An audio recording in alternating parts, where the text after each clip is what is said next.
Okay, we're alive. Oh my goodness gracious. Oh, look at you. What? It's working. Oh my god. Yes. It's working. Let me put you next to me. There you go.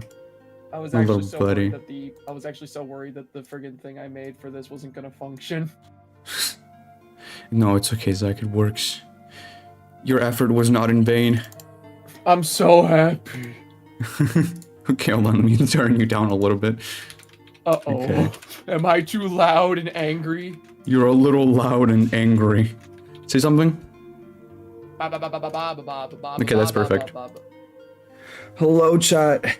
They live? Yeah, we were kind of just making out before the stream started. Yeah. We have this really bad habit, like during like the starting soon screens, where we kind of start making out, and then we get a little bit like too into it, and then nothing ends up actually happening. Yeah, and then it's like, oh, all right, we have to stream. Man. And I'm like, Hi, yeah, Sin. I guess that is what I'm signing up for. Resident Evil. Hello, Average Crusader. Hello, Resident Evil. Arcakes. Hello, Michael. Hello, Real Perseek. Hello, guys. How are we feeling about the new layout? I got this like super awesome expressive model that I made, and Zach is over here like constantly twitching because he's the fucking tweaker. Don't call me that. I'm not a tweaker. I'm normal. I'm not a tweaker. I just really like Resident Evil, and I really need to get another hit. I need to return to Resident Evil. I'm on Resident Evil more. Thank you, Little Oink, for the 5 USD. Hold on. Chat, stop scrolling. It's like y'all are in some kind of evil residence or something. Nice mouth. Thank you. Oh, you're... Yeah, no, I knew you were talking about...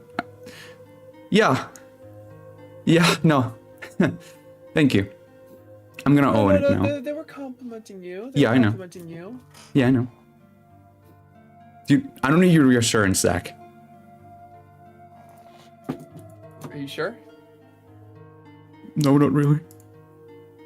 That's good. I mean, like, I know you don't. You Yeah, absolutely no, don't need anything yeah. from me. You don't need my reassurance. Yeah, no, I... Anyway,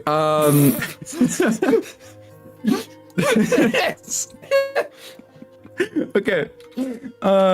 You both look so cool. Thank you. Thank you. I spent a lot of time on this layout. Hold on, actually, chat, let me show you before we get into the actual stream, because so Boko, I made this avatar. It's very it's very dynamic. It has like dynamic lighting and stuff.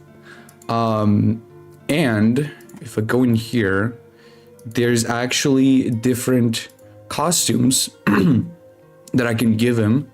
So there's this one with the scout on, which I think looks pretty dapper. And then we got this. Ooh, let me hide this. With a little leaf. And she's gonna keep me company whenever I'm streaming on by myself, because you know, I gotta be more independent, chat.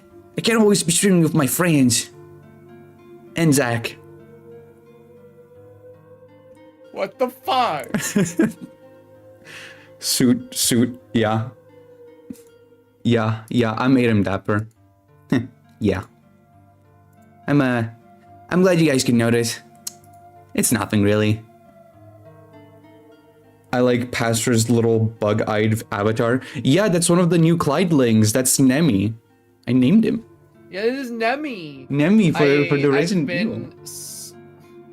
I've been slowly working on making more like making the avatars for the Clydelings, because I remember on my announcement video for the Clyde redesign, I said that for streams in the future I want to use the Clydelings as my little co-host stream sprites, and you know, what a better start to doing that than with a zombie avatar for the zombie game. Right? It's so perfect, and I genuinely do think Nemi is like probably my favorite out of all the Clydelings. I do also like Bubbles. I really like Nemi. I don't really have a favorite because I kind of designed them all based off of shit I really like, but Mm-hmm. Nemi is definitely like a standout one. Yeah, so these are the avatars, okay, chat. And you're gonna see when we actually get into the game, my avatar is actually gonna react to like the lighting going on. It's gonna look very cool, hopefully. Obviously, you guys have already seen the starting soon screen. I'm kind of going for like this weird, like, old game with like newspaper aesthetic. This is the BRB screen. I put some things just to keep you guys interested. So, you know. And then the ending soon. It's pretty simple. But yeah, no. Also, let's get into the meat of things, okay? So this is our Resident Evil 1 stream. So I am planning to be streaming multiple Resident Evil games over the next few weeks. Because Resident Evil Requiem kind of just made me realize that Resident Evil is my favorite series ever, and I want to explore as much as possible of it with you guys, and Zach, if he's going to join me. And I actually have made a list of all the games that we're going to be playing. Let me put it on screen right now. There you go. So this is our Resident Evil list, okay? So obviously we're starting off with Resident Evil 1 Remake. This is the 2002 remake, which was remastered in 2015 and ported onto Steam. I am using like a Fusion Fix mod to for quality of life improvements, because yeah. Then next week or whenever, we're gonna do Resident Evil 0, which I'm really excited for because Rebecca Chambers has become like one of my favorite characters ever since I played the original Resident Evil 1, which is gonna be exciting. After that, and I'm playing Resident Evil 0 after 1 because, according to Zach, like, it's more satisfying to play them chronologically like that. So I'm gonna trust him on this. But after RE0, we're gonna have Resident Evil 2 Remake, which if you guys watch the Resident Evil 7 stream, we've been planning to do that for a while, but I figured I'd just put it into like this list. Then we're doing Resident Evil 3 Remake. I am not looking forward to that one. I have recently played the original trilogy, and Resident Evil 3 Original has become one of my favorite Resident Evil games ever. So I'm not looking forward to the remake, like, at all. Don't speak that name. Anyway, then we have Resident Evil Code Veronica. I know, like, basically nothing about that game. Like I remember some like plot points or whatever, but like that's about it. I, honest to God, every single time I like was like listing down these games, I kept forgetting that Code Veronica was on the list because I genuinely have like, I know nothing about that game. So it's gonna be that. Then we're gonna have Resident Evil 4 Original because I've actually already played the remake like a few years ago with Zach and Sin. So I thought I'd change things up and not play the same game again and instead play the original one, which I'm really interested in because I love PS2 games.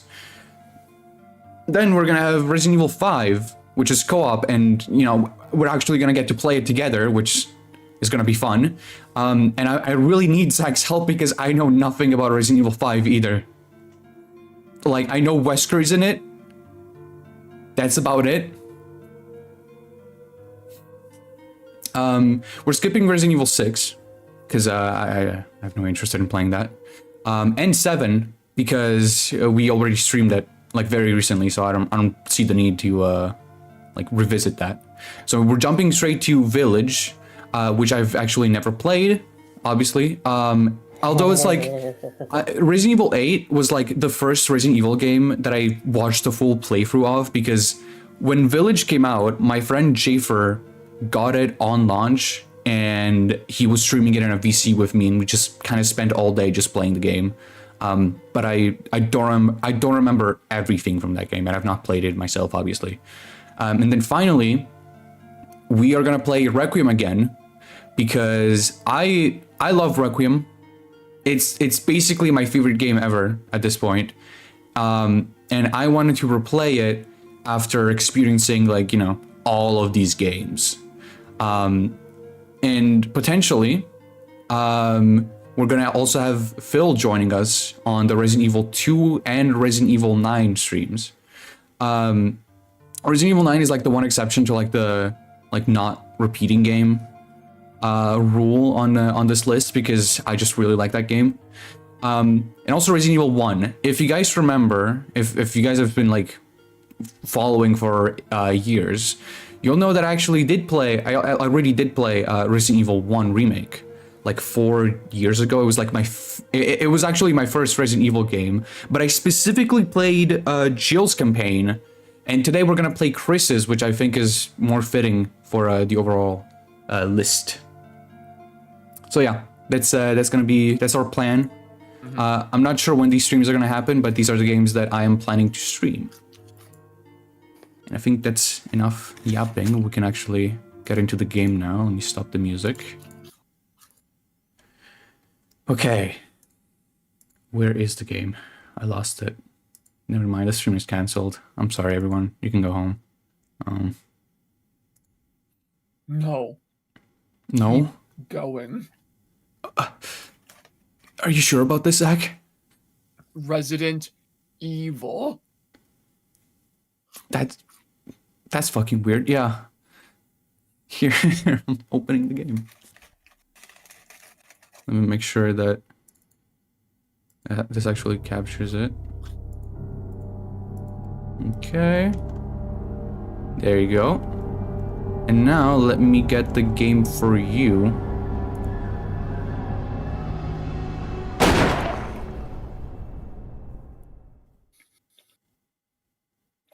Okay.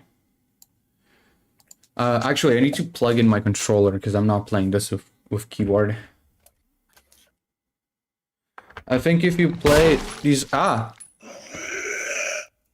Jesus. Stop. I think if you play this game with keyboard and mouse, you might have some issues. Okay. I cannot fathom playing these games.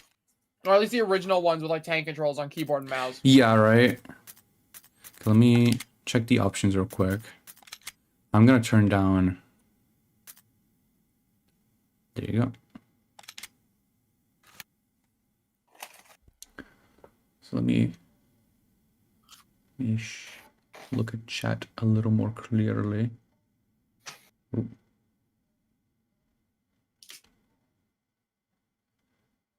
The game is real. Yeah. Okay. Also, Zach, I have a request for you. Would you be able to be my eyes for the chat? Yeah, sure. Thank you. Okay. So Resident Don't Evil. say dumb shit. I'm watching. Exactly. And you know, Zach will actually ban you guys and like, you know, prevent you from like doing anything ever in your life. Like it's like you're gonna become like hospitalized like entirely. You know. So don't do that. Resident Evil. Resident Evil. Also, chat real quick. Is the audio good? I didn't ask.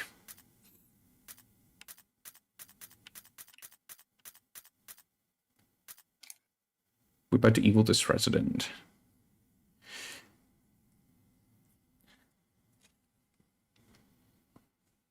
Hi, Sin. Hello, Sin.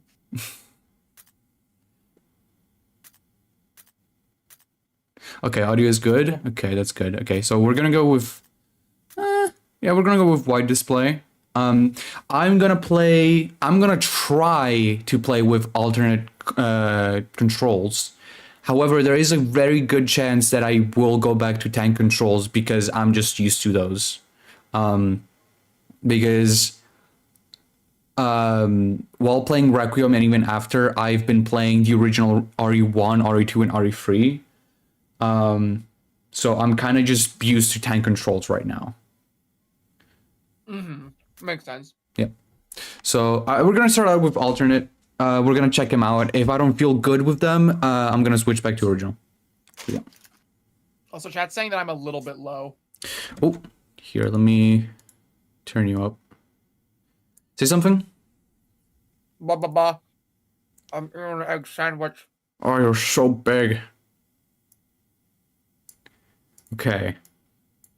Is that better, chat? What is the alternate controls?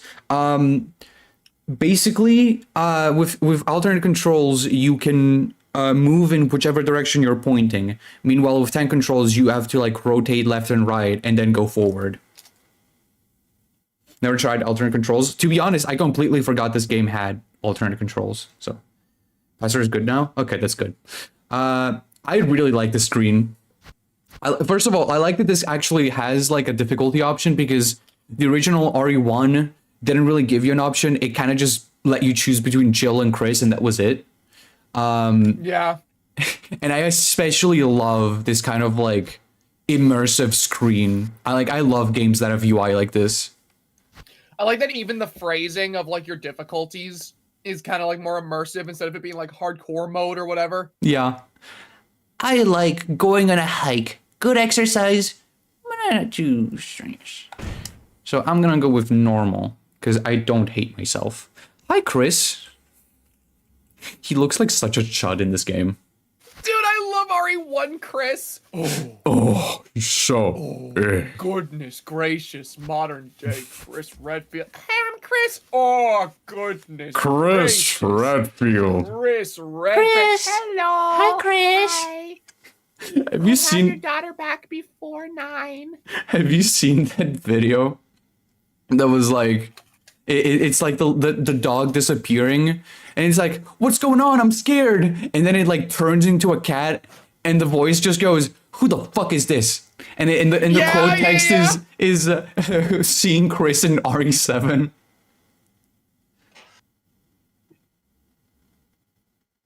Just give me 1 second. I finished eating, so I'm just gonna quickly take up my plate. That's good. Yeah, I'll hang out with Chad for a moment here. But yeah, Chad, we can choose between Chris Redfield, very very good guy. That's who we're gonna be playing as, and Jill Valentine, which I originally played with. So there are a few differences between their campaigns, right? Which is why we're revisiting this game in the first place, right? So Jill's campaign. She has a bigger inventory. She gets more ammo, and more weapons. Or not more weapons, but she gets like, she gets a grenade launcher. And I'm talking specifically with the original RE1. Okay, I've not played this game in 4 years, so I'm anything I say about these games, I'm talking from experience with the originals. So. With the original, Jill has a bigger inventory. She has more ammo. She gets a grenade launcher, which is really good, and she gets Barry to help her in multiple occasions. The issue with Jill's campaign is that it's way longer, right? So with Chris has more enemies. He has a smaller inventory, less weapons. He has help from Rebecca, which is awesome. And his campaign is way shorter, which is also going to be an help because I would like to play this in one sitting. Also, I saw some donations, so I'll go check them right now. Thank you again, Little Oink, for the 5 USD. Love your head movement, unnerving in the best way. Also, don't feel bad, your mouth is nice too. Thank you. Thank you, I appreciate that. I just realized that because I'm playing this, so my avatar, the way that I'm doing the eye movement, welcome back. The way that I'm doing the eye movement is because there's mouse tracking, but I'm realizing that if I'm gonna play this game with a controller, I have to like move my mouse like over here, so I'm gonna be looking down the whole time. And thank you, Sirelander, for the 5 USD again. Man, RE9 was awesome. I can't wait to revisit RE1 again.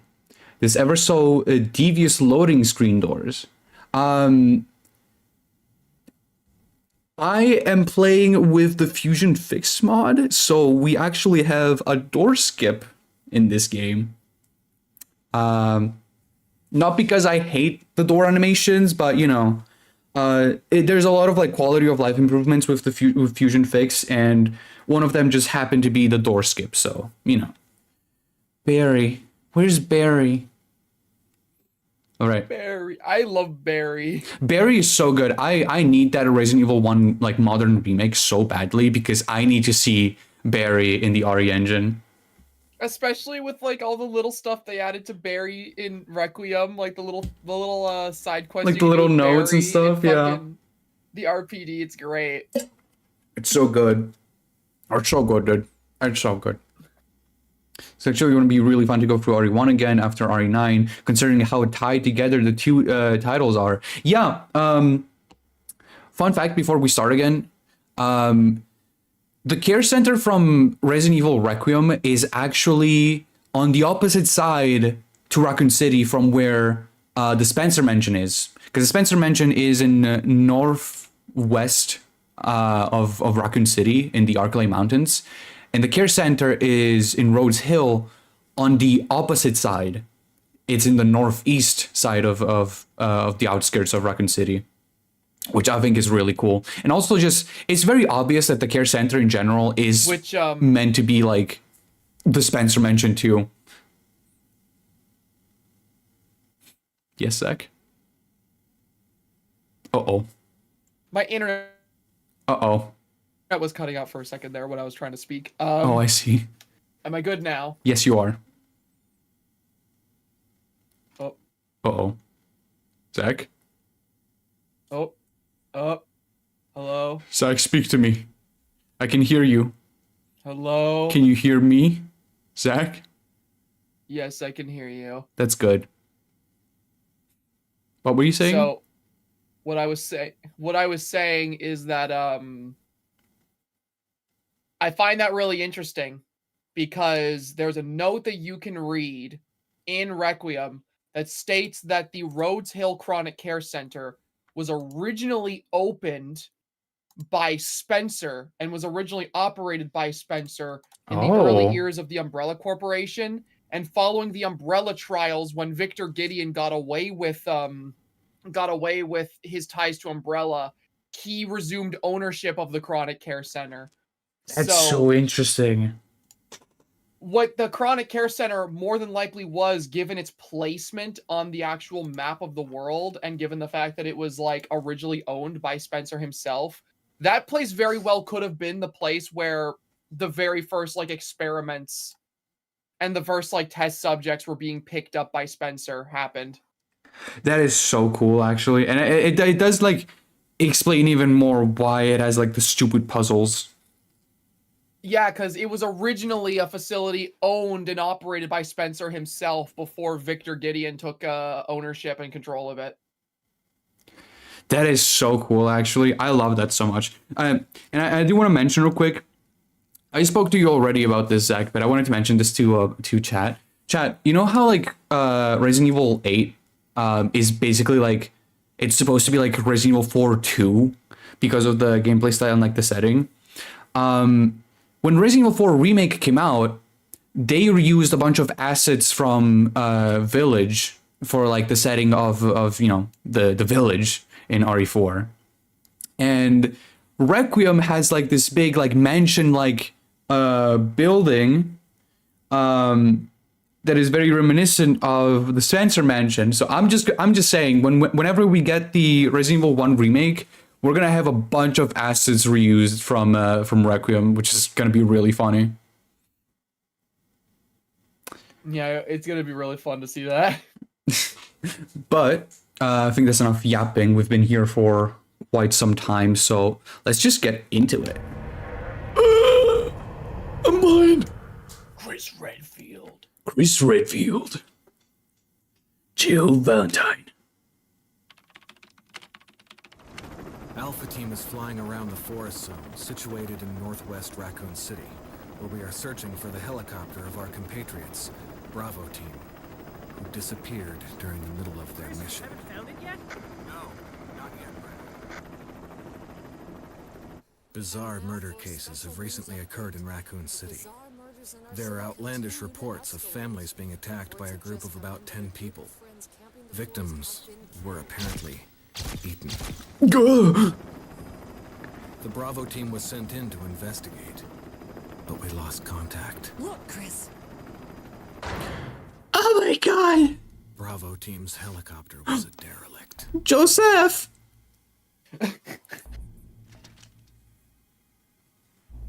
Save for the remaining body of Kevin. Kevin, no. Oh, We Resident Evil continued 1. our search for the Albert! members. Albert Wesker? Turned into a nightmare. Stop shining that at me.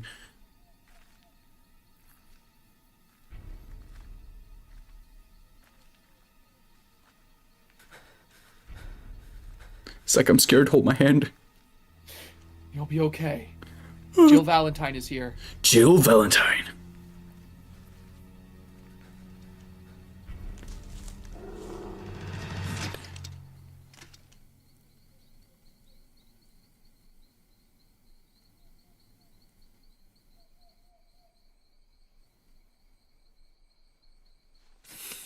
I guess everything is okay. Uh-oh. Everything was not okay. Everything was not okay.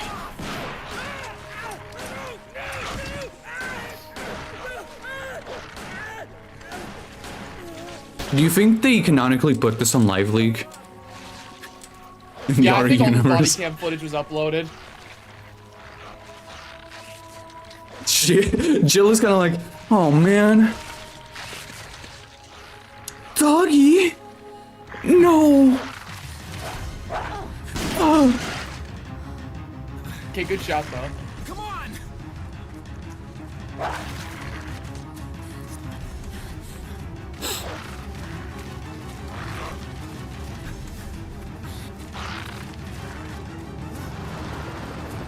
Hey, Brad! Where the hell's he going? Bye.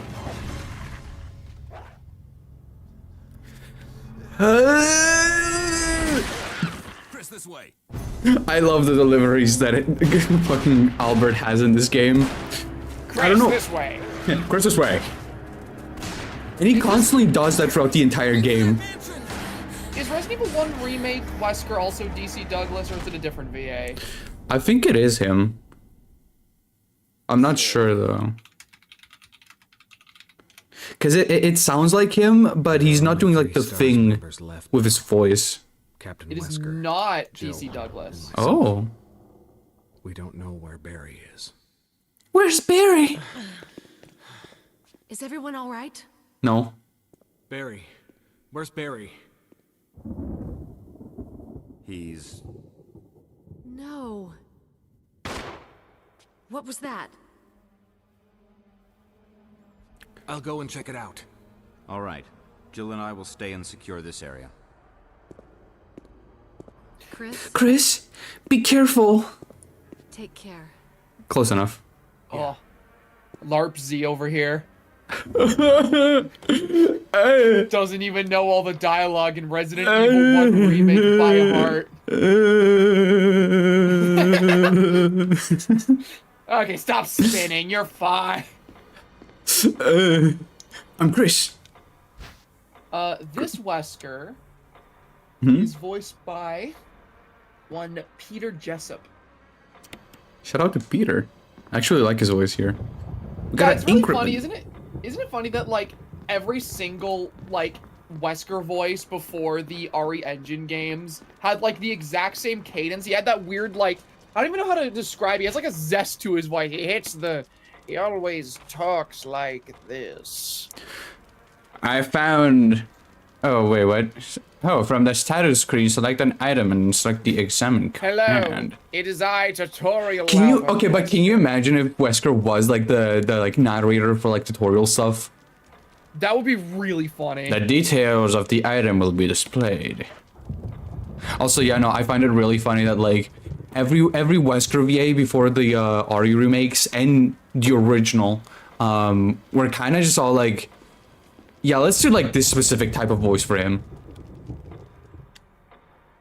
It's really funny, like The RE Engine games took his voice in a different direction. He has just more of like a low growl to his voice in like RE4 remake and with Xeno. But like original Wesker, I can only describe as just having a zest to his voice. Yeah, and every single VA recreates it. He kind of sounds like a twink in the original. What a mansion! Chris, stop it! The prime example of Wesker's zest to me is still in Code Veronica when he hits the fucking "Come little fishy, come see my hook." Also, this is a shot. This is a shot. Oh my god! That's a really good shot, actually, of the face. This shit is so iconic. It's so good. Watch out! It's a monster! Good. Also, Ark donates to say, "Jill, my girl, come back. I hate the RE3 remake imposter." Yeah, I like remake Jill. She's actually one of the parts of the game that I don't mind. But like, there's definitely a big change in her personality between the remake games and how she is in like all the original games she was in. I'll have to see, because I don't want to judge, but I love Jill in the original RE3. Like, that is one of my favorite moments with the character. Remake Jill is really funny because she's just pissed. Wesker? Jill? Good. Where did they go? Help me, Chris. I'm missing. Chris, you have to find me. It's Beretta. It's Jill's gun. Will you take the handgun? Take this handgun I left for you, Chris. Let me see. Also, I love the UI in this game. Yeah, the UI is so nice. Let me see. Examine. Handgun. Oh, does it not say that this is Jill's gun anymore? Because in the original, when you get this, Chris goes, it's Jill's gun. I don't remember if he still says that or not. I'm not gonna lie, Chris's campaign is the one I'm more foggy on because 9 times out of 10 when I play Resident Evil 1, I play as Jill. That's so fair.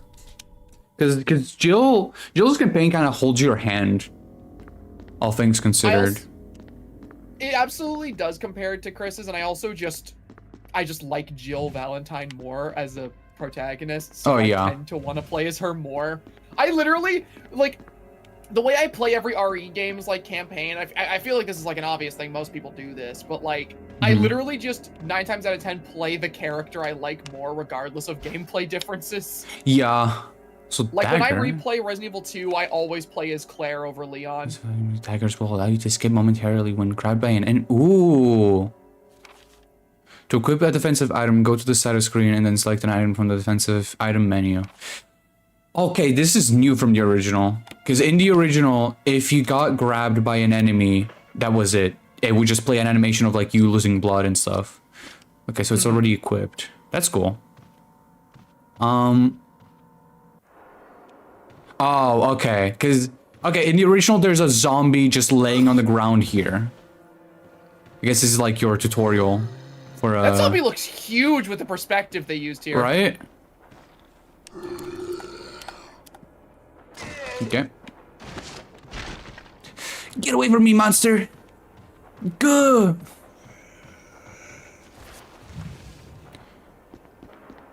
Chris? Chris? Stop it. Chris? Chris. Chris. Chris? Stop it! Chris, stop it. This is the ultimate life form, Tyrant. Chris? What? Chris? Stop it. Wesker, you're pitiful. And you're gay. This is your savior? Oh. Wesker is now sleeping with the ultimate failure. I love how much of a douchebag RE1 Chris is. I'm scared, Zach. There's a zombie. I can tell how scared you are by the fact that you're just running in a circle and the zombie is stuck It's behind a door. locked. An emblem of a sword is carved into the lock. I'm scared. Chris, stop it. Hi, Andrew. Wesker was just showing off his tism and Chris laughed at him. What an asshole that Chris guy is. Is that your OC? It's cringe. You're cringe. This is my greatest OC, Tyrant. My honest reaction. Hi, Lisa Trevor. Hi, Lisa Trevor. You're new to this game. In the original, there's no door over here. In the original, you can go in here, but you're literally just going behind like the model of the stairs, and it looks so empty. Like the original Spencer Mansion in RE1 original is like so colorful and bright, and like there's nothing going on in the environments. It's kind of funny. Dude, it's so crazy how much this game was a step up, because like you know what it is about this game that makes it so gorgeous? What is it? This was made in that era where like video games were like starting like this was the era of games where like everything was 3D and people were starting to like optimize and make them look prettier. Mm-hmm. But you know, you still had I think this was like, what was this, like PS2? This was GameCube. GameCube, okay. So like it was like PS2 GameCube era where games were starting to like make that full transition to 3D and they were starting to actually look good. But like they were still actively trying to make games look as good as humanly possible graphically. So with this game you have these like gorgeous ass like pre-rendered environments with all the new technology they had. Okay. But like they still had to use the pre-rendered visuals to make them look this good. Right. Also, I'm trying to see. Okay, there's a dagger here. That's good. Yeah, no, this game utilizes the pre-rendered graphics to like actual perfection. Like this game is so pretty to this day. Yeah, like dare I say Resident Evil 1 Remake has the best atmosphere in the entire series. Absolutely. But I will say, like, I feel like at this point, I feel like games like Requiem kind of show that they are capable of recreating this kind of like visual quality in like a real-time engine like the RE engine. It's just a matter of them actually doing it. Yeah, because like Requiem blows me away visually because that game uses like dynamic lighting and the way the models are placed in the environment to give the feeling of like old pre-rendered Resident Evil 1 visuals. Yeah. Without the game being pre-rendered. Like there are so many points when you're playing in like the care center of Requiem where like you'll see something and the lighting and the framing will line up just perfectly enough that like it looks What the fuck? fucking insanely cinematic. Also, this is new to the remake as well. There was just a painting in the original. The outside is so cool. Yeah, it looks so pretty. Like, look at this, bro. I also love a lot of the camera angles that are they kind of just look like you are an observer, like you are spying on the protagonists while they're doing their shit. I find that so also, like interesting.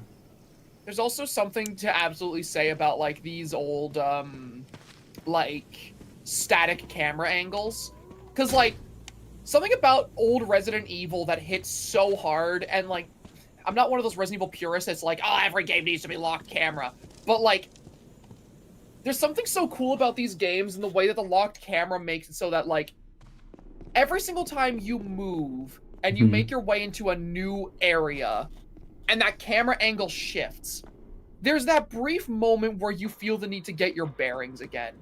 Yeah. And like you never entirely feel safe because every single time that camera angle shifts, it's like, okay, I gotta get my bearings. Is there a zombie here? Oh, hey, there's a zombie here. Hey, there's a zombie here. And they're able to make it as Oh. cinematic as humanly possible because they're like, okay, well, what's the most interesting place that the camera can go for any given environment we've made? Oh, you know what happens here. You know.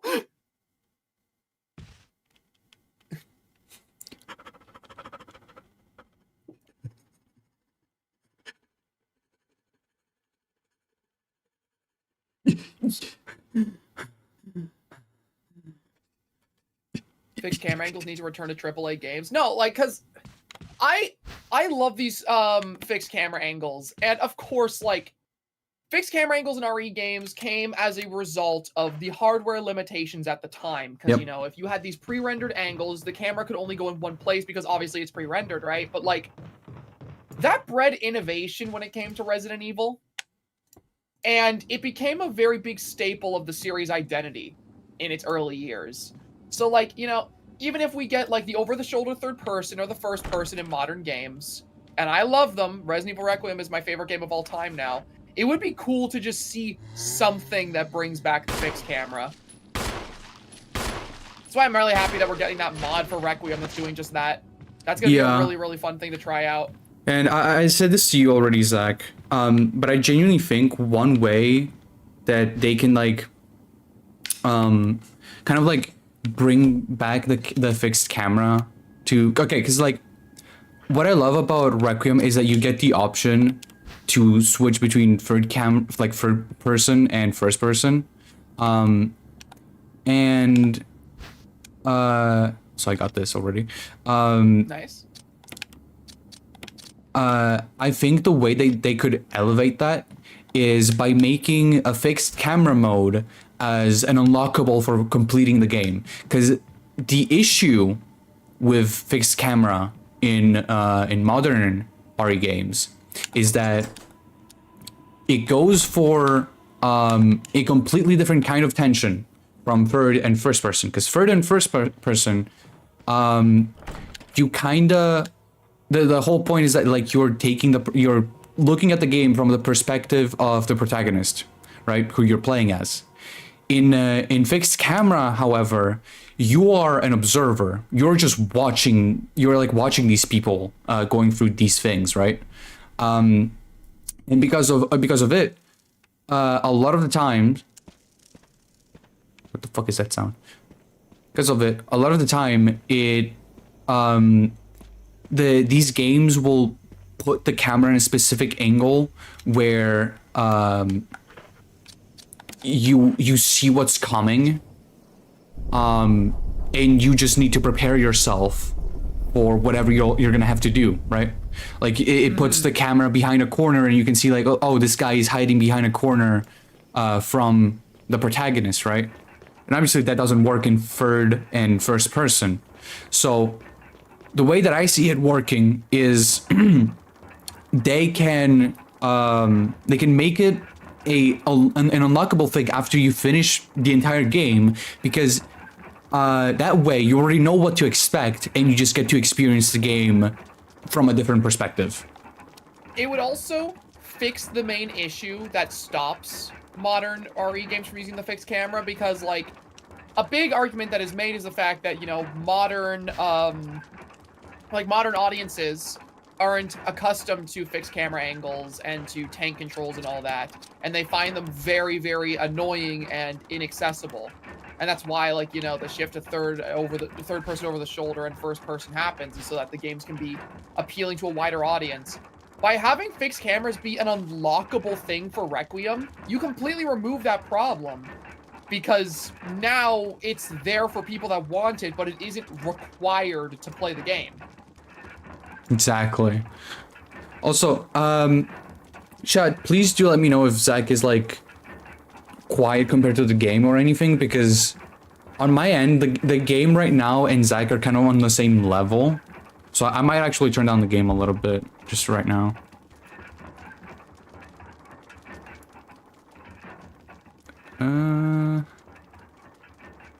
I think this should be good. But yeah, no. Also, let me... Jesus. That's the problem. They'll never be used to fix camera angles if they never experience it. Okay, here's the thing, right? Yeah, modern games aren't being made with the fixed camera, but that's because of the fact that the games without the fixed camera sold better and were more, like, critically acclaimed. Like, Resident Evil 4 was the biggest Resident Evil game ever made, and it was third person over the shoulder. Yep. And how many people do you know where, like, you try recommending them a modern RE game instead of recommending them the Resident Evil 1 remake that they can buy right now on Steam?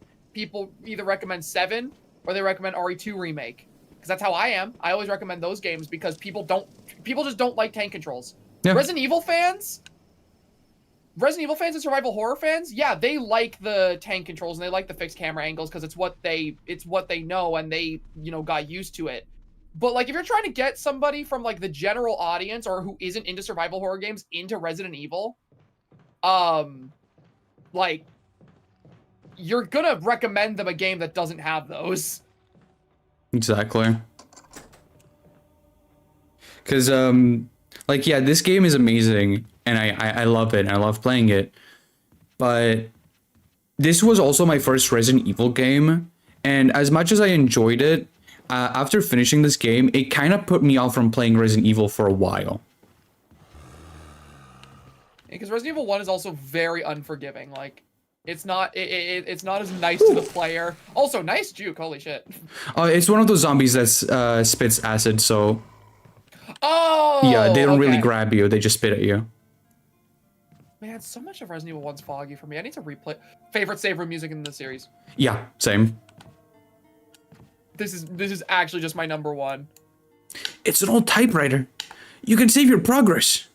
Use the ink ribbon? Yes. It's gonna be my first save. Oh my god. I have all the saves from when I played the game like 4 years ago. That's really funny. Awesome. That's really good. Here you go. Okay. I've played with them since I was a child, but I've never found tank controls to be a problem. You've played with them since Oh, it you were a actually child. opens. That's my exact point. You've played with those types of controls since you were a child. If you're used to tank controls, they are perfectly fine. Like, I have no problem with tank controls either, but, like, most people that you try to get into these games that have not played one before, they're gonna struggle with the tank controls and they're gonna find it frustrating. Yeah, absolutely. And like, I also found it frustrating. When I was playing RE2 original before Requiem, I was having issues with the tank controls for a little bit, but like, I just got over it eventually. This is literally the save room theme. Yeah, no, a lot of people cite the like Resident Evil 3 save room music as being like the save room theme from RE, and that was really good. But I love the like eerie vibe of the RE1 save theme. I thought people were attached to like the RE4 one. The RE4 one's really good too. RE save music in general is just incredible. I can also make a case for RE0 being hella underrated with its save room theme. I'm really excited to check out RE0. I think you're really gonna like RE0. It's an old-fashioned lock that's rather simple in mechanism. Really? Also, I'm surprised that we haven't met Rebecca yet. Because usually in the original, she appears in that save room. Yeah, you get a little bit more time to yourself on Chris before Rebecca appears in the remake. That's cool. I want Rebecca though. Like. Also, chat, don't spam questions to me that are unrelated to the stream. I'm co-hosting on a friend's stream. This isn't my stream I'm hosting. It's very disrespectful to just come in here and ask me questions about my videos. Fuck you, Zach. Oh man. Can I open this? No.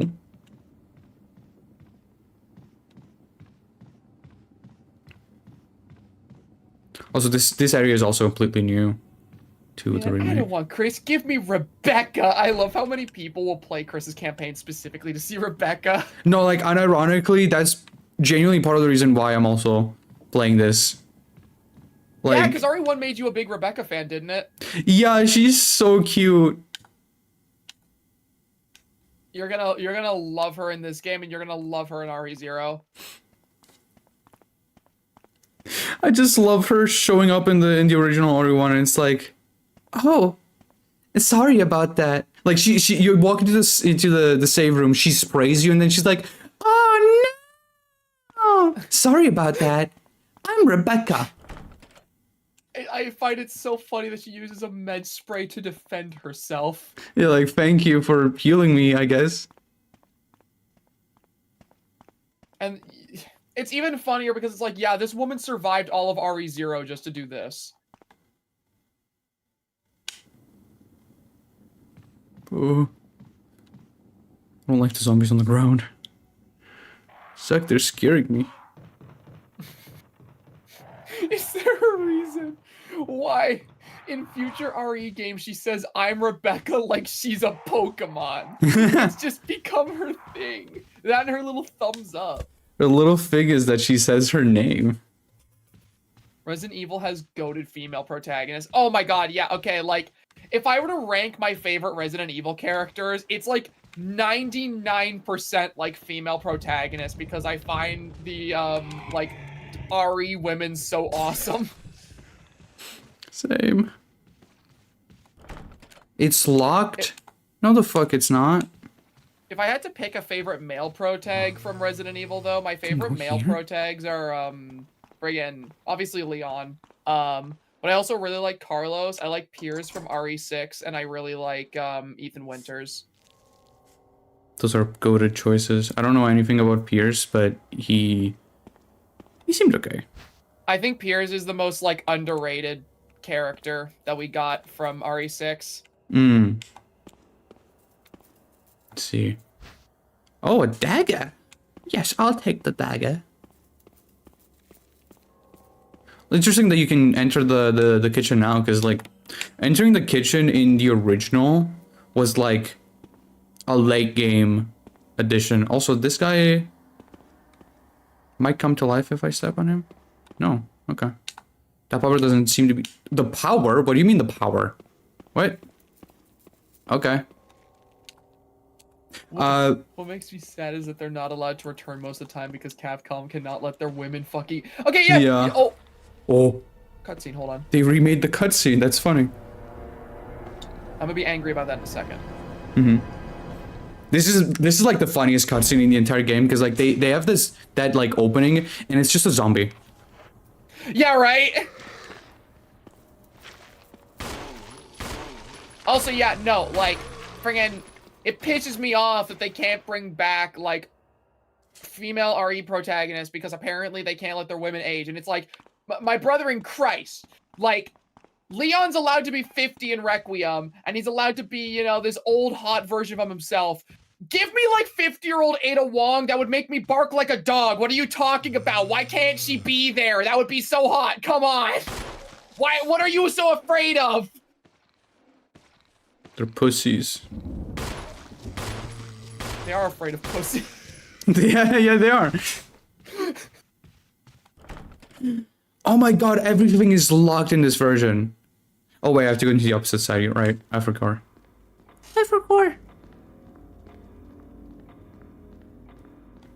Jill and Claire were in Death Island. They were in their 40s in 2016. Yeah, and they didn't look any different. Jill and Death Island is so fucking weird to me because they straight up just reused the model from RE3 remake. It makes me so mad. And Give me 40-year-old Jill Valentine. It specifically upsets me because there was like some early versions of the model where she had like longer hair. It makes me so mad. Oh my god, they like... Why? They didn't come through yet? No, that's the thing, right? If you're playing this... Oh, I thought this was a cutscene because of the way the camera angle was. No, this is just a really good camera angle. That's the thing, this remake fucks with you if you have prior knowledge of the original Resident Evil 1 because shit happens at a different pace and it actually freaks you out. That is really good. Capcom likes dick and balls more. They do, and it makes me angry. It doesn't look like it's been serviced in a while. It also pisses me off because there's a lot of male RE pro tags I really like who only get one game. Like, why doesn't Carlos ever come back? Carlos deserved a bigger role. They either don't come back or they get killed off. Hi, Like, Luis. Carlos has no reason to go missing from the story. Carlos should still be in the series. Especially because he formed like a strong connection with Jill. He formed a really strong connection with Jill, and he leaves Raccoon City with her. And they have the whole thing of like, yeah, we're gonna take down Umbrella. Like, Carlos had so much reason to stick around, and his ass just vanishes. So weird. Okay, now there should be a hallway with my... Oh! Juked it. Safe from here. Shouldn't Carlos have T-virus syndrome right now? I don't think everyone who was at Raccoon City got the T-virus syndrome, but I think most of them did. I believe it was like a consistent thing between everyone who survived Raccoon City. Like, Claire should have had it too, but she never gets brought up. Can't bring up the women. Can't bring up the women. Aside from Sherry, because Sherry was 12 in Resident Evil 2, and now she's 40. And she doesn't look it at all. Yep. She barely looks 26. I genuinely, whenever I saw Sherry in Resident Evil 9, I had to fact check how old she was, because I'm like, wait a minute, but Raccoon City was like 1998. How old is this woman? Because she looks like she's in her 20s. Like, oh yeah, she's 40. Jesus Christ. And it's like, okay, well, like, Birkin's jeans were not that good. Bro looked like a wet potato. Right? Also, I am so scared for... Oh, there's no zombie here? Okay. I know there's a painting over there. I need a lighter. I need to find a lighter. I don't remember what it is, though. It's locked. Okay. Okay, cool. Oh.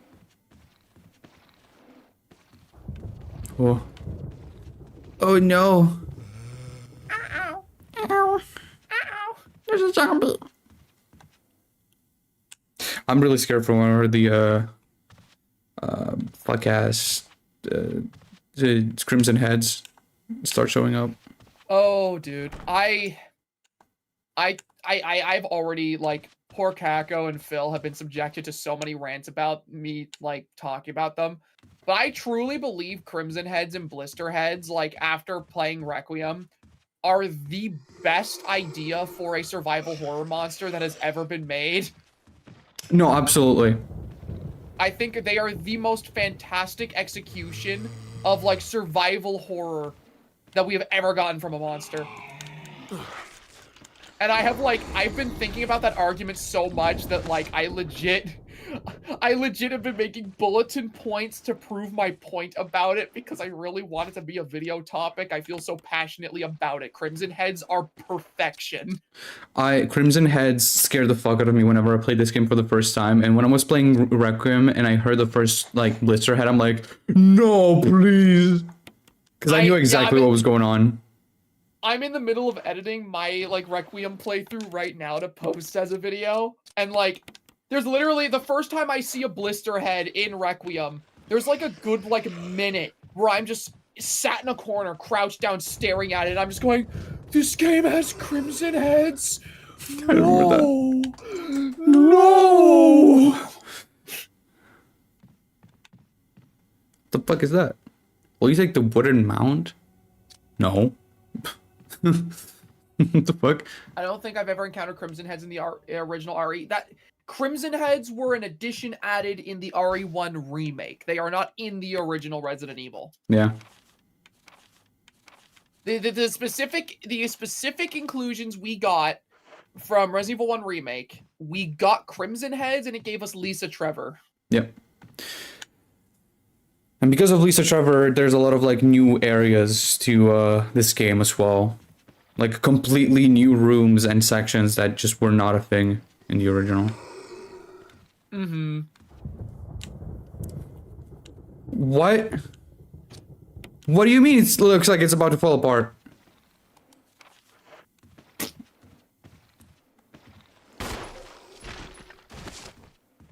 Oh, nice. Nice, cool. Okay, so fuck me. So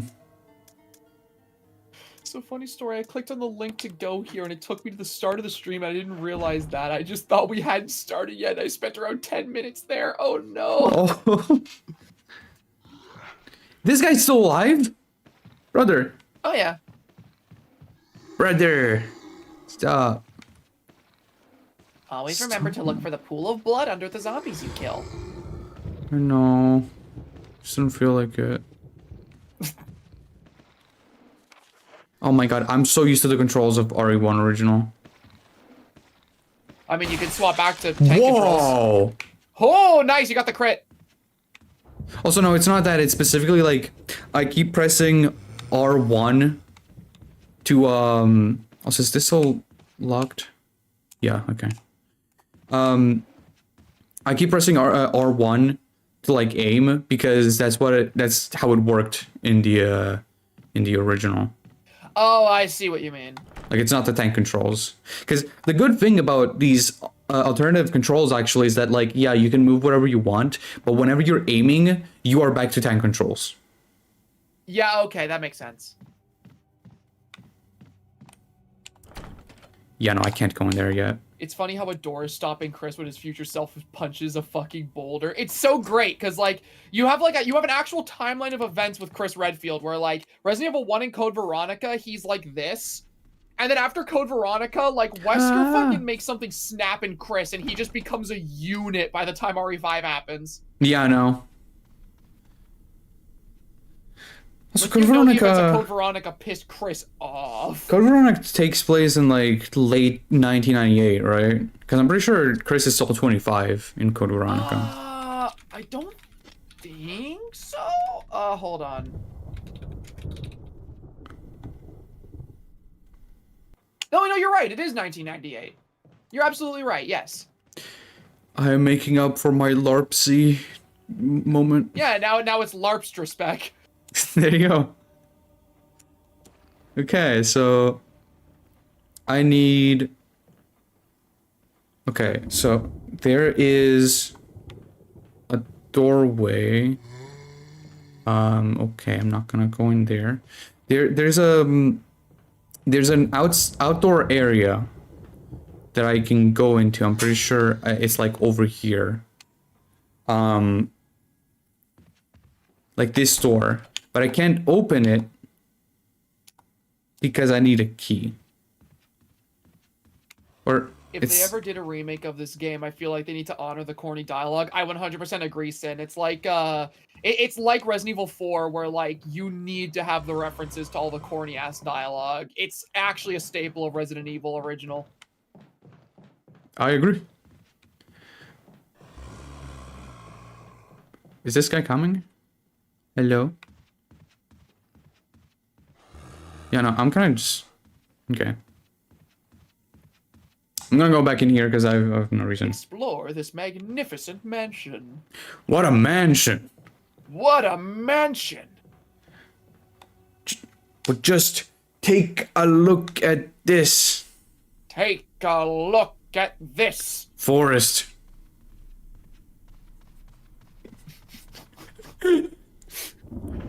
Oh, I love RE1 original dialogue. You So were good. almost a Jill sandwich. Oh, it actually it makes all of the rooms that you haven't fully explored red. That's cool. Yeah, it's great. Okay, so...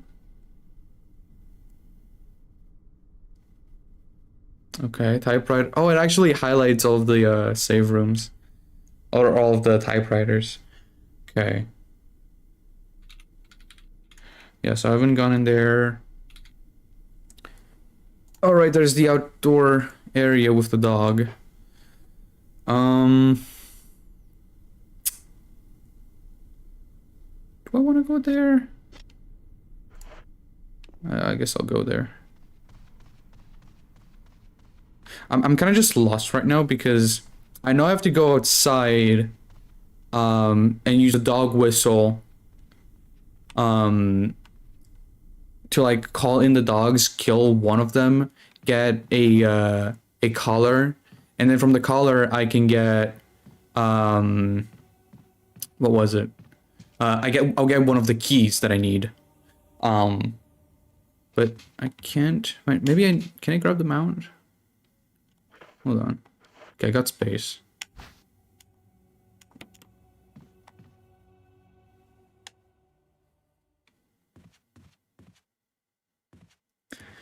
Is it weird to say that I kind of like RE1 OG almost as much as Remake? No, honestly, I like that game a lot. I think it's very frustrating, but I think it's a really enjoyable experience.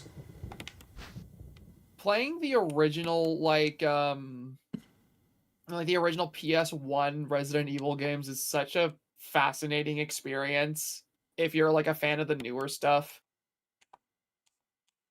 Because they had a completely different design philosophy back then with a lot of their like puzzles and friggin' enemies. Yeah, Resident Evil 1 original specifically is like so different from everything else. Resident Evil 2 is when they actually start to develop the personality that you see to this day in RE games. There's a reason why RE2 is so friggin' iconic for that. Yeah, exactly.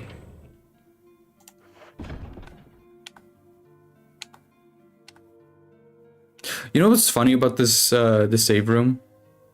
For some reason, in the original RE1, this is the only save room where the save room music doesn't play. Oh. In the OG, this room is completely silent.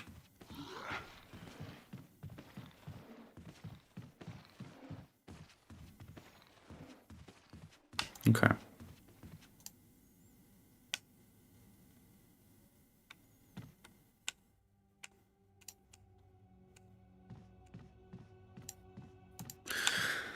So, I wonder if there's any more uses to this room, because in the original, the only use that this room has... Oh, hey, ammo. That's good. The only use this room had in the original is it has a book that explains herbs to you. Mm-hmm.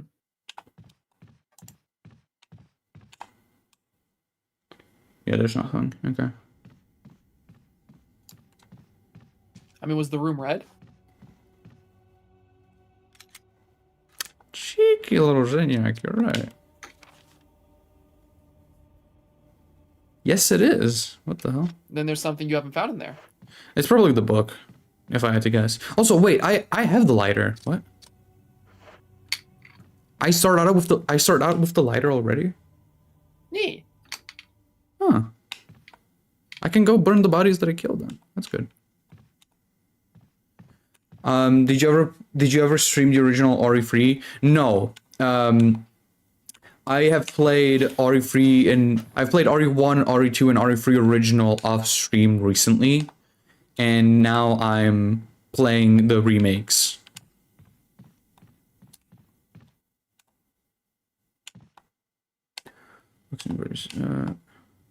Oh, okay, there you go. Yeah, blah blah blah. Ugly about these herbs. So cool. Yeah, this room is green now. Yeah, there's nothing. There's that hallway that I can go into. Wait, I completely forgot about that actually. Well, you have an objective.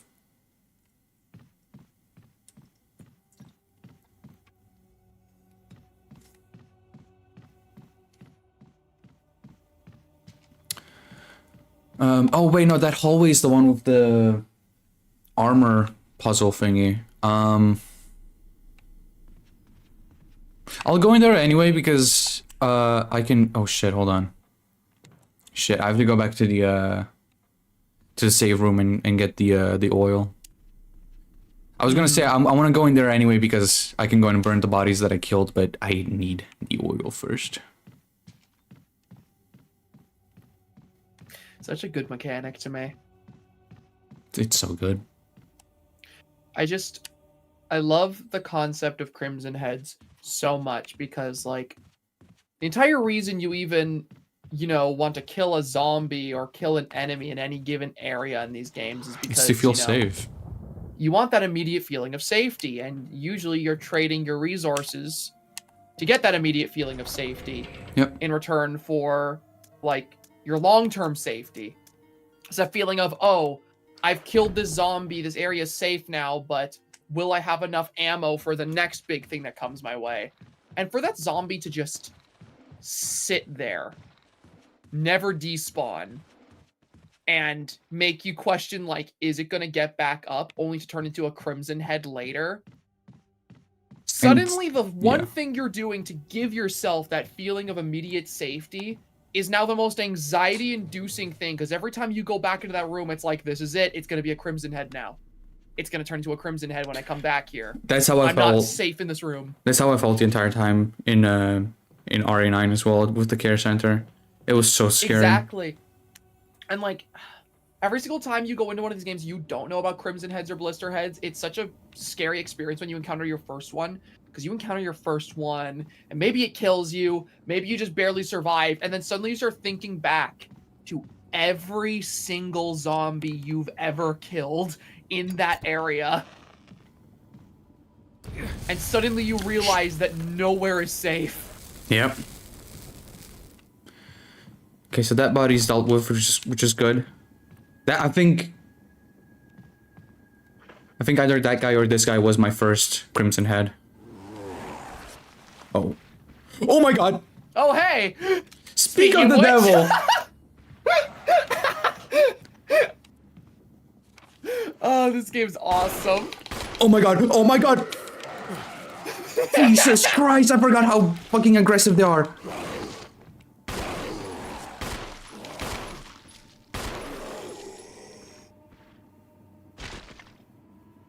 Holy fuck. That never gets old. It really doesn't.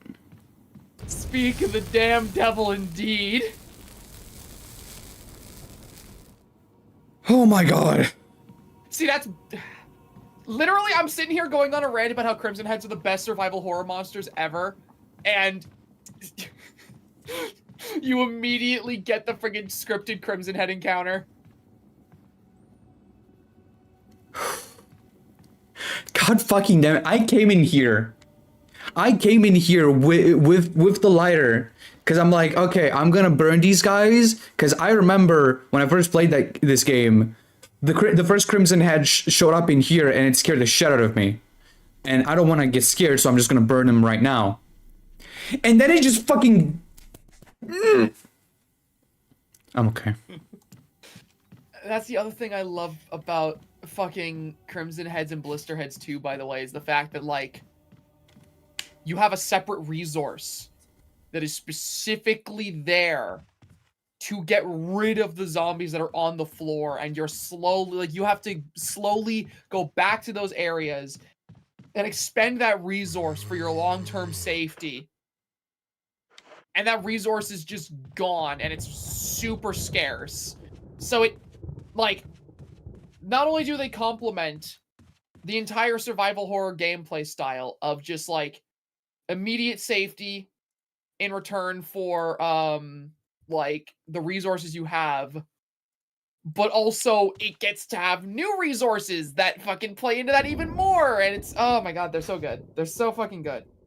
I think Requiem plays into it even more with the injectors, since you can use those injectors on, like, regular zombies too. Yeah. So it's that whole question when you're playing Requiem of, like, do I use this injector to stop this guy from being a blister head later? Or do I use it on the zombie that I already killed? Exactly, right? Like, I love this shit. I'm so autistic about survival horror gameplay design. Also, we got a super chat. Bonzi, your stream avatar gives me gender envy, and Pastra, I love how you draw spooky monsters.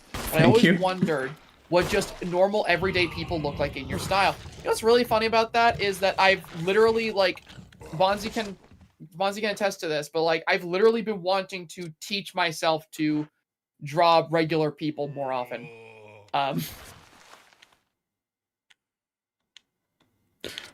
I've drawn a couple art pieces of, like, regular people. Like, I've drawn, like, fan art of, like, Krona from Soul Eater.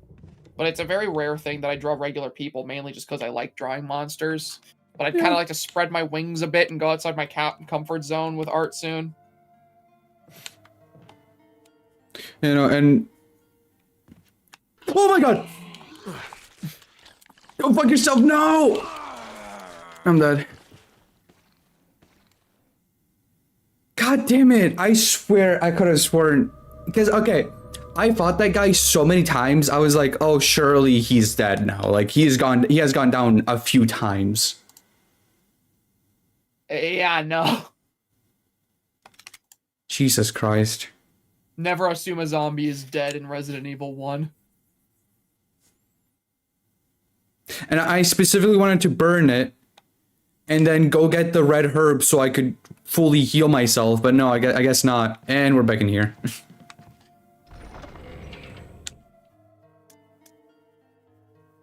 And we still have the fucking thing, whatever.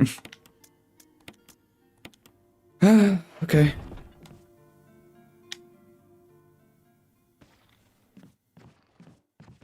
Draw Bonzi. I like his design a lot. Bonzi's character I wouldn't call human.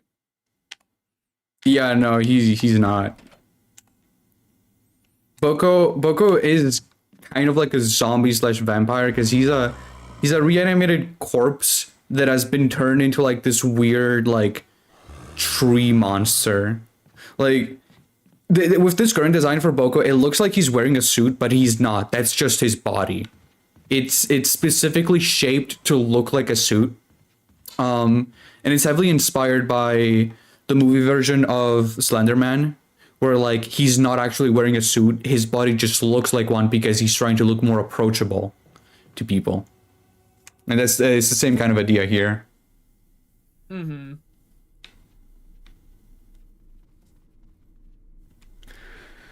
Okay, well that scared the shit out of me.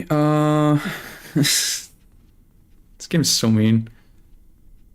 Oh, and the zombie that I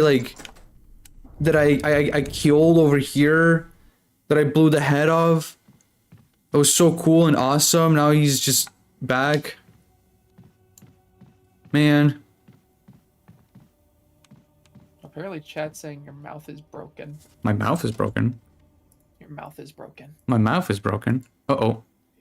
Why is my mouth broken? Oh. Oh, it seems like the... Oh, PNG Tuber. Hello? Hold on.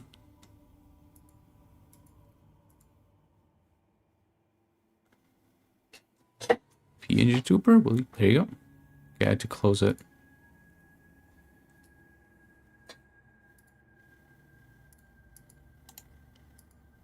Open. There you go. Okay, I don't know what happened. I think PNG Tuber remix just shat itself. Oh. Oh boy. Okay. It's slugged from the other side. Of course it is.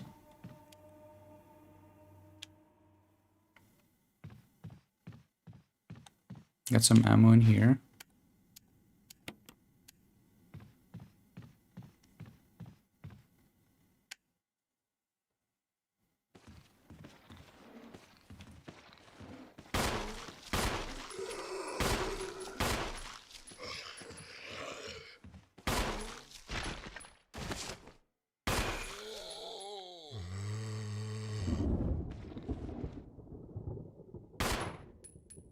You are such a piece of shit. Oh my god. I shot him. He's on the ground. He's not moving, but I also don't see a pool of blood, so I started shooting him again. And then the pool of blood starts appearing. This game is so evil. Just like its residents. I was gonna say, I was just gonna say you're resident. There you go. Oh, nice. Okay, you've prevented him from being a Blisterhead too. Not Blisterhead, Crimson Head. I mix them up now when I play the games. That's so fair. I am gonna use it on the other zombie upstairs though, just to be sure.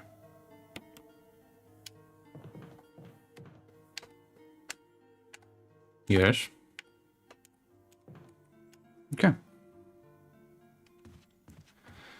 Yeah, this zombie dad is a huge help. So you... It's not necessary. That's just not true. You just had to be a little bit closer. Yeah. Yeah, that's right, burn. Oh yeah. So no head? Yeah. Okay.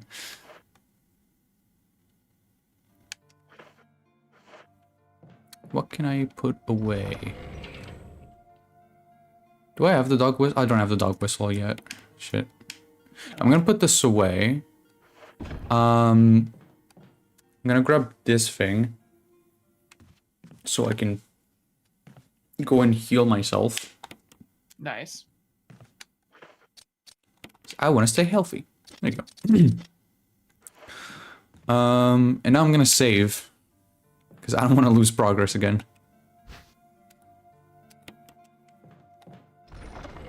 My rule, at least when I was playing Requiem, was to always have like 2 to 3 ink ribbons left at all time. Yeah.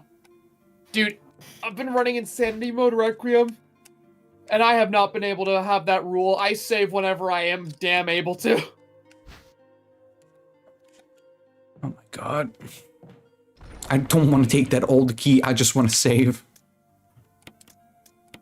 So someone in chat says, I hope you don't mind this question. Do either of you have somewhere to leave game suggestions? I know I don't, because all of my friggin' content and shit is so spur of the moment that I can't promise I get around to anything. I don't know about you, though. You guys can just comment game recommendations on just like the comments of VODs. Because I read all of them. That's right. I'm very thoughtful. I've seen it sometimes, you know, he'll just be sat in the middle of the night and he'll have his little reading glasses on and there'll be like a candle next to him.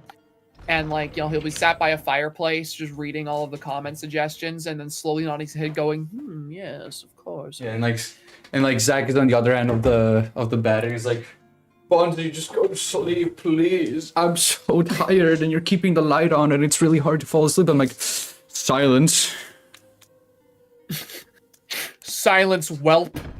For I am reading my comments. Go back to making your FNAF Revisited videos. Speak nicely of Toy Bonnie next time. Be nice next time when you cover FNAF 4. When you inevitably bring up Toy Bonnie in FNAF 4. Because of the Toy Chica thingy. Why would the tiny Toy Chica be missing her beak? I don't know. Why don't we ask Toy Bonnie? And then you just play a gif of him tweaking in UCN. That'd be perfect. Oh yeah. I still find that Toy Bonnie sequence to be like the funniest fucking thing ever. Dude, that shit was so much fun. Cause chat, I don't know if I told you, but like the whole reason I edited that video was because of that Toy Bonnie moment. Cause like, yeah, you wanna tell the story? I wrote the script for FNAF 2 Revisited, and in order for the FNAF Revisited videos to come out at the pace they did, because I wanted to have like rapid fire uploads for the beginning of 2026, since I hadn't uploaded for months. I hired a different editor for each video. So FNAF 1, I got average. And then for FNAF 3, I intended to do it myself because that was like the 5-year anniversary of the channel. And then when it came to FNAF 2, I had written the entire script and I had that whole sequence where I crashed out over Toy Bonnie because I got so mad playing the custom night. And I'm like, you know what would be really funny? If I got my one friend... Zach was playing FNAF 2, was like getting the footage for FNAF 2 in call. And while he's like crashing out at Toy Bonnie, I'm kind of just sitting there like, you know, I think Toy Bonnie is my favorite FNAF animatronic. And Zach is sitting there like, yeah, that's great, Bonzi. That's really great. I have so much footage of me attempting Golden Freddy mode in FNAF 2 and like actually losing my shit. Like I was tweaking the hell out over every single time I died because it was always Toy Bonnie. And Bonzi's just in the back going, you know, yeah, I really do think that Toy Bonnie is my favorite character in the series, you know? Like, I mean, like, he's just got a great design, and, you know, I used to have, like, you know, a lot of, like, I used to have like a really strong bond with this character back whenever I was a kid. Meanwhile, I'm sitting here like his mechanic is terrible. I want to kill myself. So yeah, like a lot of mutual respect over there. Oh, this guy is not getting up right now. Oh, I don't like that. I'm gonna look at my map. What the fuck? Okay. What is it with FNAF YouTubers and loathing Toy Bonnie and Golden Freddy? I mean, have you played it? Because if you've played it, you'd understand. Yeah, it's not. Oh right, it's the crows. Dude, the crows in this room are so fucking like scary sounding. I remember when I first came in here. And I actually just got jump scared by the crows. The first time I played it, I thought it was like a hunter or something. Psh. Hunter? In early game? No. No, genuinely, that's what I was thinking. I'm like, there's no way they throw a hunter at me now. Right? And then they didn't. And I was grateful. I was so grateful. I was so very grateful. Yeah? Yeah. Sorry, I'm kind of like obsessed with the way that Chris talks and Wesker talks in that speed roof video. Yeah. I worked so hard on it. Please stop. I'm getting really angry. I still think the funniest thing ever is like playing Resident Evil 1 and like Wesker was so evidently intended to just be some random cop who died at the end and that was going to be the end of his character. Yeah, like some And then corrupt you can cop. immediately tell the Capcom's like, fuck, wait, why would we do that? We love this guy. Whisker's really funny. Hold on, we have to keep him around. We need to keep him around. This guy needs to be like the RE villain. Right? Remember how Chris laughed at him? Wasn't that so iconic? And if you want to have it explained how he's still alive, you have to play the Umbrella Chronicles. My honest reaction.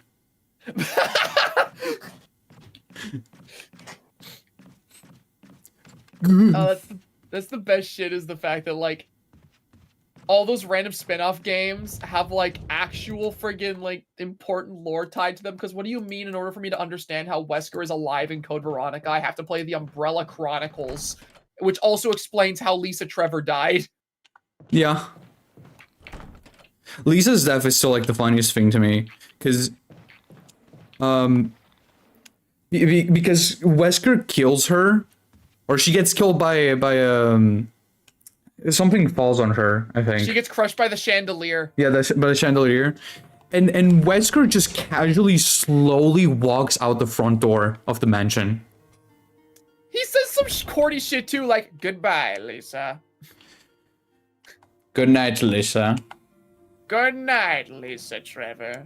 As he walks out the front door, the fucking Spencer mansion explodes. Your suffering is over, my darling. Some shit like that. Yeah, he says some corny shit like that. And then he just walks out the front door so casually, which is really funny, because the whole reason the STARS team isn't able to leave from the front door is because there's a bunch of Cerberus outside. Wesker don't give a fuck. He's been awakened.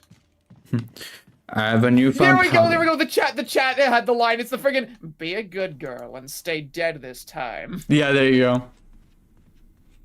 Fucking, yeah, whatever, man. So what did I forget to use the key on? What the hell? You're laughing. A poor tortured girl just got crushed by a chandelier and you're laughing. That reminds me. Really funny. I saw a post like recently on Twitter of like somebody made a post about Jill in RE5, and they were saying like, oh, Jill is so like what did Wesker do to Jill in RE5? Did he give her like the cunty virus or something? And I thought that was really funny. Someone on Twitter didn't. Someone on Twitter was like, can I be honest? I don't really like when people joke like this about Jill. Cause what she went through in RE5 was so traumatic, and like it's funny until like it's about a female character or some shit like that, and it's like it's not that deep. Okay, bro. I guess she wasn't serving cunt in RE5 then. Guess not, yeah. I guess she wasn't serving. Never mind. My bad. Fun's over, gang.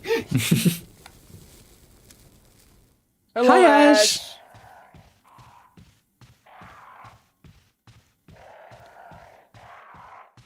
Ash. I love these crows, specifically these ones. Oh, Crimson Head. I kind of don't want to be here, so I'm gonna leave. Like, I'm gonna have to deal with him, obviously, but like, I kind of don't want to deal with him right now. Everyone pack it up. Okay, being for real though, like RE5 Jill is like one of my favorite versions of her, cause like whenever I played Resident Evil 5, I was unspoiled on like, you know, the big reveal that Jill was brainwashed by Wesker. So throughout my playthrough, I saw the friggin' like, I saw her in like the bird mask that she was wearing, and I'm like, oh man, this new villain they introduced is really cool. Why don't people ever talk about her? Man, I really like her. Man, I hope we get to see more of her. And then we get later in the game, it's like, you know her well. And it's like, takes off the mask, it's Jill. I'm like, oh, never mind. They talk about her a lot, actually. It's like, oh, it's her. Yeah, oh, never mind. The idea of Wesker brainwashing Jill and putting her against Chris is such a fun idea. But also, why did he make her so cunty? Well, the funny thing is, I'm pretty sure, like, her being, like, blonde in that game is literally just a side effect of whatever experiments he did on her. Because I distinctly remember there's, like, a file in Resident Evil 5 you can read that just specifies, like, it specifies some shit like pigmentation of hair has changed due to experiments. And it's like, okay, well, that doesn't really explain anything, but at least they acknowledge it. Yeah. Like, sure, I guess. Okay.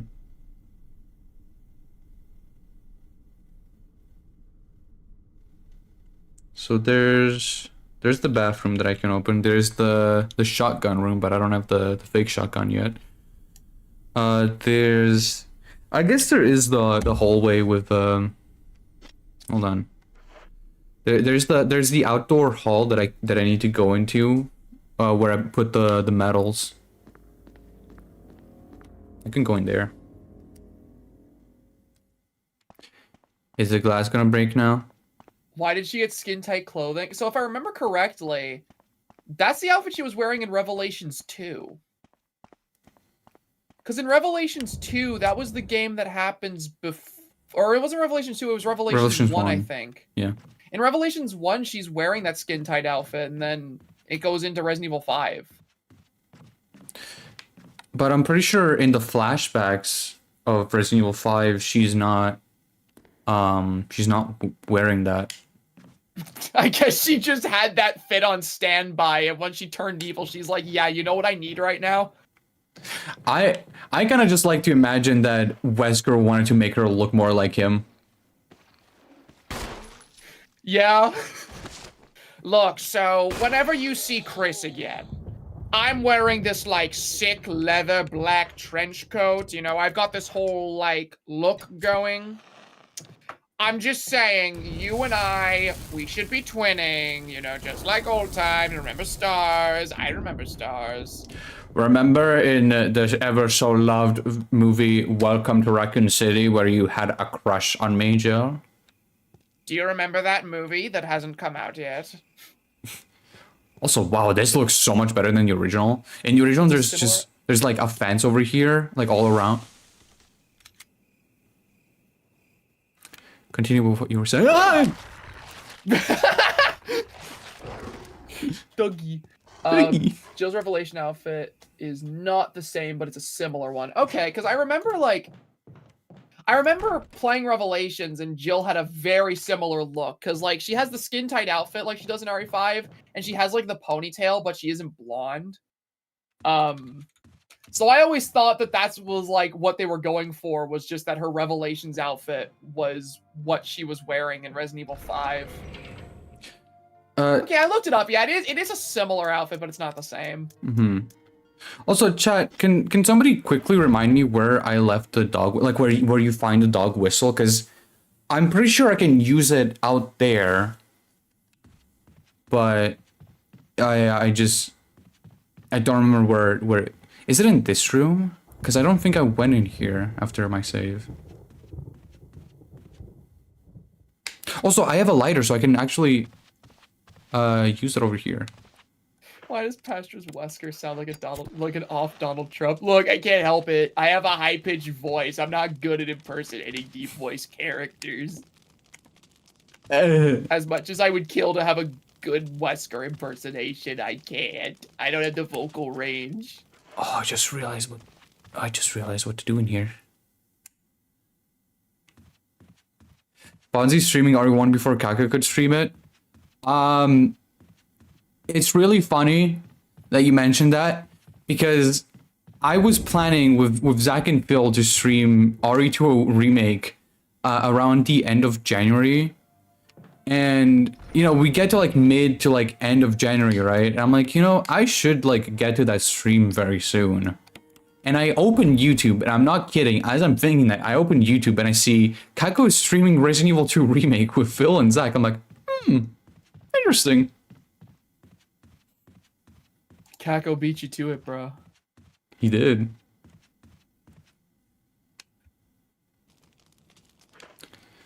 Also, I finally know what to use the freaking weird mount for.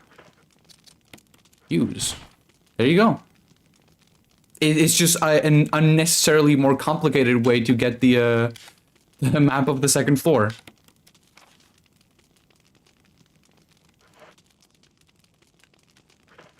Okay. That's useful. So yeah, there's the herbs in here. There's the book. That room. That's about all of the doors that I can open in here.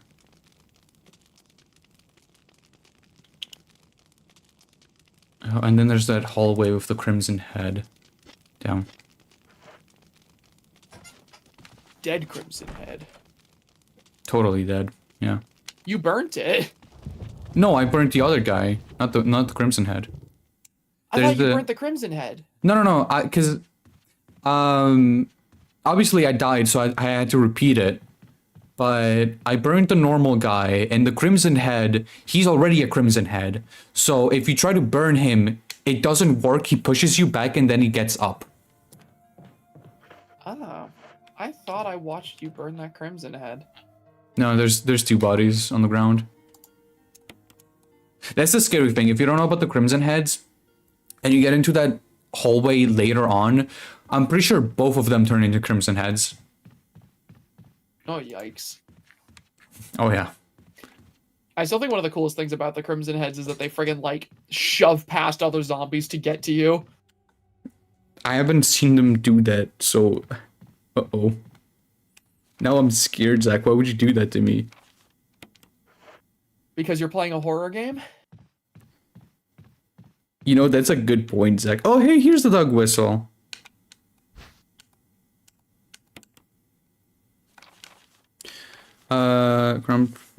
Today Sir Spencer told me to hide something where no one can find it. Well, I had this idea. I figured if I could somehow have it protected by a dangerous animal, like the vicious canine that lives here, no one would be able to get near it. As far as I can tell, the mutt is always hanging around the second floor balcony on the west side of the terrace. And he ought to come running at the sound of a dog whistle. This is where you come in. The thing is, I reckon you're the only person that can get near that damn dog without risking a serious mauling. Which means only you can put this collar on him. The object that Sir Spencer once hidden is concealed inside. Okay, yeah, I get it. Hey, Chris. So it has to be specifically on the second floor. It's not anywhere outside. It's a little weird. I'll go put this away so I can have space. My inventory. In that case, I'm not really sure where to go then.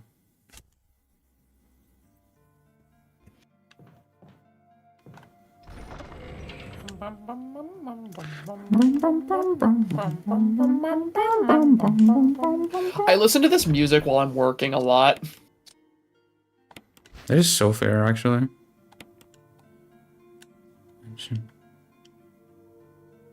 Oh, wait! I just realized I can probably use this to get into the second floor balcony. Wait. Because, okay, I remember there are small keys that you can get in Chris's campaign in the original game that are specifically for, they were specifically for, like, little, like, drawers and stuff. And I think there's, like, a desk key. So I thought that's what this was, but it's not. Because he has no lockpick. Yeah, you're right. I should have examined the key sooner, because it does outright tell you it can be used for like simple doors, and the door upstairs over here tells you that it's a fairly simple mechanism. So He gets no lockpick because he ain't the master of unlocking. that's, yeah, you're right, Zach. You wouldn't be able to use the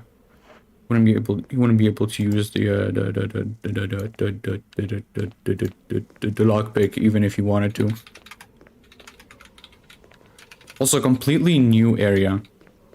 That background is so pretty. Yeah. Also, hello, door. You unlocked it.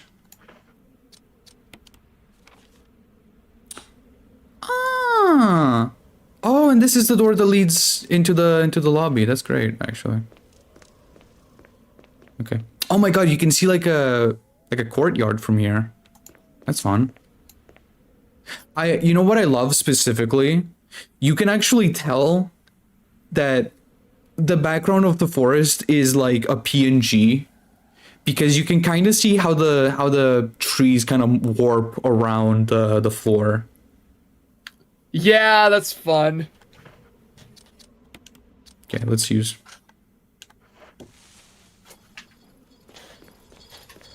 Oh my god! Go! We need to go! Jesus Christ! Oh my god, I keep forgetting.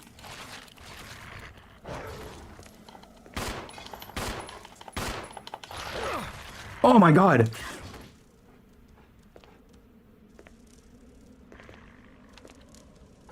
Get the fucking thing and leave! Brass!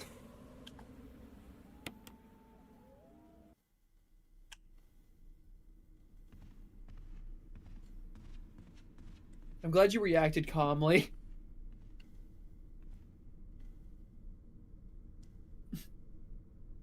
Hey man, you okay? Let's go open that door.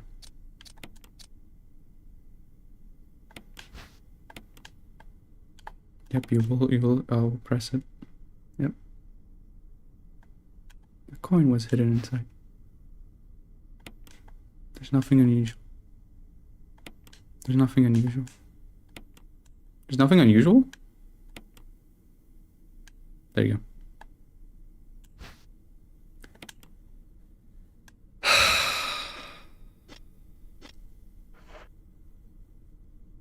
Okay, let's go.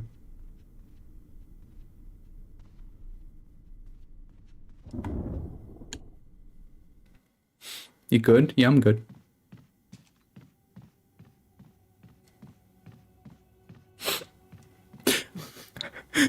Man had to take a long look at himself. I need to make it known. This is the only game I've ever played that makes me scream like that. My streams from 4 years ago, they're unlisted, but you can find them on my Resident Evil playlist. On my streams from like 4 years ago, I still screamed like this. And I thought, oh, it's because I'm not used to like Resident Evil games and stuff, right? Like now that I'm revisiting this game all these years later, it's gonna go differently. No. No. Horror games aren't scary when they give you a gun. Yeah, horror games are not scary when they give you a gun, you know? Whoa. The dogs in this game make the RE2 remake dogs look like puppies. I am not looking forward to the Cerberus in RE2 remake.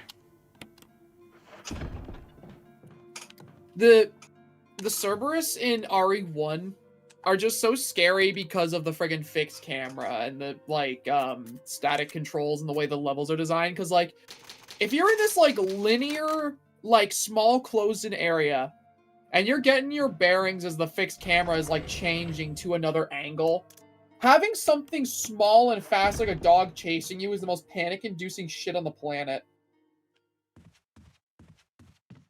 Yep. If a horror game gives you a gun, it makes it even more scary because now you know that you're going to have to use it. Yeah? Lock in. Thanks, guys. Yeah, I'll do my best, chat. Let's go. Chris Redfield, 25. Probably, like, gay or something. Don't tell Wesker, but... Through the store. Going through the store. I'm gonna fight the Crimson Head. And it's gonna be awesome.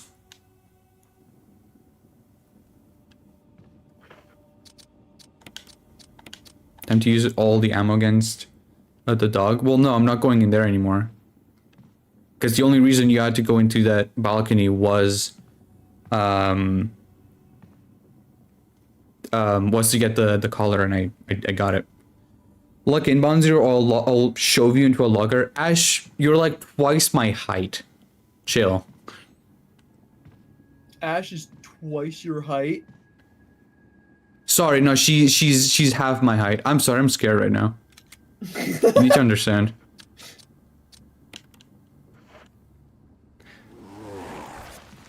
Lock him in the locker, Ash. Can you guys like be nice to me? Ah! Stop! Oh my god!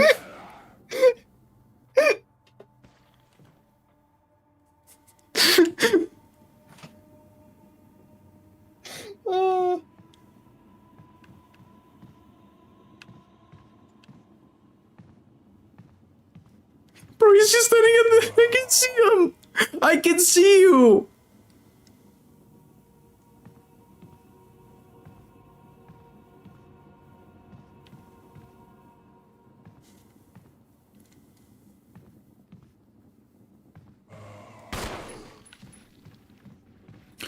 Oh my god! Oh my god!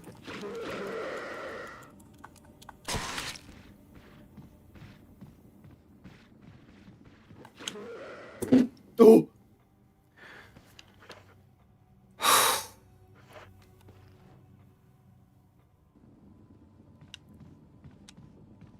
I got scared by my own shadow. I'm not even kidding.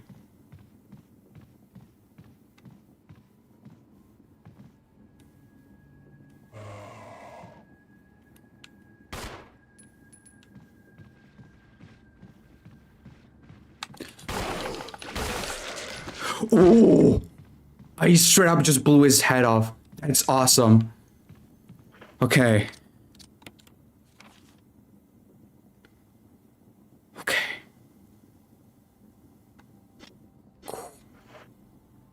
That's awesome. That's awesome. Okay. Wow.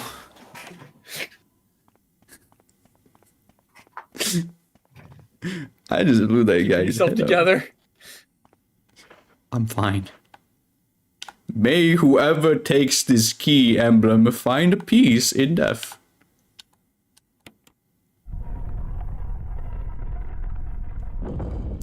Actually, I think not. Okay, you don't need to play the entire cutscene. I know what's coming.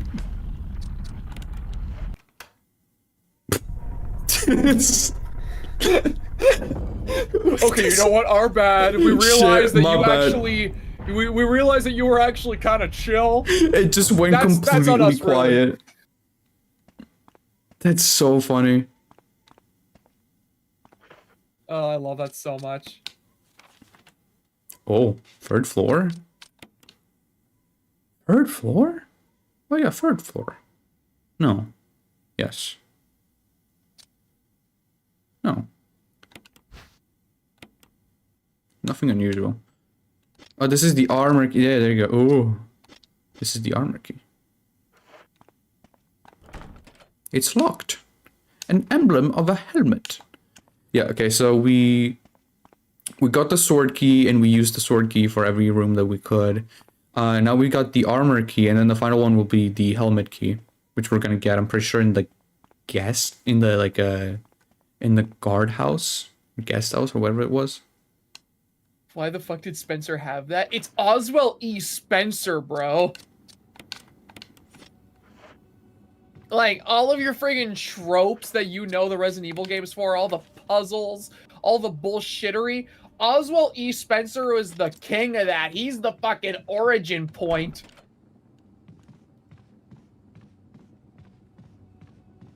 Oswald, ironically, just really liked his puzzles. He really, really liked his puzzles. Like, he said, and I quote, "I am Oswald E. Spencer, and I love my puzzles." Yeah, he was sat in his little wheelchair and he's like, I need a hallway. And in this hallway there will be a key. And if you take the key, a big suit of armor will kill you. I don't like... They were like, Lord Spencer, why would you need that? And then he went, put that one in the liquor pit. Yeah. Hey, man. I don't like that door making so much noise.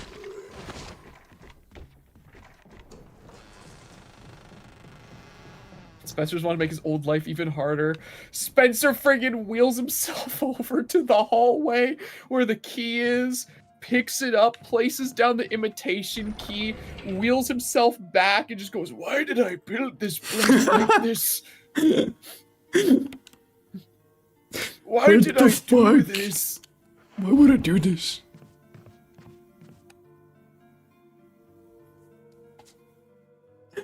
I'm just imagining like your whole your whole moment of Spencer explaining why he's doing this, and then in the middle of it, it just cuts to him staring at the keyhole, and it's like, why did I do this?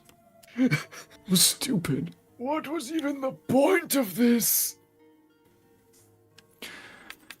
Okay, let's save. Anyway, listen, over in Raccoon City, we've got the whole thing over there with Nest.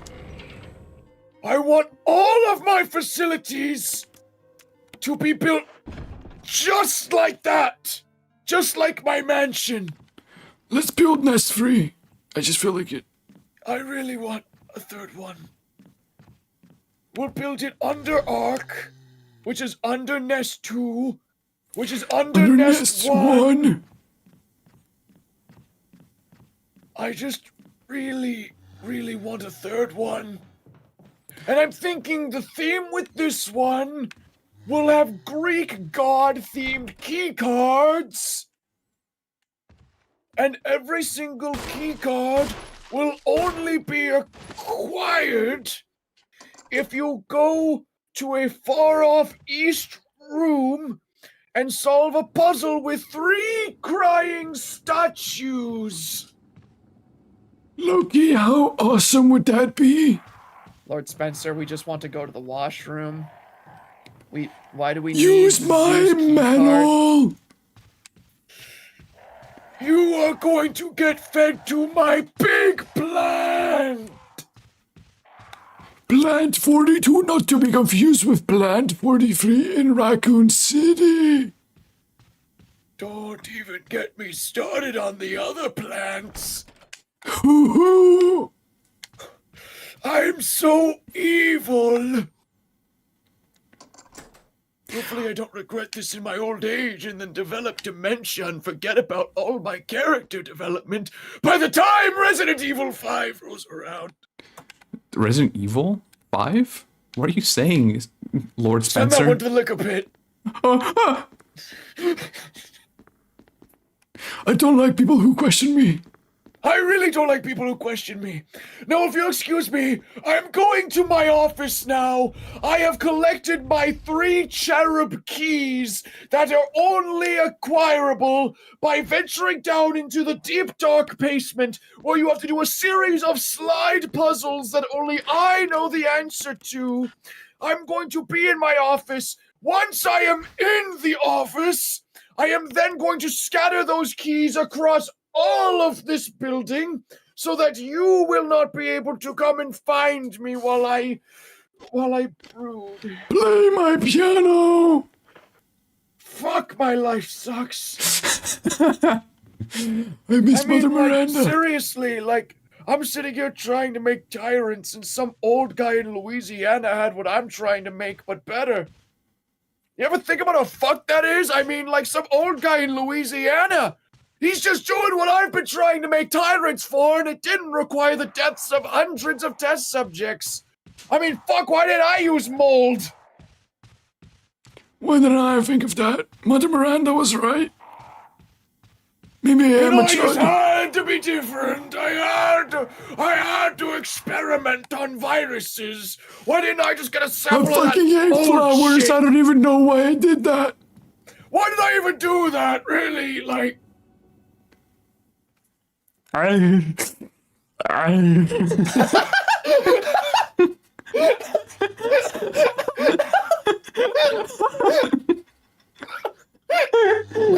Lord Spencer having his mental breakdown in the random fucking zombie. Random fucking zombie in the corner.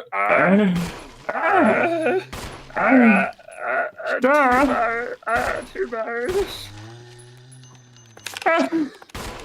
I missed. Oh no. Say hello to my brother. No, my brother! Whoa! Well.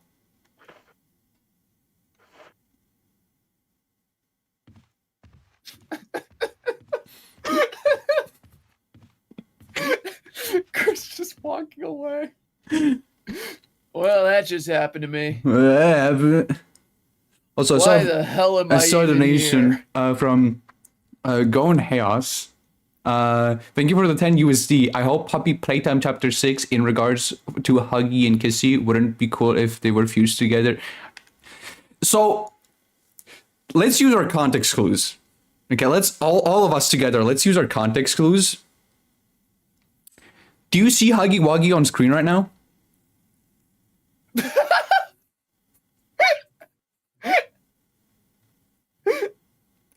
Do you see Huggy Wuggy or Kissy Missy in on screen right now?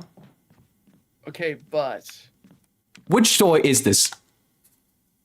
think about it. Resident Evil and Poppy Playtime got a lot in common. Yeah.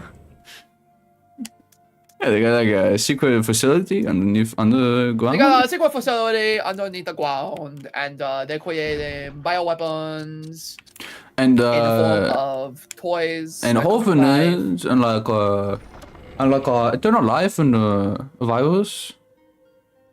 If you really think about it, Resident Evil and Poppy Playtime Well, are like one in the Poppy same. Playtime was pretty ahead of its time for. Poppy Playtime was very ahead of its time. You can tell it was ahead of its time because it I genuinely just now tried thinking of something that Poppy Playtime did first, and I couldn't think of anything. So, alright, never mind. I had the big industrial area puzzle. No. No. Well, I had the evil mascot that chased you, and the toys were creations of no.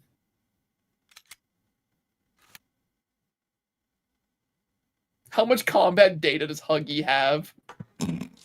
Okay, Huggy Wuggy would be like a mid-game boss fight in a Resident Evil game. I think I burnt the wrong body. Uh-oh. Because I did not. Spencer be like, I want to turn toys into bioweapons. Figure it out, or you're going to the liquor pit. I have this little toy I grew up with. His name is Huggy Wuggy, and I want a big one that can eat people. Lord Spencer, why do you want to turn toys into bioweapons?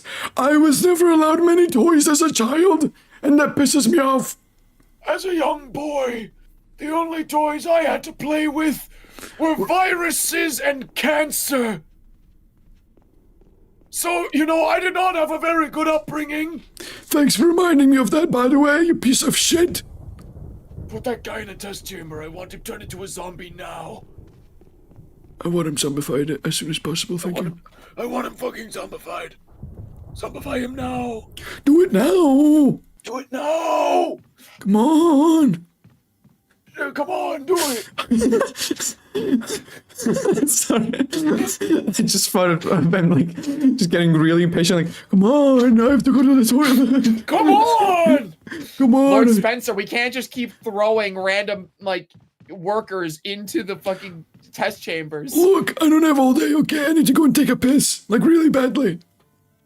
Listen, I don't have all day. I really need to take a piss, and that guy's not a zombie yet. What the fuck? For me? Where's my boy, Wesker? Wesker, my boy! Wesker, my boy! Yo, Wesker, what's up, my boy? It's, Yo, Wesker, what's up, home slice? I was supposed to be a kids say god. nowadays? I hate you. I hate you more than anything. Oh, that's not very Sigma of you. That's not very Sigma. You're talking like a chud right now, Wesker. Oh, I'm so fucking old. He like punches a hole through his chest. In his last moment, Spencer starts moving his arms up and down. 6, 7. How did you get this one? I learned that one from a village in Spain.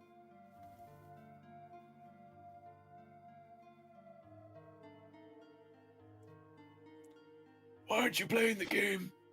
Look at how much ammo I have. Why aren't you playing the game? Look at how much ammo I have. Explore my mansion. Look at my ammo.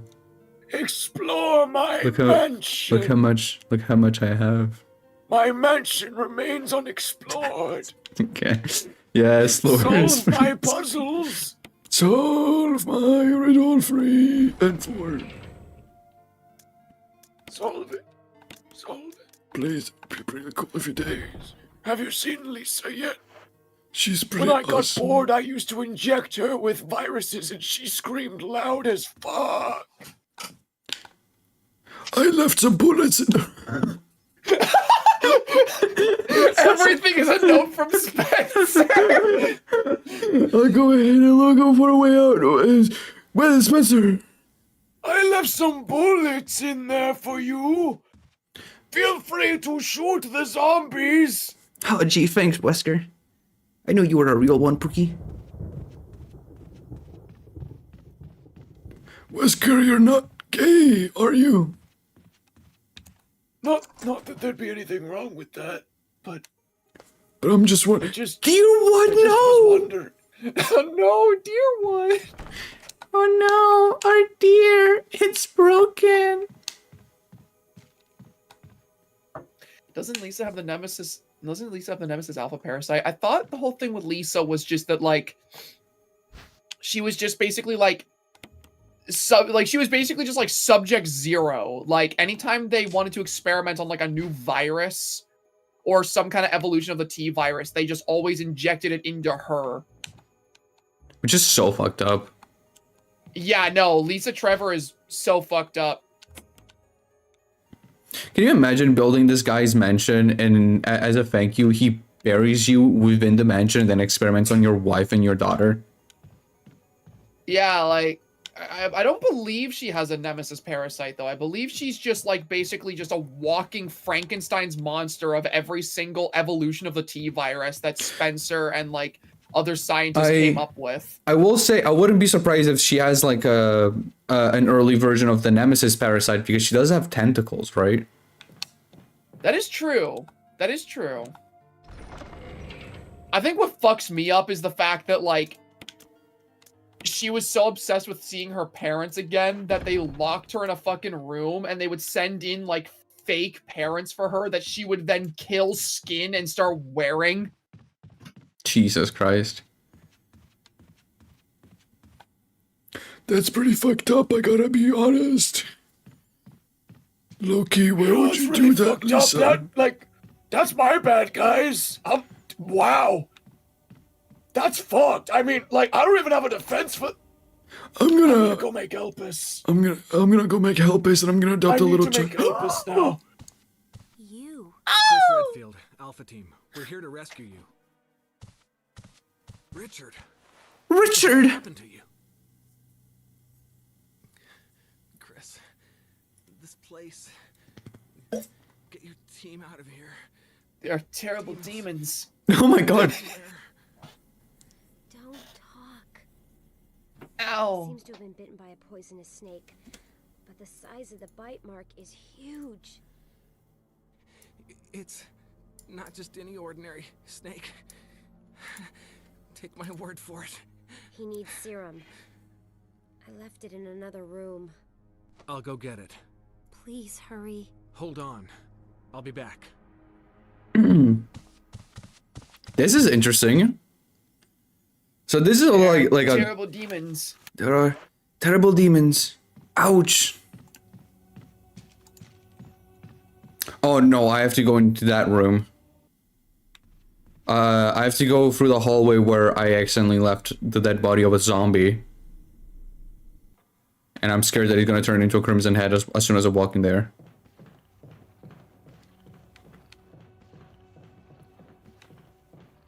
You know what, actually? I'm gonna go through this hallway. It's interesting that Rebecca gets introduced now. Yeah, right?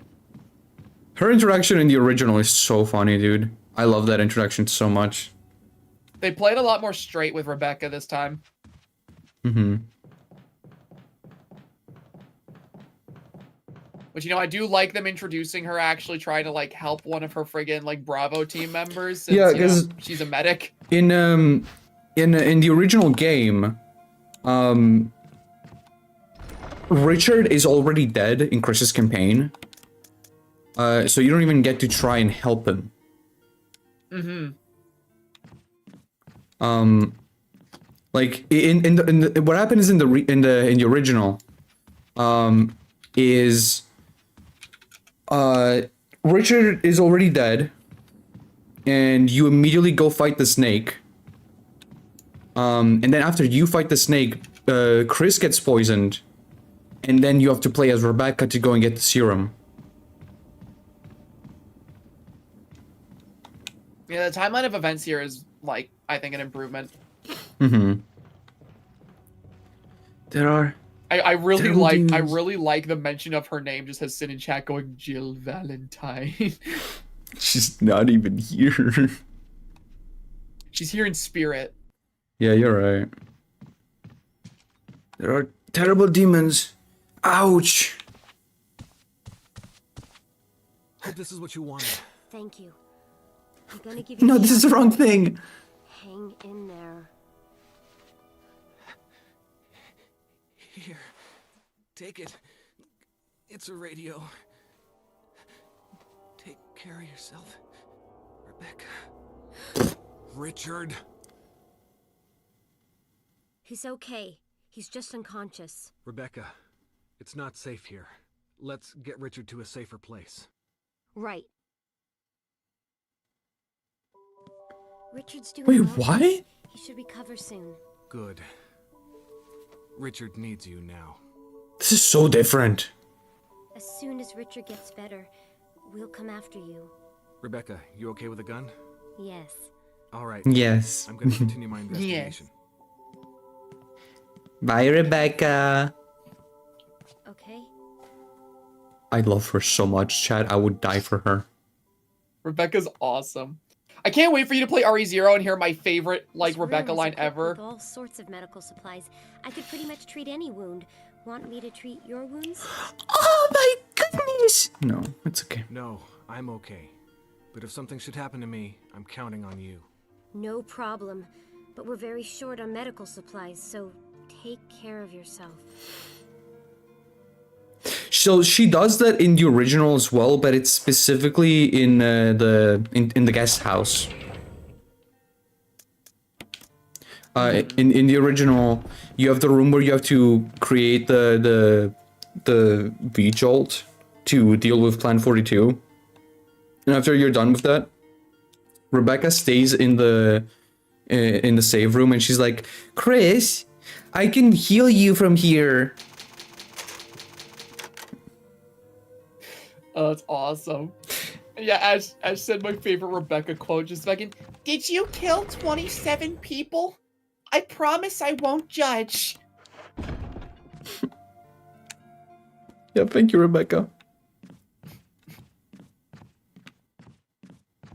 Rebecca could say that and you know she means it.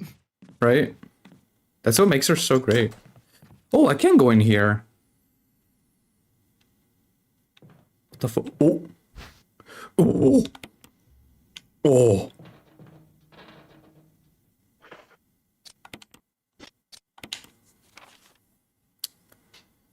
This... No, this is actually the same layout. Okay, so this is interesting. So the typewriter on the east side usually has the chemical bag in it that you have to use in this area, but it's not there, so I'm gonna have to go and find it somewhere else. There's a bedroom over here with a zombie hiding in a wardrobe, and there's, I think, like a little closet or something.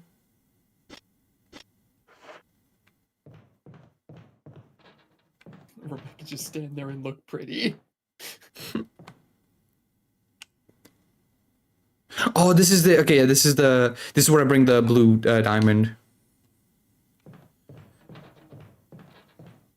Pretty sure at the end of this hall. Yeah, this brings me back to the hallway outside the dining room. Now I can go back in here, I can go grab the blue diamond, and we can go put that in place. Now you're thinking with diamonds. Now I'm thinking with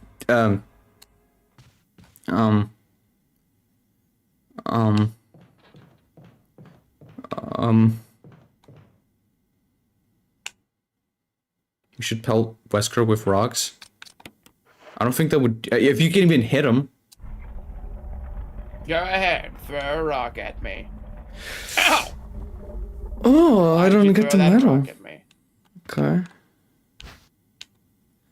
Will you take the shotgun shells? Will you take the shotgun shells? Good, Chris, you took them. Chris, you make me proud. I do like it when you take the shotgun shells. Take all of those shells for a gun you don't have. That's good, Chris. I'm so proud of you. Usually gives me a medal. Oh, hey, there's a zombie at the window. Hey, man. This is the Plant 42 room. The lid on this water pump is open. Pump the water. No. Is he hearing Spencer's voice in his head? Hello? Would you like to pump the water? Who the hell is this? No one. Don't worry about it. Bonzi, I think Victor Gideon's kinda hot. Your thought? Well, go on. Let the world know.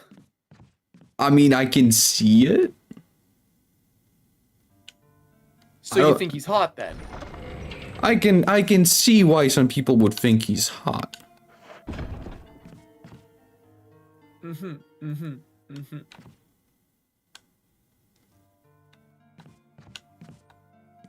Are you okay? No. Want me to treat your wounds? Rebecca, No. you are delightful, but If no. something should happen to me, I'm counting on you. No Which is what I said promise, before. but we're very short on medical. last time. Why I'm skipping the cutscene. Okay. So I can oh wait. I remember. So okay, first I'm gonna go in the guest room. And then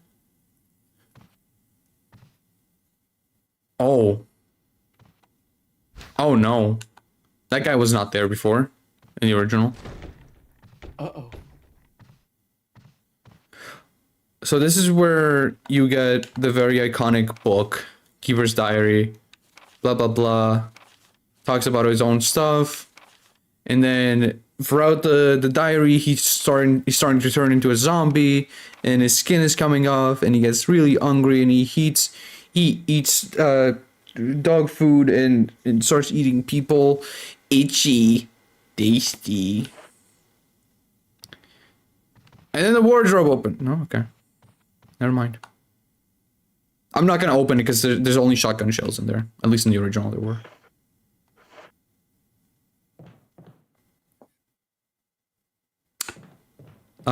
Lobby.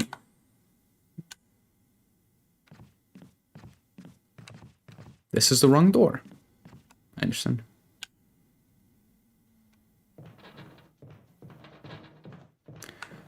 Okay.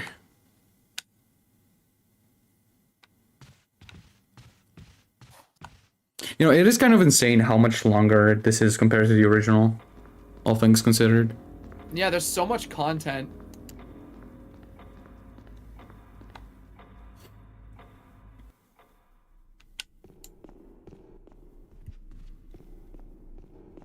Okay. It's locked. That's not how it was in the original. Let me see. So... Okay. There's that room I can't open yet. I don't have the emblems. There's the door that leads outside. I can probably go in there, but I don't really want to go there because there's gonna be dogs. I could try to use it. You know what? I'll try to use it in that hallway. I don't know. You can't see my mouse, so you don't know where. You can't see my mouse, and you can't see where I'm looking at, so it doesn't matter. But there's a hallway with a puzzle with crows. I'm gonna go in there. It's interesting. It's interesting that like Richard is not dead yet, because in the original, again, you find him and he's already dead with Chris. Yeah, and then here he's actually just unconscious, straight up, like. And they explain why Rebecca isn't following you around. It's ready to fall apart. This is so bullshit. Why?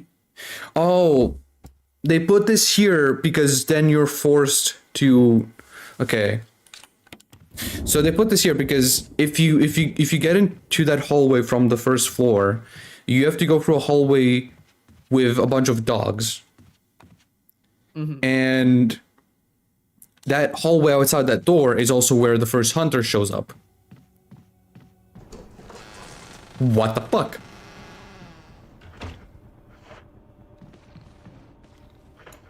Okay.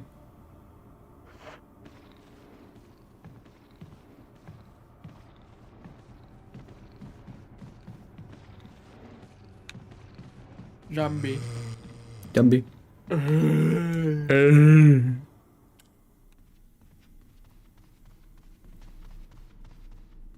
If you... Oh, wait, right, you can save Richard as Jill. Right, I forgot in the remake it's like that. Right, yeah, because in the original you just cannot save Richard no matter what. In the remake, if you save Richard during the yawn fight, he actually saves you. Break my windows!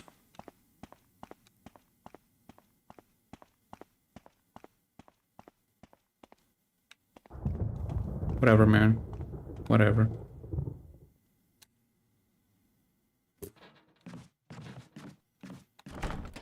It's locked. Oh my god. Okay. Pretty sure there's an old key in here.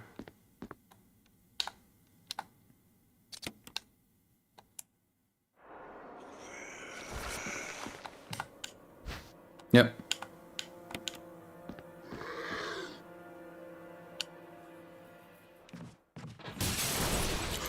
What the fuck?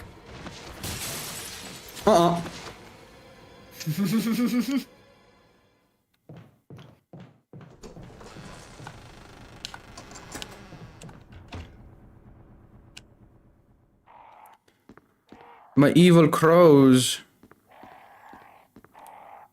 It's a picture of a saint winning a crown. Oh, this is a completely different puzzle. Oh no.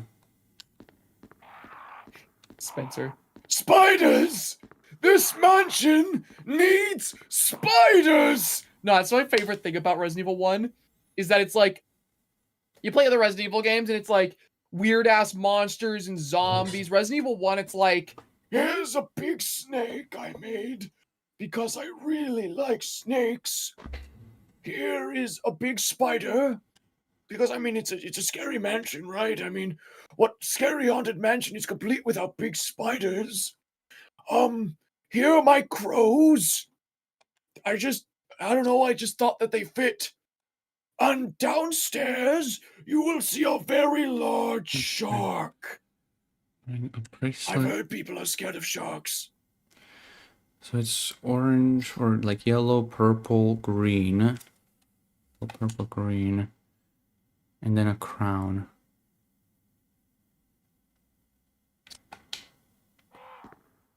So it's not that... Yeah, there's... What the fuck? Please don't forget my plant. I really love that plant. I've made 42 of them. Press it, yes. It has turned orange. That is orange. And that is red. A deeper... Complete my puzzle to access the liquor pit. Is the color? It's just, you know, there's a big pit in the floor. And every single time one of these zombies changes into a liquor, I put it in the pit. Just so I could look at them all in one place. It's purple now. I love purple. I love purple, I love purple, I love purple. I want to live like a Dungeons and Dragons lich, you know? Anyone comes into my mansion who doesn't know me and, you know, they gotta solve my puzzles and face my monsters if they want to get my treasure hoard. Lord Spencer, genuinely, what the fuck are you talking about? You know, we've got some workers here that are here to do some research on that experimental virus. Pick up my death mask! You might be able to unlock it using an old key. Use the old key. Oh, it's a good thing Chris is the one doing all this. I would have been screwed if the master of unlocking were here. Kinda sucks to be you, doesn't it, Chris? Sucks to be you, Chris Redfield. Now you will never find my experimental virus that turns you into a horrible, Oh my brainless, Jesus flesh-eating Christ, creature. that scared me! What the fuck? I did that! It's like Ebola, but way worse. Something like that. Don't stab my zombies. Oh my god. This is so confusing. Wait. That So I see you've discovered my experimental virus that makes zombies explode. It's pretty weird. I won't even lie.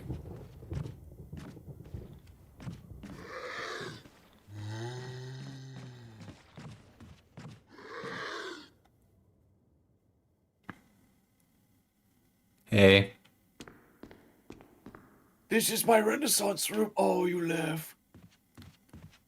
It's fine. I don't care. I'll be honest. I don't. It's I don't fine. I don't care. I really I only didn't. I don't spent really. $40 care. million and Go had a fuck couple yourself, people Chris. die making. You know what? Yeah, I'm not even gonna try and be subtle about it. Fuck you. Fuck you, Chris Redfield. Fuck you. And Fuck you. Fuck you. Fuck fucking you. boulder punching fuck. You're gonna punch a boulder. It's gonna be stupid. No one ever respects my paintings. Go, my fat zombie. This one is bigger and fatter than the other ones.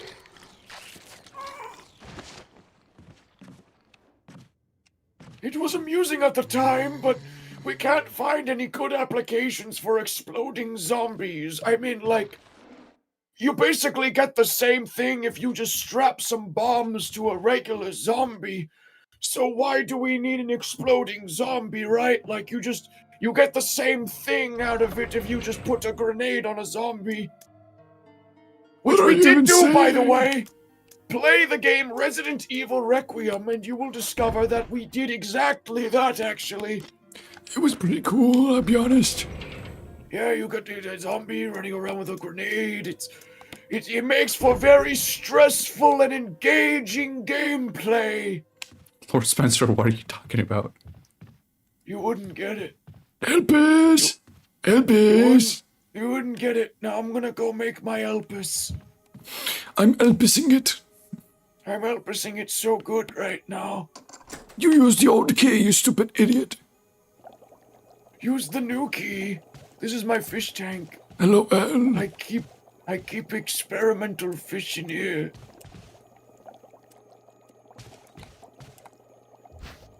Will you take that fish hook? Yeah, you would. Yeah, but you would. I bet you would take that fish hook. You're gonna put it in there? It's not necessary, you fucking idiot. You're not gonna believe what that fish hook is used for. That's right. It's the solution to another of my funny little puzzles. Oh, you can't carry it anymore, you fucking idiot. Collect my scarab. Nothing happened. Fuck you. Sometimes I just put little switches underneath my paintings to make people believe there are puzzles there. They aren't there. It confused you, didn't it? Yeah, that's what I It thought. tricked you. You are never going to find my virus.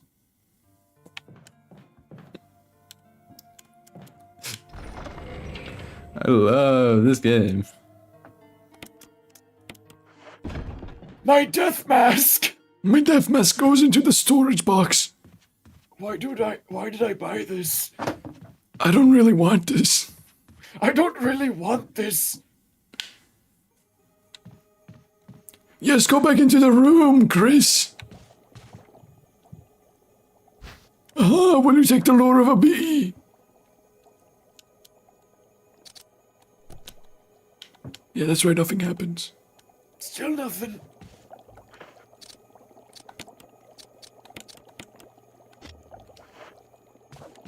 Welcome to my Resident Evil game where nothing happens.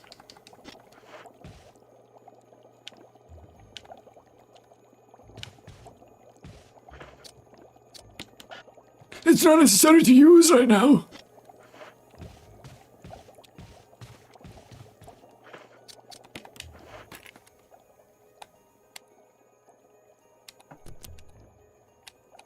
What? The insect specimens, okay. Bet you're confused. I'm really confused, yes. This isn't even a puzzle. You're just fucking around with my insect board. Aren't you stupid? I bet you feel real stupid now, don't you?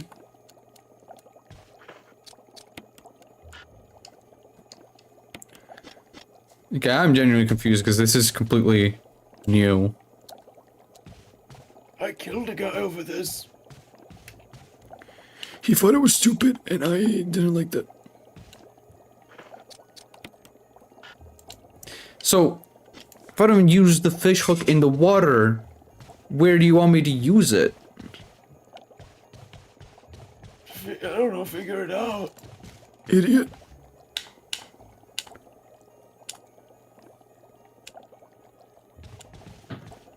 Oh my god, is this where fucking Neptune was raised? That's really funny. My little baby Neptune. Uh-huh. My other bee. There's the puzzle.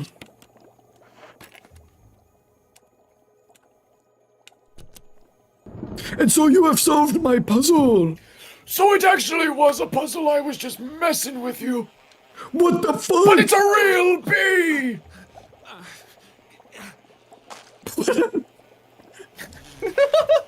What the fuck? Stop. Run away from my bee. I'm not gonna... No, you're not gonna get me to use ammo on a fucking bee. Leave me alone. I created it by accident when I injected the T-virus into a bee. I also did that with my plants on accident, but it was pretty cool because Planet 42 is like one of my favorites. I have no explanation for the bee. It's just a big bee. Like, I really wish I had something more, but like, I just got bored. It was like, what would happen? I mean, it made the spiders big. What about a bee, you know? And bees like sting people, so I don't know, maybe it would inject you and you'd, like, maybe you could make zombies by, I really don't know I don't what the know, thought man. process I don't was. know. Did you like it, though? I hope you Did you liked like it. the bee? Please tell me you liked it. Please. Please. he just keeps going. He flatlines. Please. Lord Spencer? Lord Spencer? 6, 7. Get away from me. I am in the body of Chris Redfield now. What?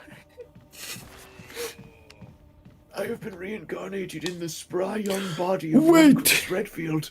I have just realized something.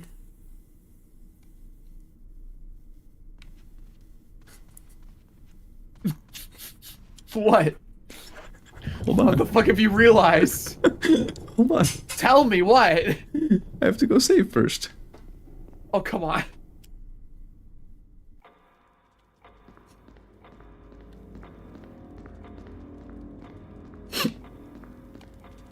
You want me to tell you what I realized?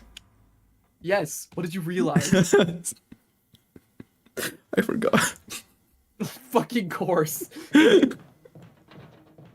No, I realized there's the double door where I'm supposed to use the key, the armor key, so I can solve the armor puzzle and get one of the medals that I need, or emblems or whatever. Are you okay? Yeah. Want me to treat your wounds? No. No, I'm okay. No, I'm old. I'm old. Dr. O? There's a light in the distance. See them coming closer.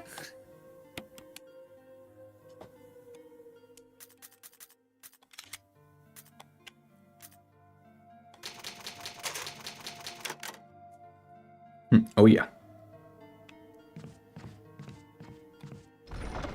I love Rebecca just standing there. She just stands there waiting. Hi, Chris. You need to be healed yet? You need to be healed now? You need help? How about now? Can I heal you? How about now? Can I heal you now? I'm Rebecca. You remember me? Just in case you forgot. I've been working for. In case you forgot. I've been working for Stars for like a month. I'm like How old is she in Resident Evil 1? Like, she's like young. She's like 19. She's like the youngest STARS member. You are the youngest STARS member. I'm Chris.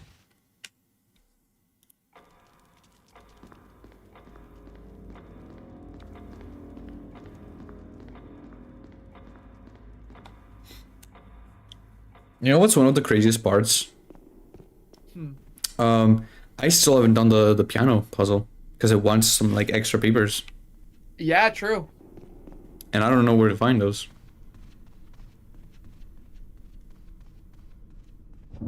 And I low-key need to do that because that puzzle gets me the shield key, which I need to go and face Yon. You use the measure key. Good. What the fuck?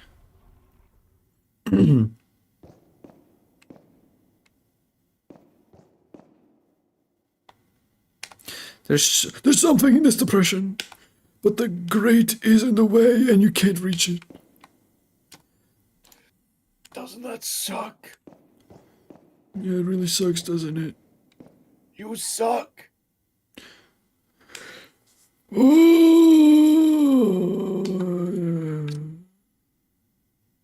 I love how many of like the puzzles that Spencer has in the Spencer Mansion in RE1 are like, If you flip this switch, woe to you in heaven and hell. it's like, why is this here then?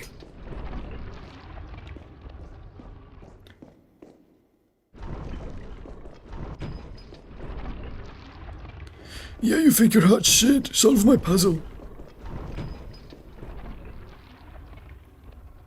Okay, I'm confused now.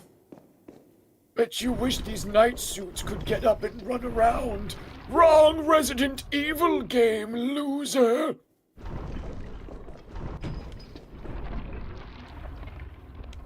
Oh, Oh man, you solved my puzzle. you solved my puzzle.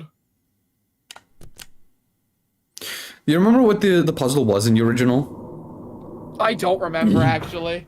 So in this room, you had all of these armors on the sides that wouldn't do anything, but there were specifically a statue here and a statue over here, and on the two sides of the on like these 2 points in the room, there were like little grids, and the button wasn't on like a little like pedestal thing like here. It was just on the ground, and if you pressed it, gas would, like poison gas would start coming out of those holes, and you had to like cover them with the little statues. Oh my god. It was so stupid. Resident Evil's funny as box. fuck. What do you mean a box?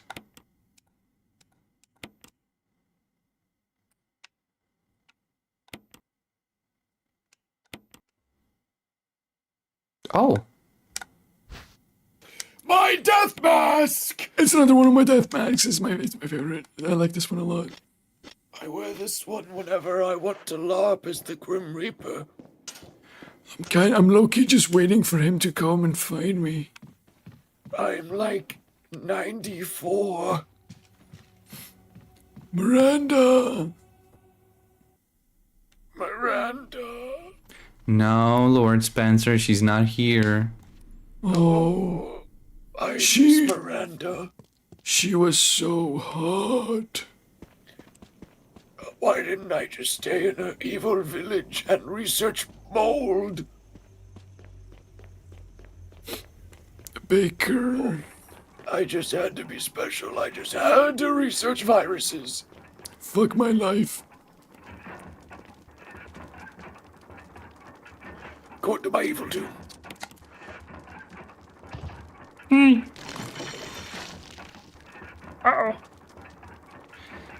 Oh, that's a good sign. Spencer. Mommy Miranda. Mum de Ramandra. Mom Duranda.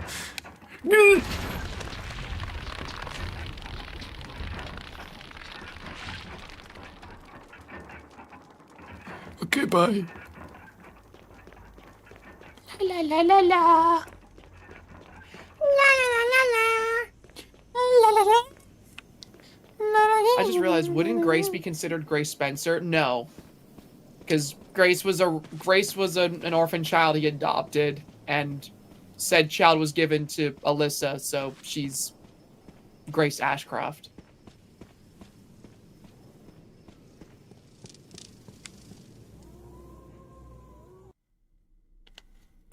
Well, What was that woman's name again? Mandarin? Yes. Mandarin. I like mandarins. Mommy Mandarin. I could go for a mandarin right now. Oh, yes, Mandarin. Oh. Oh, fuck.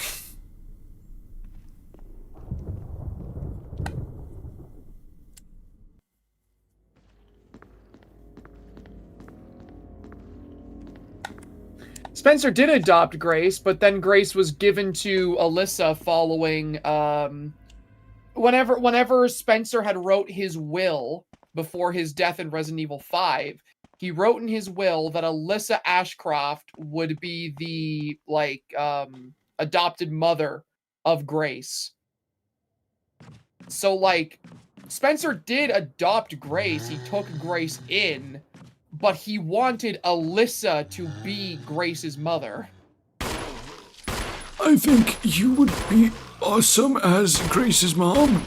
Because you're blonde. You guys have matching hair. And your hair happens to be a very nice silvery blonde, very similar to those random clones I was making in the 1990s for a completely unrelated experiment. It's perfect. It is the perfect red herring that is going to make it so that nobody understands the plot of Requiem. And everyone is still gonna think that Grace is a clone by the end of People are it. still gonna say Grace is a clone. It's going to be awesome. Even though, Gideon is literally going to tell you that there was no connection between Emily and Grace. We're going to literally tell you to your face that there's no connection between these characters, and you're still gonna think there is. You That's how stupid good this idiot. red herring is. I planned it that far in advance. Even the story of the games is a puzzle to solve. And then some people are genuinely gonna ask, or are not gonna ask, some people are genuinely gonna think that, Zeno is Wesker. It's going to be awesome. I'm so evil. I love taking any opportunity I can to make fun of people who just complain about Requiem story. Same.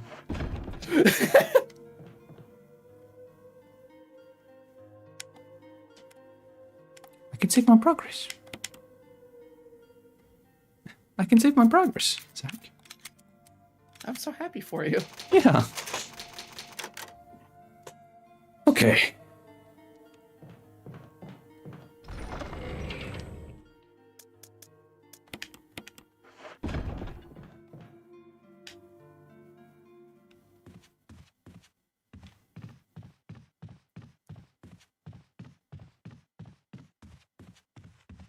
So I don't remember where I need to go. My mansion. No, Lord Spencer, no. Oh. But you wanna go to my mansion, don't you? I'm already in your mansion. Yeah, it's pretty cool, isn't it? You like it. Ooh, you like it so much. I like it. You like my mansion. Ooh. Ooh. I bet you're thinking, ooh, Lord Spencer, you're so cool. We should be friends. I bet I'm your favorite Resident Evil character. I bet you want to be friends with me, don't you? Oh, I'm not your favorite? Well, like, I'm at least top 5, right? No. Top 10? I was supposed to be a god. No. Okay. No, not even. Oh. I mean, like, okay, think about it, right? Like, I mean, like, I am the coolest. Okay. Like, all of Resident Evil happened because of me. Did you see that guy? Yeah. Random zombie walks up staircase, pukes everywhere, refuses to elaborate.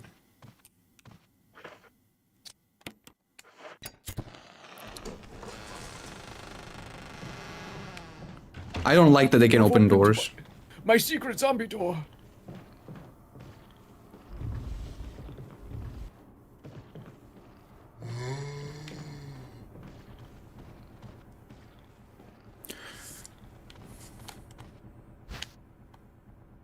Yes. Bet you wish you had a shotgun. Ooh, you wish you had a shotgun. Ooh. Dude, I need to stop. I'm at a point now where, like, anytime I want to make any joke this stream, I'm just defaulting to Wesker's voice as if Wesker is some, like, fucking, like, omnipresent being that is just commentating Spencer. over Chris's entire playthrough.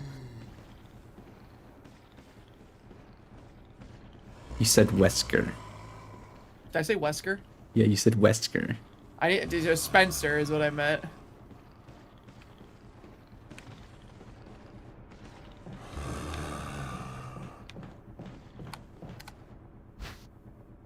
Ah. Now you can play a song. Uh-oh. Two old men stream. Loki, this is awful. Oh my god. Oh my god. Oh, nice. You tripped them both. Oh, nice. And I don't need to go into that room anymore.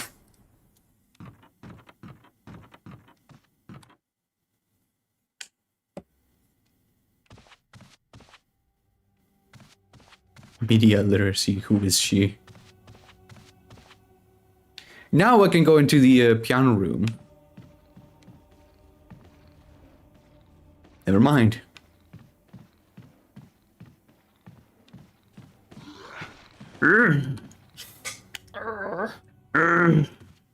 Yeah. I missed. Oh. I'm still not over that one zombie.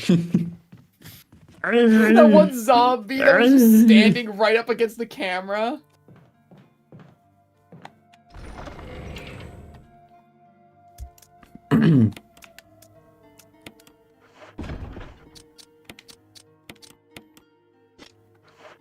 There you go. Okay. The funny thing is, right? This was just to get the music sheets. Now I have to go into that room. Chris is gonna try to play it. He's gonna do a horrible job.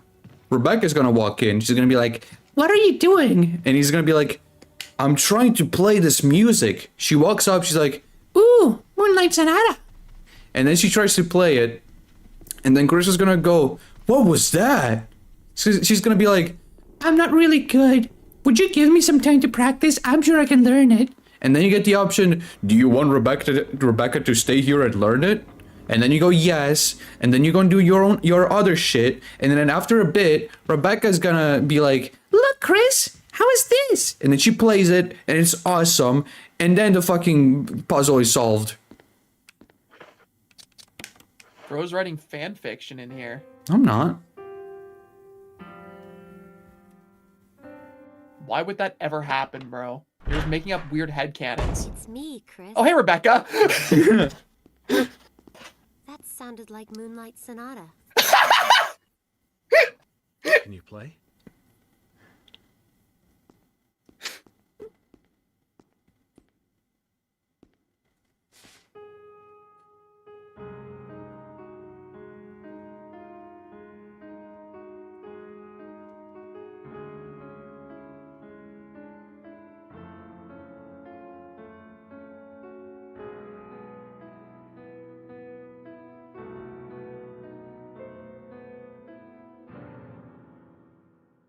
Oh, what was that?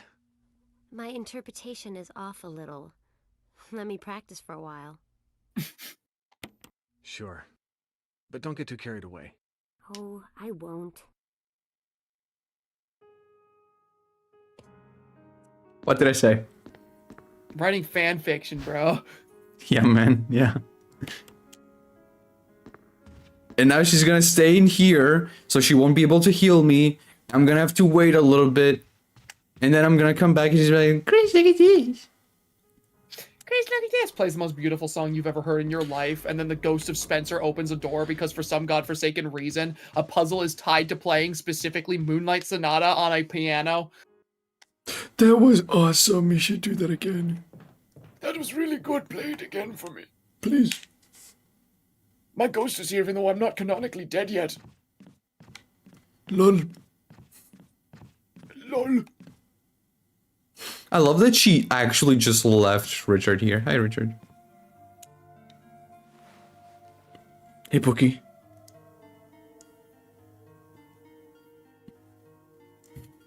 Why is he actually just sitting here?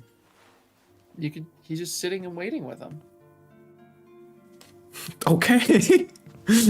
What, you think he's gonna try and strike up conversation with him? So, Richard. Is Rebecca single? Is she seeing any? No. Okay. Okay. Wait, who's Billy? That's a stupid name. Billy's a stupid name. But he's not even buff. He is. Yeah, well, I bet he doesn't know how to use a gun. He killed 27 people? No? Okay. Oh, he didn't. I mean, I wouldn't judge him. He still knows how to use a gun. Fuck.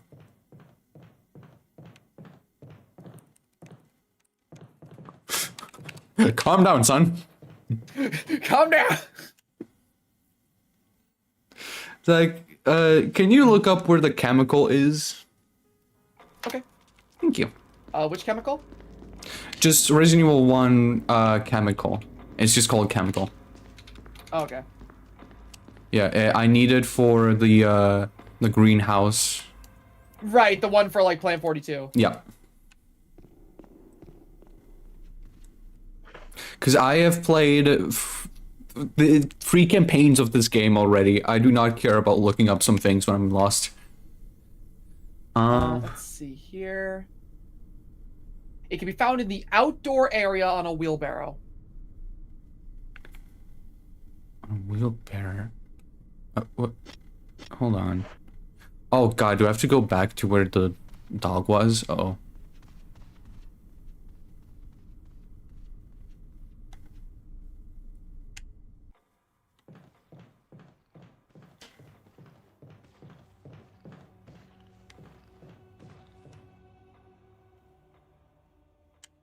The reason Chris learned to punch boulders was to one-up Billy. Friggin' punches the boulder in RE5, just, yeah, I bet Billy couldn't do that. Chef is just like, Chris, what the hell are you talking about? Oh, wait, the outdoor area. Oh, I'll need the helmet key for that then. Hold on.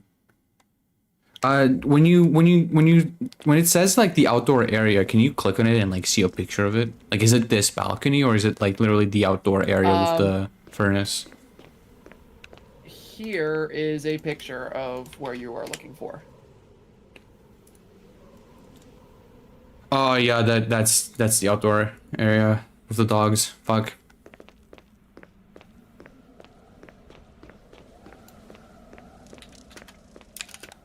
Yeah, so that area I need the helmet key for, which I'm gonna get later on into the game.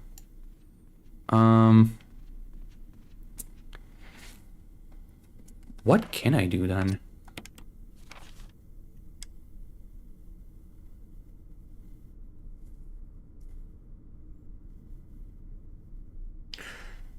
So I can go in there. I've not finished looking through those. Oh yeah, right. There's that room, there's that hallway. Right. And then over here.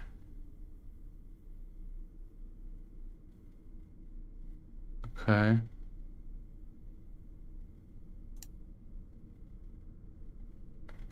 This is weird.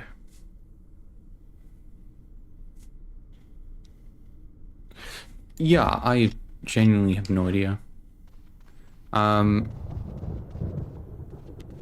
could go put in the medallion that I have. Or whatever this is. The crest, my bad. It's the wind crest. I hope they like simplified that puzzle, because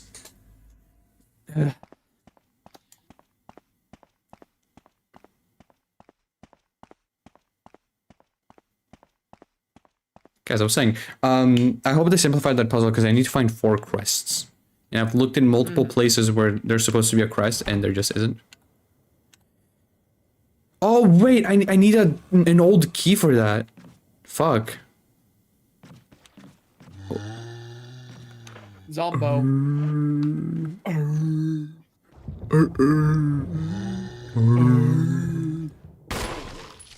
Oh. Oh. Oh.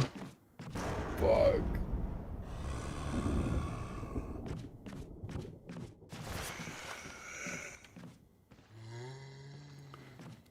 Man. Fuck. Zombie. Chris? Chris, Stop it.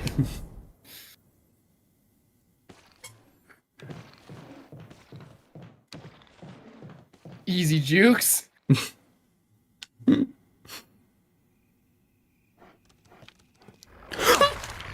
Stop! Stop, Bobby!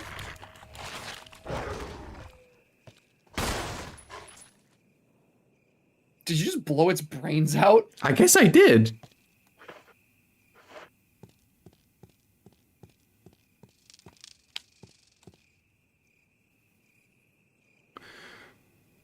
Okay. What? Something written. The filer of the accursed coffin.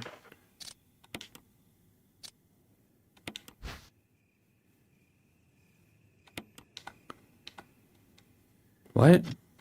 That's where you use the crest in the original.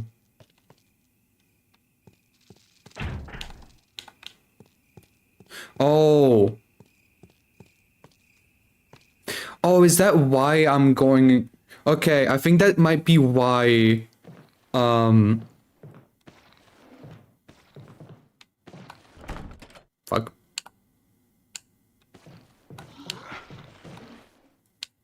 I think that's why it's getting me to get all of the death masks. Because I remember there's like a little puzzle or like a little mini boss. I think that's where you get the actual key to that door. And then you use the crest for something else.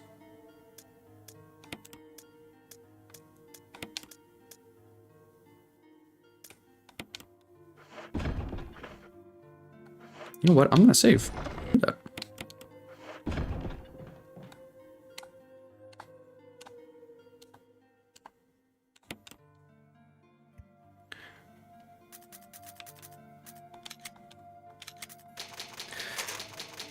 Okay, so can you look for the locations of the old keys?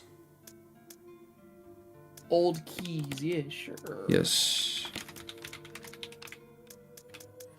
Because the I need an old key to open the outdoor area to get the chemical, and then with the chemical I can kill Plant 42 inside the mansion and get the helmet key, I'm pretty sure.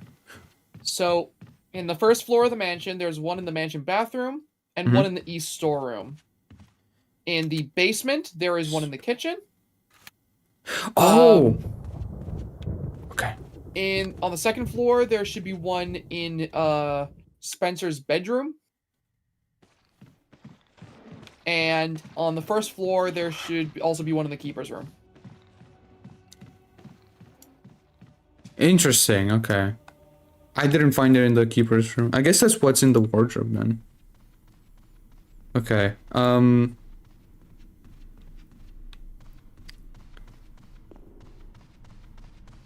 so wait, can you list them off again? Or like send me a list? I'll send you a list in DMs here.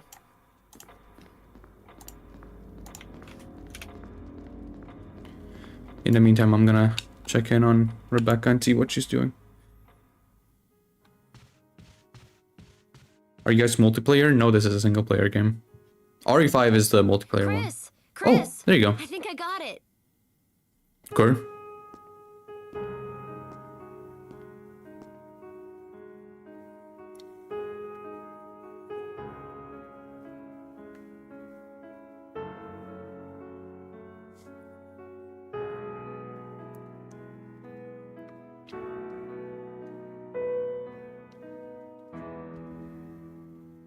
Practice makes perfect. That was really good. I'm opening this door for you.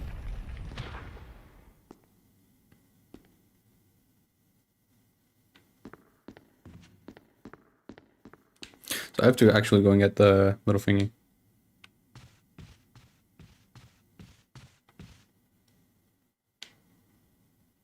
Damn, Rebecca, that sucked. Be nice to her.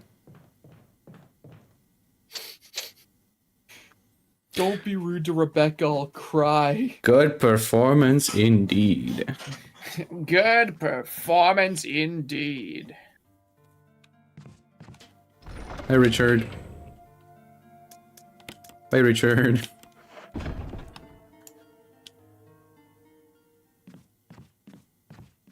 Yeah. Yeah.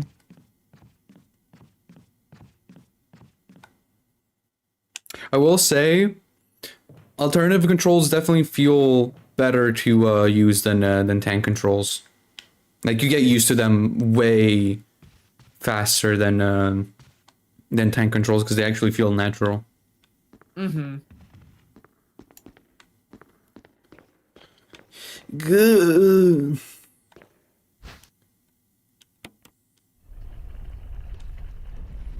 Yep. I'm glad they had to play the entire like animation for that.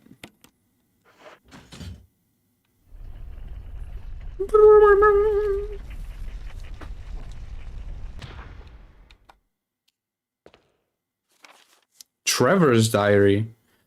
11 days have passed since arriving on this estate. How did I end up like this? A guy in a lab coat brought me a meager plate of food and said, "Sorry to put you through this, but it's for security reason."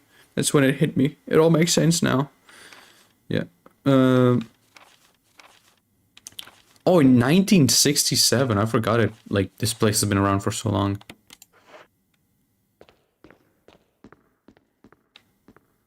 This was actually pretty early in Umbrella's history. Yeah, yeah, it was. Oh, hi. Okay. That's it? Okay. She just wanted to check in. Were you alright in there? Yeah. Okay. Cool. I mean, awesome, dude. That's want me to patch you up? No. Oh, okay. Boing.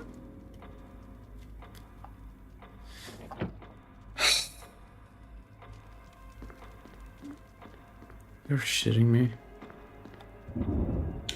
When the two have run each other through, the path to your destiny will open. It looks like you can turn the gears inside the clock. Try it? Yes. Small. Wait, no. Leave. Nothing happened. Okay.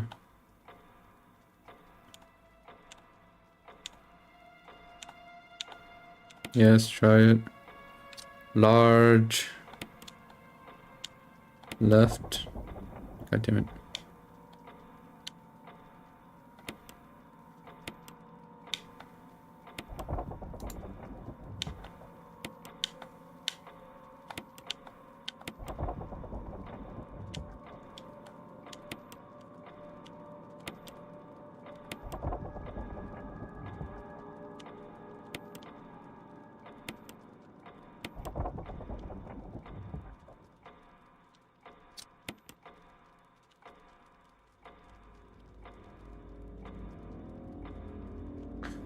Run each other through. Okay.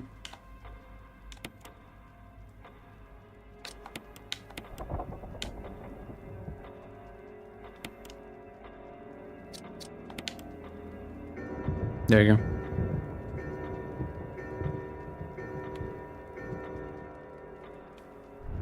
That was pretty cool. Yeah. Open my key. Open my key? I was really hoping you wouldn't comment on that phrasing. I'm old, okay? I'm old. Okay, so you sent me the list of all the so east storeroom. East storeroom. Okay, the kitchen, right? I can go into the kitchen.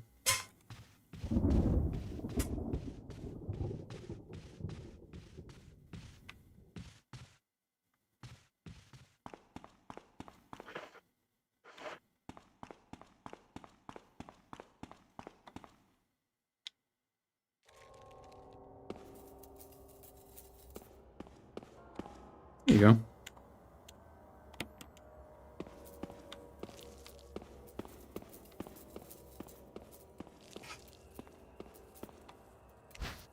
Okay.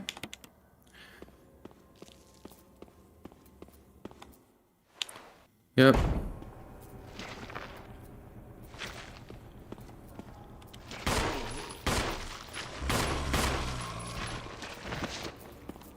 Okay, bye.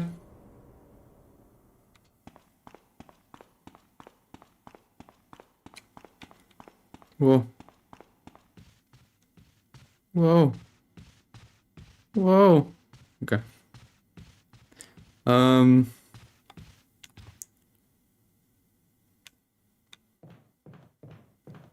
me see. I'm gonna go in here real quick. I'm gonna probably heal.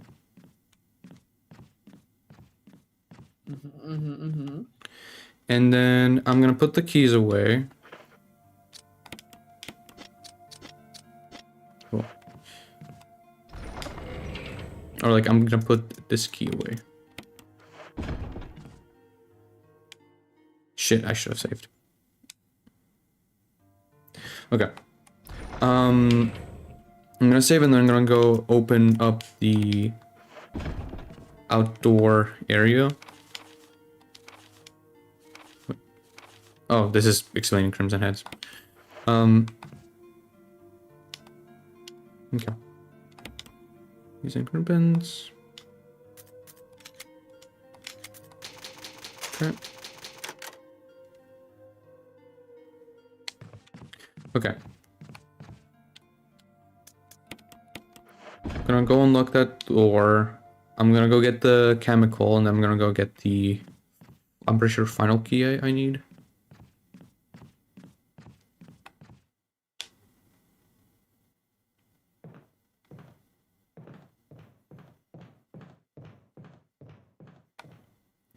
I am fully expecting the dogs to come out and try to kill me now. They've cracked the windows the last couple of times you've run by. They cracked the windows the first time I passed by, and then they just stopped. They also cracked the... Oh, wait, no, it was still the first time because you had to reload, right? Yeah.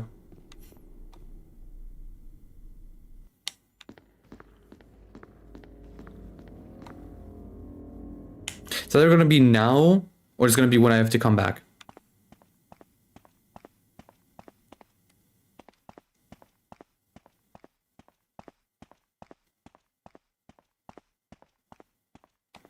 You know, okay. You know what's funny about the servers in the original games? Especially in the original RE1? They are actually not that scary. Because, they are so fast and they jump at you that, like, they are straight up not... They should, like, straight up, like, miss you. If you just run you could past just them. juke them.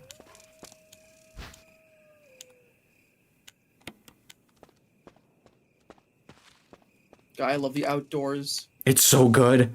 I would genuinely spend so much more time outdoors if it wasn't filled with dogs. Right, like... Oh, hey, speaking of dogs. Hey.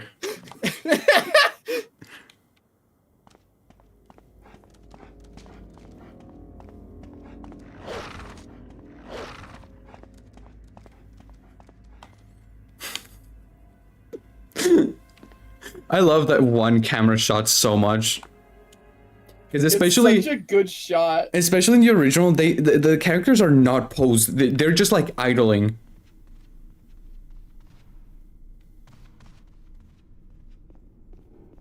Okay, now let's go back in here. Hello, Serpent Sector. What did you miss? I don't know when you left, but we got the shield key, which we're gonna use to go and face Yawn. And right now, I'm going to get... I'm pretty sure the helmet key. I think it's the helmet key that I'm going to get.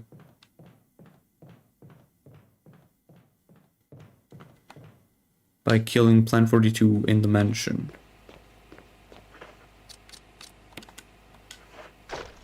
There you go.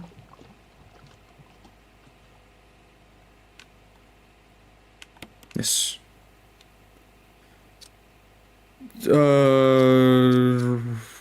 Red.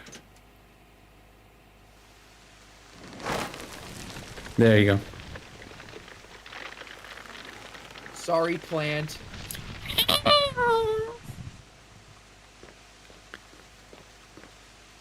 Look at how many green herbs. Oh, you get a mask instead. Okay, that makes more sense.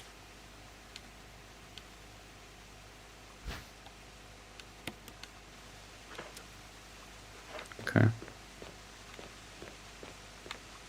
Cool. Wait. Oh, you don't see the mirror anymore? Or no, you see. You can see the mirror. It's just like really dirty. Or not mirror, the fucking glass, whatever. Okay.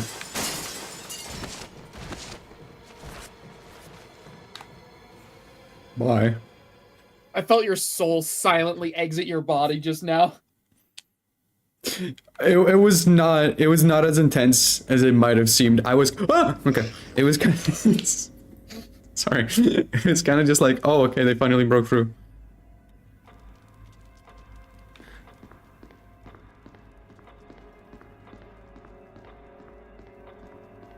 Okay.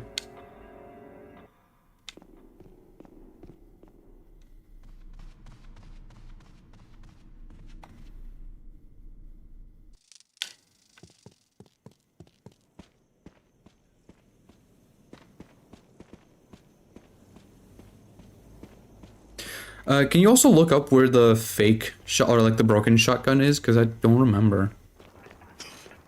RE1 broken shotgun. I'm glad you said it with an accent. It can be found in the firearms room at the Spencer Mansion in either the original or the remake. Where is the firearms room? The firearms room...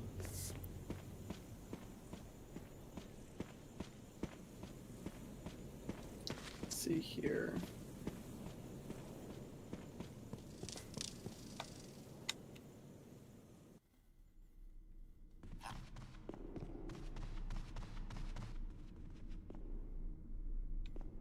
It's on the first floor of the mansion through the west staircase.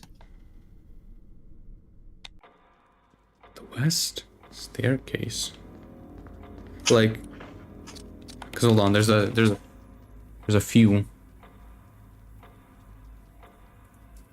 It just says here it's on the first floor of the mansion along the west, like with the linking thing being the west staircase. Okay. Oh. Oh, okay. I need the key then. Or maybe I just need an old key, I don't remember. I don't remember. Let me check again. Keeper's room, okay.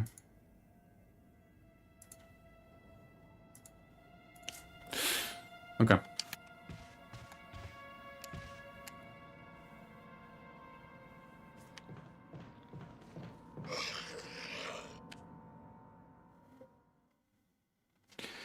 Okay. I don't like that zombie being there.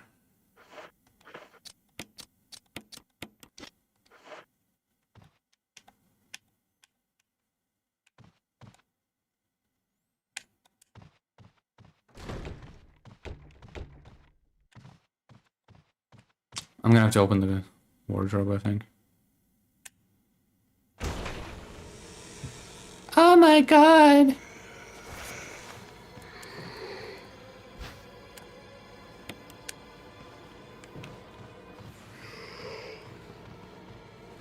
No, man.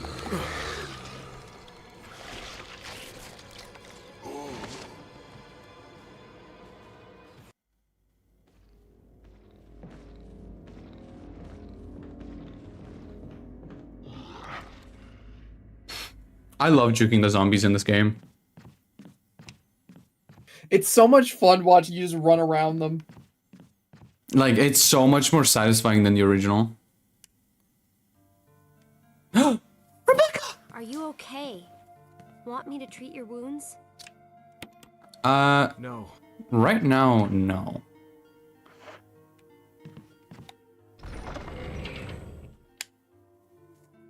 Hmm.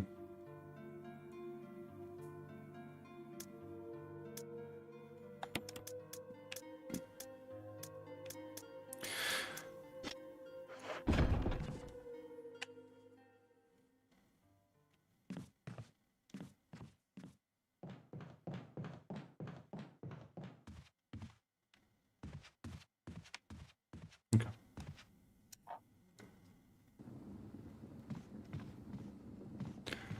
So I think I go in here.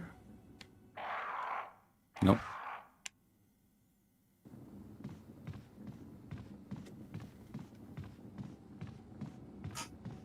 Okay.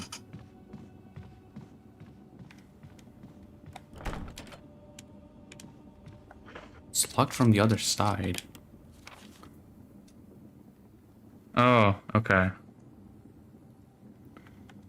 That's weird.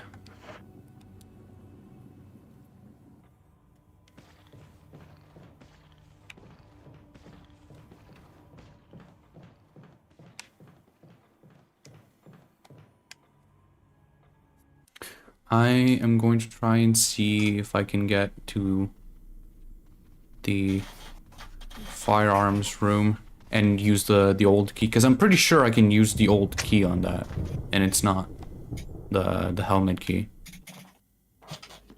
Mm-hmm. Because if it's the helmet key, then I actually just wasted a bunch of time.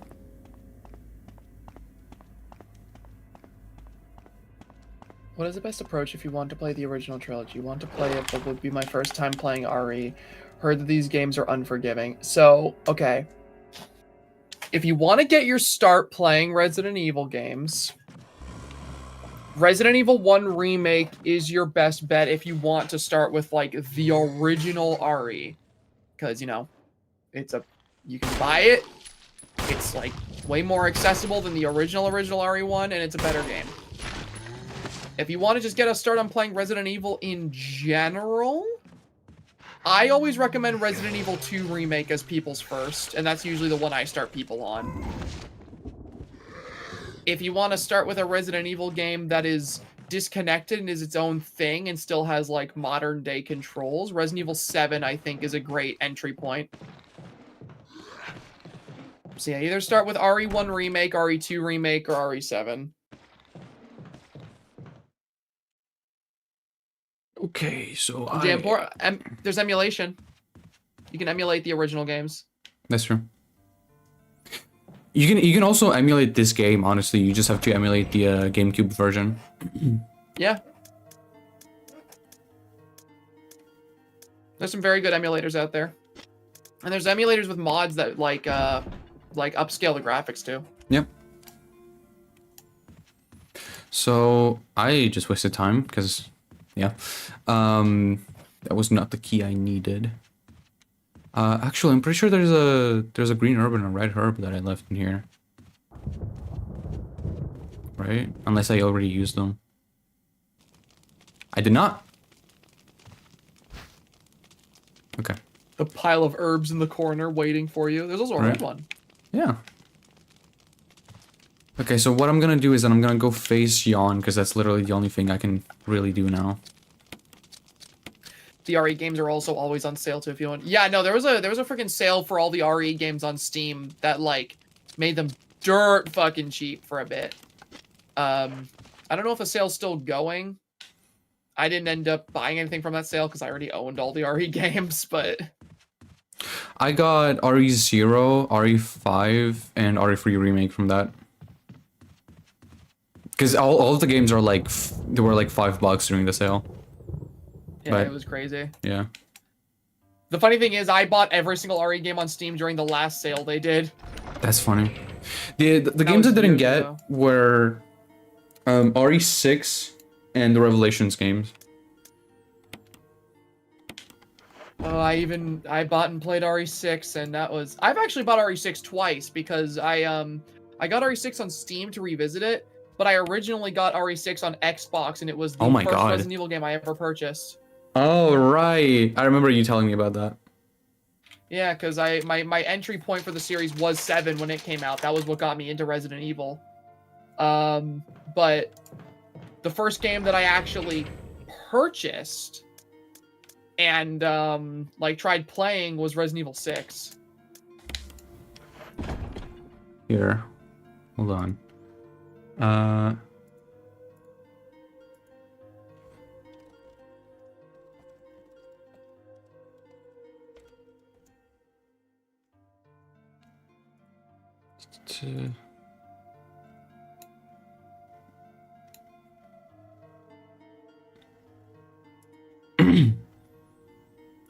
Firearms room. Yeah, Resident Evil 6 was the first RE game I bought, and playing it after watching someone else play Resident Evil 7 made me think that Resident Evil 7 was just a fluke and the other RE games weren't worth it. And then my dad was like, no, that's not true. And then he bought me RE4 on Steam, and that made me realize that I just happened to buy a bad one. Yeah.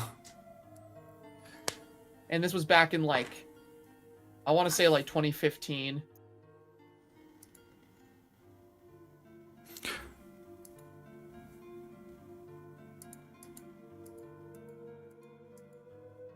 Oh, I'm stupid. Okay.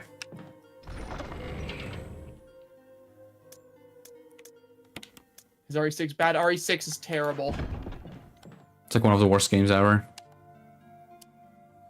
I haven't played RE6. I don't know. This is gonna be. It's gonna be like, oh my god, you didn't play it. You're talking about how bad it is. I watched 1 hour of the Leon campaign from that game. I'm not even exaggerating. I got so like overstimulated. I genuinely could not even watch it. It's really, really bad. I've tried playing RE6 multiple times. I've beaten the Chris, Leon, and Jake campaigns. I never even have done Ada because I hate the game so much and it's so unfun to play. I just couldn't. Yeah. I couldn't bring myself to finish it. Ooh, actually, I have an idea to get over there safely. So I found out that Describe the how bad it is in one sentence. Ooh. It's really bad. isn't it like pretty sure it's like QTE hell. It's QTE hell. There are quick time events for fucking everything. It's really the ugly. Gameplay is extraordinarily clunky and all over the place. Your characters move in a way that feels terrible. The UI is the most confusing bullshit that you'll ever experience in a Resident Evil game. You will be fighting the UI and fighting the menu 90% of your time playing the game.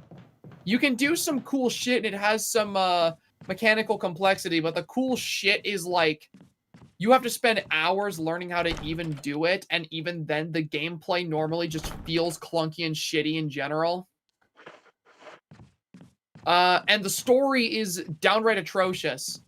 Like, Resident Evil games aren't exactly like, you know, the Mona Lisa of writing.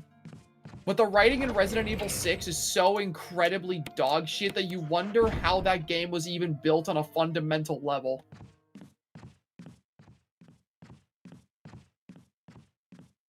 And it sucks because Resident Evil 6 does give you some, like, decent characters that are actually pretty damn likable. Oh my god, I'm and they're stupid. trapped in that game.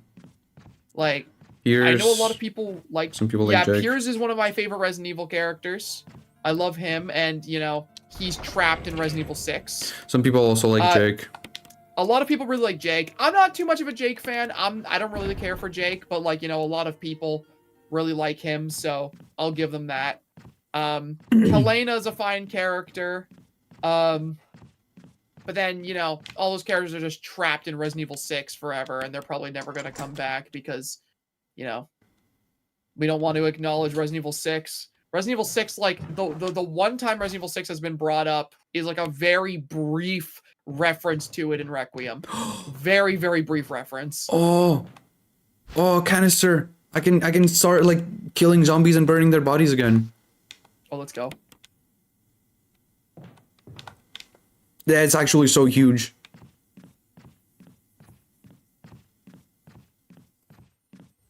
The plot of RE6 is spoiled fully by each campaign, then you have to play the other two. That's the thing, too. There's so many campaigns. okay? The game is full of Want me bloat. to treat your wounds? No. And I think a good way I can describe Resident Evil 6 as well is that, like, Resident Evil 6, like, okay. You play Resident Evil Requiem, right? And you have that moment where, like, Leon drives up the side of that skyscraper and friggin' jumps off of it on the motorcycle, and it's super awesome, right? And that moment is so awesome because, like, you know, you've played through the entirety of Raccoon City up to that point, you fought a bunch of monsters, it's been pretty standard Resident Evil action gameplay. And then you get that one really crazy over-the-top hype moment at the very, very tail end of all the action you just did. It stands out because that's what makes it so cool, you know? Resident Evil 6 is if every single moment of that game is that motorcycle moment. Every single second you're playing that game, shit like that motorcycle moment is happening. You don't get a break in Resident Evil 6. You don't get a time to, like, breathe or play the game normally. It's just enemy spam being thrown at you in every single level. There's no coherency or level design. It's all just crazy bullshit happening constantly. And There's a lot of bullshit so happening right now. overwhelming. Bonzi got chased by a Crimson Head into a safe room.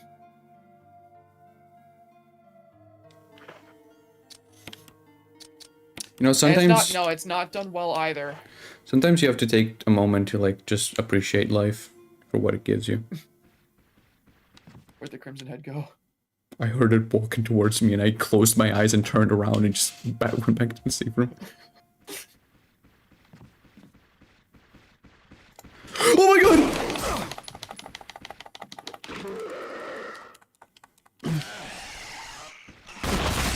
Ooh. Ooh. There wouldn't... There are wooden boxes here. They're covered in bloodstains.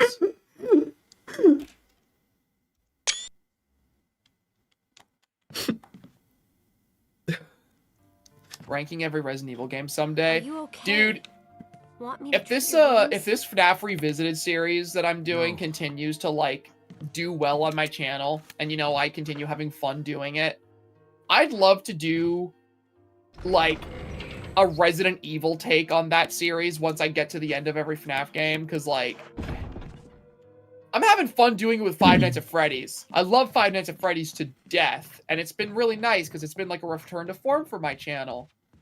But Resident Evil is my favorite game franchise of all time, and I am significantly Preach. more autistic about Resident Evil than FNAF. Preach.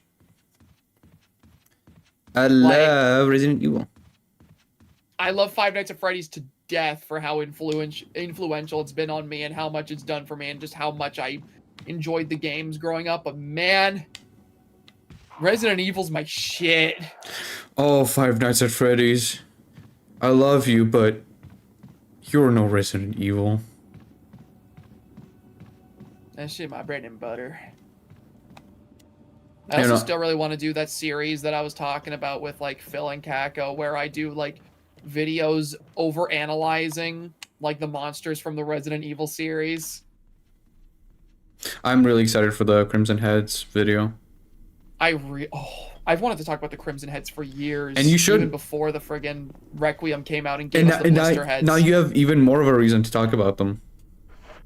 They are just actual survival horror gameplay perfection. I mean, yeah, you saw how I was like, okay, just burn it real quick, just burn it. Oh, it got up. I love Crimson Heads. Because they spawn, they know immediately where you are. They just book it for you.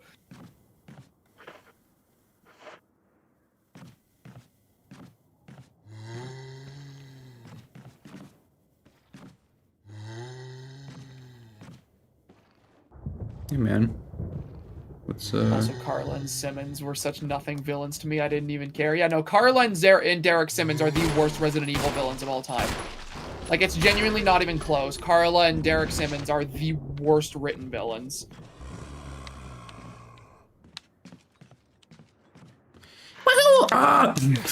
It's really bad to be such a terrible RE villain, because RE has some of the most charming villains in video games. Yeah, Crimson Heads and Blister Heads would share the same video. It would be an analysis of the Crimson Head archetype of monster. Yeah, because, like, I feel like Blister Heads are straight up just supposed to be, like, a follow-up to Crimson Heads. They are an evolution of the Crimson Head. Exactly. The Blister Head, it is capable of doing all the things that a Crimson Head does, and it functions for the same purpose as a Crimson Head. It does everything a Crimson Head does, but it's an evolution of it. Because Blister Heads are able to do more on top of it, and Blister Heads functionally serve a different purpose depending on if you're playing as Grace or Leon. So they are monsters that serve both of those characters' gameplay styles in different ways. So not only is the Blister Head just a great reintroduction of the Crimson Head concept, but it's an incredibly well done evolution of it. I also just kind of like the designs of Blister Heads more. I like the idea of, like, the giant weird, like, teratoma, like, tumor head. Mm-hmm. It's creepy as shit.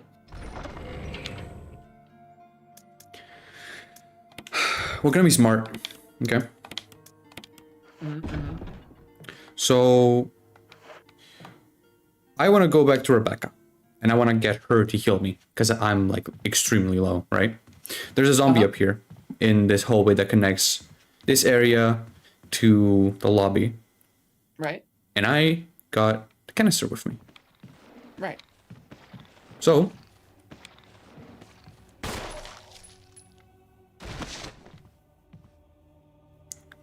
he's definitely not dead, so I'm gonna wait for him to get up. Yeah. I don't even need to use the Didn't canister. even need it.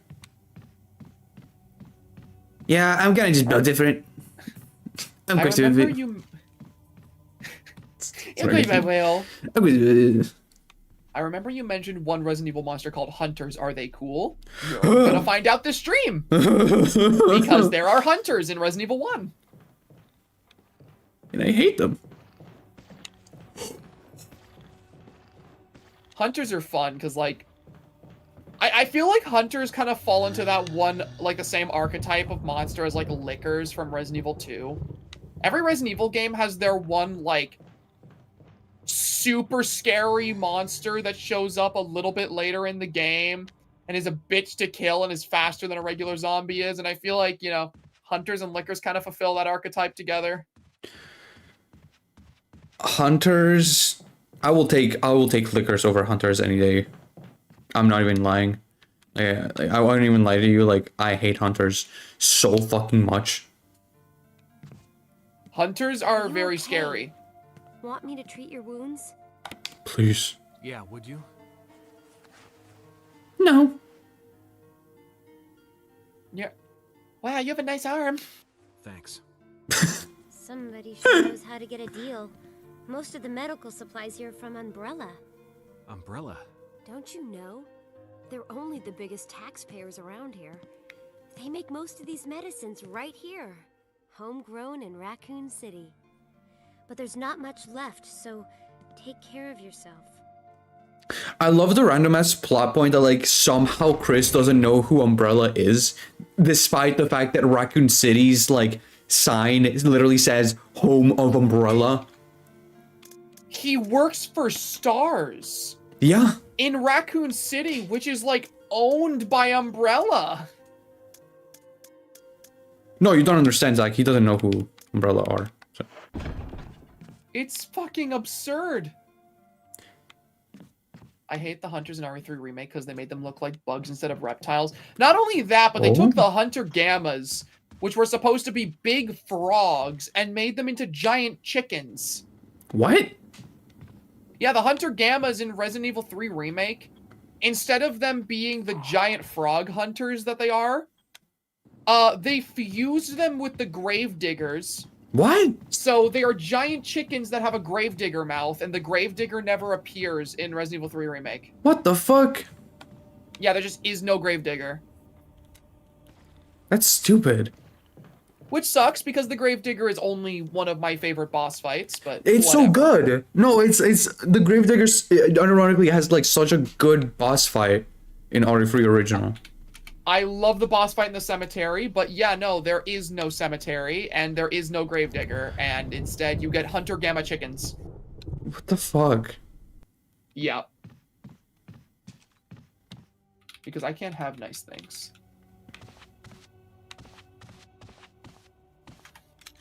I didn't save.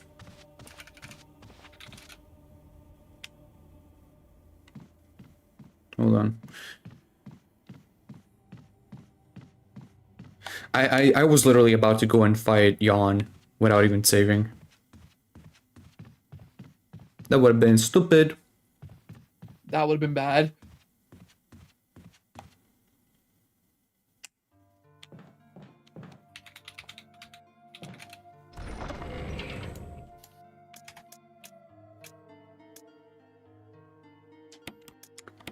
It's insane to me that I still have the armor key. Like, I could have sworn I opened every single door that I need to open with it.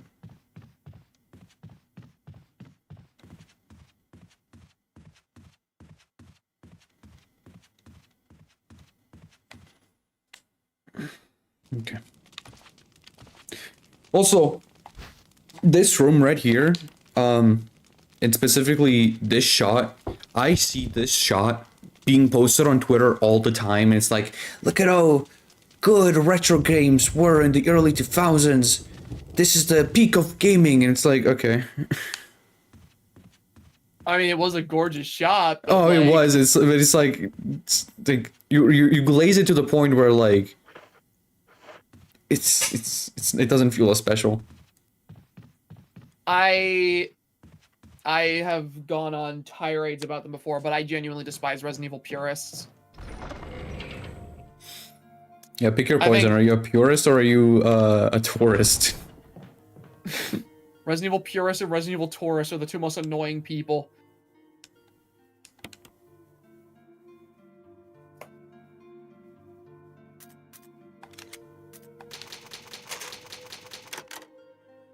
Okay.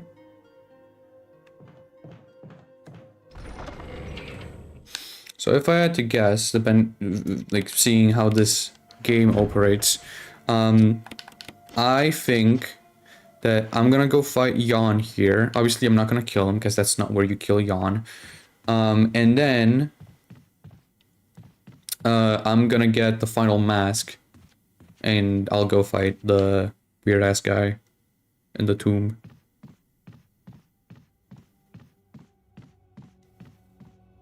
I feel like Capcom is ashamed of how big of a pile of shit RE3 Remake is, because it was no joke the least expensive game in the last sale. Yeah, it's that. And also, it feels like so much of Resident Evil Requiem is them just saying, we're really sorry about RE3, gang. Yeah. Like, the entirety of Raccoon City is just like an apology for RE3. Also, Which is so funny, because, like, part of the reason why RE3 Original was, like, one of my favorite RE games was the fact that I was able to explore Raccoon City. So, Requiem just gave me that, but better. yeah. Also, I'll go in BRB real quick. I'm gonna go use the washroom. You talk to chat. Okay. In the meantime, chat, you get to look at this beauty. Resident Evil has always been changing. If it never changed, we wouldn't have games like 4, which changed the style of 1 to 3. No, okay, that's my exact thing, right? You have these people who try to make claims that, like, oh, Resident Evil should be this. Resident Evil should be that. And it's like the entire reason that Resident Evil is as big as it is today is because of the fact that it has constantly innovated upon itself and done new things. Resident Evils 1 through 3 had the fixed cameras, And those are an art form in and of themselves. You know, we got games like Resident Evil 1 Remake, we got RE0, we got like some really cool games that followed it up in the early 2000s that had those fixed cameras. But like Resident Evil 4, Resident Evil 4 was able to exist and be as big as it was because it ditched the fixed camera and because it had the over the shoulder and it wanted to innovate. And then, you know, when the series got rebooted with 7, you know, we had first person perspective with Ethan, and that was a whole different Resident Evil game. Like, Resident Evil is as good as it is because they innovate and change things. They don't do the same thing every single time while keeping the series like core identity intact with the level design and the action and the monsters. Like, I don't like people being purists for any series because I think trying to define a series as these are the things that it has to do and these are the things that it can't do, it's going to just limit artists and make it so that every single game is just the same shit over and over again. And when every single game tries to do the same thing over and over again, what reason do I have to play those new games when I can just go back and play the game that did that formula better? This is true. Also, I'm back. Hey, welcome back.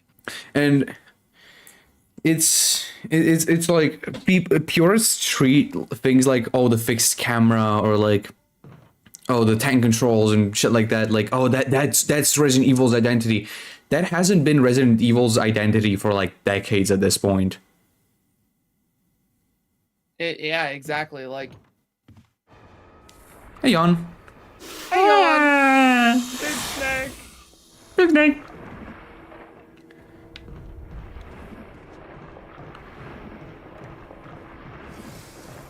Wait.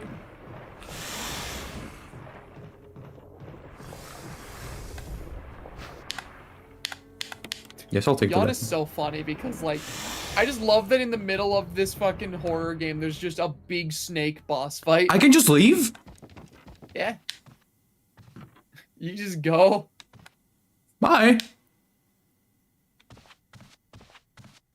Okay, well, that's been dealt with. Because, like, that's not even where you kill Jan. I mean, although I could, like, harm him a bit, right? I don't think it's worth it. I just don't feel like it. A snake with no notes about it, by the way. Yeah, just big evil snake. Yeah.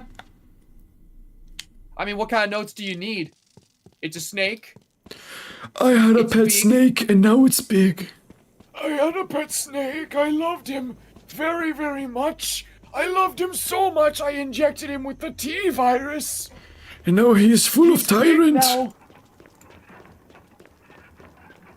I don't know why I did that. Can I just say that, like, one of my favorite fun facts, or even not really fun facts, but just like random facts about Resident Evil is that T-Virus stands for Tyrant Virus. Yeah, the T is for friggin' tyrant. It's awesome. And the G in G virus stands for I don't know. Gallium Gerpings. What does the G in G virus? God. The G in the G virus from Resident Evil stands for Golgotha, a reference to the biblical site of Jesus' crucifixion. Oh, it's a Crimson Head.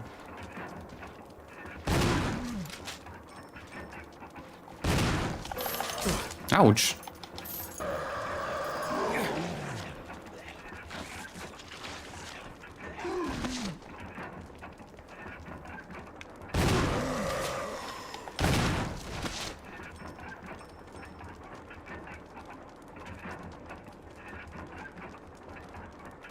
Are you dead?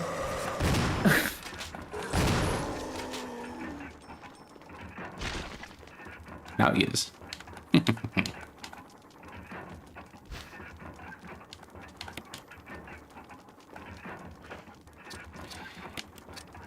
Not a single scratch.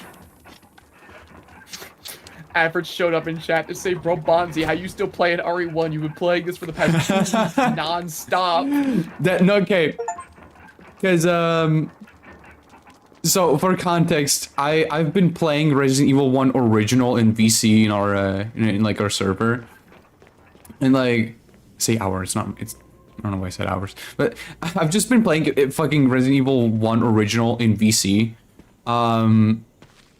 And I've played both Jill and Chris's campaign over the course of like, I want to say like 2 weeks or so. And Average has been there for like most of it. So now I'm streaming RE1. It actually seems like I've been playing nothing but Resident Evil 1 for the past few weeks. Bro only likes the original Resident Evil. Bro's never played another one. Resident Evil 1 is the only good Resident Evil game. You can They follow really me. should have stopped making games after Resident Evil 1. Really should have stopped making games. I'm conflicted. What are there giant animals in Resident Evil 1? A con or a pro? They are a pro. Are you They're a kidding pro. me? Yawn and Neptune are awesome. Giant spiders are great. The friggin', what are they called? The spinners? Something spinners. I think that, are they just called like web spinners? I don't even know what you're talking about. The giant spiders. Oh. I thought have they a were... name. For sure they're just called spiders. No, they're not. Oh, why is there a Crimson Head here? They are called web spinners. I could have sworn this guy, like, got up. I could have sworn this guy got up last time I shot him. He actually went down and, like...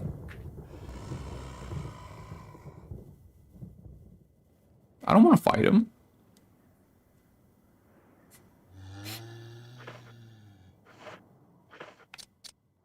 Like...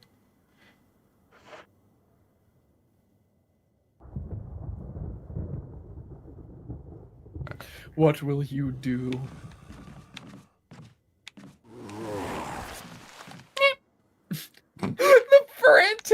the frantic movement. Oh, and a dog on the other door.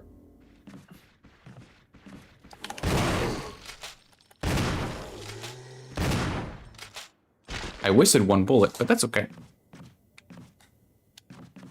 We love Crimson Heads.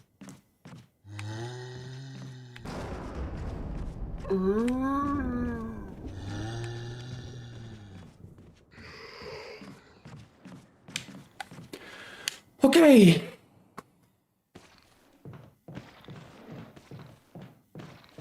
Cool.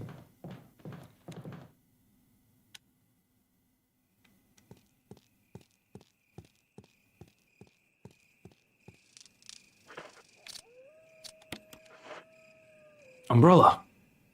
Boink. Umbrella. Umbrella. The logo of the Umbrella Corporation. Chris. Shotgun. Nothing bad has ever happened at Umbrella. That's just a lie and you know it. Why can't I go... Oh, wait. There you go. Oh. I don't like the random health sprays. I can see the crank over there. This is where you at least in the original game, this is where you got the crank. What? What? This is... God, this game looks amazing. What the fuck? Oh, look at this, bro. I forgot about this. This is completely new to the remake. Oh, that's not a... Ooh. What the fuck? I was not even that close to the door. Stop. Chris? Stop it. Yes, stop it. No, I... Bro really wants that med spray. I do.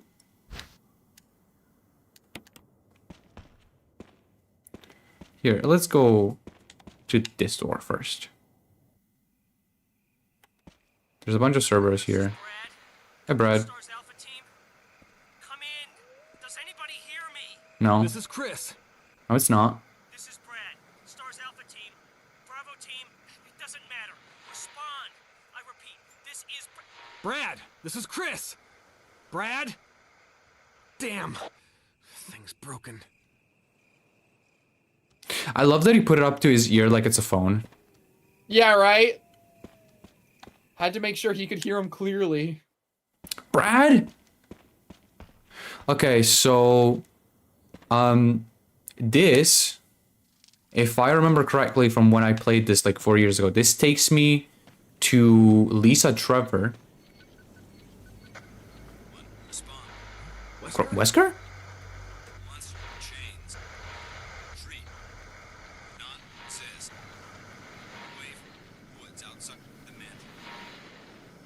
Yeah, so this takes me to the cabin in the woods that Lisa comes from.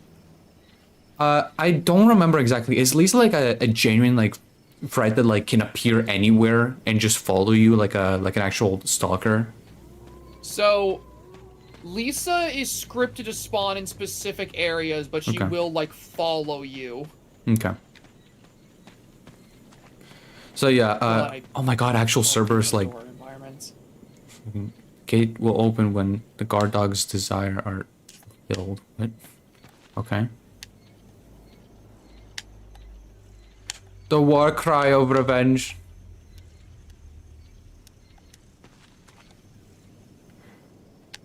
It reads, the last gasp of destruction.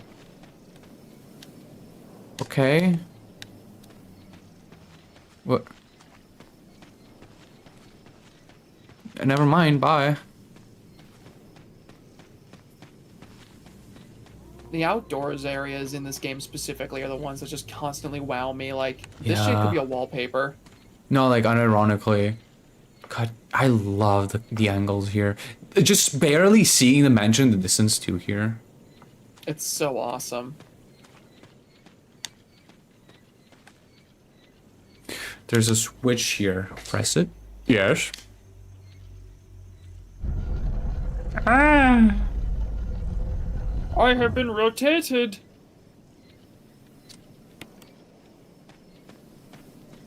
And I'm pretty sure there's like a blue one. No, not here.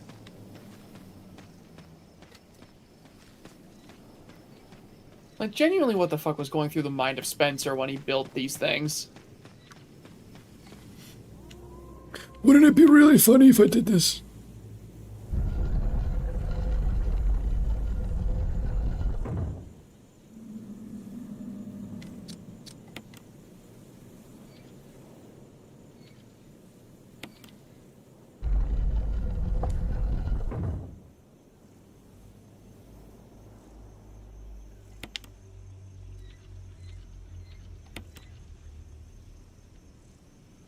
What the fuck? I have to like time it. You have to time it. Oh my god. That dog ain't moving.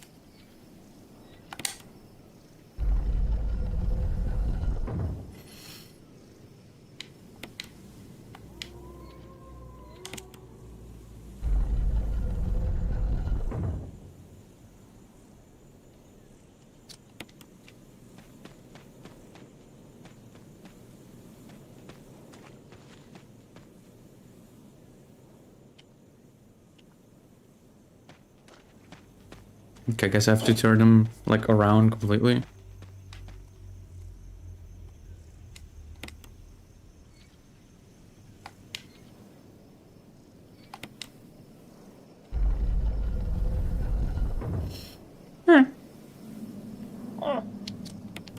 There you go.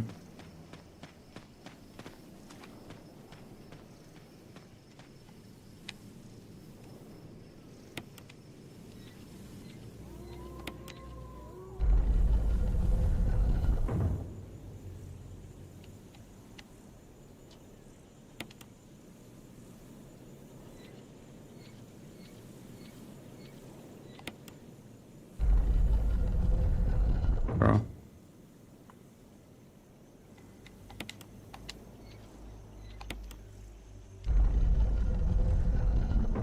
There you go. There you go. I'm smart. I'm smart, Charlie. I'm smart.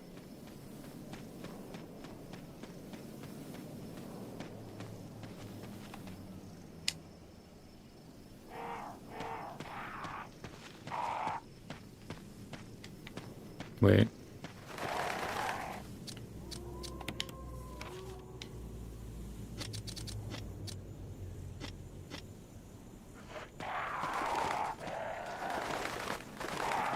What the fuck? Two vertical lines across and three horizontal lines. Could it be some kind of symbol? Indentation. When the... Oh, this is where I put the wind crest.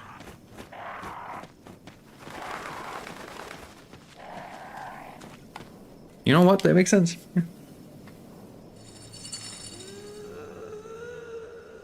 Oh. You can hear her.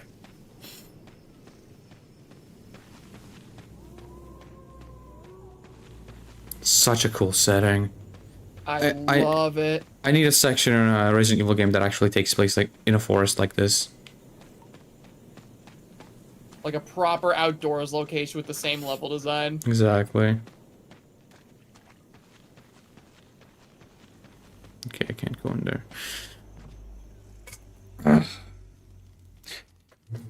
Here, before you do this real quick, let me launch my laptop.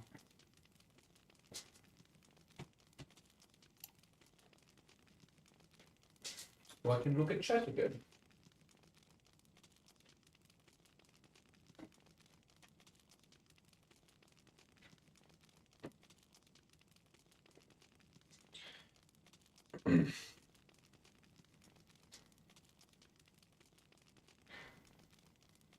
Okay.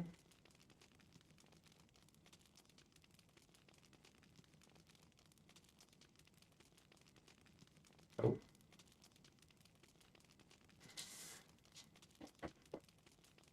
Okay. Let's go. I love this setting so much, by the way. This reminds the outside me. sections of RE1 are amazing. The cabin especially is like. It reminds me a lot of like. Jason's place. Yeah, Jason's little lodge in RE, or not RE2 in Friday the 13th too. Yeah. Okay. That's good. I'm glad I got the map here. I remember reading this. This like, when I read this entire thing, I was like, oh, this actually sucks. Daddy attached first, mom attached second, inside red and slimy, white and hard. Not true, mom wear. Do know dad found mom again. When attacked mommy, she moved no more. She's screaming, why? Just want to be with her. Or, mom where? I miss you.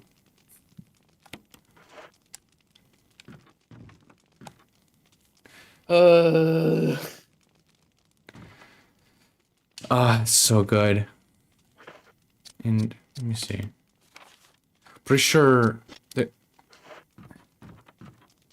there's a typewriter, but I don't have any ink ribbons. Shit. It's okay. Oh, okay. There you go.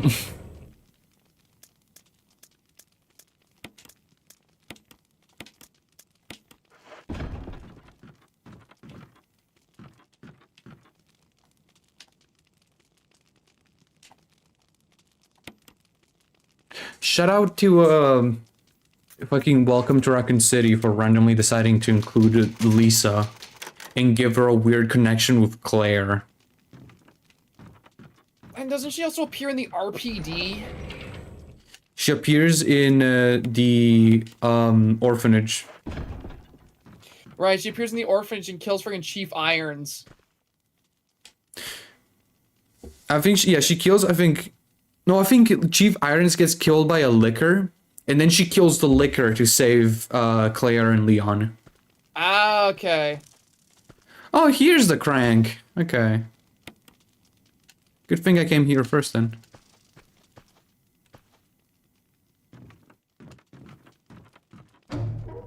Yep.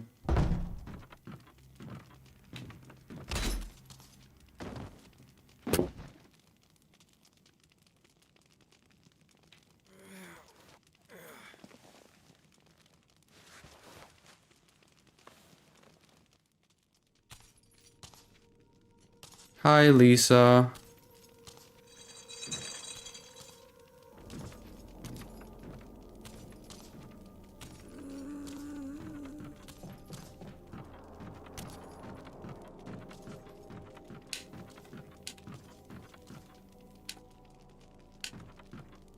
She is so fucking creepy.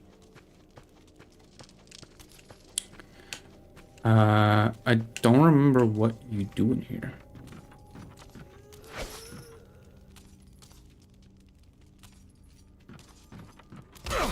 Jesus Christ. Okay, bye.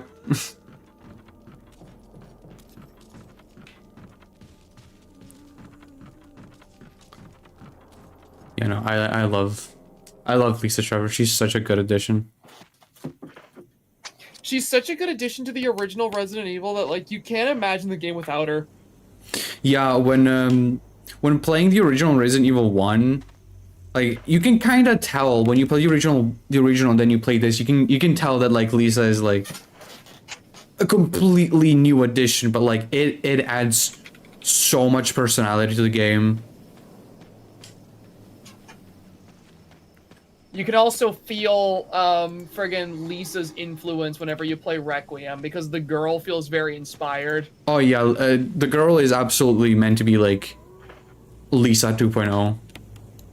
Mm-hmm.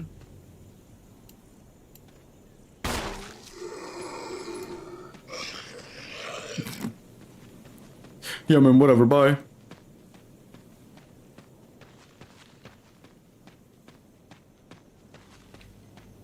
Also, I feel like we haven't spoken to Chad in a little bit. Chad, how are you doing? What's going on with you? I can't see you right now. Honestly, kind of wish they could have expanded the courtyard sequence for Grace. I agree.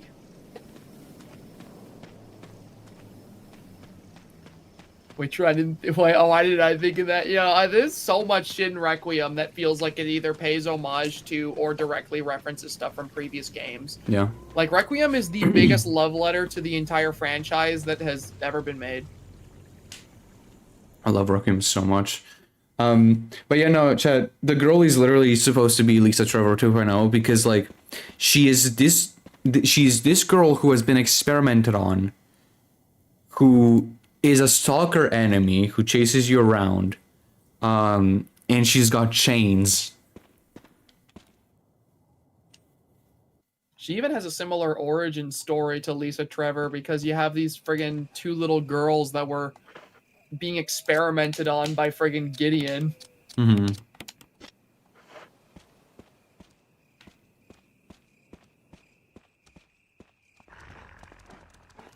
Also, you know the in the orphanage flashback when like you get to Ark and there's the like fucking what was it, like notepad or like journal or whatever that you can find. Yeah.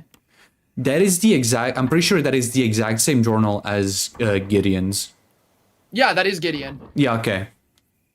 Yeah, because the dude in the notebook, he writes about how excited he is to experiment on children and how it friggin' like he's friggin' like trembling with anticipation. It is Gideon. Yeah, it's literally Gideon. I think that's such like a. I think it's a fun detail that like, hey, it's his. You can tell that it's his like, it's his diary, and considering how he acts, this like lines up perfectly. But obviously the implication is bad.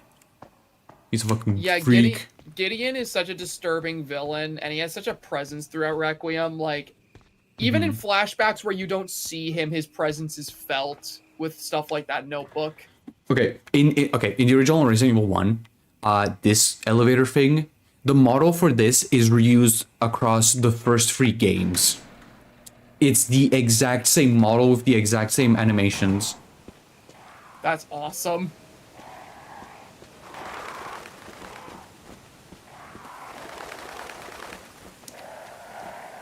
Oh my god, this area looks completely different. I love this.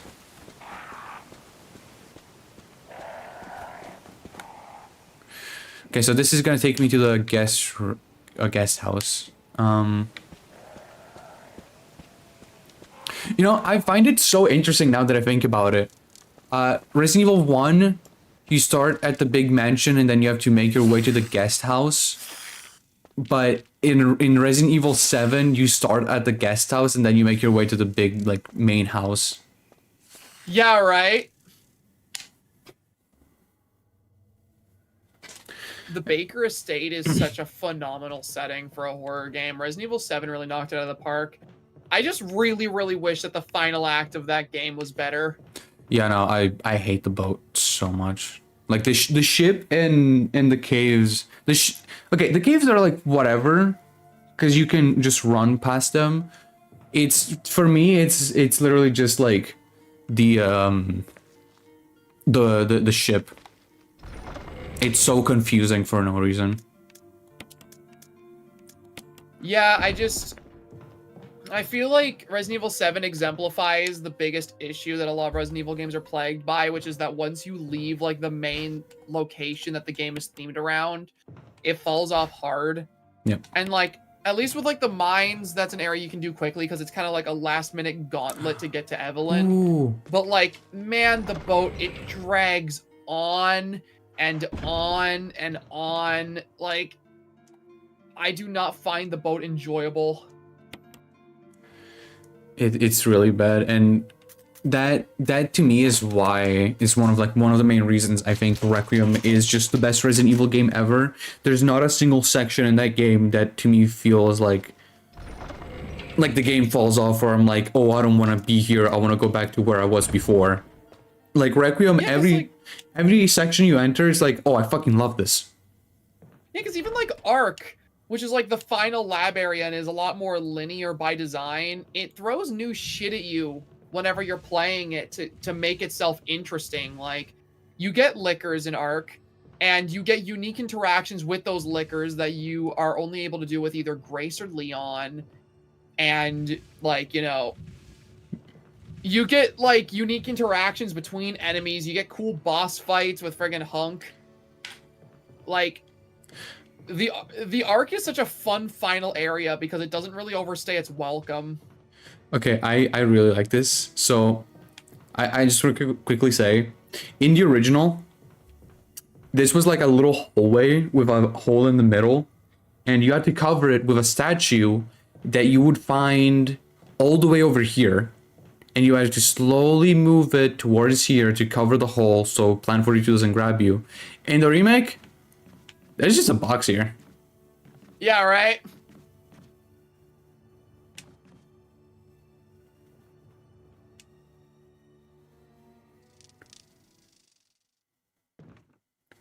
Jesus, I love the atmosphere here. Oh my god.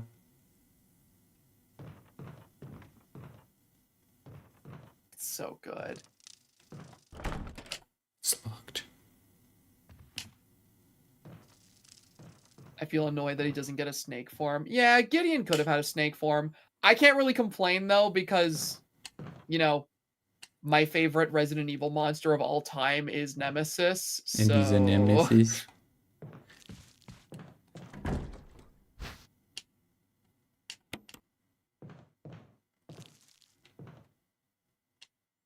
The residence key. Is this room 1? My only real complaint with Ark was that the first fight with the Elite Guards was getting pretty close to cover shooter stuff. I think the Elite Guards are a cool section, because you don't have to play it like a cover shooter. I just ran around with a max upgraded shotgun whenever I played my first time, and they would die in one shot to it. And then in the second half, when you're in like that room with the other Elite Guards, you can friggin' like free a liquor and let it start ripping those guys apart. Or you can use the friggin' like smoke, the little like smoke grenade things in the environment. If you shoot those to give yourself cover if you want to sneak up on them, or you can play like a cover shooter. Like, there is no right or wrong way to play the elite guard section, and that's what makes it so fun. Yeah, I feel like that's just the thing with Requiem in general. There's not a specific way to play that game.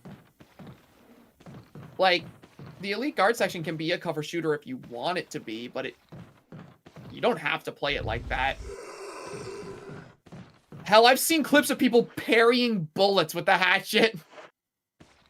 That is really funny.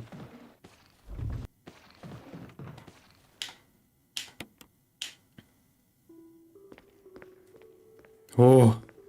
Oh, this area looks so much better than the original. Right? My god. There's a door here? Okay. This puzzle is the exact same though. Okay, this puzzle is the exact same as the original. The only difference really is that this box over here in the original is like all the way over here. Yeah. It really makes you think like, oh my god, in the original they would like do this like random bullshit that would take you so much longer to complete a puzzle for no reason.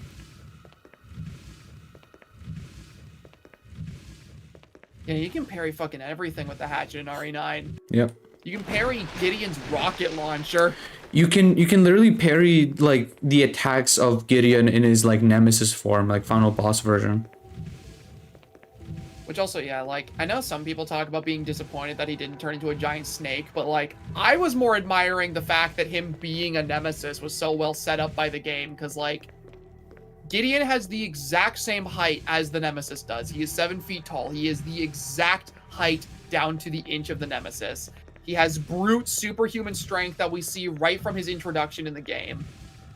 You can tell he's experimented on himself somehow with the way his friggin' skin looks. Throughout the game, he literally carries a rocket launcher, which is Nemesis's trademark weapon when fighting Leon.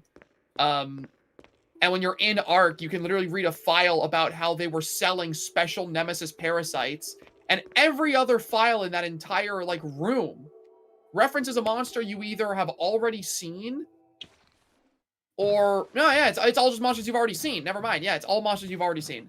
So like, there randomly being a file about a Nemesis parasite, it's like, wait, what the fuck's that doing there? Like, sorry, can I just say I love this zombie right here who like tried to grab me, moved next to me, is like, oh man, I miss you, and then like he just immediately gave up. yeah, right. But yeah, you know, you're totally right. I love that setup for him. I've seen people talk about like the reveal of Gideon being a nemesis being like a cop-out or something. So and stupid. like, it's literally built up to throughout the entire game. Ooh. Also, I've been, one moment, I've got food. I got you. I'll be back in a second. Makes me wish Jill was in the game. I mean, there's DLC planned for the game, so like literally anything could happen. My expectation is that we're getting an Ada DLC. Because it's a game with Leon, it wouldn't feel right to have Leon but not Ada. It is also very likely, I think, that we're gonna get a Chris DLC, considering the setup of, I mean, little final cutscene. I would love to see a Jill DLC, but I don't think it's gonna happen, to be honest. Like, it's the most unlikely. Although it would be cool because Jill is the other like main character of a Resident Evil game that was set in Raccoon City. Like, I wish Claire would come back, obviously, because she was also there. But I feel like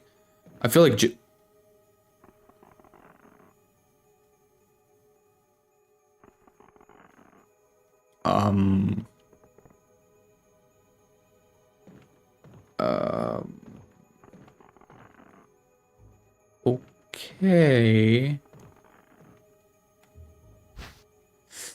Chat. I don't like this. The self-defense gun, what the fuck?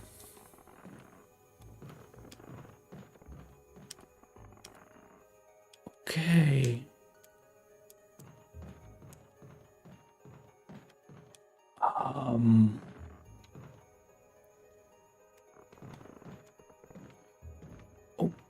Okay. Hi again. I left to try and get my Gambit Twitch drops, but I joined the stream too late. Oh, it's okay, Ash. Don't worry about it. So hi, Ash.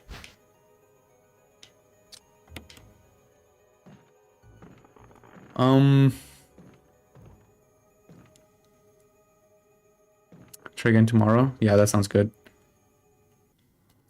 So that happened.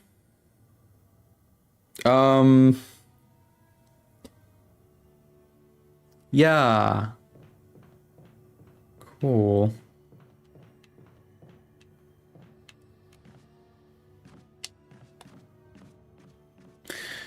Feels like commentary on doing the same thing over and over again, especially with the revelation of what Elpis is. Yeah, no, I know some people are not happy with what Helpis is, and they're kind of worried because they're like, oh, if Helpis is a cure to like literally any virus, then like how is the series supposed to keep going after this, right? Like, I don't know. I think it's interesting because this whole time, every Resident Evil game is literally like ended with like, oh, you just have to kill everyone, right? You can't save anyone. You have to kill everyone who's infected. So there's a hole in the wall. Just a sec. Uh-oh.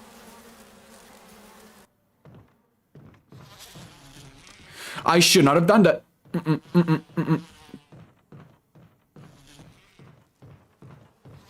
Ooh, I forgot about this. I've been lingering while I draw. Hi, Sin. Okay. There's one more room we haven't checked. That's not true. There's multiple rooms we haven't checked, but hold on.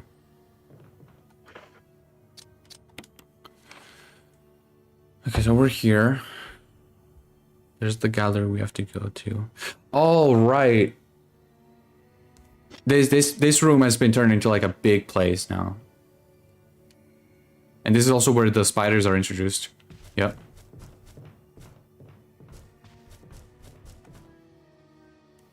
Red oil lamp, it's not lit up.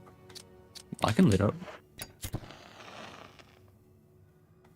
A strange silhouette hovers in the reddish light. It's an eye.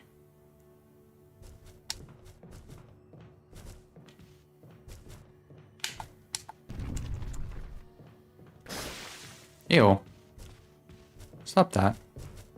Hey, stop. No. Bad spider. Jesus Christ. Billboards 2, 3, 4, 5.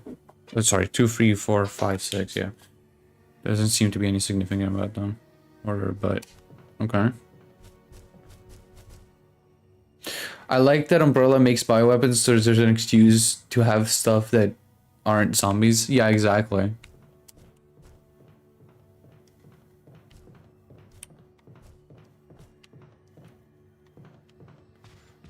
Okay, so sure. I'm back. Hello. So we're in here now. There's a lot of posters of like, yeah. There's a lot of posters like that. Kind of just trying to find where I'm supposed to go. Oh, wait, I need to show you. God damn it. Spider. Spider. I remember being so scared of the spiders when I first played this game. And every other game they were in, I kind of just realized like, oh wait, they don't really do anything. We got the key for residence room 1. And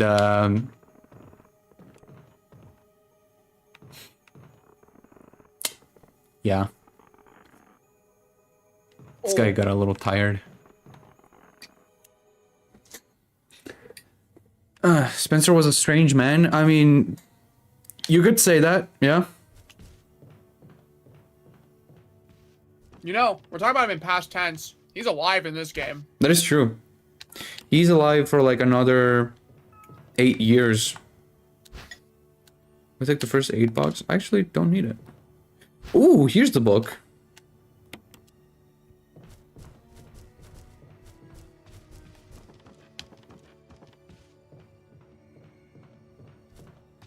Ooh.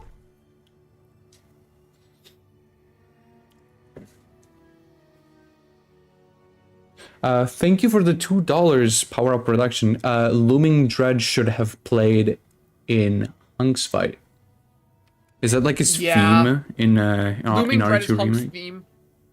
Looming Dread is Hunk's theme in RE2 remake. Yeah, there you go. Okay, I'm calling it. There's gonna be like a DLC or some kind of mode with Hunk that explains his escape. That would be so awesome.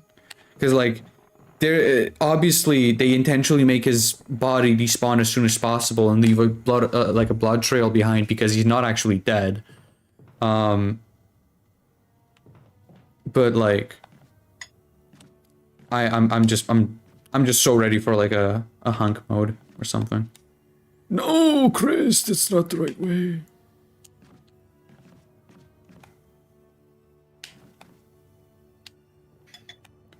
Elpis is him atoning, apparently, if Grace is being reliable. So that's the interesting thing about Elpis, is that there's actually 2 different explanations for why Elpis exists.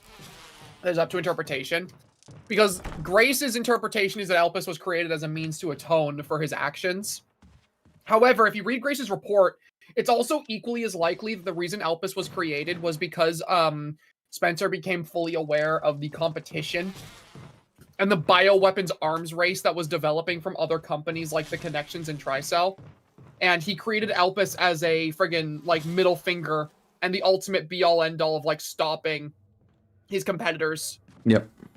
So you could see it as him creating Elpis for selfish reasons, him creating it for, you know, a means to atone, or a little bit of both.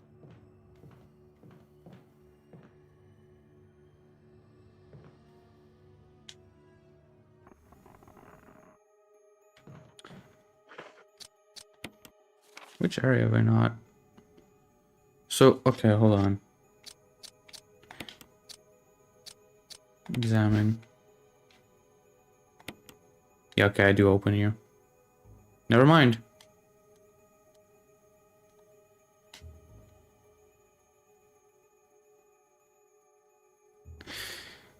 Yeah, okay, so I know where I'm supposed to use this because I remember the puzzle, but like, I can't access it because the gallery is closed, so what the fuck?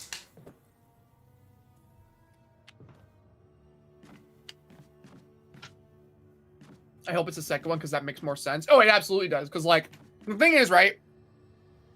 Spencer created Elpis when Umbrella was still in full swing and was fully active, and he was still, you know, conducting the experiments that he did.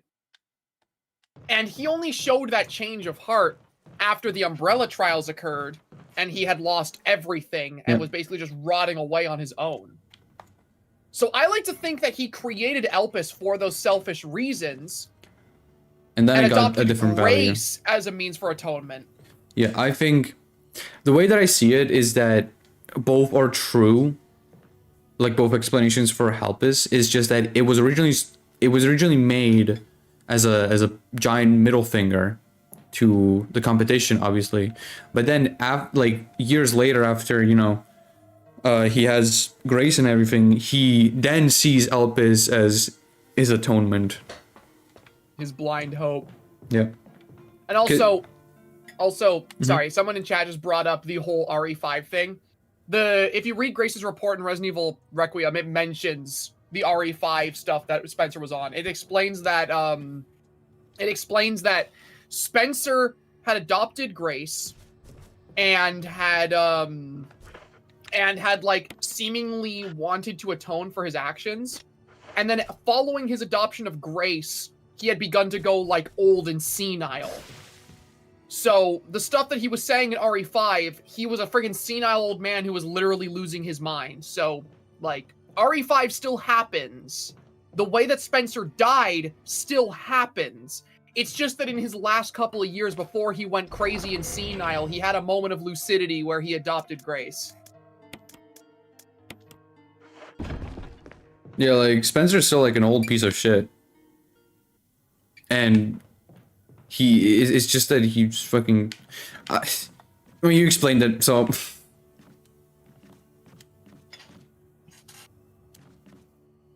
It even gets mentioned, like, if you read the file, that is left behind about Spencer's last will, the dude who was responsible for contacting Alyssa even said, like, most of the shit that Spencer's been saying has been nonsense. Like, he's been losing his mind, but one of the last legible things that he wrote was his will that specifies that you are to be the parent of the adopted child who is Grace. So, like, that's something that a lot of people miss, and I don't blame them for missing that, because this is all stuff that gets mentioned either in, like, you know, a random throwaway note or in Grace's report, but Resident Evil 5 Spencer still exists. He has not been retconned out of existence. It's just that it's explained now as him being crazy. Yeah. And honestly, it makes sense. Yeah, I mean, Spencer was old as shit. He's old as shit, and he's, like, on his own. Just, like, living alone in this giant fucking estate.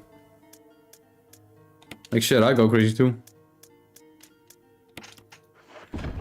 Also, I did a little stupid thing where I accidentally walked into, like, the zombie who had the grenade in his mouth. So his head exploded, but I got hurt in the meantime.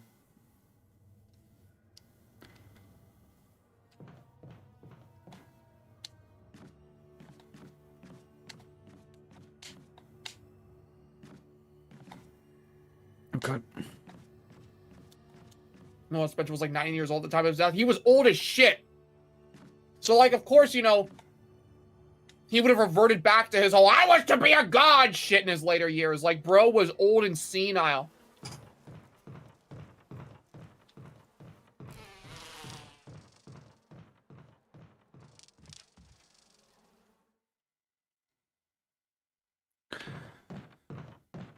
Oh, wait. Just realized there's a note here. Line 42 report. The T virus. 42. Yeah, okay.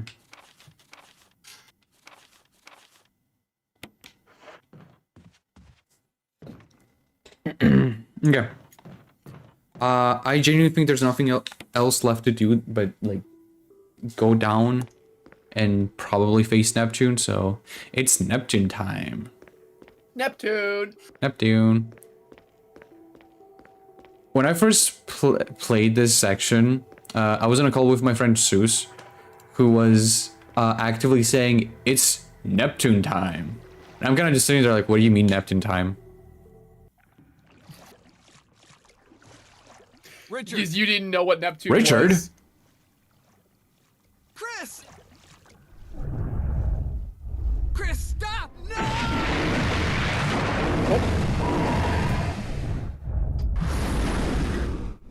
Richard. Does Richard die based on, like, whether you fight Neptune or Yawn first? Get away from me! Thank you.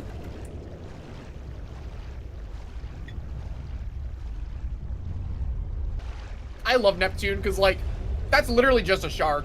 Yeah, that is literally like, just a really big shark. Barely even like a T-virus shark. It's just a shark.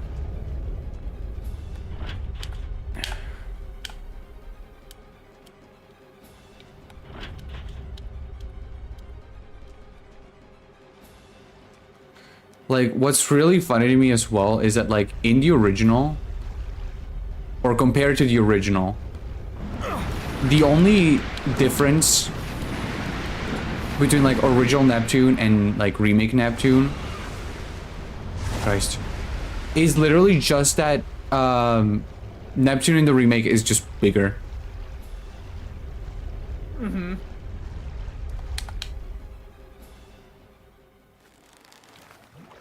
Oh, fuck.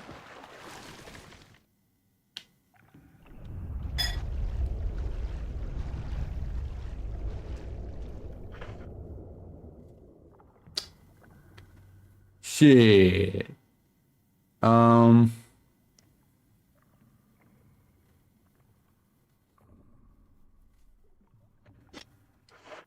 Okay. So it's locked. What now? Hey, Zach. Kill the shark. No, I don't kill the shark. I go into the power room to kill the shark. Fist bite the shark. No, Zach.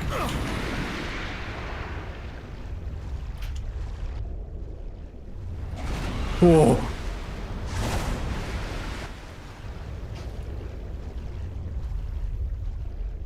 What the fuck is going on?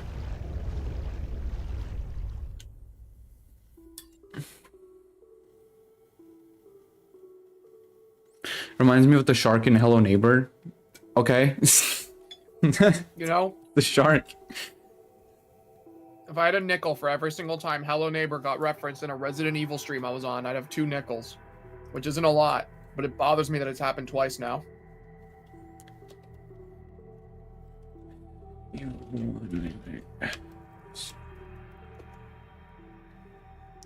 don't understand. Hello Neighbor is very important to the yeah. Also, yeah, no, it seems like Neptune just kills Richard, just in general, in Chris's campaign. What the fuck? Shocked it wasn't more. You talk as if Hello Neighbor is like a constant thing in my life. But Zach, you're like the biggest Hello Neighbor fan I know. I made one video bashing on it a couple years ago and then kind of just But moved on. Zach, you changed your mind about it. I changed my mind about Hello Neighbor being passionless. I still think the original game is a steaming pile of dog shit with no redeeming qualities. But Mr. Peterson.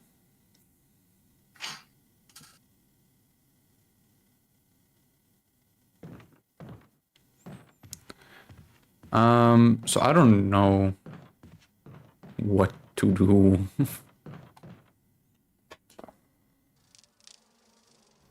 Ah, fuck. Huh.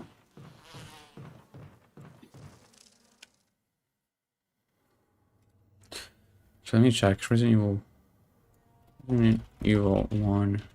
Really key.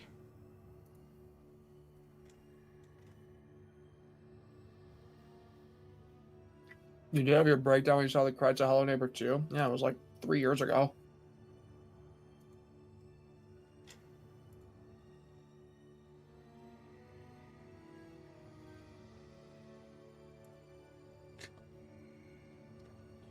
You may not care, but your audience sure does, and they'll be sure to never let you be free. I guess I'll just start ignoring them then.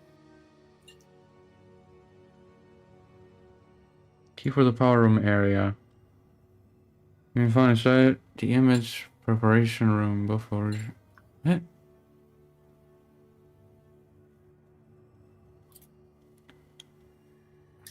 What? Image preparation room?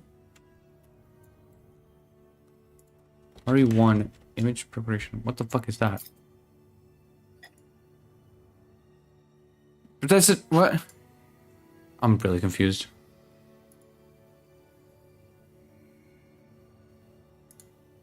Hold on.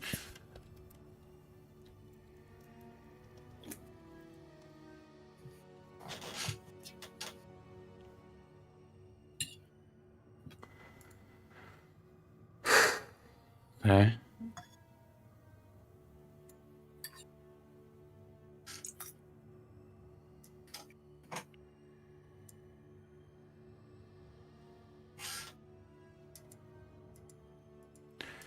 Okay.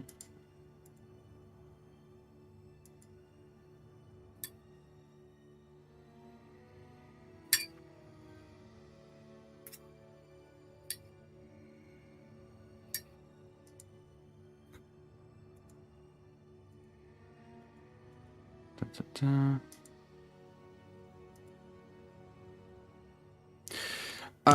Okay. I still have no idea how to find the key.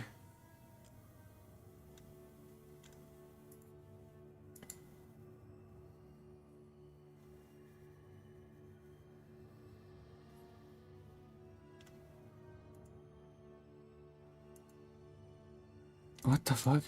Oh. Neptune power. What the fuck?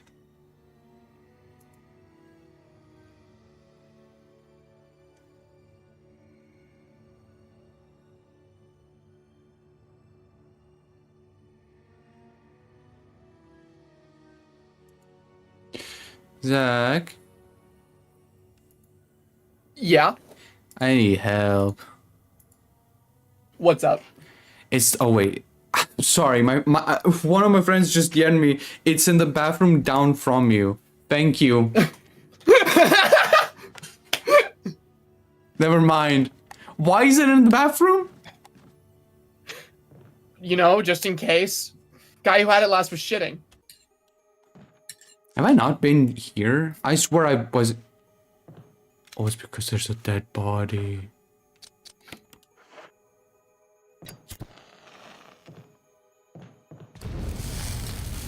You know, good thing I burnt it. Cool.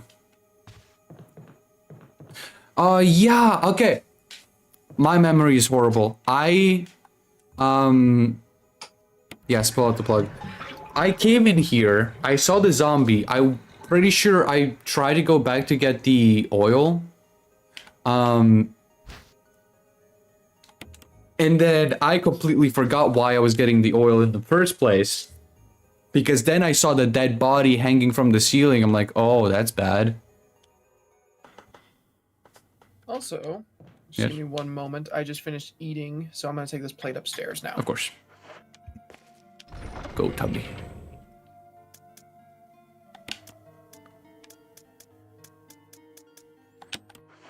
Okay. Let's replace that with this. No, no. There you go.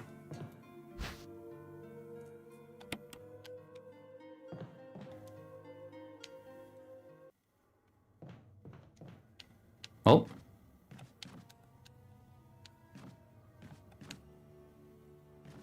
I'm glad I have like eagle eyes watching me.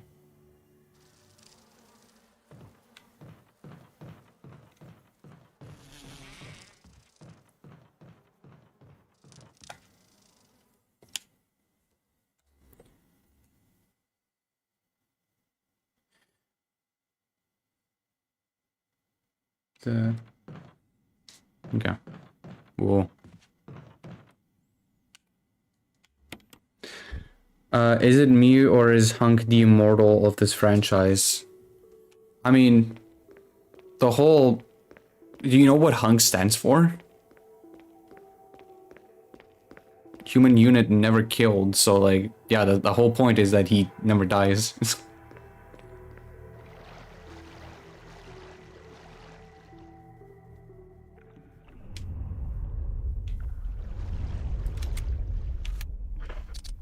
You know, I should just use this right now.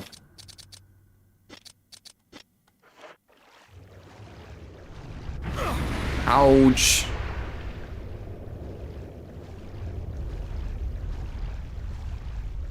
Okay. Uh-oh. Uh-oh, they're swimming towards me. Uh-oh. Oh, they're clipping it into each other because they're both going for my ass. Never mind. I used the control room key. Yes. Cool, okay.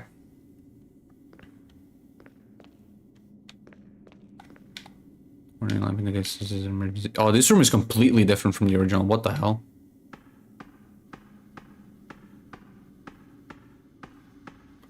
Oh, this is completely different. Granted, the main room is also completely different from the original, but like still. Needs to be put over working order. And a message is being displayed. Drink the water. Press it? Yes. Oh god. Emergency, emergency. Unknown source of pressure detected. Locking all doors to achieve maximum safety.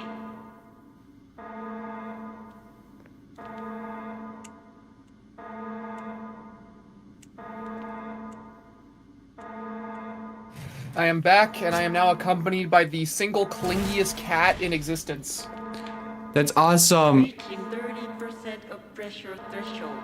He saw me go upstairs to put my plate away, and he followed me all the way down here and was literally, like, pawing at me because I wasn't petting him enough.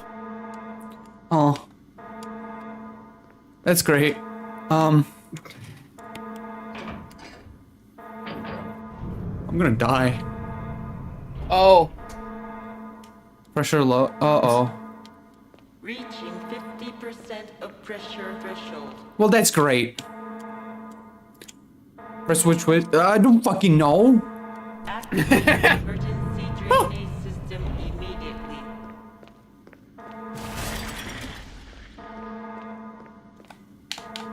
Yep. You're fucking kidding me.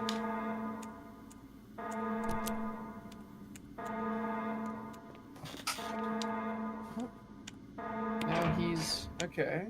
Now he's making... he's making bread in my lap. Okay. Jesus Christ.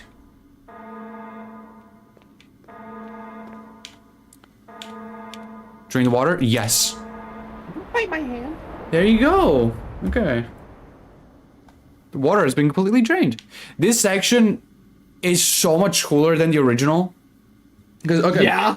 So, chat, to give you an idea, in the original, Neptune's room is just a big empty square with one tank in the middle of the room.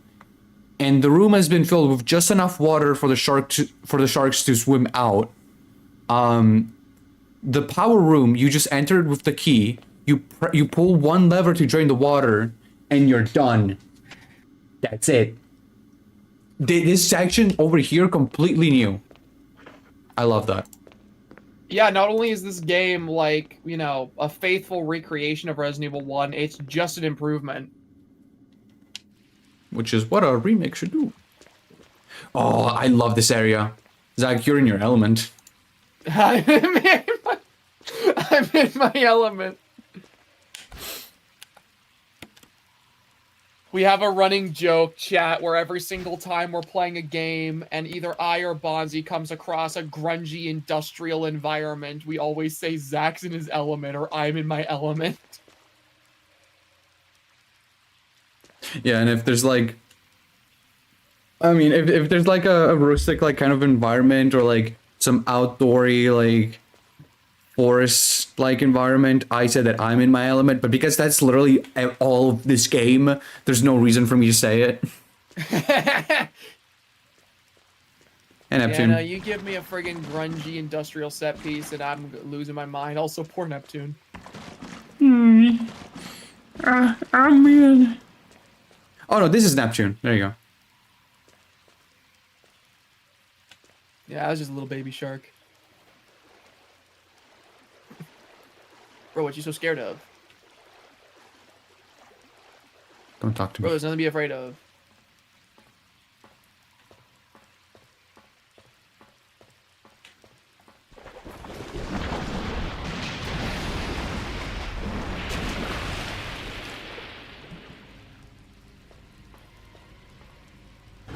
Goodbye, Neptune. Yes. Bye, Neptune. Ah.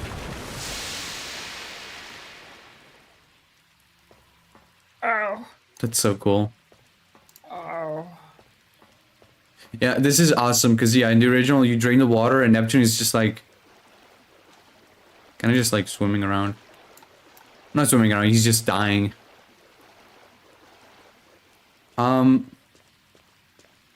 I've read somewhere that you can. There you go. You can find Richard's like assault shotgun, which is awesome. So hey, we got a new weapon. Stupid shark. Fuck you.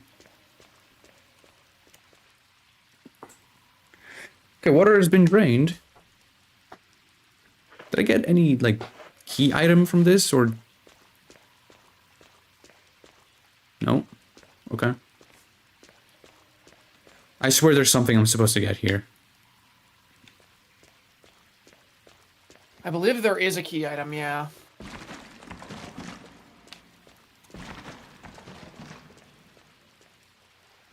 Oh, and Neptune is just completely gone now.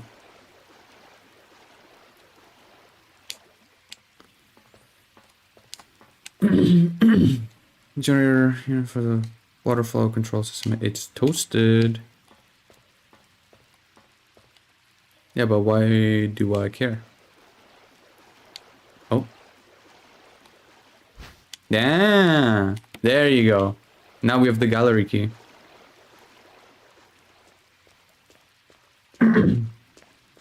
You wanna know why I realized that there had to be like a key item in here? When I first played this game and I killed Neptune, I went through this entire section. I was like running around for like, I want to say like half an hour, at least it felt like that. Because I genuinely didn't know where I was supposed to go. And then I realized that there was a key back where Neptune died. And I was like, oh, time to go all the way back.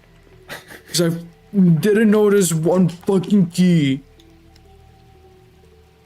So it's RE1 original trauma. Well, it's RE1 remake trauma. Because it's back when I played this game, but like Jill's campaign, like 4 years ago.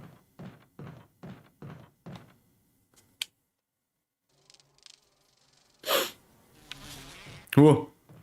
The bees!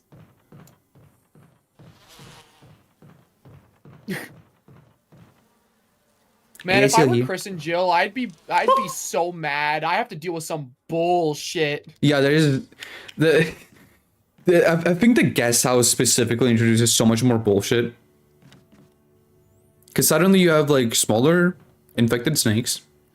Then you have the you have the spiders. And you have the sharks. And you have the plant. And you have the bees.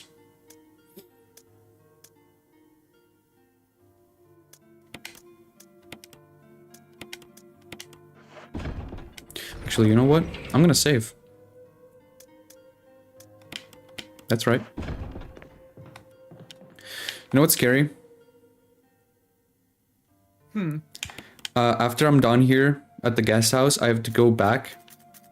And obviously it's still gonna be a bit because I have to kill Plan 42 and Rebecca has to use the V-Jolt. Or is it G-Volt? I don't remember. But when I get back to the mansion, that's when the hunters start spawning. Yeah. Which, oh man, I will forever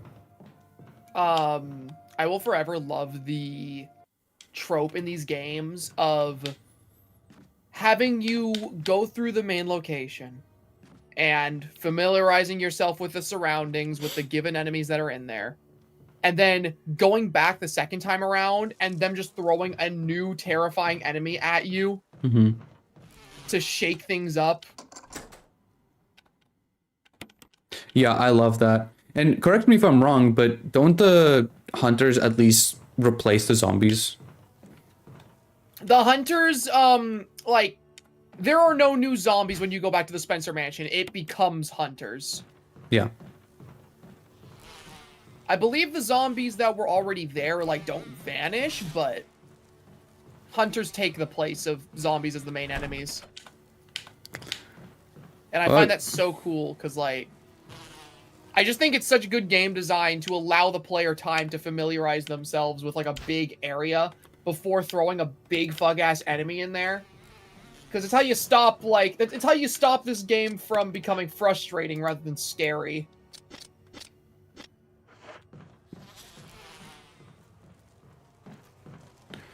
Also, oh.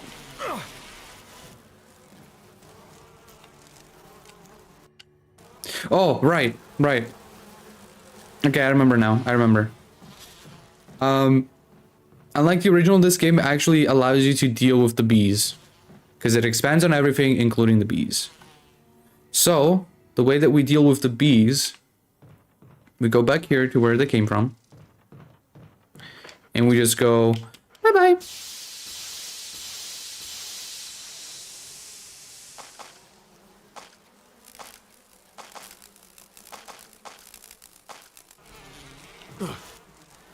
It's so good. Now, granted, there's still, like, these 3 bees over here, but, like, still.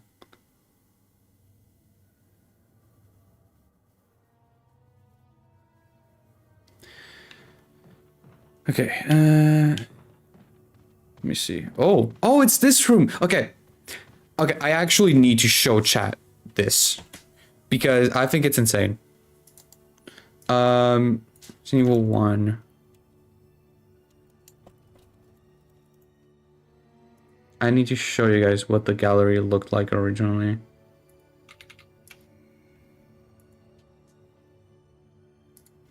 Because it wasn't even a gallery, it was just a room. I'm gonna send it to you, Zach, although I imagine you probably already know what this looks like. So here it is for you, and sorry, I'm just realizing I'm wearing a coat on stream. What the hell?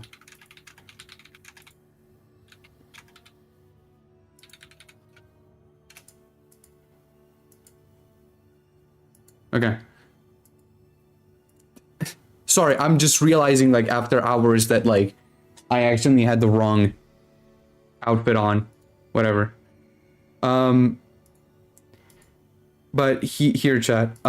This is what this original, like, the specific camera angle looked like in the original game.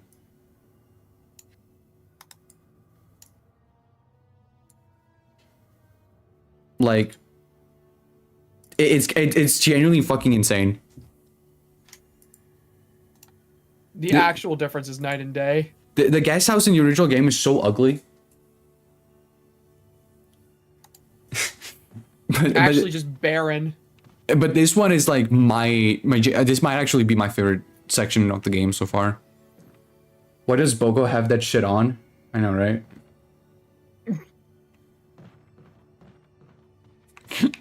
Ponzi's not cold anymore? Okay. Use it? Yes.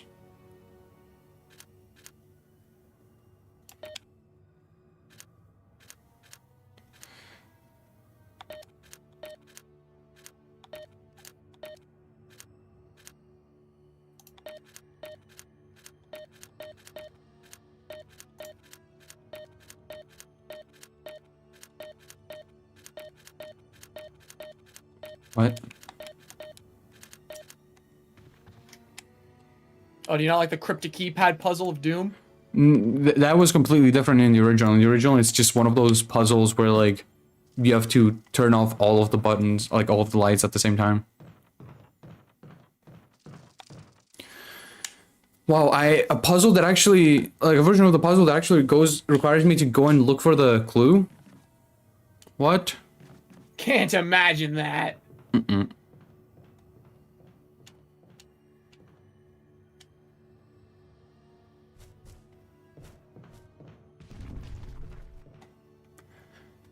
Have any of you ever seen or played Shadow of the Colossus? I haven't played it, but I literally watched Zach play it multiple times because it's one of his favorite games ever. Shadow of the Colossus is one of my favorite games of all time. You want to talk about it? I really like Shadow of the Colossus. That game is actually top 10 for me.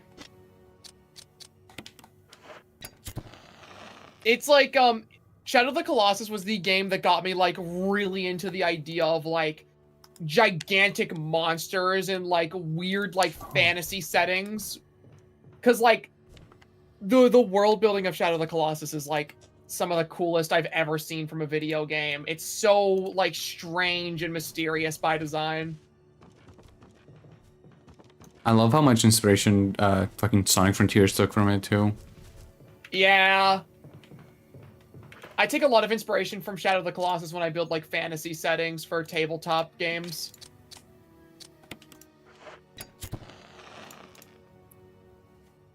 Okay, so this is 6. And the other one is gonna be 3 and then 2. I have to go back and look. The one with the eyelashes is 6. The one with the weird iris is 3. And then you have 5. Okay, it's not 2, it's 5. 3, 5, 6, okay. Ouch. Anyway. Please kill the spiders, I beg of you. You have over 100 bullets. I don't feel like it. Then I wave my finger at you. No, no, no. No, no, no. In Resident Evil, you're not supposed to kill the enemies. You're supposed to one-on-one them. Did Pastor stream Shadow of the Colossus? No. No. Shadow of the Colossus was one of those games where when I played through it, I did it for myself. I didn't want it to be a content thing.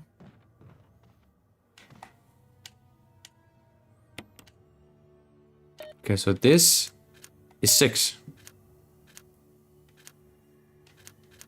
This is 5. Yep. This is 3. I'm so smart. This is so much better than the original puzzle, actually. Oh my god, it's not even funny. Right? Ah. You know, that actually makes me think about what my top 10 favorite games is. Because I always talk about my favorite games, but I never actually like sat down and tried to order them in any like structured way. I need to do that as well. I've been thinking about doing it recently. Oh, the V-Jolt room. If I were to just pull up a sticky note and try writing it down. Empty bottle. Oh my god. Oh, you're... So, I'm assuming it's gonna be the exact same here. But in RE1 original, you have to play as... Rebecca and create the V-Jolt to take care of Plant 42 because Chris is being, like, grabbed by it. I find it so funny. Oh yeah, I haven't gone here. Oh, I just realized this is the body of... This is a dead body that has been, like, stung to death by the bees. That's crazy. Yeah, friggin'... Yeah. I was gonna say something more. I was about to just say what you said again. Yeah, it's a body that has been stung to death by the bees. So I started writing down what a top 10 favorite games list was, so like I was kind of on autopilot just now. I understand. Don't even worry about it. Ooh, Inglebands.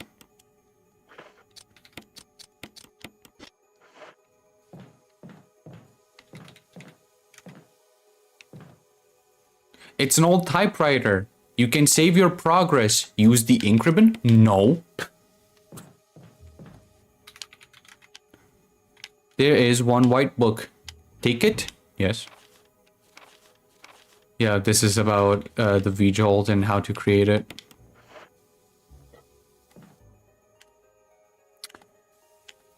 Okay, now we put in the book.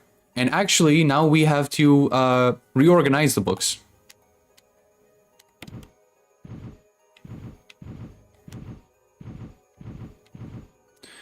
So we're gonna put this one here. Yeah. Yes.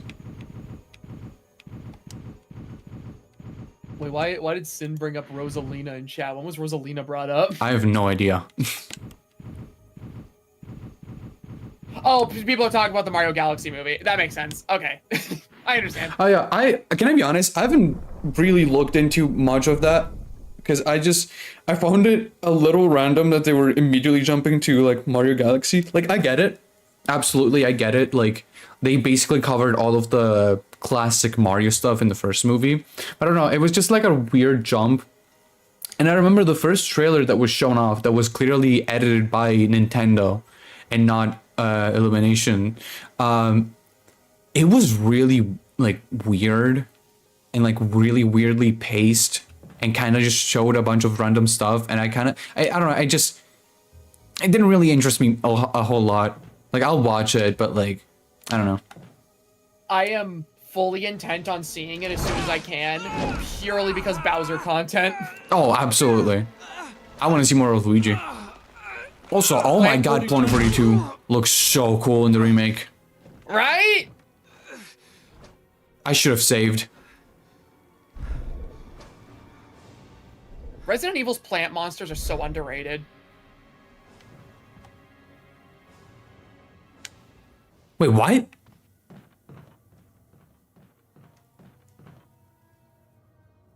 What? Were you expected to be trapped in there? Yeah. Yeah, no, you don't get trapped in most of the boss rooms. No, that the reason I'm confused is that in the original you are trapped intentionally because Chris gets but it's like Chris gets kidnapped and like grabbed by Planet 42, so Rebecca has to go and use the G-Vault. No, you just walk out of there. What? That's weird because like if I go here or There's no commitment Redfield. you don't know much about medicine, so there's no point. Yeah, so it doesn't let. Yeah. Chris, no commitments Redfield. Chris, you're stupid. You're so stupid, man. You know that? Just fucking go back in there, I guess. Fuck me. Ow. I love Plant 42. I love Planet 42 as well, but like, I literally have a way of dealing with it. But the game just won't let me. Just because. Actually, you know what? I'm gonna go grab Richard's weapon. Richard! Richard! Richard, what happened? Jill, there are terrible demons. Ouch. What demon did this to you? It was a giant snake and also poisonous. Ah.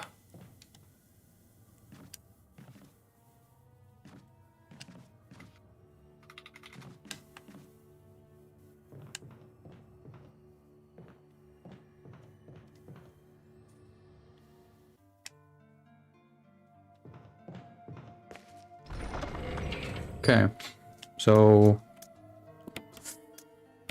let me grab your thing, Richard.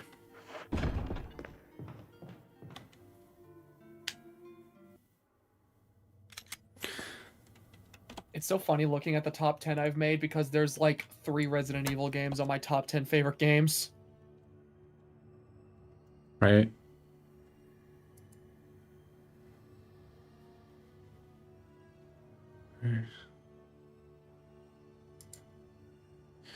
Wait, what? Depends on your action. I forgot what you need to do to trigger it. What? Point to it. Oh.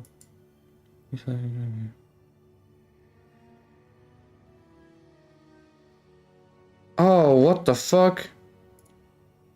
So this actually... So it depends on his actions, apparently, in the remake. So if you let Richard die back at the mansion, instead of saving him, he wouldn't have dropped his assault shotgun that I'm carrying right now. But in return, Rebecca would have followed you and you would have been able to make the V-Jolt to kill it quicker. But because I decided to save Richard, I got his weapon, but now I actually have to fight Plant 42. Man, that's so cool. I did not even know about that, actually. That is so interesting. It's so funny that I just didn't know that because my ass is way more knowledgeable about Jill's campaign. Right? Oh wow, that did a lot of damage actually.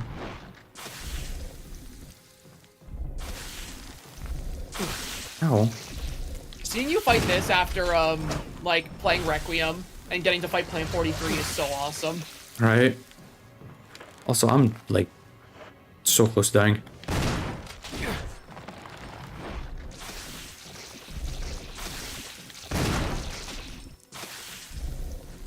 Like, I'm fully convinced I'm gonna die here.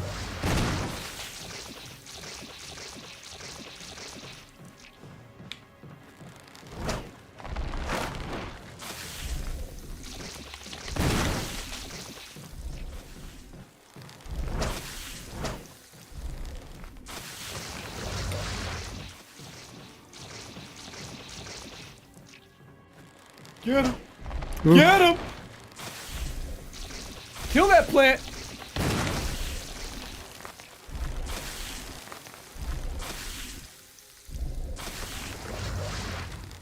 Okay.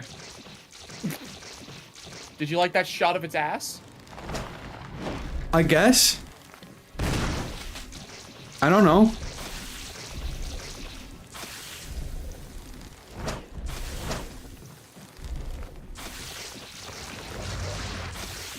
Uh-oh. Ouch. Ouch! Ouch. You know what? I can leave.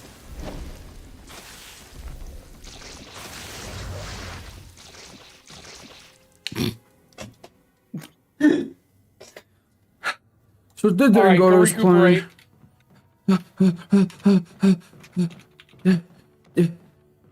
Hold on, I got it. Feed me serum. Man. I guess it really does depend on my actions because I was like, man, did they just remove all of the Rebecca sections from the remake? Because that sucks. I really liked like changing perspectives to Rebecca. But no, it's because I chose to like let Richard live. I didn't fight Jan. And I'm just not making the G-Vault because Chris is completely alone here. Yeah, it's really cool that your actions throughout the game actually change how the story progresses and how certain events play out. You actually have more agency. My action. The pattern? Also, can I not? Do I not have any health? Uh-oh. I swear there's some green herbs.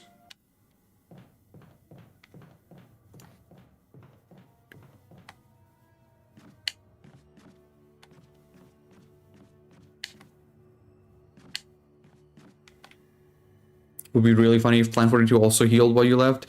I would cry. You come back and you see it's like eating its own herbs.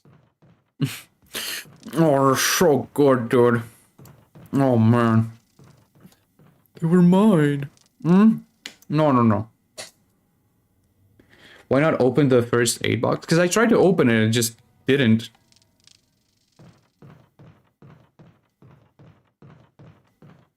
Like, am I missing something? I looked at the front and I tried to open it, but it was just like, nope.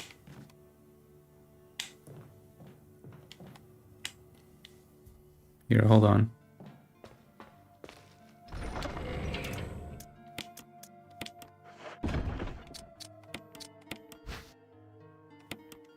There's nothing unusual.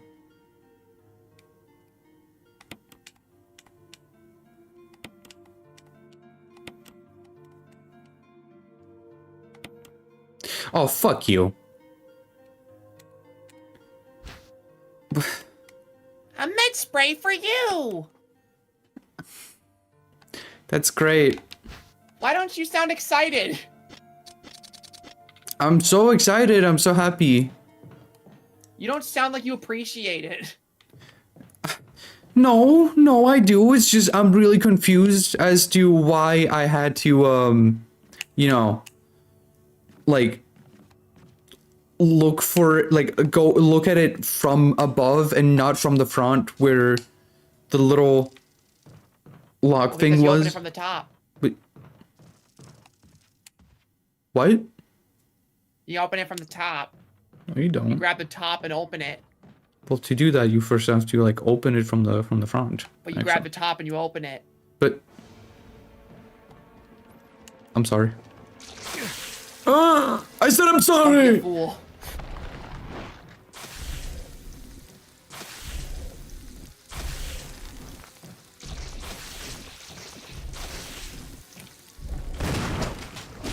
Ow.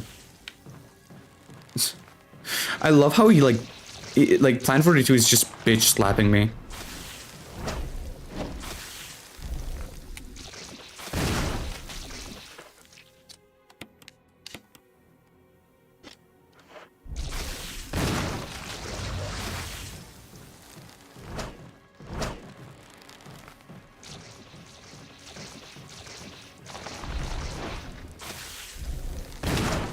Oh no! Oh my god! Jesus! I don't know why I just didn't expect Plan 42 to like do that. You know, it's really cool that Plan 42 can do so many things. Ow! Isn't it cool that it has so many means to kill you horribly?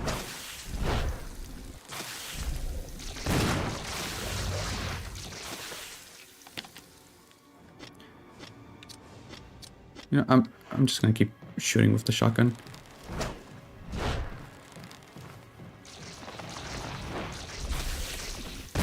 There you go.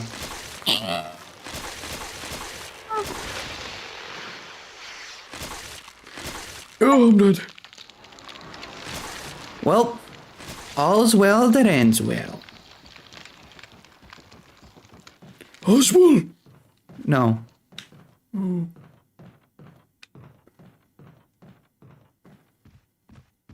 You see, you didn't need Rebecca. Yeah. I don't You're John Action Man Redfield. I didn't need Rebecca. Hey, Rebecca, he says while covered in fucking, like, bruises and cuts. One of his arms is bent backwards. Yeah, I don't even know how that one happened.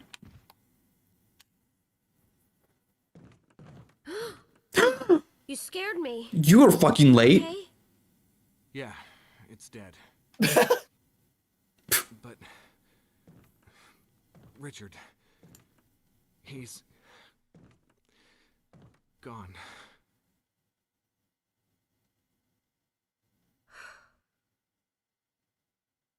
I'm sorry. It's my fault. Okay. I should have watched out for him. I found a pharmaceutical room. I think I can come up with something useful. I'll be there. I'm glad you're still okay. I will die for you, Rebecca. Rebecca, I wanna see you more. Freaking she leaves and Chris starts running after her like, Rebecca! Rebecca. This room is equipped with all sorts of medical supplies. Yeah, it is. Want me to treat your wounds? Oh. Yeah, would you?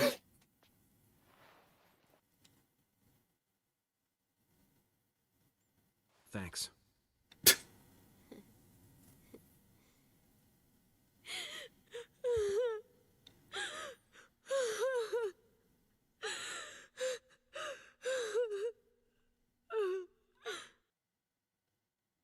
Be strong, Rebecca. Huh? Sorry. That was a good moment, but the voice acting was like not it. And just the way that she was looking at Chris, be strong, Rebecca. Huh? No, what I love is like this game. Wesker? Chris, You're alive. My words exactly. Shut up. Where's Jill? Thought you were with her. Yeah, I know. We got separated. I see.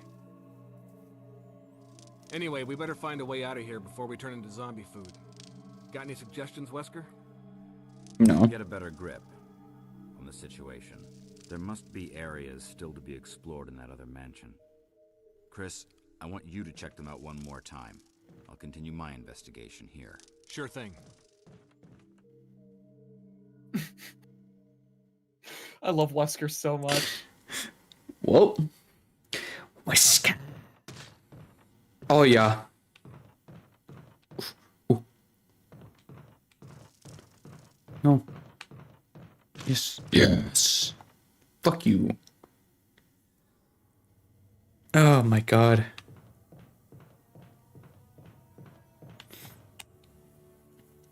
Okay. So that's the guest house dealt with.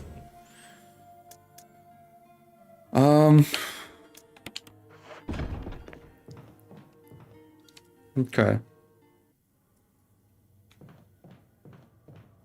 I actually want to go back. I think it's here. No, it's the other room that has the entrance to Neptune's area, because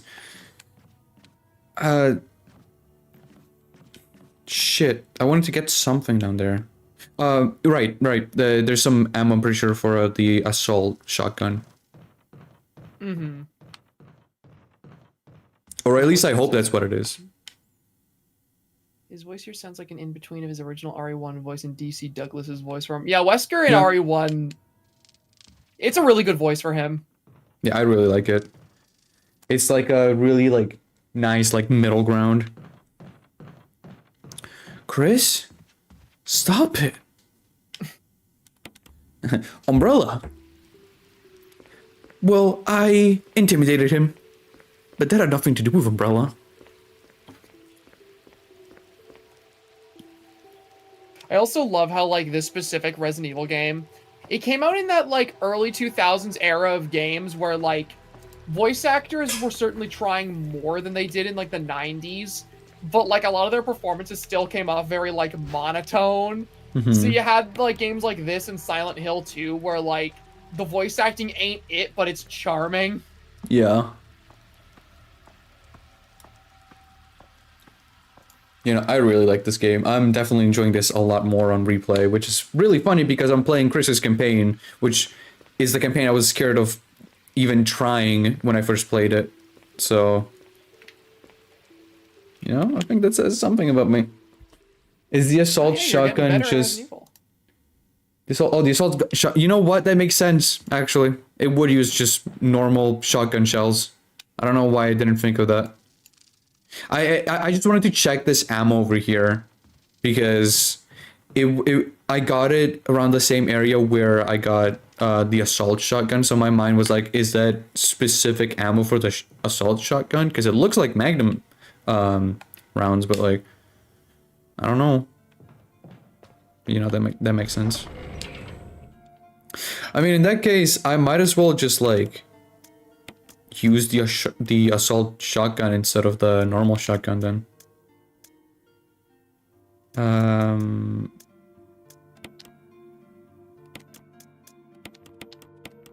gonna grab that. I'm gonna save. Yes.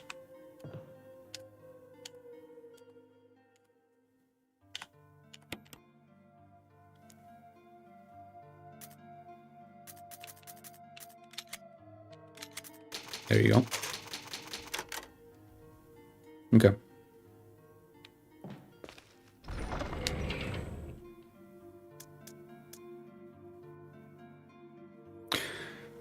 Okay, so let's put this back. I'm gonna grab the fuel and I'm gonna refill it.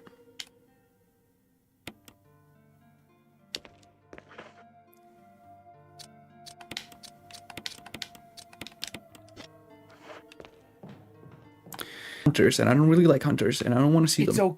It's okay. They've got nothing on you. They've got nothing. I mean, I'd say they got some stuff over me, but yeah. They got nothing. Who are you? Chris Redfield.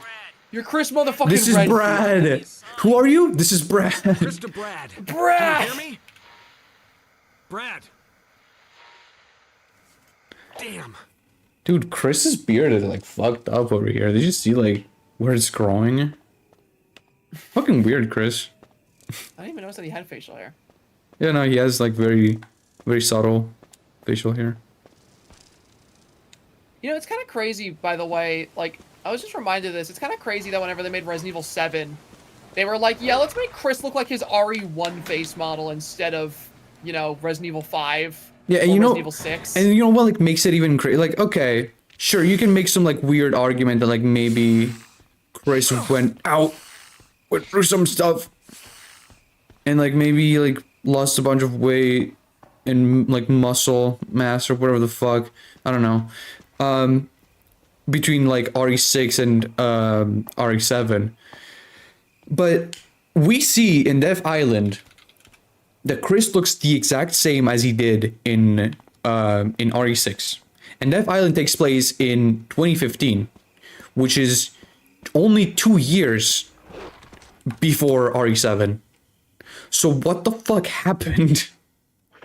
It's so strange, too, because, like, he just doesn't look like the same guy.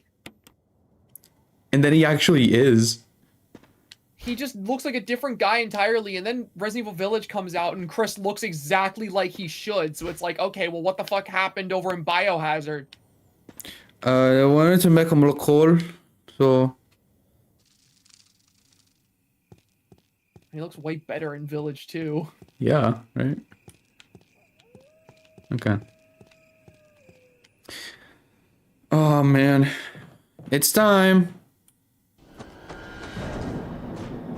I love this intro. It's really good.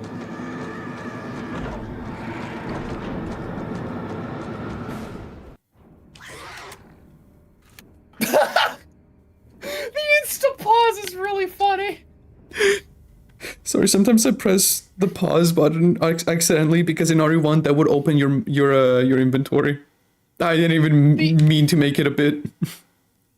The instant pause was so funny because I just hear the liquor split first split, or not liquor, sorry, Hunter.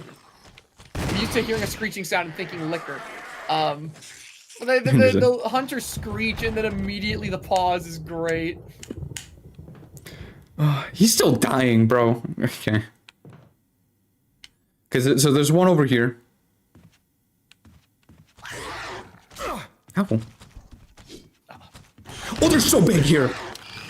Yeah!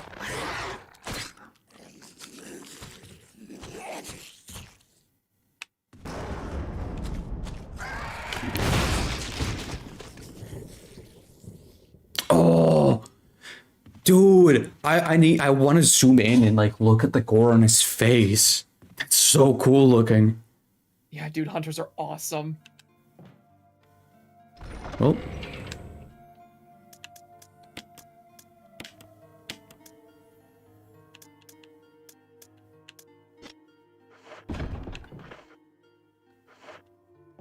Okay.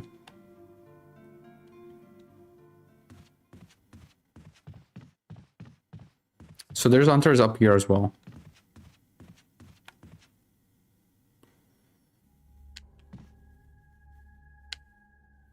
I bet it's like over here.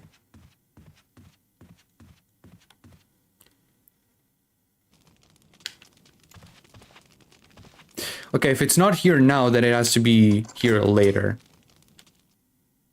Also, this is the... What the fuck is this? What?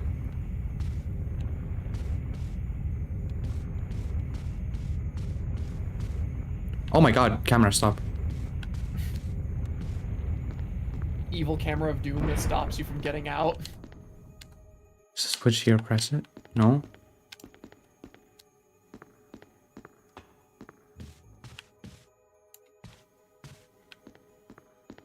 What?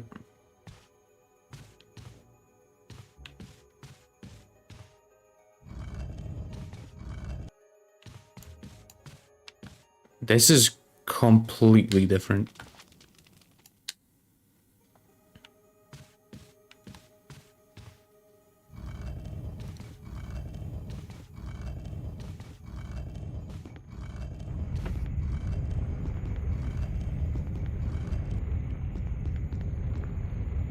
I'm guessing it's gonna stop as soon as...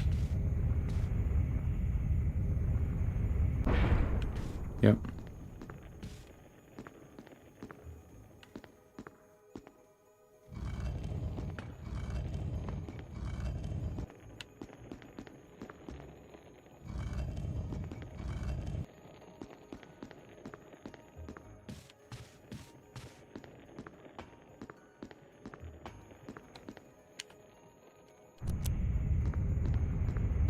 Uh-oh!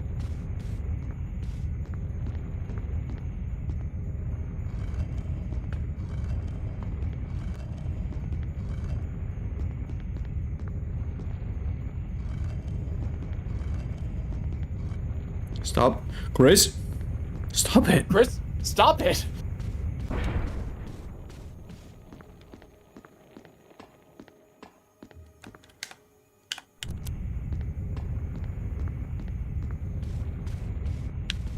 Oh my god.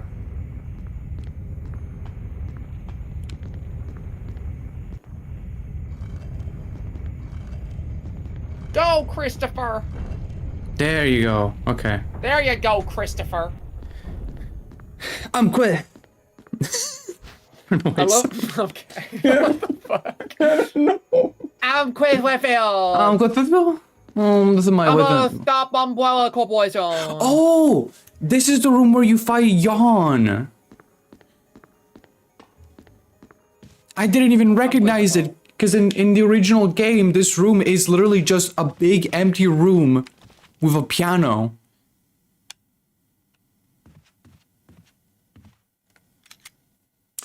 So a hunter is gonna jump out of this door. You're paranoid. Of course I'm paranoid. You have nothing to be afraid of. Okay. No, I'm gonna save.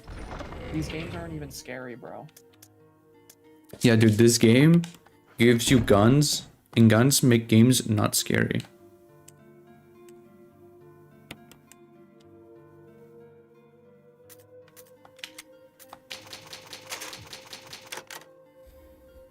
Dementia? That's just not...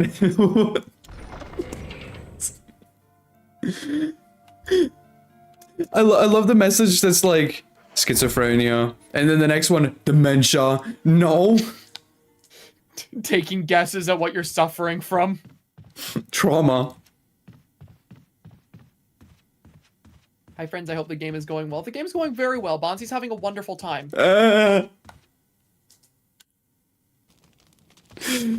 Hi, Sin. He's doing great.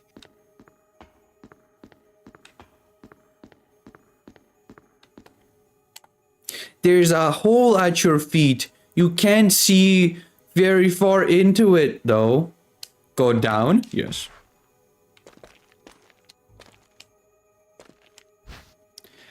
Ego of South Wolf of North. So we got the first medal. Okay. That's a little early, but okay.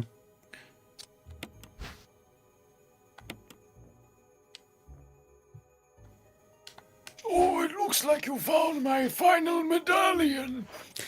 Oh, you sure are a tricky one, too. Oh yeah, this is where they buried Trevor. George Trevor. A name is carved into the small gravestone. George Trevor. There's a switch. Press it. No. I want to stay stuck in here. I want to stay stuck in here forever and ever. Pretty sure George Trevor was just not even a thing like himself in the original, right? I don't believe so. No, I believe the Trevors were a new addition.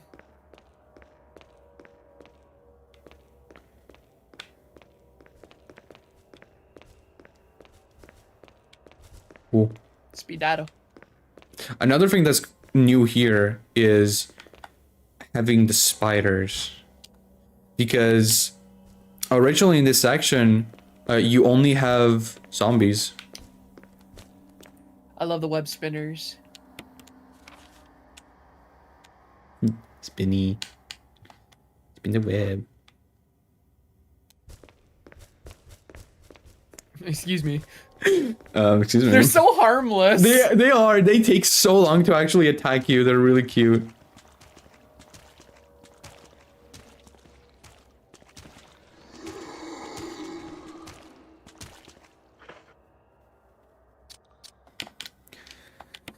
Well, here's actual zombies.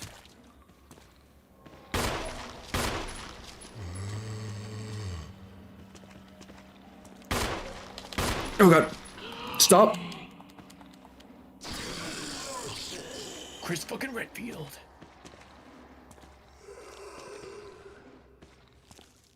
Stay away, you horrible creatures. Oh, nice. You got that one's head. Yeah, because I used the like flash grenade. Right. When you put it inside of zombies' mouth, it automatically explodes their head. And to be honest, I don't mind killing the zombies here because I'm never coming back. So, like, this is a one-time thing. I'm literally only here because this is how I escaped the, like, George's grave. George's grave is a really funny thing to hear because it gives me average flashbacks. So this is where George was buried. So this is where George was buried? George is dead. Did you kill George? We killed George. It was very scary. Hold on.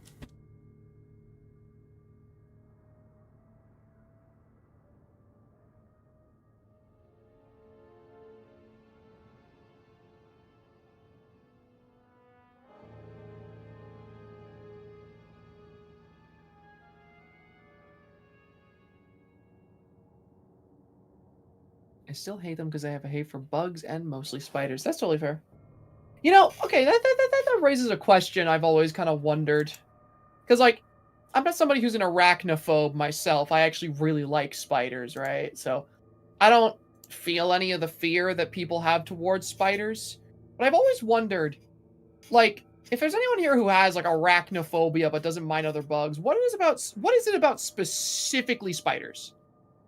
Like, what specifically about spiders makes them so much worse than, like, insects or just other bugs? Why specifically spiders? Thank you, Nat, for thank you, Nat. Have to go, but I hope you guys archive or upload a VOD. If not, hope the rest of the stream is awesome. Thank you. Yeah, no, so I usually archive streams if the VOD doesn't do well, because when you finish a stream, YouTube uploads the VOD as I was saying, YouTube uploads the stream as a VOD, or sorry, it uploads the VOD as a video, and it starts counting from how many views the VOD gets. That's why most of my streams have been archived.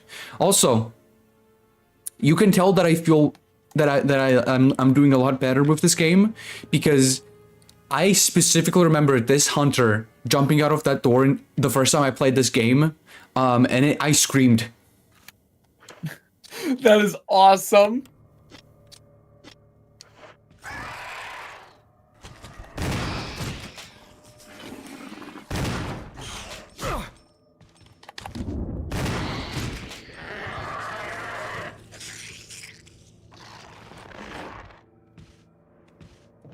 I hate that the only RE engine hunters we have are in Resident Evil 3 Remake. What the fuck? Why? This door was a transition before. Now it's just fully open. Sorry, I'm kind of just like actually like surprised by like how this was made technically. No, that's awesome. It's great. The pronounced movements of the 8 legs on larger spiders is scary. I don't. Okay, you know, I get that. Yeah, I can see that. They sit in corners and they always freak out. And I always freak out because yeah, they look gross and they look spooky to me. As an arachnophobe who's gotten better over the years, I've never liked how spiders move. So it's like a movement thing. It's the fact that like it's the way that they move that makes them scary. I guess that makes sense, but don't a lot of insects that are similar to spiders kind of move the same? No, but I mean, like, I kind of get it, because spiders specifically are defined by having, like, the 8 legs, right, as arachnids. And I imagine, like, you know, spiders can appear in, like, actual, like, in people's houses more often. That's fair. So I guess it's just, like, seeing something with those long 8 legs, like, kind of skittering around would be freaky. It is also, like, because there's multiple types of spiders. Some are freakier than others.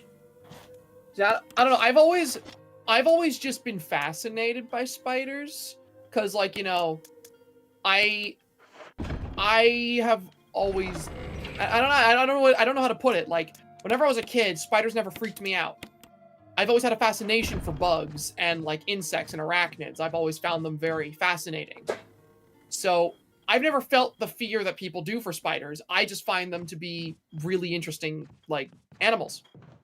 So I've always tried to wrap my head around what it is specifically about spiders that gives people arachnophobia, because, like, I understand why people would be frightened by spiders and frightened by insects, right? I understand where that fear comes from. It's like the specification of spiders over other insects that always, like, or other spiders over insects that gets me.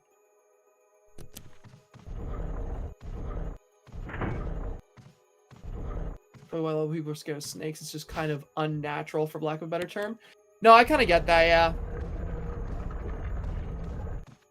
And I guess there's something about spiders that also makes them look a little bit more, like, threatening, especially with, like, tarantulas. They got the big fangs. When it comes to, like, spiders, I've always found bigger spiders like tarantulas to look more cute than scary. They're just little fuzzballs.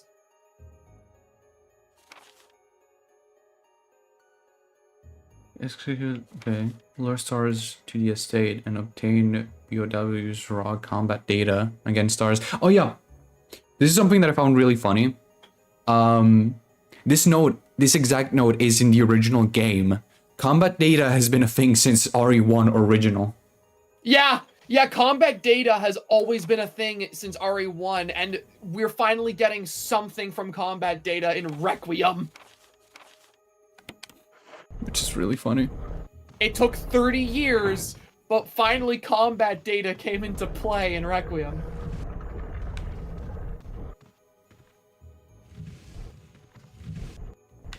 So I'm not sure what I'm supposed to do in here, but I think I have to turn the lights off, because otherwise something happens to me. Like, that's my guess, because this thing is following me.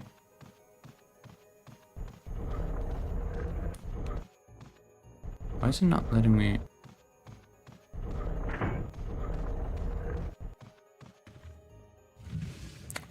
Oh, wait.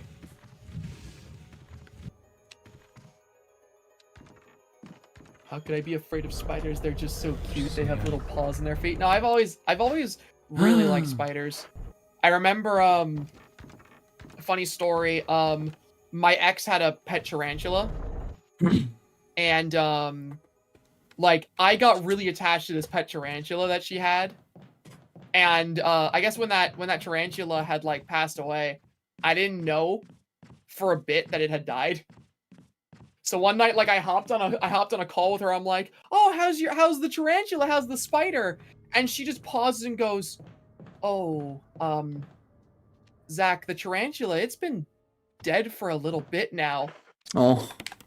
And I just went, "No!" Like, I got actually upset. And apparently I was, like, more upset over the spider dying than she was. And she was the one that owned the spider. What the fuck just happened?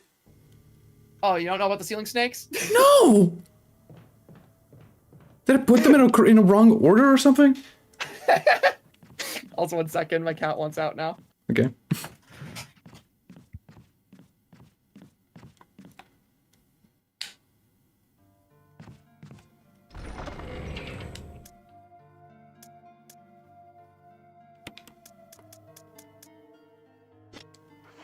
Okay, I'm back. There we go. Hello. Did I do something wrong? Did I put them in the wrong order or something? Because I remember in the That original... was the wrong gem. Oh, because I remember there was like a red gem that you had to put in. Yeah, we got a whole ceiling storage tank full of snakes that we drop on people who get the wrong answer. I understand.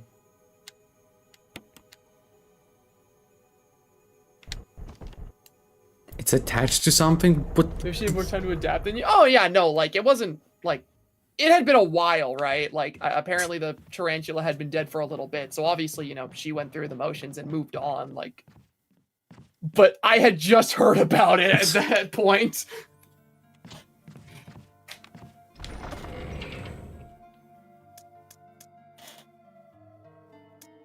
I've always loved spiders, and also I've always had a really strong fondness for like wasps and hornets. Oh god. Which, yeah. I do remember that. Yeah, that's something that gets me weird looks, because every single time I bring that up, people are like, "What the hell? Why would you like wasps and hornets?" It's like, I just find them interesting. No, I do get it. I find them really interesting. I think they're really cool. I don't... How do I explain this? They're evil. They're not evil, they're just territorial. They're evil. They are actively territorial. That is the reason why they attack you. No, they're evil. Oh, I understand. Yeah, have you ever been to the Spencer Mansion? Can't say I have. Huh. Liberals.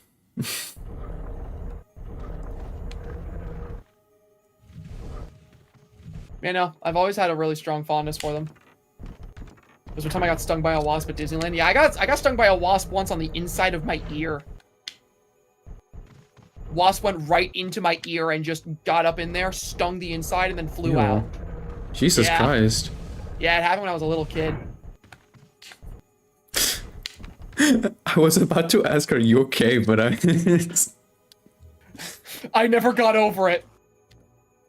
For as long as I've lived, I've been deaf in that ear because of the horrible wasp that took my hearing from me. I'm sorry to hear that. What? Have you ever heard of the tarantula hawk? Of course, I love the tarantula hawk. Big ass blue wasp that friggin' lays its eggs inside tarantulas and they burrow out like a xenomorph. I like that parasite that takes over... I don't remember what it was specifically, but I like that parasite that like takes over ants. Turns them into zombified ants, and then like they slowly grow like funguses. Oh, yeah. Yeah. I believe those like are a fungus cordyceps is the name of that fungus. I think it is, yeah. Like it grows on top of the ant. I know they took inspiration from that for the... I think it's the Last of Us show. Yeah, with the clickers. Yep. Yeah, fungi are scary, bro. They're cool though. One of my personal favorite creatures is the emerald jewel wasp. Very beautiful species of wasp, with like this really nice like metallic sort of sheen over their body. They're like this really pretty green wasp. They will actively lobotomize cockroaches and like lay eggs inside of them.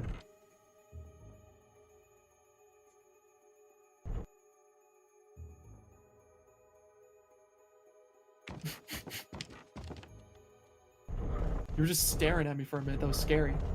Sorry, I'm kind of like genuinely confused by what the puzzle is. Oh, okay. I just had to move that.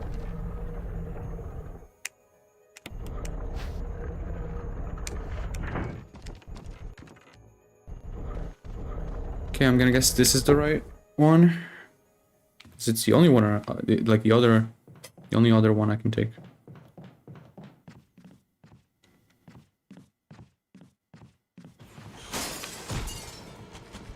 Of course, bro. Of course. I was waiting for that specific jump scare because that shit got me so bad. Of course. Of course. My bad. Where there's a window, there's probably a hunter.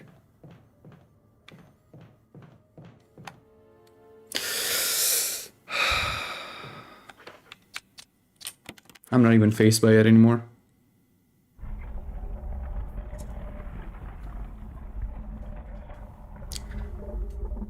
It's one of the things I need for Jill. That's actually really good.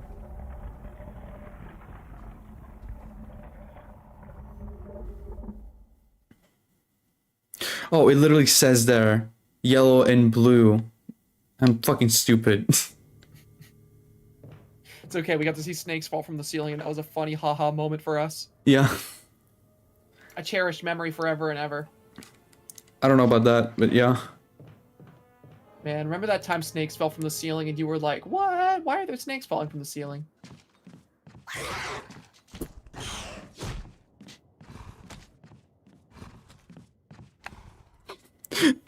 Sorry, there's something really funny about that hunter specifically.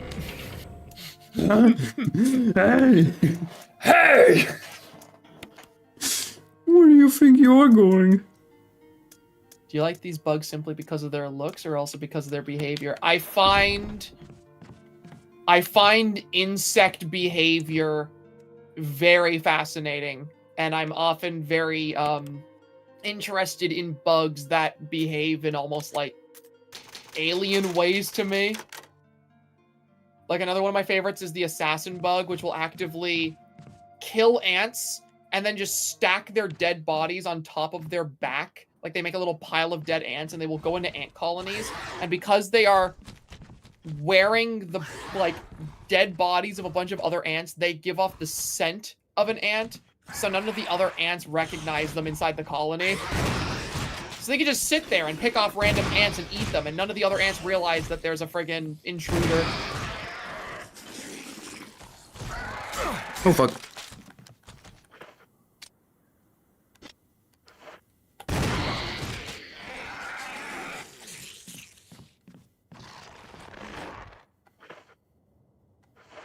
Shit. I'm not doing too hot. No, you're doing great. Just You mean it? munch on some green herb and get back out there, champ. I don't got no green herb in here, bro. No, it's fucked up, but isn't that cool? I love insects. They're so fucking weird. It's so fucking cool to me, the idea that this thing can just blend in with an ant colony and just sit there and just pick off ants and just pile them up on top of itself, and none of the other ants are just like aware of it at all. That is so interesting. Bugs are cool. Yeah. I think bugs are really, really cool.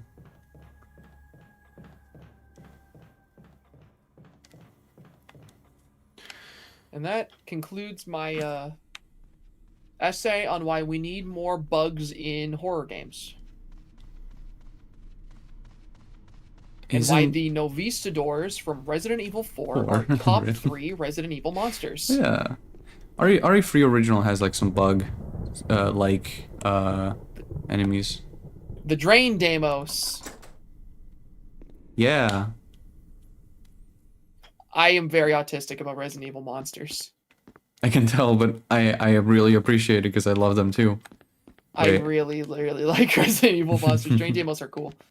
This room looks so much better than the original. I know that's the case with like everything in this game, but still. So no, I'm not gonna grab that yet. Because there's some green herbs in here, but there's also a hunter. So. No hunter? Just a zombie? Okay.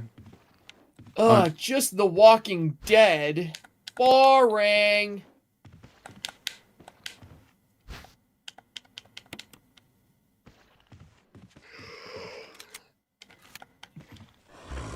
Keep pressing the wrong key. Every single time you accidentally pause, it looks like one of those like perfectly timed like closing the game videos when somebody sees like Herobrine. Oh, this is where I put the red jewel. Okay. That makes sense.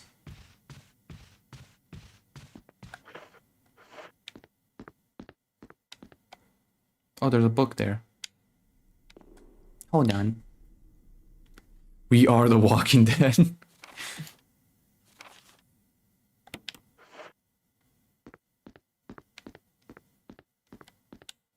Okay.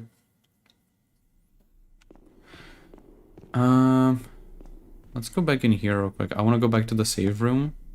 Because I'm pretty sure the red jewel is for this.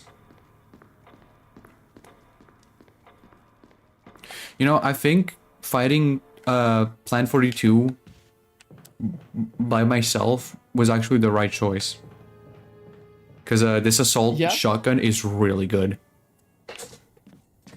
In the original RE1, with a normal shotgun, or just in general with a normal shotgun, it takes 4 shotgun shells to kill a hunter. With this, it only takes 2. That is great. There you go.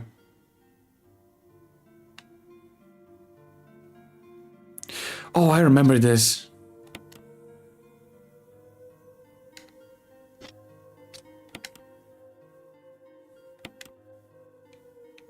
Yeah, I remember this puzzle. This was puzzle's fun. Cool.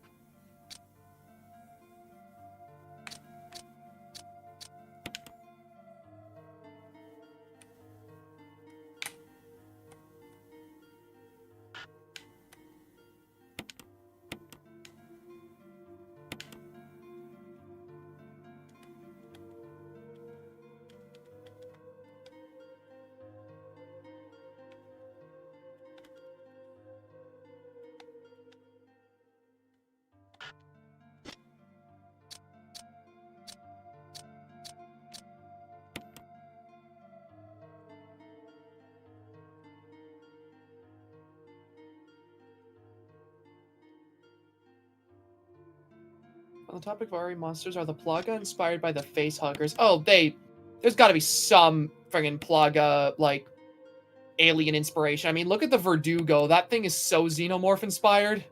Oh, yeah.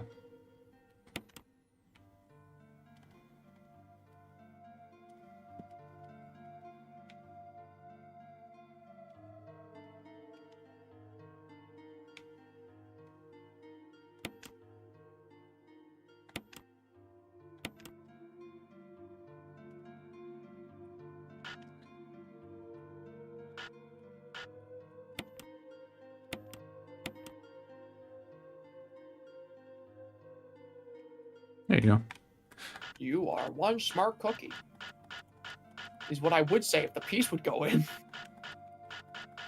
Why won't the piece go in, Bonzi? I don't know. Place the piece, Bonzi. I'm trying. Place the piece.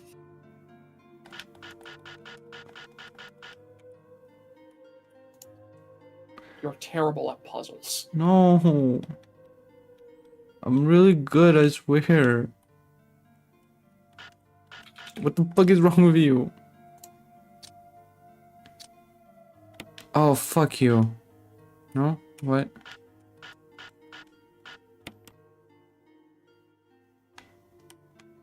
That explains it.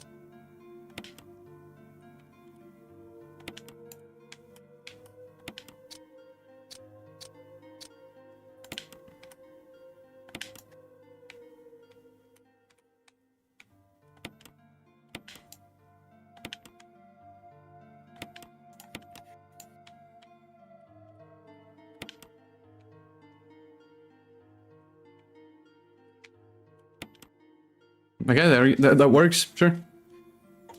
Oh, this is the key to Spencer's study. Oh, yeah, so it is. Change it to key. There you go. The history of what, like, the sorry. The history of the Spencer family is as old as Raccoon City.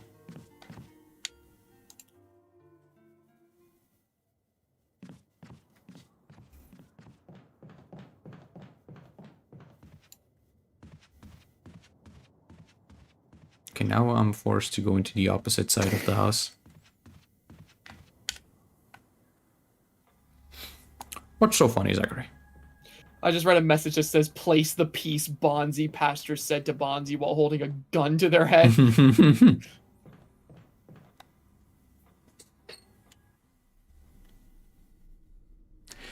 There should be a story of a horror creature that is a black hole singularity.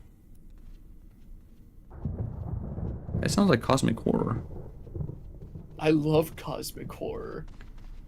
Let me ask my cosmic horror expert friend. Hey, Zach. Ah! Okay. Never doing that again. Oh. No one ever wants to ask me.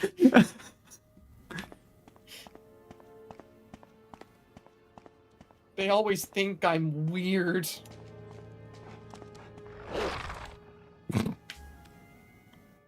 I'm like that guy.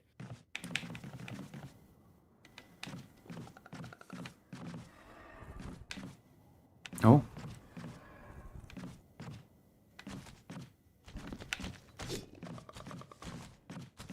Ouch. I'm dying. Okay.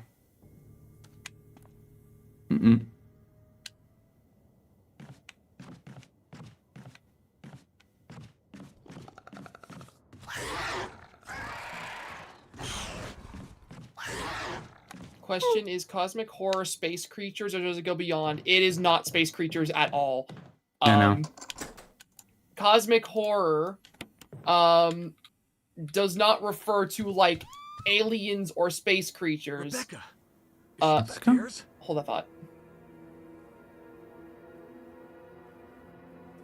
Cosmic horror is not a horror that's defined by monsters or things from space. It's a genre of horror that is themed around the fear of the unknown, of stuff like existential dread, and the feeling of insignificance in a vast and indifferent universe. That's what cosmic horror revolves around. It's about making the viewer or reader or whatever feel as insignificant and powerless to the forces of the universe as they possibly can. Which is what Stranger Things was doing for a while until they, didn't. Until it wasn't. Yeah. And then somebody on Twitter tried to argue with you that it wasn't a cosmic horror story. I forgot about that.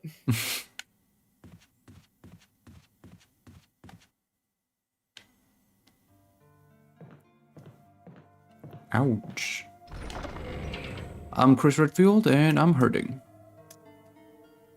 I'm hurting so good. I'm hurting so good. Which rooms have I not explored in this mansion? I feel like I've been everywhere.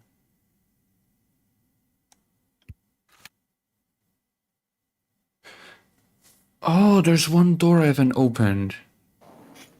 Oh, right. The one untouched door in question. Oh, hey. It's the one untouched door. I'm pretty sure that door is open, is like, closed from inside or whatever. It's like locked.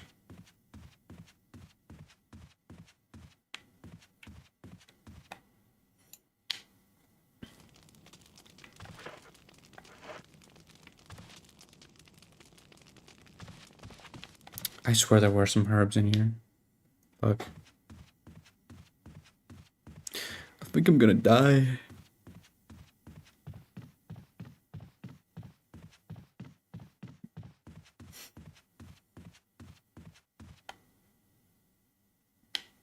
Oh, the doorknob has been repaired. Holy fuck. Thank God I waited. Oh, you know what? Hold on. Pretty sure there's a hunter here, but I need to go back here.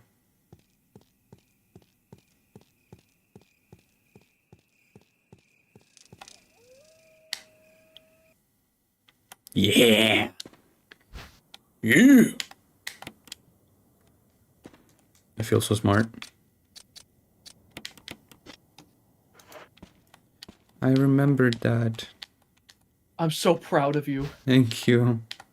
I'm not as stupid as I look.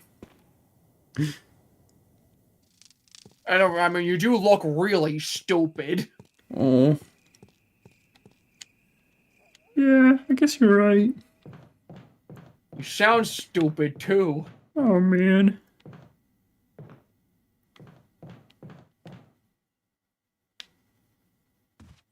I can't believe I actually have been rewarded for not going through that door.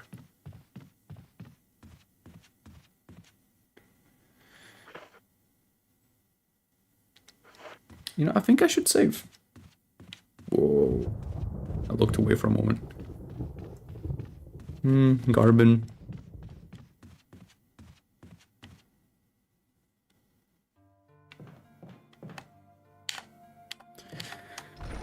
Okay. Let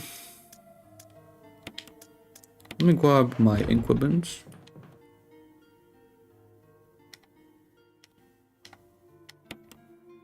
So I'm really like,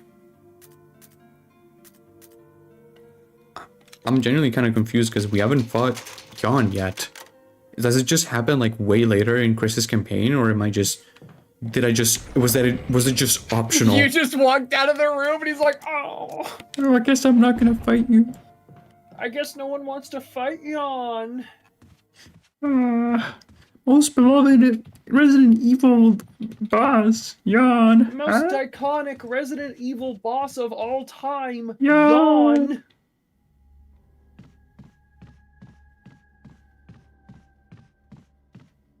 Open that door. No? Okay. It's okay. Nobody ever wants to fight Jan. Oh, man. Whatever. It's yawning time.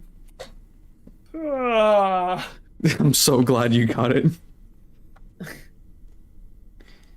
It was like, if nobody got me, I know that you got me. I got you, bro. Door.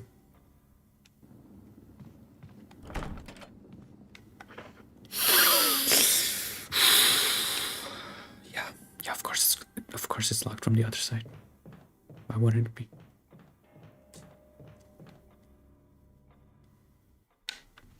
The Kermits are multiplying. We actually reproduce asexually via budding. What? Oh, well, you see, a little version of me fell off of my body, and that became you. Father? No, don't call me that. Oh. But Father, please. No, I don't love you. Oh. Why not? You're like a little me. It's freaky. Oh, man. I'm scared of you. Oh. You know what? I don't care. I never cared about you, Dad. Fuck That's you. good. I'm glad. That's not Go going as away. expected. Oh.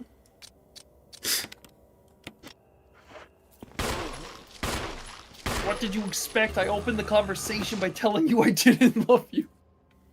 I don't know.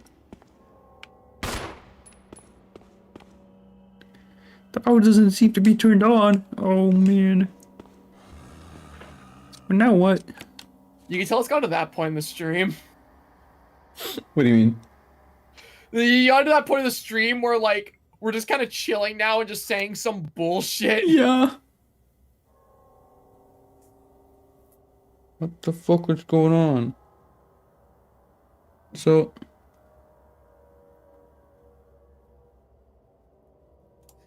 I've entered every single room. I've not opened that door? Oh my god. You haven't opened that door. Alright, that guy's gonna turn into a Crimson Head, by the way, because I'm stupid. Shit. Nah, he ain't gonna get up. He's scared of you.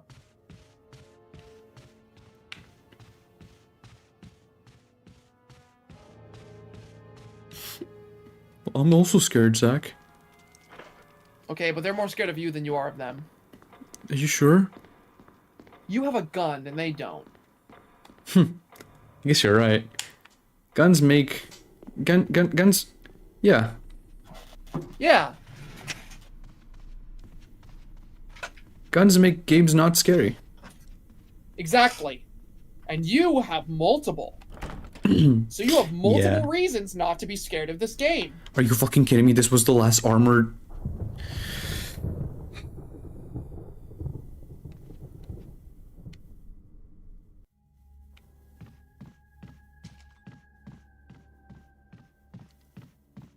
That was the last armored, like, door. That's why I still had that key. That's why I didn't have to discard it, because I never fucking went up there. To be honest, I completely forgot that section even existed, because in the original, it's just like a little outdoor area where Barry goes, just take a look at this. Just take Forest. a look at this. Forest.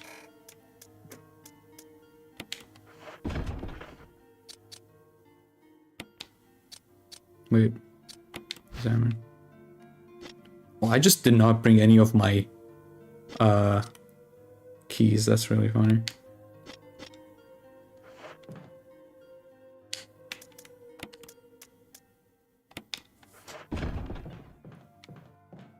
Good.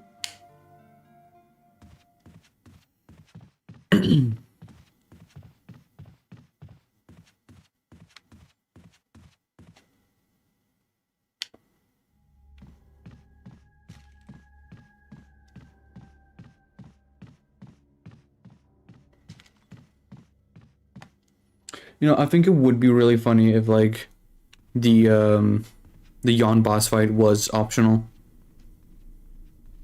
You could just walk out of the room and never see Yawn again. Yeah.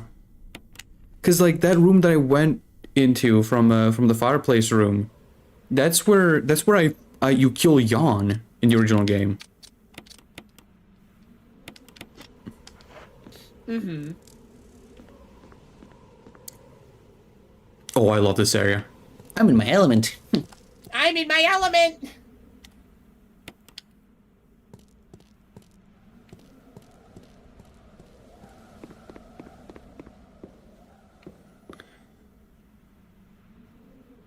Hey, bud. Forrest? It's Forrest from the Bravo team. There are deep wounds all over his body. What could have... You can tell I was supposed to be here way sooner.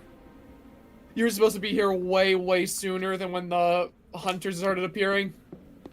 I'm pretty sure Forrest turns into a zombie now, right? Oh, there's just...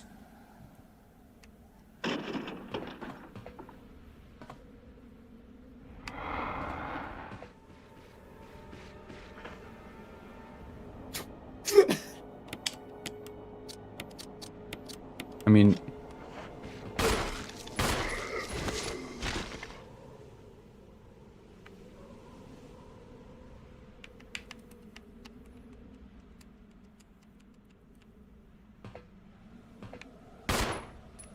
Okay. No, you Just got making him. sure. You I got didn't see blood, so I got killed. Insta Crimson Head. Uh-oh. I like the little bench over there. Ah. A foliage plant. Someone was using the bench in place of a stand. I see. A plant that's been damaged by exposure to the elements. What the fuck? Yeah, man. Yeah.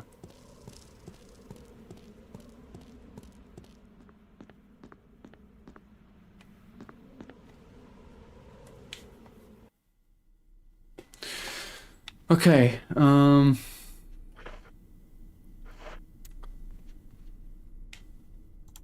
I'm a little lost.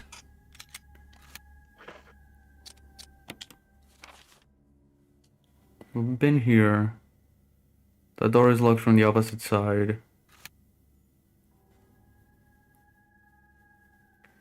Oh. Oh, I didn't even realize. No, I do have to go back down there. There's some... Oh, I think that's where you turn the power on from. You know? That makes a lot more sense.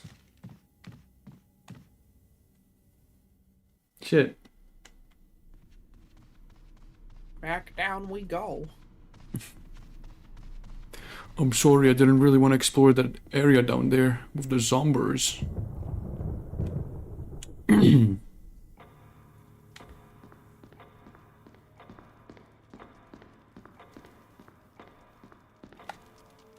gonna go back down there and it's gonna be like, Release the 20 crimson heads upon ye.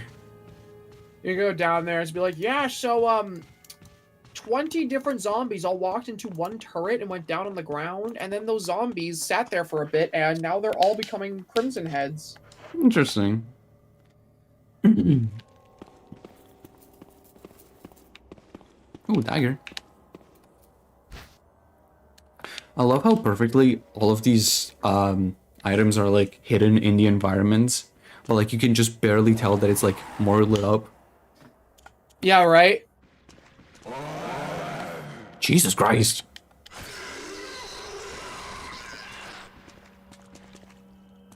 God, I love the sound design of crimson heads. They're so cool.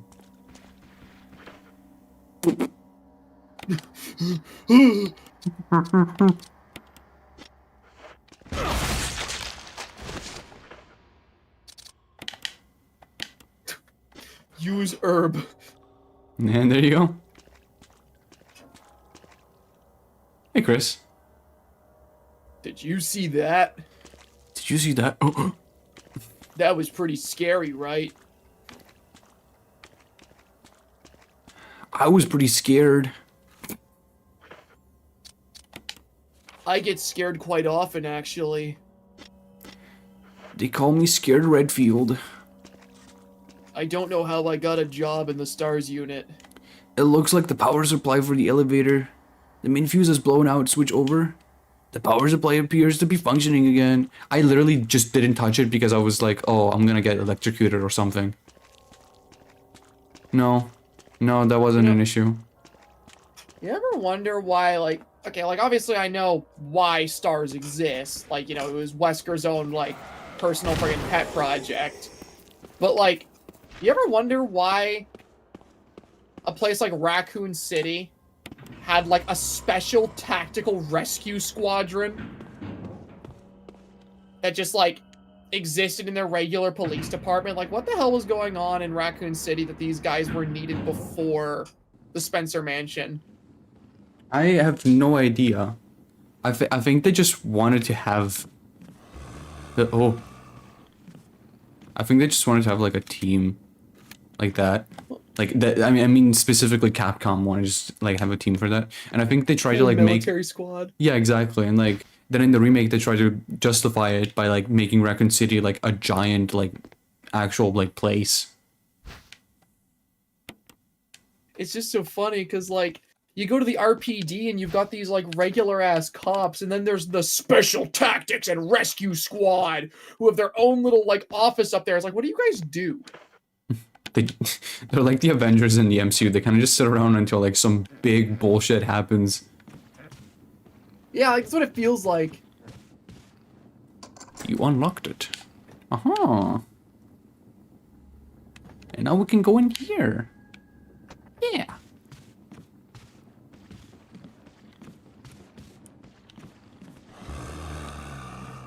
Yeah, man, whatever. Hammersburg, it doesn't look like a little. What? But. What?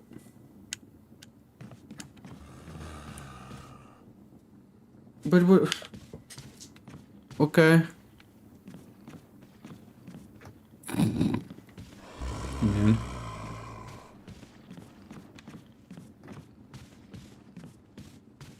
Okay. The Avengers of Canada.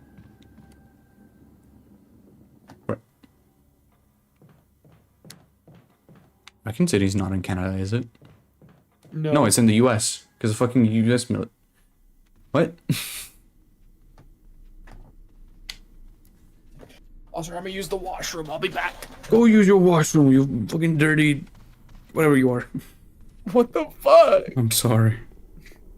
I'm gonna go. You think about that. I'm thinking about it. Okay, I thought about it.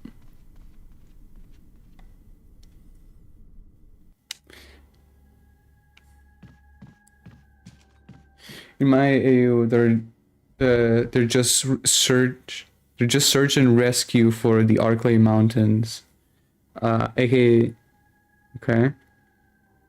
Applications? Okay. Because I didn't realize that they were Action Hero Squad until recently. I mean, they are just like a search and rescue team. It's just really funny that like you have this like military group specifically for this one town that specifically in the original games is like a pretty small town, all things considered. It's the remakes that turned Raccoon City into like this giant location.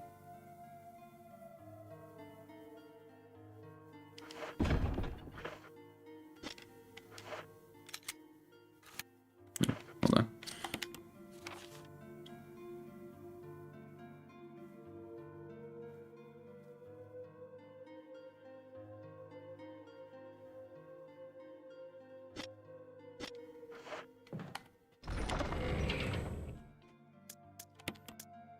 Okay, so I'm gonna grab that.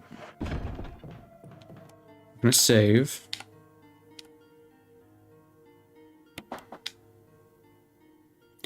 Because now we're gonna go into the dungeon.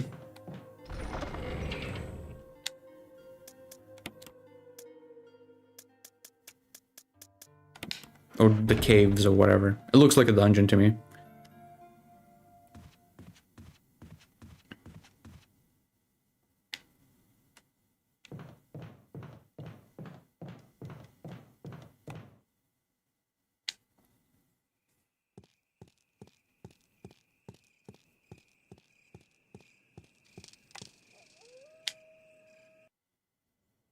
Okay.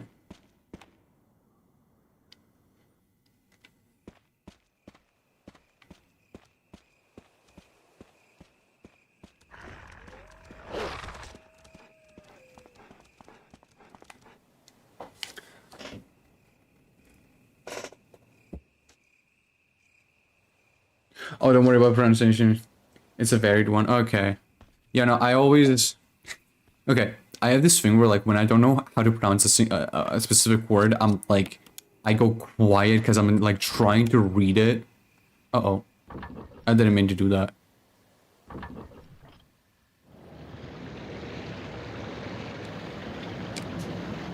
Oh no. I meant to do that later.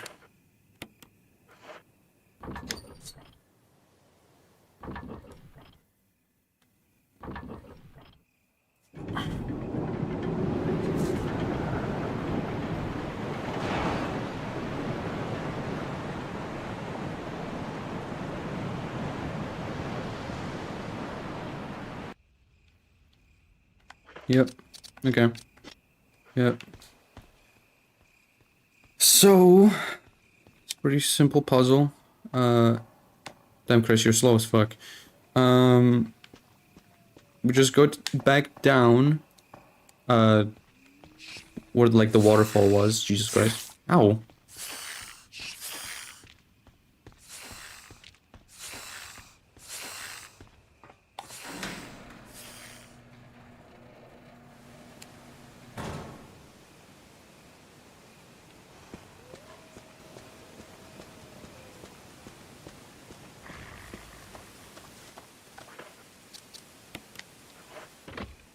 There you go. And now we've powered this, so we can go back up. And now that we have the elevator over here... Oh. Stop it.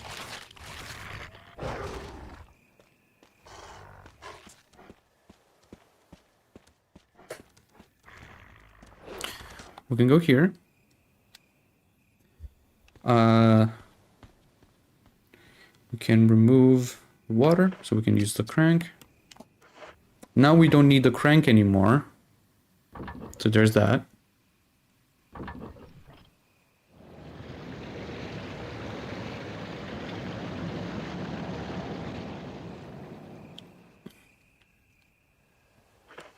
Okay.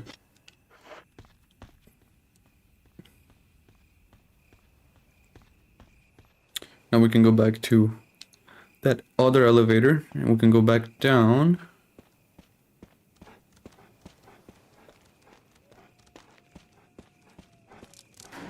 There you go. And now the waterfall is gone.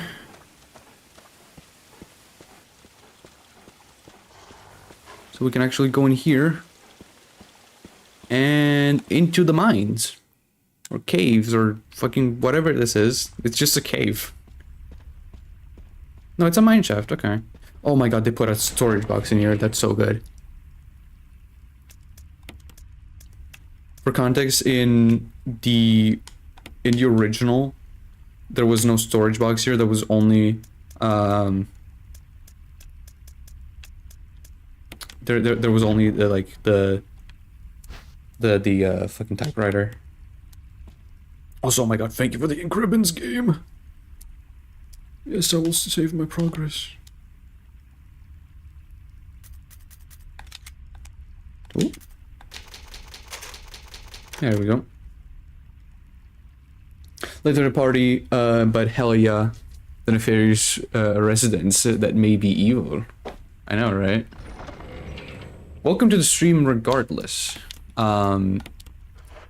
We are pretty deep into the game, at least by the original's standards.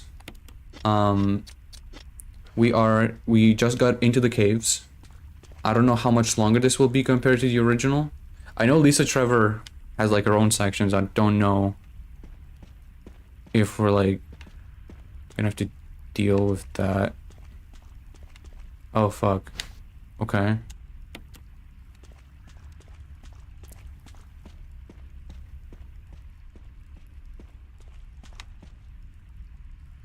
Because I remember when I first played the remake, there was like a whole like chase sequence, or kind of like chase sequence. It was like this area where like you were being chased by Lisa and you had to like get around her.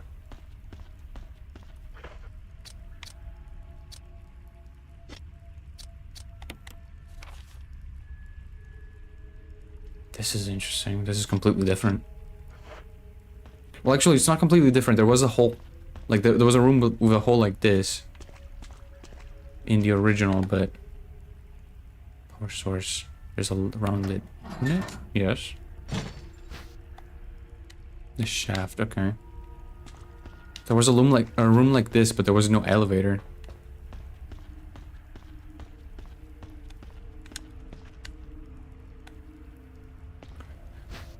Also, I hope you guys are ready for like the first like few games in the series, aside from RE0, to just be me going, oh, this was different in the original.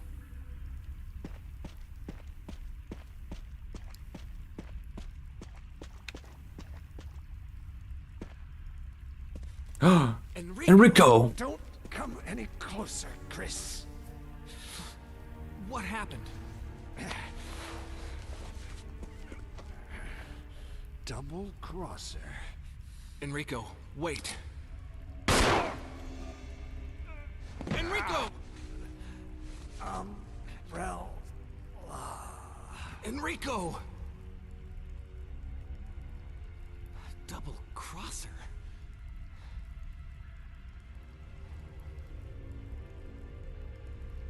What the hell? They were fighted in the OG?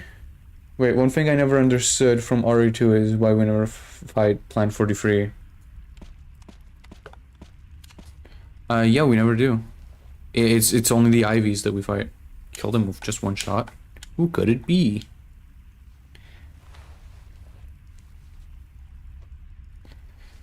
Wait, he's holding something. That's... He wasn't holding it, but it was near him, so I guess so, yeah. Good job, Chris. If this goes like the original, there's gonna be a bunch of hunters that appear now. Yep.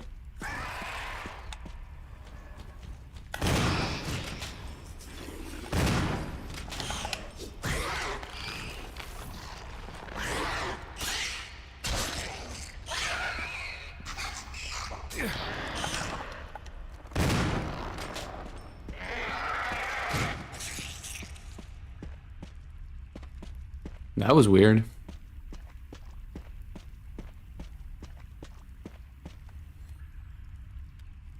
Catching up with the VOD, and I love the Spencer bits.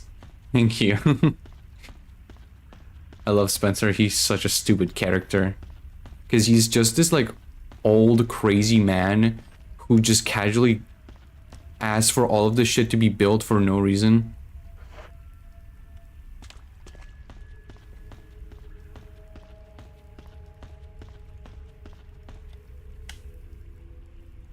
Well, that just happened. Yeah. Ouch.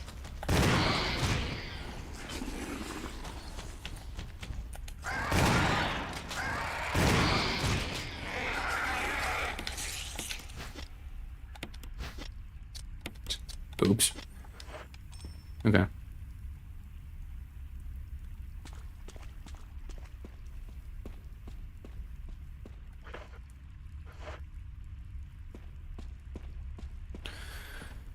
Okay.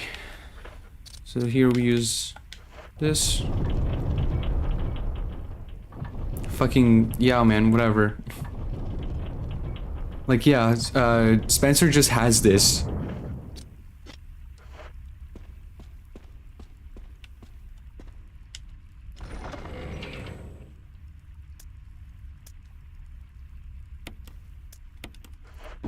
I'm gonna use this.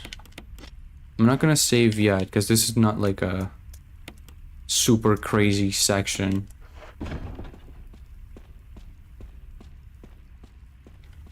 There are green herbs here, so. What is that creature? That's a hunter. I think I'm gonna put the shaft away. You know?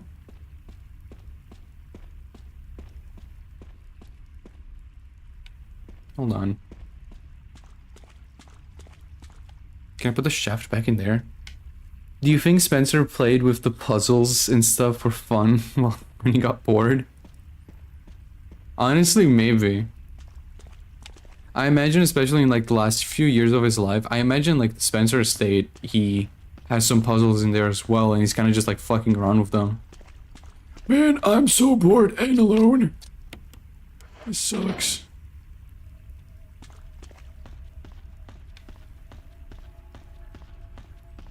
Wesker? Wesker, are you there? I miss you, Wesker.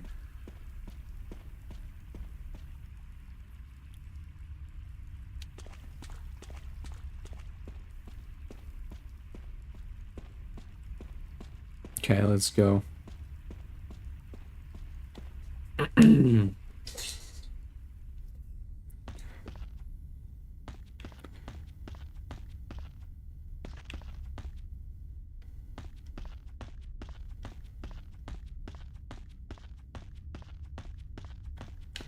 Wow, I wonder what's gonna happen. A huge boulder blocks the way. In the future, Chris, you would punch one of these fucking things out of the way.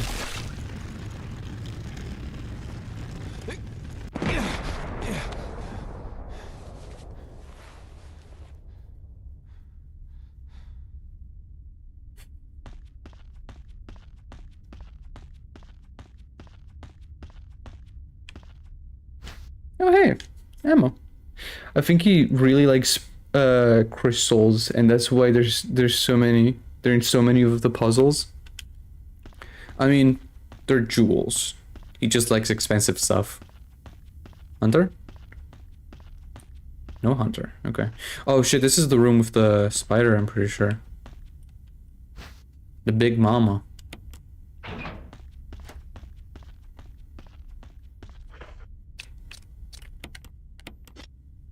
Actually, you know what? I should probably save before this.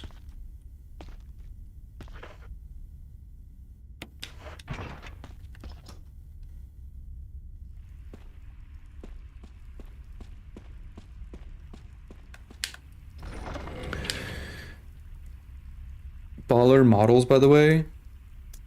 Like the stream avatars, or just the game, because the game is baller. Models? Thank you. Right, I'm looking for this. Okay.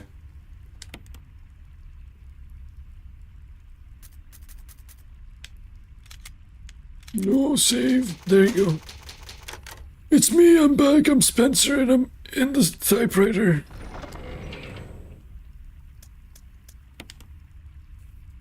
Yeah, the models? Oh, like fucking the avatars, thank you.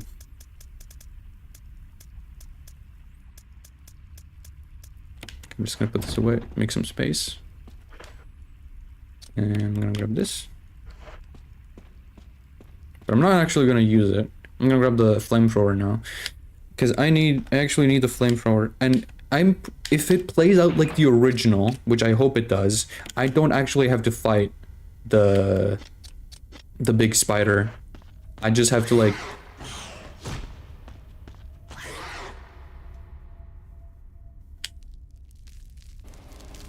As I was saying, I don't actually have to fight the big spider. I just have to get her to destroy the door.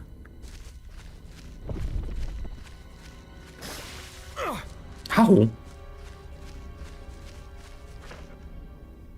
I'm poisoned. Great. Ow. Okay. That's bad.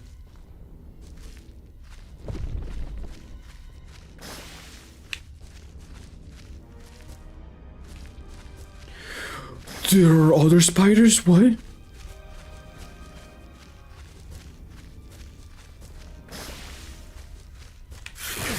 Ow.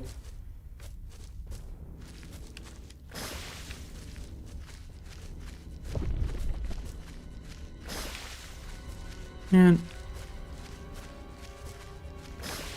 I'm back. Hi, Zach. Yo. Ow.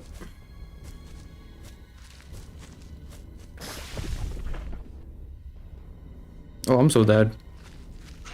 What new developments have happened? So we made it to the caves, Okay, okay.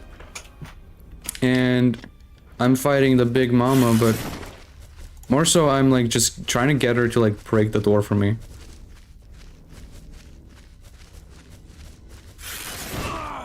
Okay, I'm dead.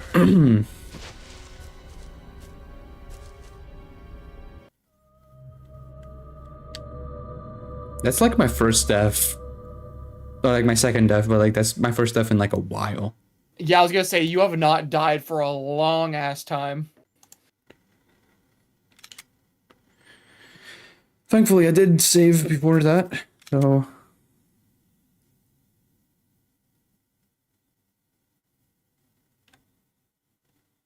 Fight your fears and survive. Something like that. Cause okay, in the original, I remember that I don't actually have to fight the spider. I can just get her to spit at the fuck. I just have to get her to spit at the webs covering the door, and they will just disintegrate after a bit. And then I can just go through, and I never have to go back. So.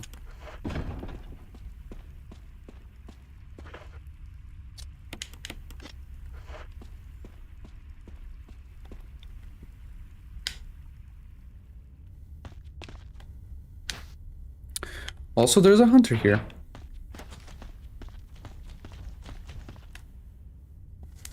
But I don't care.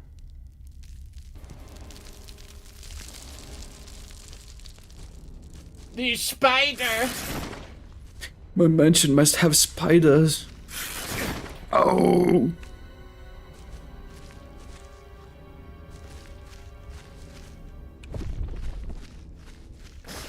Oh, come on.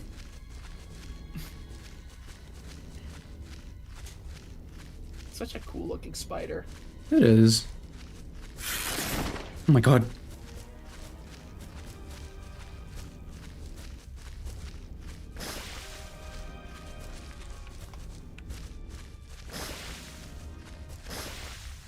Oh, fuck you. Man.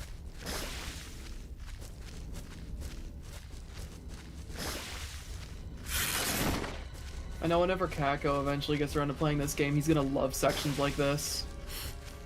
Does he like spiders? He loves spiders. The friggin' Titan Spinner in Requiem was one of his favorite parts of the game. Oh, that's good.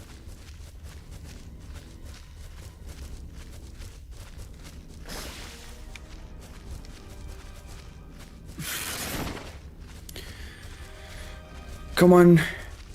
Oh no. Ouch. Oh. Oh! Oh my god.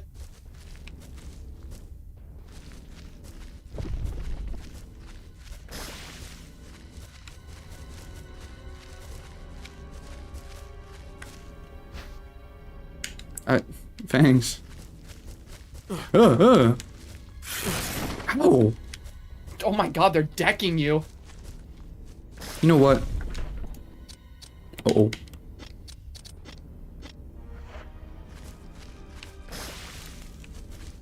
Okay, it does work. But I'm also, like, dead, so it doesn't really matter.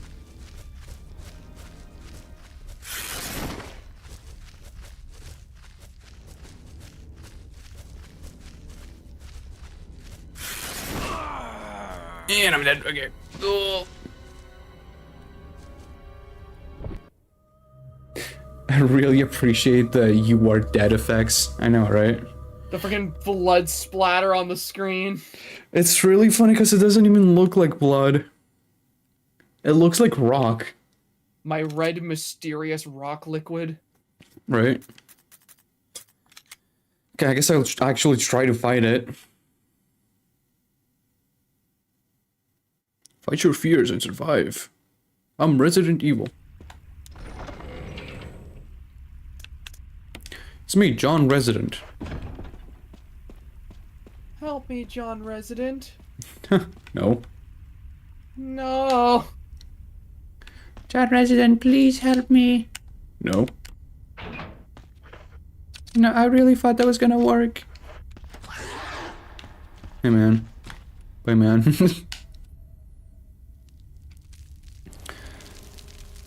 Hey, Big Mama.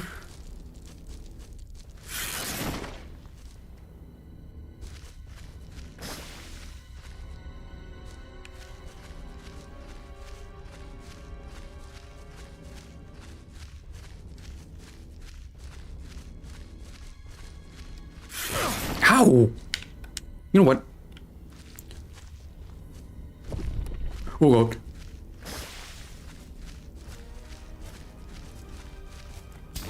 Torture.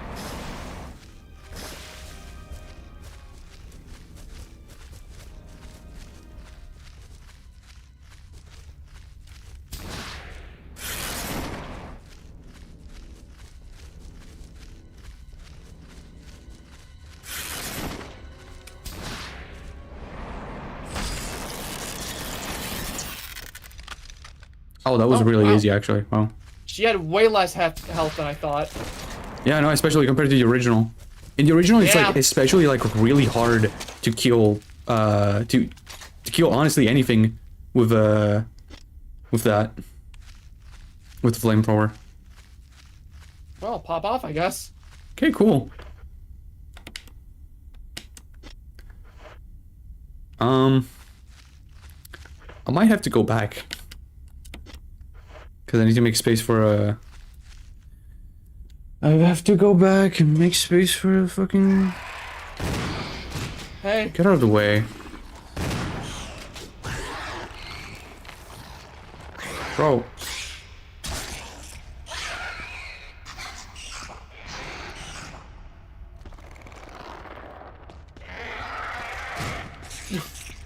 Okay. Just had to wait for him to drop dead himself.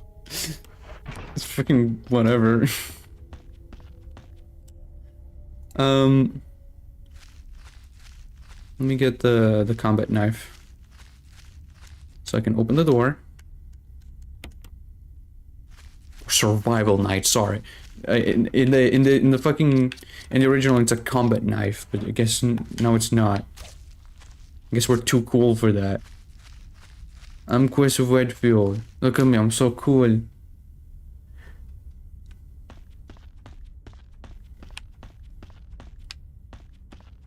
Tell me, go and put this back.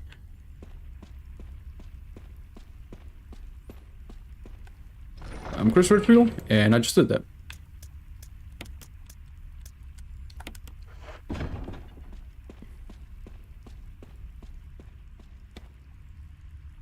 Okay. I was saying this earlier that like I'm genuinely not sure like how some of the stuff is gonna work in this remake, because I go into this like cave area, and then I just enter the Umbrella Lab. In the at least in the Right, original. yeah.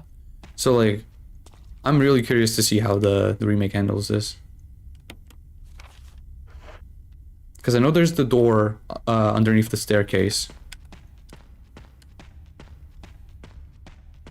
Bro, I'm so excited to see the Umbrella Lab again, because holy shit, the environmental design of the Umbrella Lab. Right?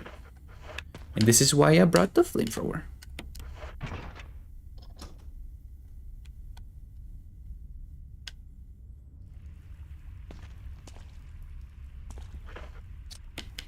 Yeah, I should probably hold a shotgun, if anything.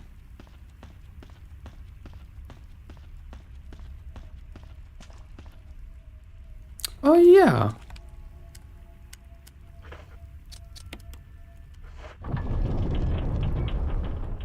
Good old classic Resident Evil crank that rotates the wall of the cave. Mm-hmm.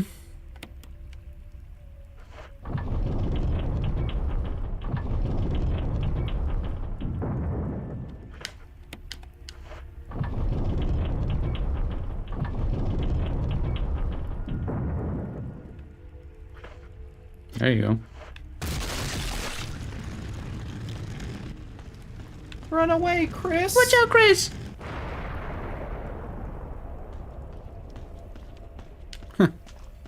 Stupid boulder. In the future, I punch you. I would have punched you just now, but I'm not me in the future. Oh yeah, this room. Did they change the puzzle?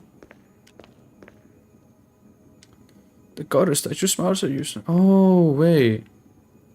Ah. Okay. I think I understand it.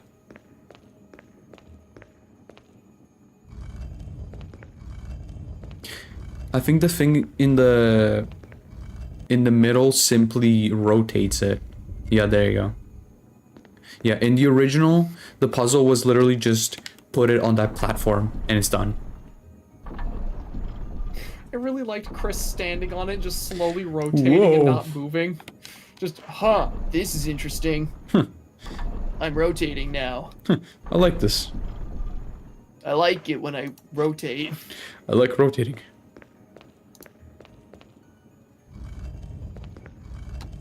Now to push this giant statue. Chris has to be like really strong already, because this is like heavy. I mean, yeah, he's already like the friggin' like... He's already like the friggin' brawn of the Stars team. Mm-hmm. Whoa.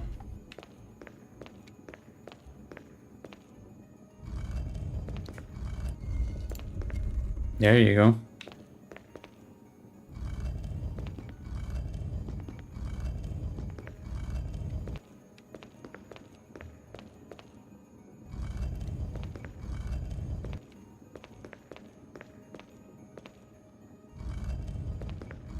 Okay. There you go. What the fuck?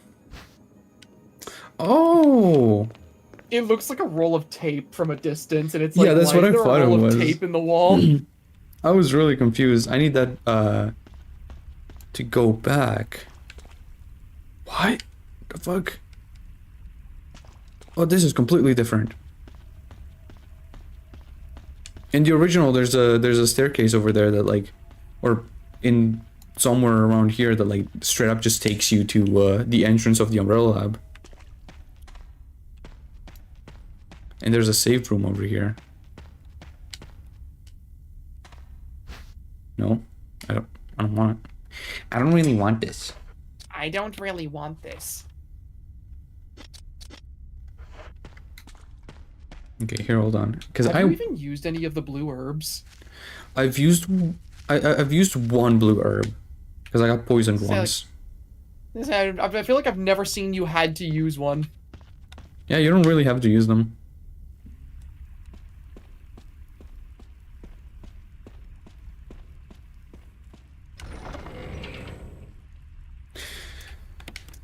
I'm gonna put this away because I don't really need it.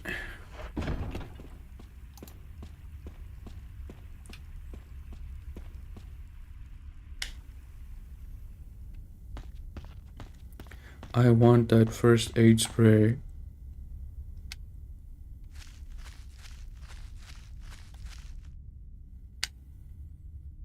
I do want to say that, like, all things considered, I am getting pretty close to the end. Oh, 100% you are.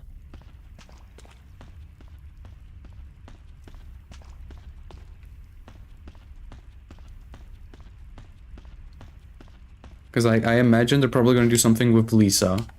Like, they're going to extend the caves a little bit more. And then they're going to do something with Lisa in the caves. Because I remember seeing, like, I remember having a section with Lisa in here. Or in this, like, this general, like, setting. And then I think, I think we're going to get straight into the lab. That's gonna be like the final area of the game, and then we're gonna have the tyrant fight.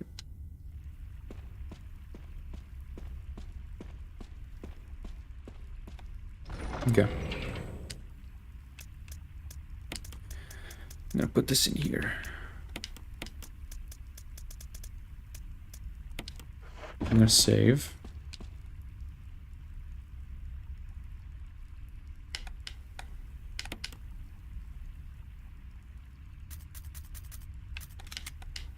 Oh.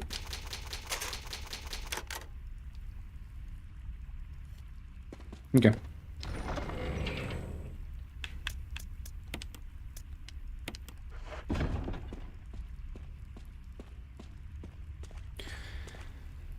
Now we can go back in here.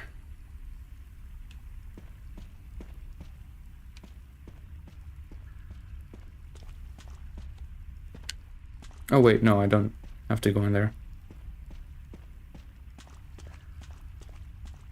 Wait, what? I forgot. I do have to go in here. My bad, the layout is a little different. Dude, I got so confused for a second because, like, I opened the stream back up and didn't, like, mute the audio, so I was hearing you twice. Oh.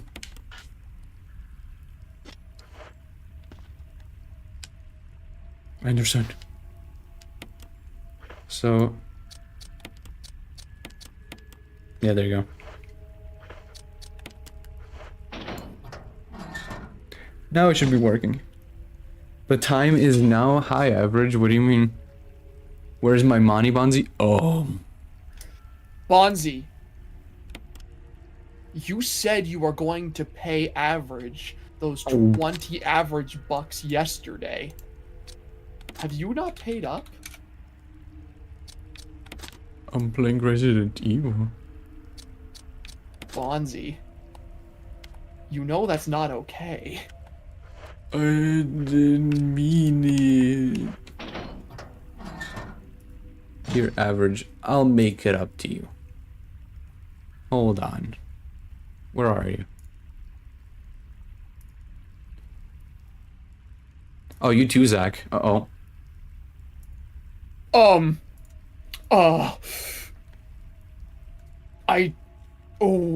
Bonzi owes me 20 average bucks. Zach owes me 450 gubby bucks.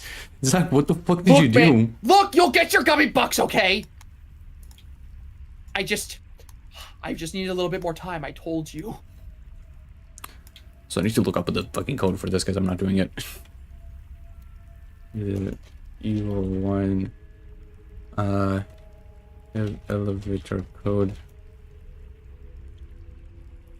Send a shot. Oh, okay. So it's 4231. Sure.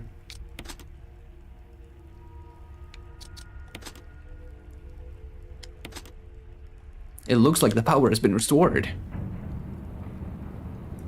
Oh, dude, I love this part.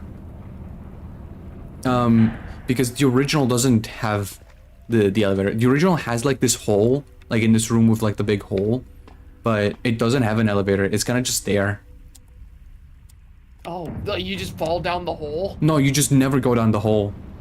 Oh, I see. This is completely original to the remake. That's really cool. You know, I find it so strange that, like, that is just such a staple part of Resident Evil stuff, is friggin', like, elevators with big grates like that in the middle of caves. Right? Because Resident Evil 7 has the exact same kind of, like, layout. Yeah. I'm pretty good. I don't... Yeah, actually, I'll be back in a second. Chat, don't worry. I'll be back in a second. Don't worry, Chad. I'm right here.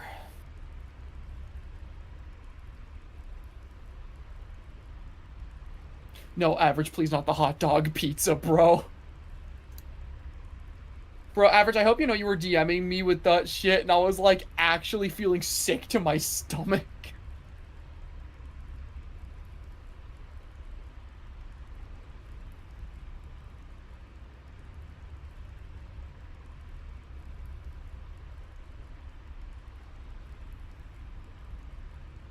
Delightful nose ball. I didn't realize that this pizza was an iconic thing. What the fuck? I thought this was just a friggin' average original.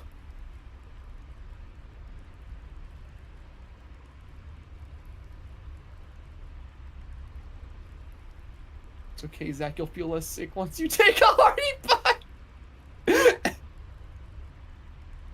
I don't want to. That sounds gross.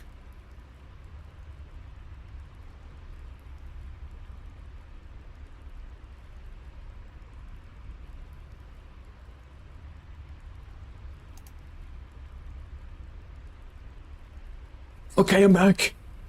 Hello. Hello. Apparently, Average is saying you gotta tell Bonzi that his stills are off sync, and it's ruining my experience. Oh, I'm so sorry. Big baby. Okay, hold on. Whoa. There you go. Let me see. I think it's just lagging a little bit. Hold on. Yeah, it's lagging. Hold on. I have to restart it.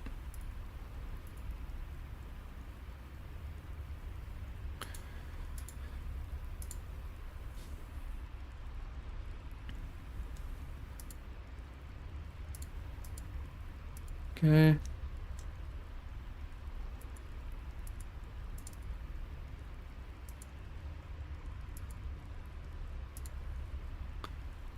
Transparent. I also forgot to like edit this real quick, so hold on.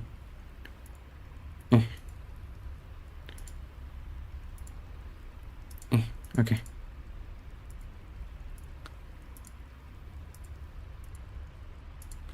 There you go. Okay.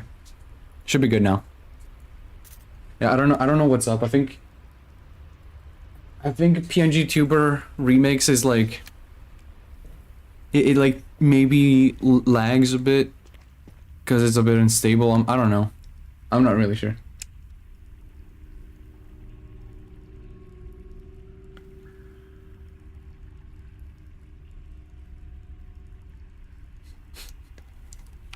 I like the chat now all like thanking Average. Like, have you guys been like, oh, hi, Lisa. Like, have you guys just been like having this issue and we haven't noticed? It took Average noticing it. Right. Where the fuck am I? I see.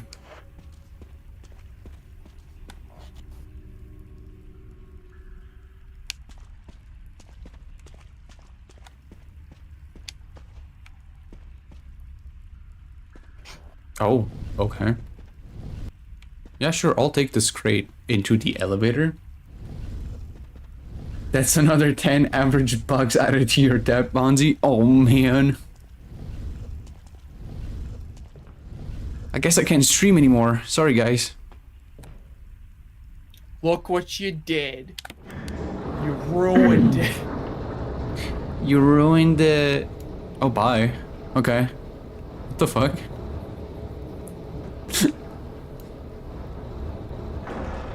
Say goodbye to your crate.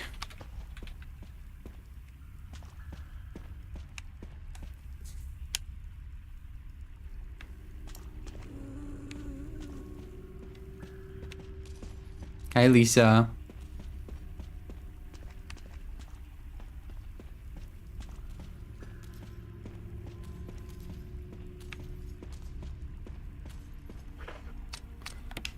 I'm a little confused. Oh, there's a... Okay.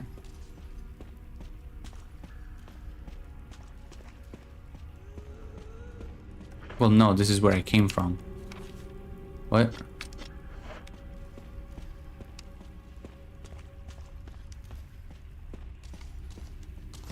Oh my god, that scared the fuck out of me. Oh my fucking god!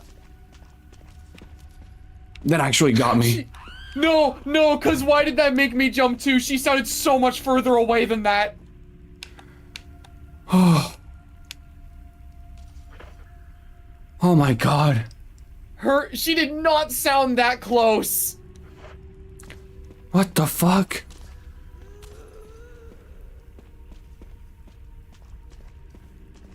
Okay, Lisa, I'll give it to you. That got me. That really got me. Yeah, no, Lisa doesn't appear as often as some other stalker enemies, but she's effective.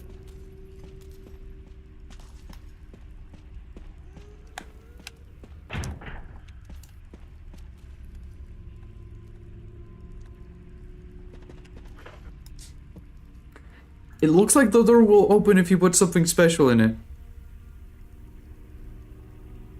Oh, you're fucking kidding me.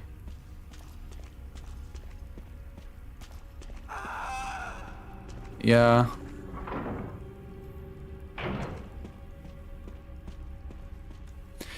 I have to go all the way back and get the fucking... Oh my god. What happened in here? It's broken? Okay. No, I have to go back and get the, what is it? The flamethrower.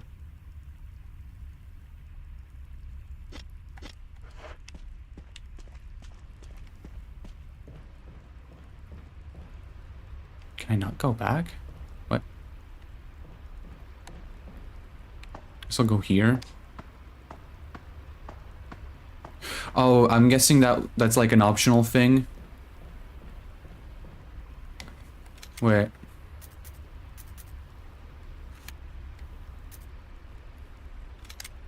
Yeah, sure, I'll go back. Hold on.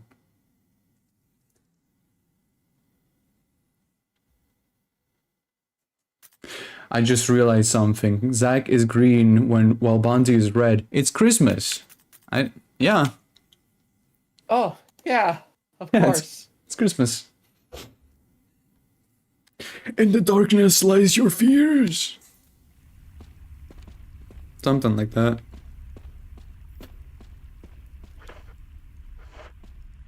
Okay.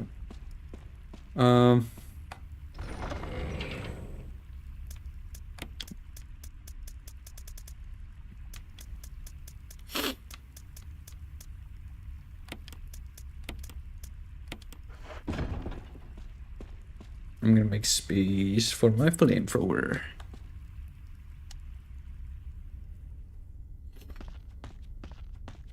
So can you read whatever average sent? Because it's a big message and I can't play and read it.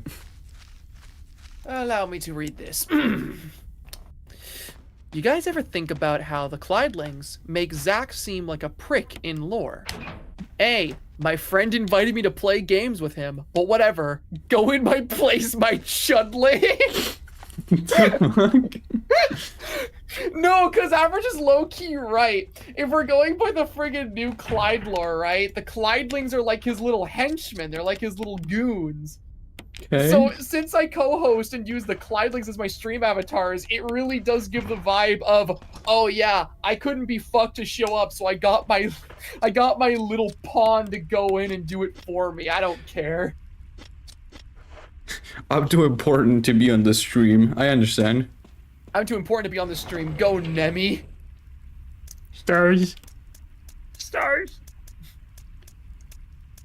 How are you feeling today, Nemi? Stars. Yeah, stars. Yeah, sorry. I don't know, sorry. Stars. I love him. I can't wait to draw the sprites for the other ones. I'm really excited for those.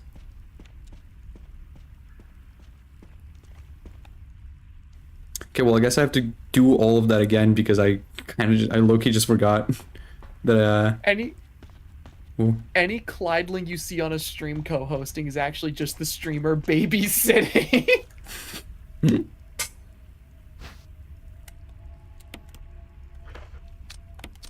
Is it like a little hive mind with the creatures? No, the Clydelings are not a hive mind. They're just their own little dudes.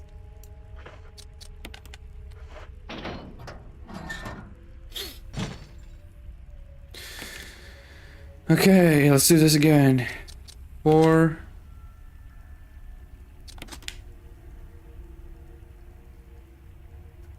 Man, fuck you, stupid fucking game.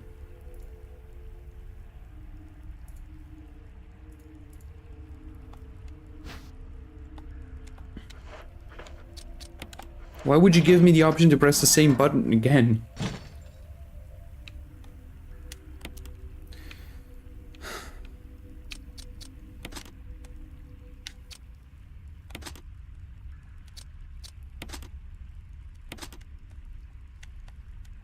There you go.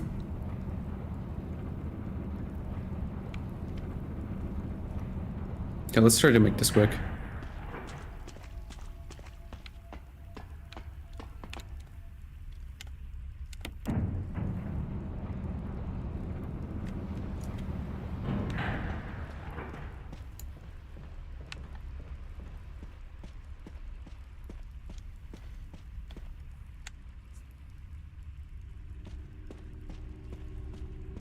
The color scheme reminds me of a Game Boy.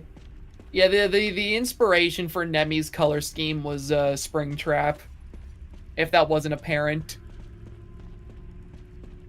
I literally color pegged off of Springtrap when I was designing him and adjusted the hue of the hue and saturation of the colors to make it more in line with what Clyde's color palette looks like. I think it looks really good. I'm not biased at all. Not biased at all.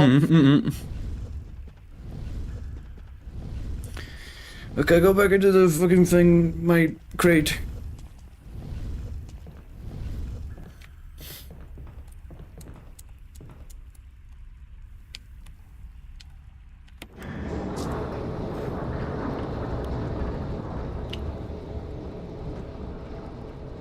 There it goes. My little crate off on a big adventure. I don't understand why it blocks me in place when the crate is not even on screen. Chris wants to see it go on its little adventure. I understand.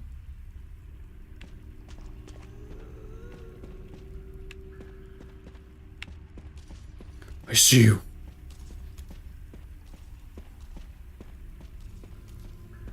Will you be spared by Clyde if you take good care of a Clydeling? Clyde doesn't kill people anymore.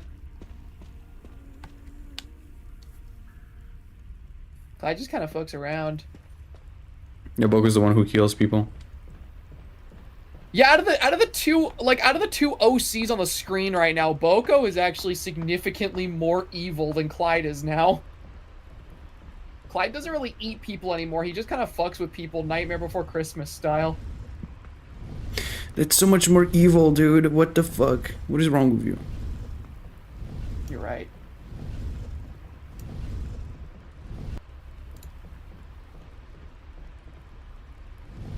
Guessing I have to put this box down there. Oh, okay. Average just gave us a hypothetical. Okay. Springtrap is still the same as he always was in Five Nights at Freddy's and every game he's in, but Right. now his name is Durgle.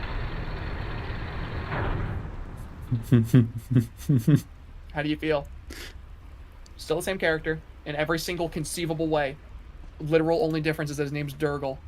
Where are we talking about like every game that Springtrap specifically shows up in, or are we including his other iterations like Springtrap is untouched.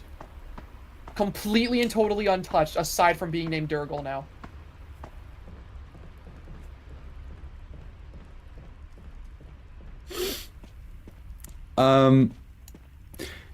The thing is, I feel like he would not have come back if he was named Durgle. Why is that? Because it's such an iconic name, you wouldn't be able to like, I don't know. I feel like Scott wouldn't have wanted to bring him back. He would have been like, oh, he's so iconic, I can never bring him back. I don't know, I think like, I mean, he's such an important character to the lore, right? I mean, like, that's Durgle Afton. He's the one who killed the 5 kids. He Durgled it up. He's the Durgle guy. Shut the fuck up.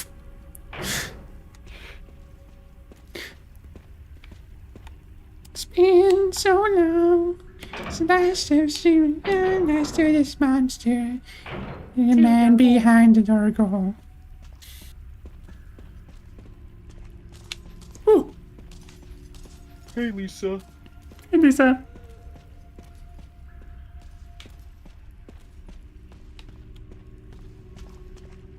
Uh-oh. Man. I'm so lost. Alright, Juker.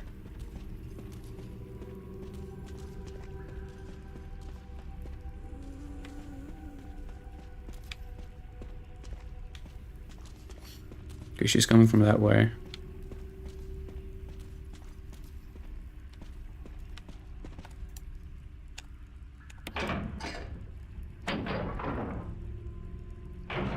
He died from a Durglock failure. Bro, what the fuck? Where? Brother.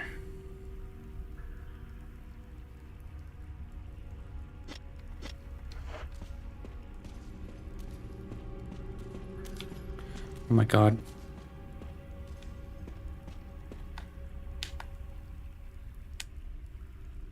I'm just gonna wait. Yeah, there you go.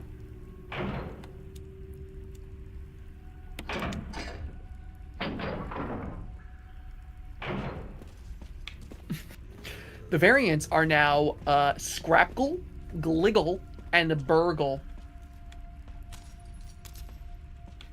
Oh no. Could you imagine like a video essay like fixing Scrapgle's design? Scrapgle?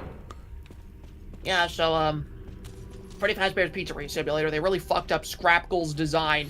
I really thought Durgle was incredible back in FNAF 3, but they really fucked it all up with Scrapgle. I mean, look at these bone ears. Like, it doesn't even look like Durgle Afton is in there anymore. I think that is unironically the better timeline. We've noticed that the Durgle Bonnie animatronic has noticeably been moved. Oh my god. Yeah, this room is awesome.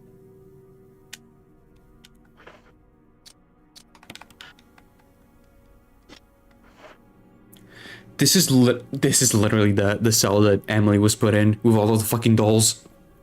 Yeah, you see what I mean whenever I say that the girl was, like, so evidently inspired by Lisa Trevor? Like, even more than I had realized. Like, Resident Evil Requiem is the ultimate Resident Evil love letter because it references, like, every single major game in the series in some way. This is, like, I remember seeing this background. This is one of my favorite backgrounds, just in the entire series. It's so good looking. Aw. That is a very comfy bed. Yeah, right? Shit, I'd live here. Actually, never mind. I don't know. But No, you would not. I wouldn't. It's like you called all my bullshit too quickly. Huh. Yeah, no, like it's so crazy seeing that and like everything else in Resident Evil 9 and just like really realizing that like there is references to everything. Mm-hmm. Like you've got the girl who is very heavily based off of like inspired by Lisa Trevor. You've got the care center, And which we're feels like back a in mix here. of the RPD and the Spencer Mansion. Holy shit. Resident Evil 2, like I mean, obviously you go back to Raccoon City, Yeah. so you get that Resident Evil 3 and Resident Evil 2 rep. You go back to the RPD. You got Leon as your protagonist. You've got a friggin' Nemesis type villain, the Return of Lickers and Tyrants. There's fucking references to Resident Evil 5 with Xeno and Wesker. Resident Evil 6 is even mentioned, like, offhandedly. The connections from Resident Evil 7 and 8 are back. Mm-hmm. Like, genuinely every single numbered entry plays some kind of role The in Requiem. Dimitrescu wine. The Dimitrescu wine, yeah, the friggin' painting of Mother Miranda in Spencer's personal office. Yep. Every single Resident Evil game has, like, its own, like, little mark in Requiem, and it makes Requiem feel like the ultimate love letter game to the entire series, not just, like, Resident Evil 2 and 4. It's so good. Should I live here? Bonzi then realizes the cozy bed is in fact in the poo-poo caverns of Melnor. Actually, maybe not.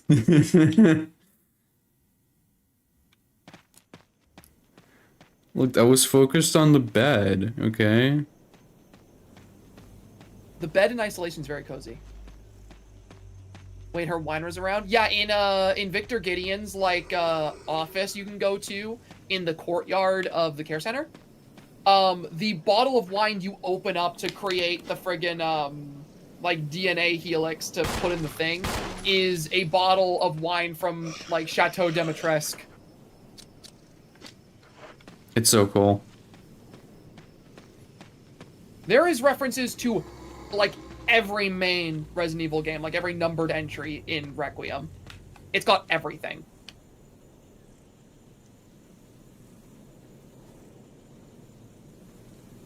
Oh, there's zombies here now. I mean, I guess it makes sense. It's a...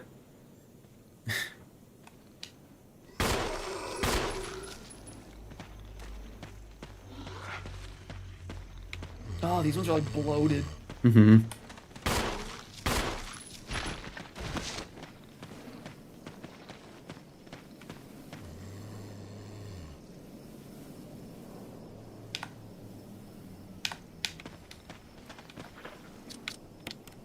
What if Grace is a perfected Lisa Petri dish Trevor Oh. clone? No.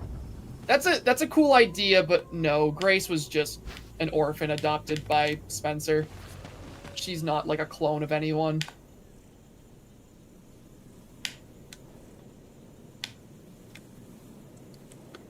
Okay,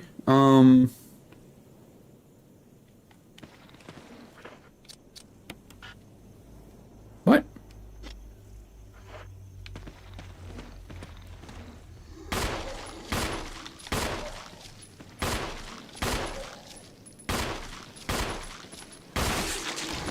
Oh, hell yeah. Healy. I have so much ammo. Would you rather take a bite of the stuffed hot dog pizza or take a sip from the McPickle puffer jacket? I'd much rather take a bite out of the pizza. I'd much rather that.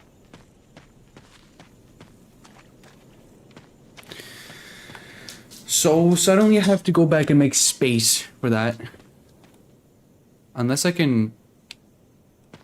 Do you think Grace will come back in future games? I really hope so. I really don't want Grace to be a one-off character. I really don't think she's gonna be, because, like, she's actually so important. Yeah. I don't know, last time we got a main protagonist, we did get Ethan back in Village, but, like, you know, Ethan's never coming back now. I could go for the trees to, like, completely ignore that zombie. That's so funny. Why? Got any funny D&D stories to pass the time? Okay, you want to know a funny story? Actually, this one actually involves Bonzi too. What I do? So over on DN Design, we ran the season 1 finale for our Magnaforce campaign that Matt runs on there, and we never talked about it. Like, we never brought it up during the stream because obviously we were just playing the game. But when we were playing that session, there was, like, the actual universe itself was trying to stop us from playing that session during that, like, season 1 finale. It was really funny. Because, like, please don't spoil Villager Biohazard. Bro, it's been years. It's been fucking years. You gotta get on that if you're trying to avoid spoilers. Holy fuck. Anyway, it's been like a decade. Continue the story. Yeah. So we start, like, we all meet in the VC to get ready for the session, right? Matt shows up, and Matt is, like, horribly sick. Matt shows up late. Like, Matt shows up late, and Matt is, like, his throat is killing him. He friggin', like, fell asleep right before the session. Like, he was sick. And then, Jonah's player, Rufus, he shows up, and, like, you know, he was, like, exhausted, and he had, like, a friggin' headache from work. And then I show up, and I had a migraine, and my internet kept crashing. And then Damien shows up, and Damien had just woke up. He was calling us from his phone. And here we all are, right? And I forget, was there something going on with you too, Bonzi? No, so my only thing is that we hadn't fought any enemy in a while.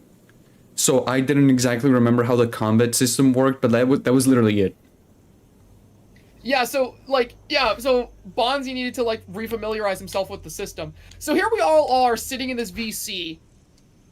Some of us barely conscious, one of us horribly sick, another one of us cutting in and out with a friggin' migraine, and we all just go, are we doing this? Like, are we doing this session today?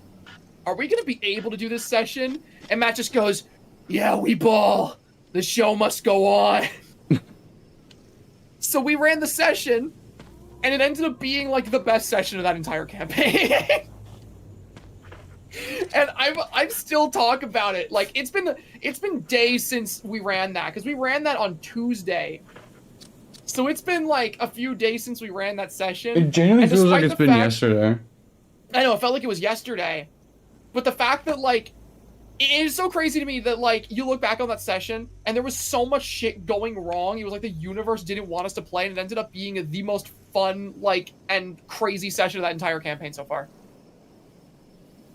Ethan Winter's Autodetermination. Yeah, no, if you watch back, like, the VOD we had for that, like, session we did, all of that shit happened while Matt was, like, so sick he was barely conscious. And he still was like, yeah, we're running the finale today. It was absurd. During, like, my friggin', like, big character moment, because, like, that finale was, like, the conclusion of my character's, like, major arc, right? So I had a crazy character moment at the end of that session. In the middle of my crazy character moment, my internet started crashing. Like, I wasn't able to load Discord messages, the YouTube stream crashed. But for some reason, Discord was still picking up my mic, despite everything else. So I just played it out and just continued role-playing as if nothing was happening, because I didn't want to ruin the moment. Like, the universe was actively trying to stop it when we were getting to, like, the climax of that session. It honestly added to the stakes. Because we were all suffering in our own ways IRL, but we were all like, we really want to play, though. Yeah.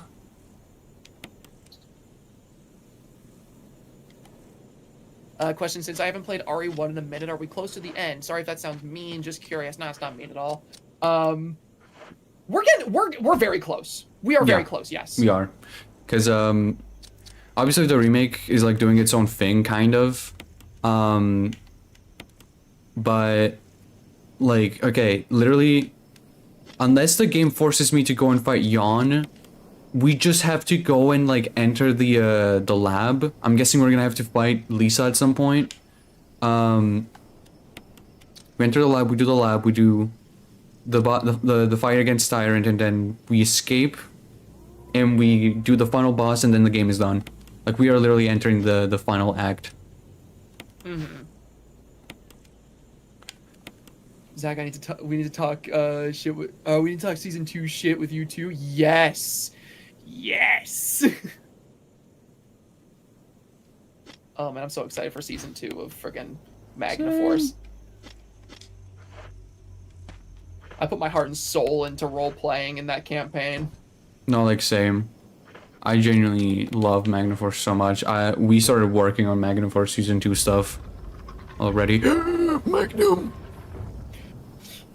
I find it so funny that there's just a magnum hidden inside a tombstone. This was totally worth it. This was totally worth it. The tyrant is not gonna see it coming. Now I'm confused though, like, where the fuck does the game want me to go then? You were expecting that to, like, open up a doorway? Yeah, because like in the original game they were used to enter the courtyard. Oh wait, because I got the umbrella medal in the caves. Could it be that it wants me to go back? Maybe this is the key to the door underneath the staircase.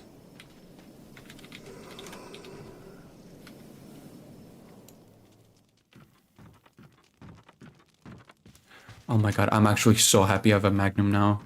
Holy fuck.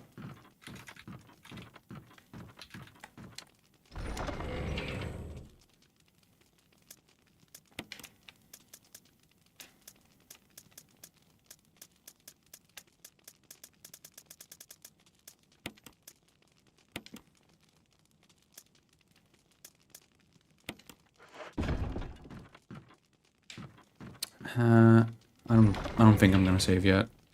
Why is it there? Do they explain the big ass revolver? It was put there because Spencer wanted a revolver in a tombstone. I really like revolvers. I like guns a lot. You know, Wesker, I think I know exactly what would make this cemetery perfect. What 3 medallions placed in a tombstone that gives you a big gun. Okay. Why?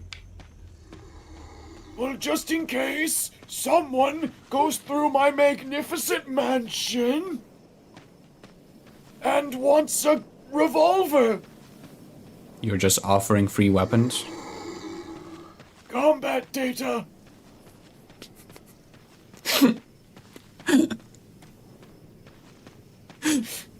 How else are we gonna get it if they have no guns? You dolt! I'm sorry.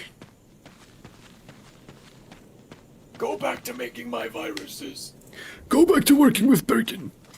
Go back to working with Birkin. You stupid queers. He's married and has a child. Okay, and? You and I both know he doesn't give a shit about either. Real as fuck. Bro loved his G virus more than he loved his wife and child. I mean, I kind of get it. Yeah, I mean, if I created a cool ass virus, then I'd love it more than any wife or kid. Oh. So I want to go back to the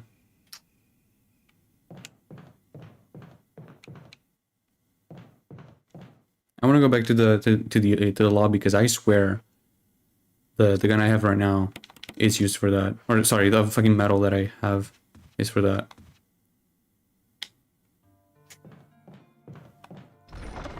But first, let's save. Yeah, see, metal object. Yeah, I think I can just take it back.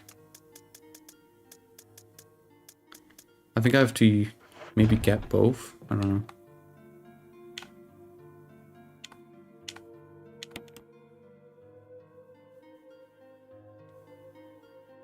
Oh, RE1 save music. I'll never get sick of you. Yes, return to the game without saving.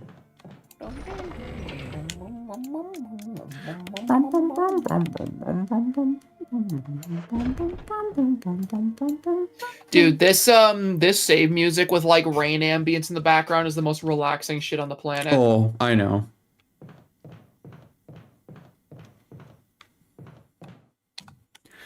I genuinely think RE1 or RE 4 has like the best save room music.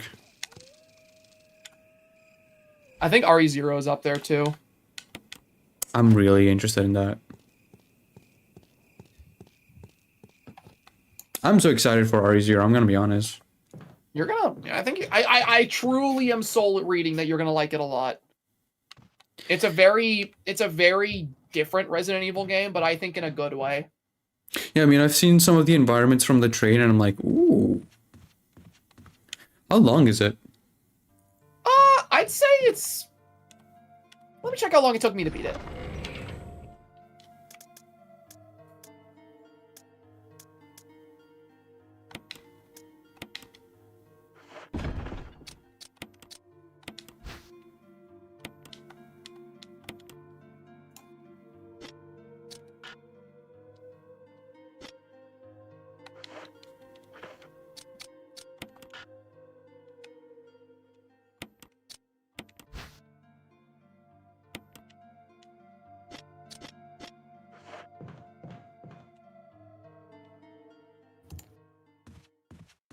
All right, so it's around 10 hours.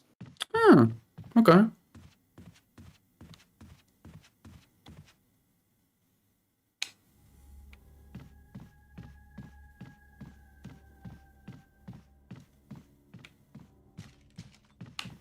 Okay. That's pretty good. It's around 10 hours, and you can beat it faster than that if you know your way around Resident Evil games. Mm-hmm. Although Zero is, it's a pretty different one because you're actively playing as two different characters that you swap between, like it's a Lego game. I see. And they have their own different inventories, and they have their own unique like little qualities.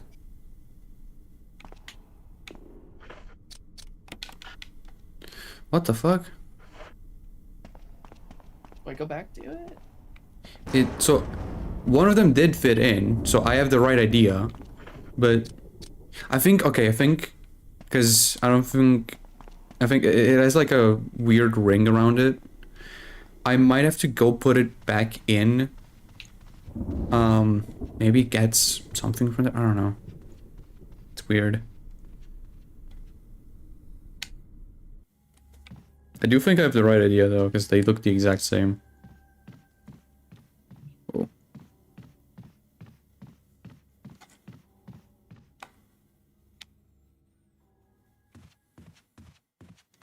Because this is a metal object, or what is it? Yeah, metal object. It has to be a stone and metal object.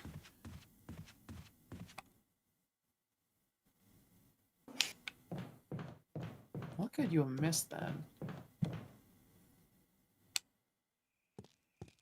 Here, I think.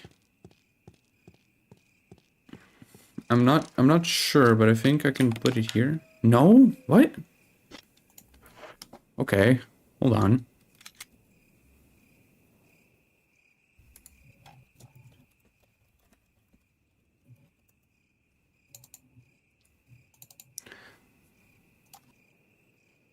Stone ring.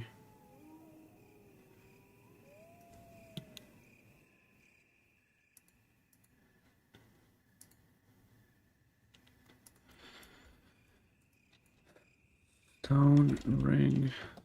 Let's see.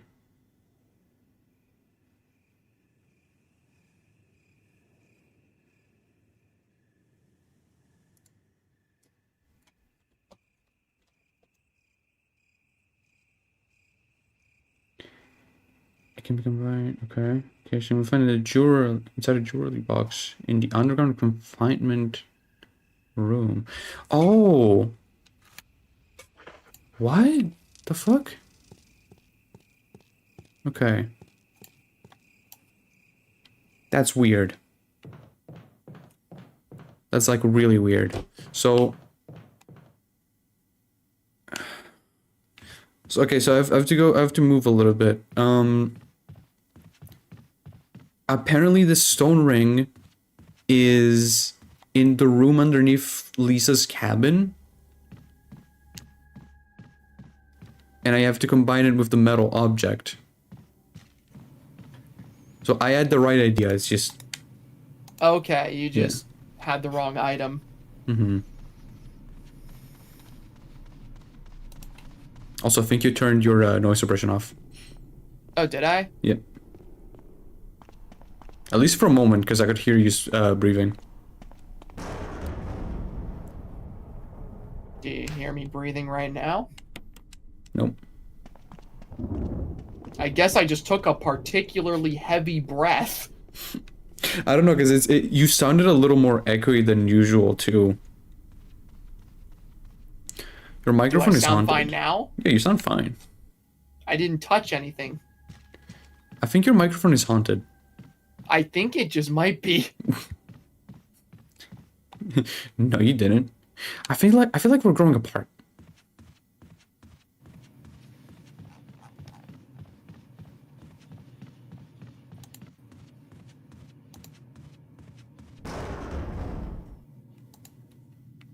Alright, chat, time to go all the way back to Lisa's fucking fuckers. Yay.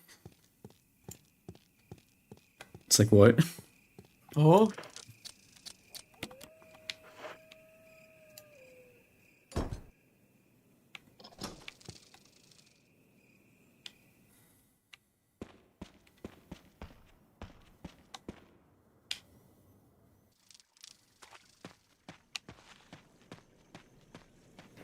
Back into the shadowy forest of doom. Oh no, I'm so sad I have to go back in here, wink wink. What? Why would that be a good thing? I like going in here. I like this environment, Zach. Stupid. What if they're going, but like, what if they're gonna kill you? I'm Chris Wedfield, I punched them. Good answer. Thank you. I thought really hard about it. I can tell. Shut up. Well, did you consider that if they try to jump me, I'll just punch them in their face? Like I was flipping through that tweet. Stupid idiot.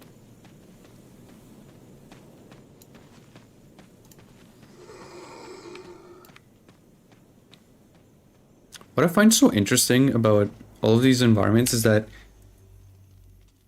like they are 3D environments, but like every single texture is like baked in. Like the lighting and stuff, this is not in real time. It's just it's all just a texture. Yeah, right? It's so cool. So cool looking. Resident Evil 1 Remake has like a very distinct style to it that like I don't think I've seen from like really any other game. It looks so uniquely pretty. What? Resident Evil 0 maybe? Resident Evil 0 gets pretty damn close. But Resident Evil 0 also goes for very different environments than what we get with the Spencer Mansion. Okay. Oh, okay, I found it. I found it. It was right. I completely missed it. Oh, that's fair. No, I think you even did see this, but your inventory was full. Maybe. Well.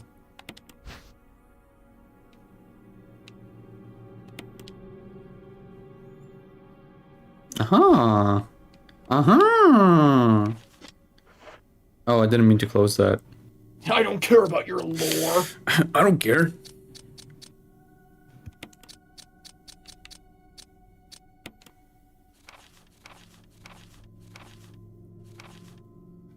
Progenitor virus. Okay. Progenitor virus administered. Jessica. Administered virus type A. Plasmalizing of tissue during cell activation. Virus fusion negative. Action disposed. Lisa. Administered to virus type B. Plasma tissues. Positive but delayed fusion. Body modification observed constant results. Status continue protective observation. George action terminated. Damn. There's a journal left by someone. I feel dizzy after that shot they gave me. I don't see mom. Where did they take her? She promised that we would escape together. Did she escape alone and leave me behind? I found Mommy. We ate together. I was very happy. But she was a fake, not my real mom. Same face, but different inside. I have to find Mom. Have to give face back to Mother. I got Mom's face back. Nobody can have my mom except me. I attach her face to me so she doesn't go away because Mom's sad when I meet her without her face. From inside box, scent of Mommy. Maybe true Mother there. Stone box hard, it hurt.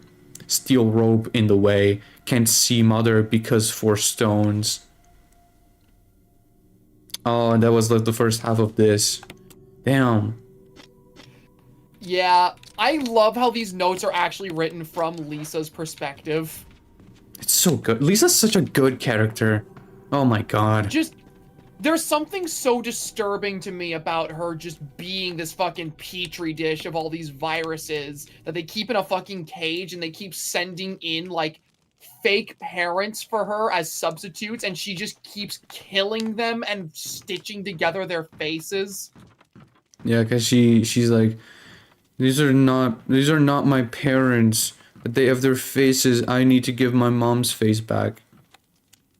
There's also something so unique to me about, like, a friggin' bioweapon style, like, stalker enemy that has actually retained so much of their consciousness rather than just being a monster enough to be able to, like, write about themselves.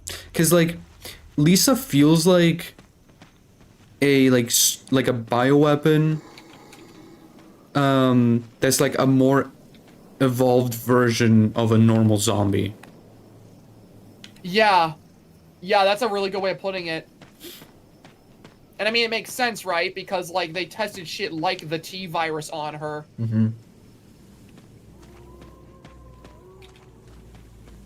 I love Resident Evil. I love Resident Evil.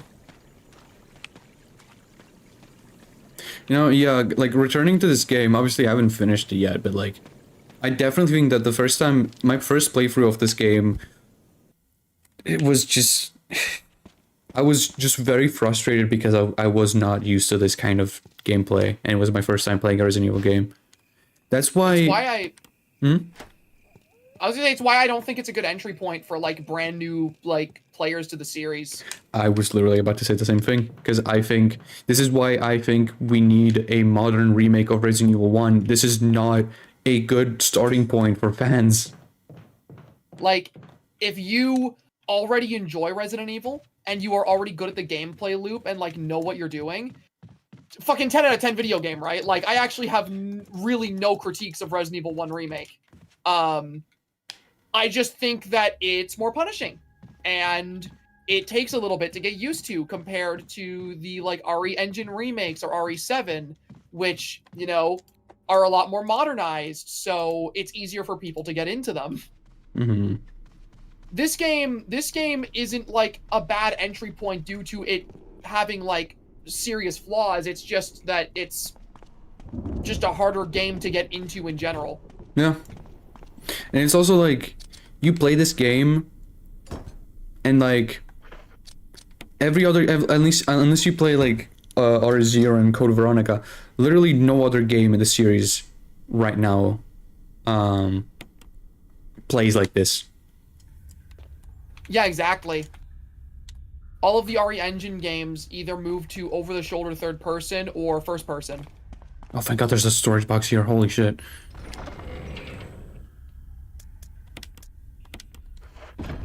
Yeah, because, like, 2, 3, and 4 have been all remade, and they all have over-the-shoulder gameplay.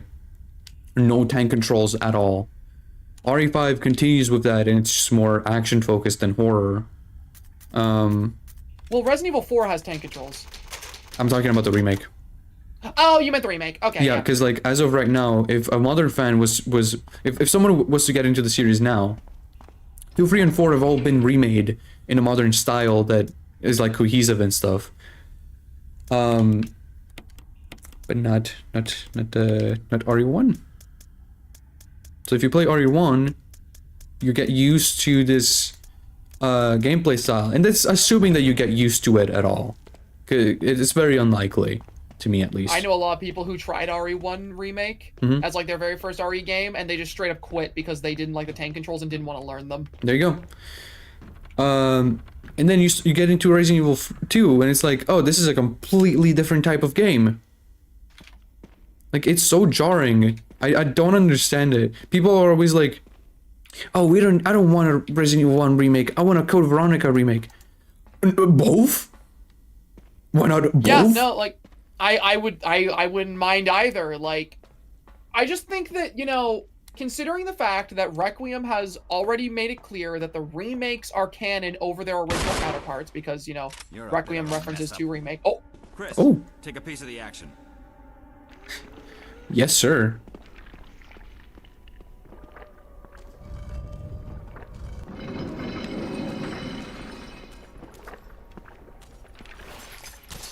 Sorry, I got so distracted by Wesker here. I understand. I'm also distracted by Wesker. Don't worry, Wesker, I'll do it for you.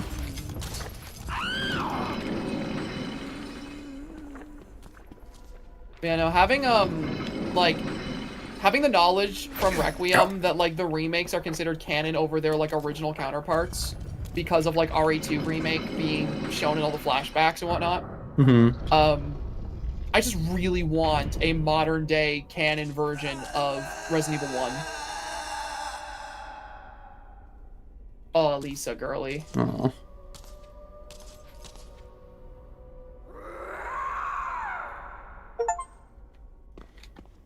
An end to a poor girl's misery? Not actually, Steve. She dies in Umbrella Chronicles. She dies in Umbrella Chronicles when Albert Wesker crushes her with a chandelier. What the fuck and was she Wesker? gets stuck in an exploding Spencer Mansion. Yeah. Yeah, no, like what I think people need to understand is that like 2, 3, and 4 were remade because they were the story of Raccoon City and Leon. Okay, and it was setting up RE9. If you remake RE1 or Code Veronica, obviously it's to continue Claire's story, but it is very much to set up the rivalry between Chris and Wesker, because we already know that a remake of RE5 is happening, which is all about those two. Yeah, like you cannot expect modern fans who are getting into the game via RE Engine games to have the same passion for Wesker that longtime fans do, because there isn't really any reason to care about Wesker outside of like the brief glimpses we got of him in RE4 remake and now Xeno with Requiem.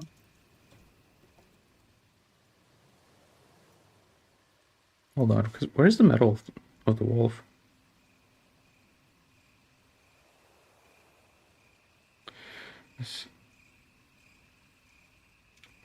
Secret room in the tunnels beneath the courtyard, examining the... Oh, you're shitting me. Oh, you're actually shitting me. Because, okay, we're here, right? And I'm like, well, this is weird, because, like, I only have one medal. Where's the other? The other medal is found in the library after you defeat Jan. Oh! You know, that explains it! I have to go back and fight Jan. So that's how they force you to fight Jan. That was the funniest thing, because throughout this entire playthrough, you were like, yeah, no, like, I didn't have to fight Jan, I could just turn around and leave. And I was thinking in my head, like, no, there is some reason that you fight Jan. Like, there is a reason that you have to kill Jan. But I don't remember there being, like, another Jan boss fight. And at least not in Chris's, like, campaign, like Bonzi's playing. So, okay. What I was referencing when I was talking about, like, a second Jan boss fight is in the original, and again, everything that I'm saying is based on the original because that's what I've played recently. In the original, in that room in the attic where you fight Jan for the first time, you fight him, you defeat him, he just slides away, okay? He crawls away, and then later into the room that you access from the fireplace room, from there, you fight him again, and after you defeat him, he makes a hole that reveals Trevor's gravestone. Mm-hmm. That's why I didn't like I was expecting him to just show up in there. Are you still here? Oh. What? No. Yawn skip.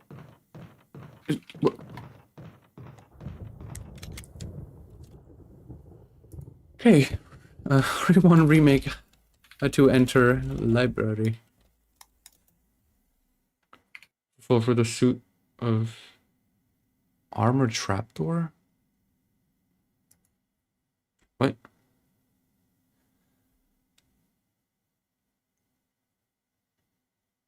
On the right door to defeating you. Okay, so apparently I need... Oh! Wait, no, that doesn't make sense. I need the helmet key. But I'm pretty sure the door at the top of the mansion was just not accessible. Like it was locked from the other side or something. That's weird. Are we soft locked? No. No, we're not soft locked. These games are flat out, so you're not really soft locked. At least this remake is. You'd have to try really, really hard to soft lock yourself in a good Resident Evil game.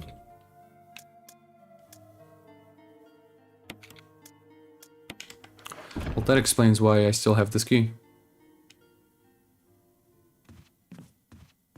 Very lost. Okay. Let me explain this as like simple as possible. So, on the opposite side of the building, from the kitchen, we are able to access an elevator that takes us to the 3rd floor of the mansion. And on the 3rd floor, on the right, there's a double door that I wasn't able to access. And actually, I can just enter it from here. I'm pretty sure.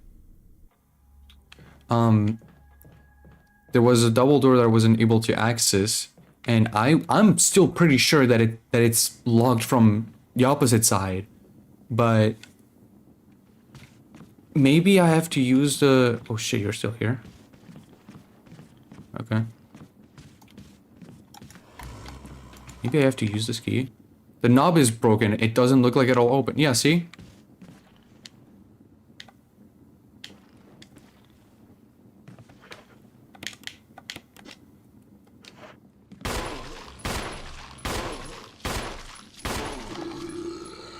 Jesus Christ.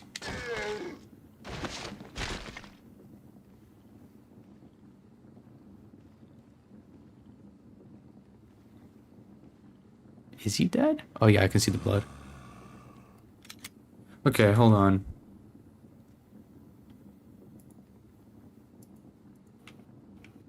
Wait. Is there something here? No. No, it's just green herbs. Okay, I'm really confused. Remake.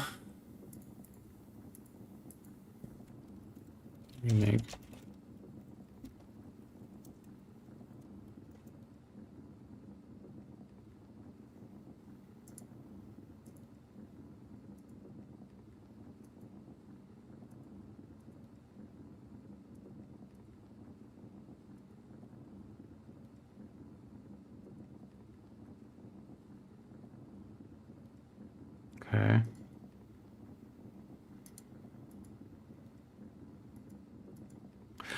Oh, fuck.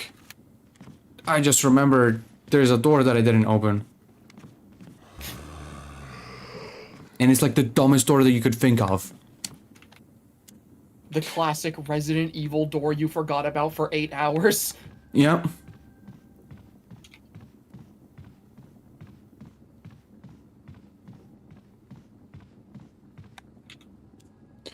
Yeah, so you guys remember way earlier into the stream where we came in here and we did that puzzle to get the armor key?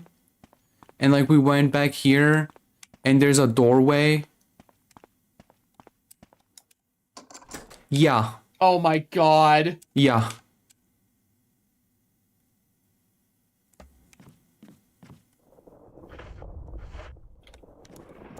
I remember this now. I remember this. Oh, fuck you, game.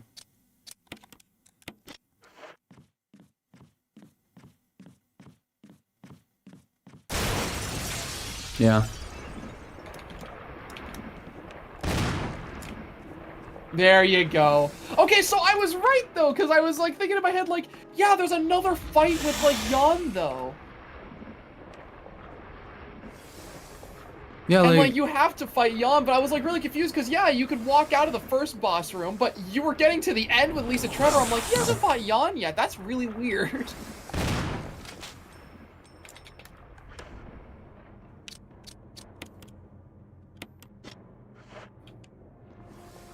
Yeah, like I was really confused myself.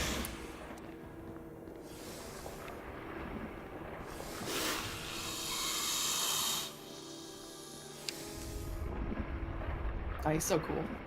He is. He's just a big fucking snake. Big chonky snake. Like he's a round snake. He's so fat. Bro, you're so fat. He's so cool. I'm sorry, I didn't mean it.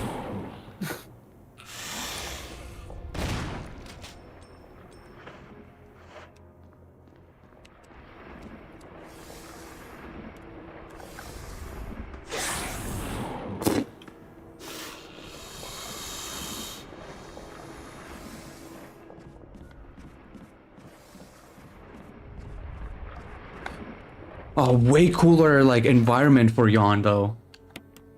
I love this like giant library for Jan. It's really cool. Mm-hmm. It takes really good advantage of the way it's able to like slither around objects. Yeah, because like the library was over here in the original game as well, but you would enter this area specifically for like some... Oh my god.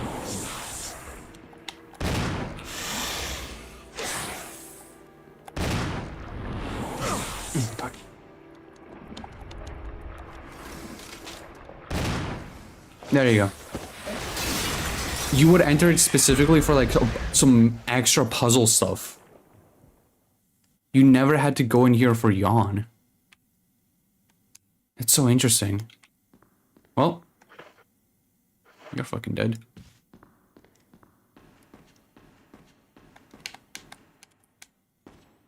Give me my ammo. It's not ammo. Okay. We're not combined. Examine. There we go. This is so fucking stupid. Okay. And here we have the doorway. Oh, it's right. Oh, no, never mind. We don't even open it. Thank you, Dark Dry Bowser, for the 5 USD. Big snack. Big snack. You know, really big plus Resident Evil 1 has, for me specifically, lots of big reptiles. Yeah. Game instantly gets bonus points for me if there's a big reptile. Yeah, no, I absolutely agree. Especially because they're really fucking cool. I love lizards, I love snakes, I love gators. Oh fuck, I have no space. Which leads me to my next point. Only big flaw with Requiem. No big reptile. Well, technically, Gideon has like reptile like features, but he doesn't really use them. He's got a lot of like snake features. He's got like the snake skin coat, and he's got all like the snake themed like jewelry. And Gideon is my favorite villain in the series, but he ain't a big reptile. He just knows ball. You know, that's pretty fair. I'm gonna go heal myself, and then I'm gonna... Yeah. I was Okay, about to ask the dumbest fucking question. What's that?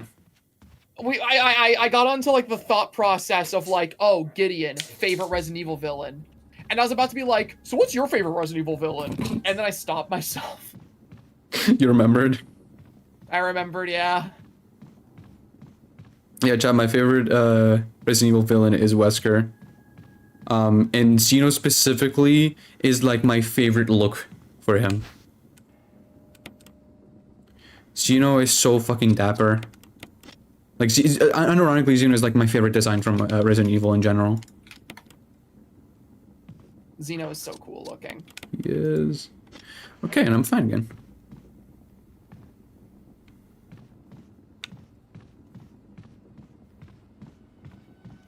You know what's weird? The mansion genuinely feels empty now. It's kind of like creepy.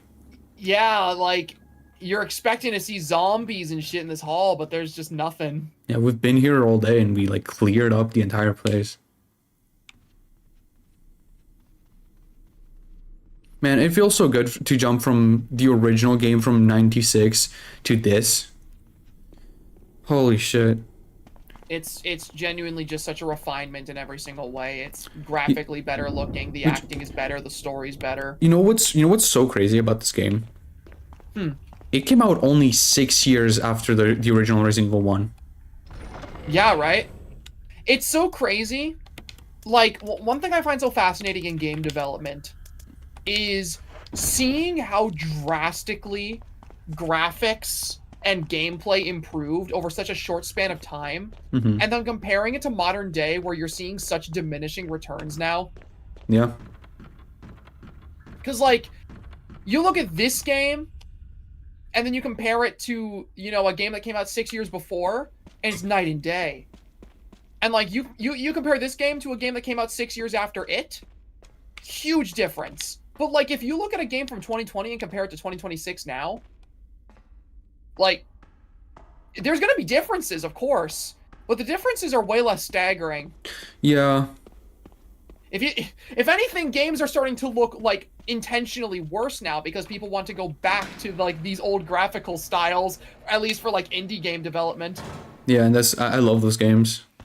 I do too. I think they look really cool. But I just find it so fascinating that, like, you know, back then everyone was trying to make their games look better and better, and all these like things that we love about video games now, and like these stylistic choices happened because of them trying to push the limits of their hardware and them really drastically trying to improve with every single new game and new console. But nowadays, I mean, like, shit can only look so photorealistic, right? Yeah, exactly. And I'm so tired of photorealistic games so much. Yeah, I don't mind realism, but like there needs to be a definitive, like a defined art style still to me. Exactly. And Requiem does just that. Modern RE games just do a really good job in general thanks to the RE engine, like having a distinct art style despite going for photorealism. Like there is still clearly a stylization to Resident Evil. Yeah, exactly. Oh, that's the big door. That's the big door to the end. Okay. Chat, we are entering the final area of the game. We are entering the Umbrella Lab. Also, I love that fountain area so much. Yeah, it's so cool. This lab you're going into is my favorite looking area in the game. Unironically, same. My goat. Like I remember like years ago I saved like a bunch of screenshots that I took of like this lab where I would look up pictures of it because it looks so good. Yeah, no, dude, like this friggin' lab was a big inspiration for a lot of projects like I'm currently working on. Then I wink at you. Wink wink. Oh no. Right, because there's zombies here and they're gonna turn into fucking crimson heads. Ow. Hey. No. I like the coloring of this game a lot. Yeah, you're so real for that, Sin. This game is lit gorgeously, and the color palette is incredible.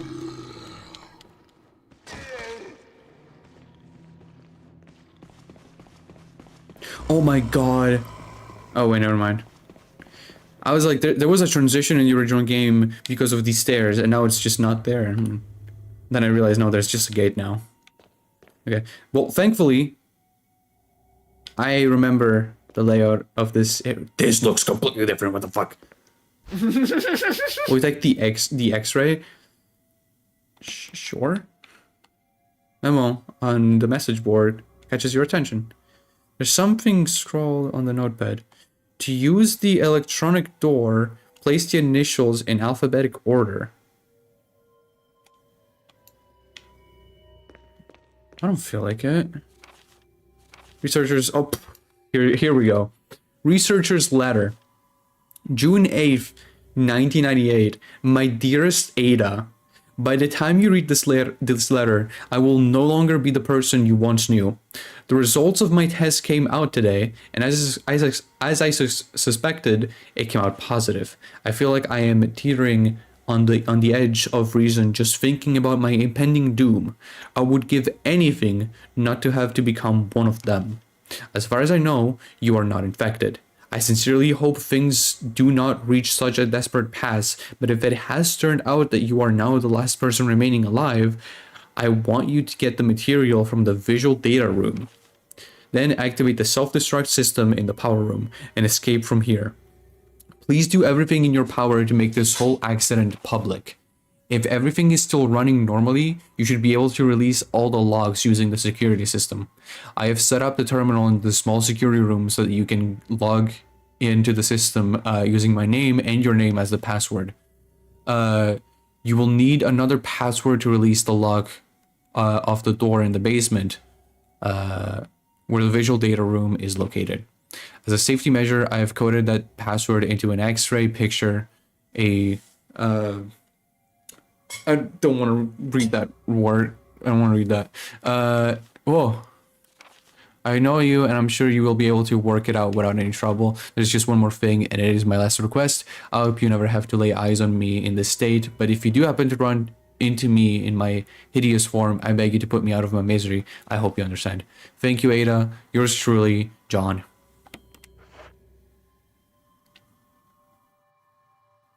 Ada gets mentioned? Yeah. Ada got mentioned in both this game and the original. Yeah. Because in the original Resident Evil 2, this is one thing I know about the remake that they changed. In the original Resident Evil 2, the reason Ada comes to Raccoon City, at least the reason that she tells you, is because she's looking for her boyfriend John, who's working for Umbrella. And then it's revealed that Ada is a spy, yes, but she actually did get in a relationship with this guy named John so she could get closer to Umbrella and like steal their samples and stuff. It's a really cool detail. Mm-hmm.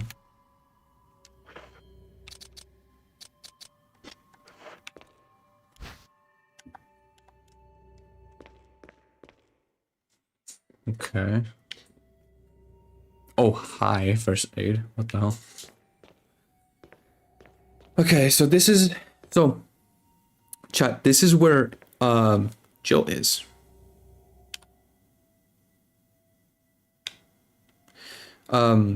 Jill is being held captive in here, and these MO discs that I've been collecting are the keys to unlock that gate.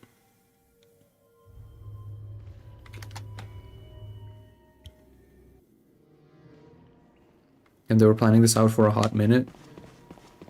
Kind of. I think they just like mentioned the existence of this character named Ada, and then they were like, "Yeah, let's do something with that in the sequel."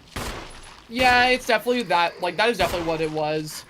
A lot of the time when you're building like a bigger story and you don't intend or expect it to get like a sequel, a lot of people will just like be like, "Oh, well, what details do we leave that we could expand upon in a future entry?"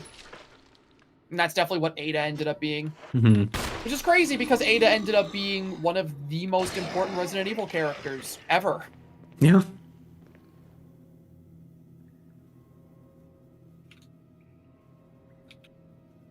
Are you gonna explode? There you go.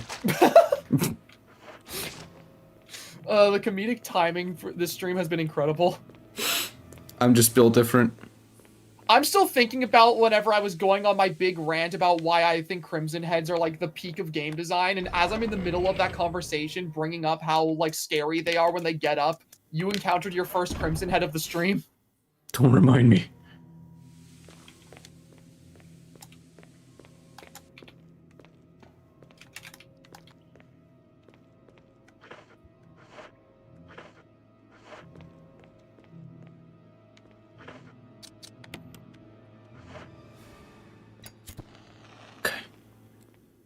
Because I'm making sure now that I don't encounter any Crimson Heads. Ada Wong is my friend Jonah's favorite character. That's true. That is our friend Jonah's favorite character. True. That is our friend Jonah's favorite character. So we got 2 MO discs, and I'm pretty sure the last one is also in here. Right? Hold on, let me just check. RE1 remake. Oh wait, here, I just found it. Laboratory stairway, okay, and visual data, okay. Thank God. They're all in here. Oh my God. Because I wanna save Jill. I think that would be pretty cool. That would be pretty great. So I'm a little confused by the X-ray stuff.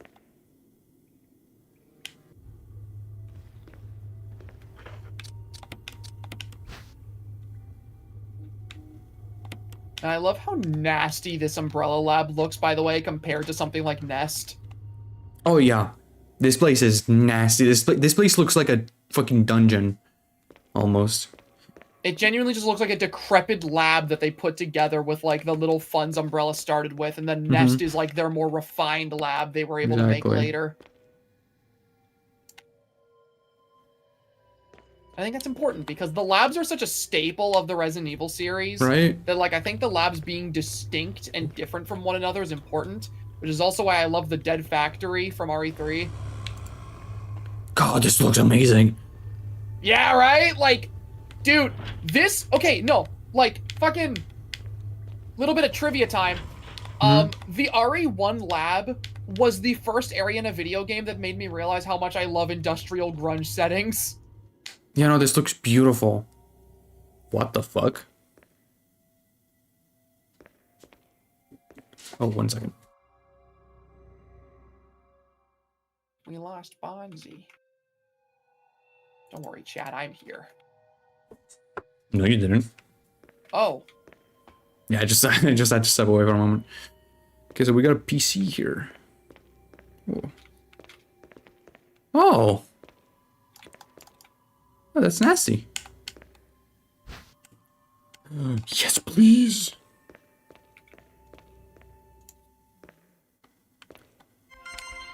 Okay, here we go. So, well, this is literally just like a higher res version of the original computer.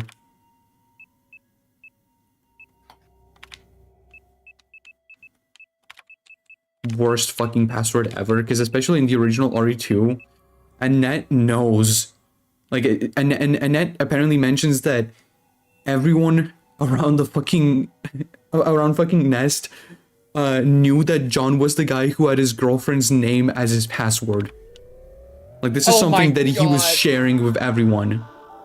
John was hopeless. Oh yeah. Okay. Are you on make computer? I mean, I guess to be fair, if I was dating Ada Wong, I'd probably set her name as my password too. Like, yeah. I don't think you win more in life than being able to say someone like Ada Wong is your partner. And I win. Oh wow, this looks really good. There you go.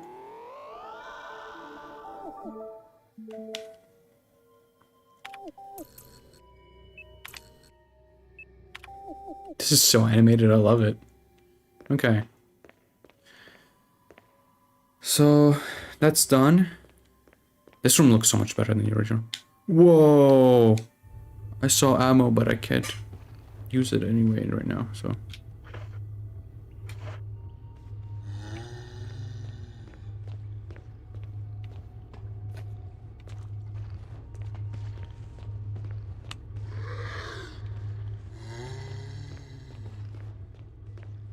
That zombie sounded like he was yawning. This should be the new UI of Magna Force. Shut up, Sin.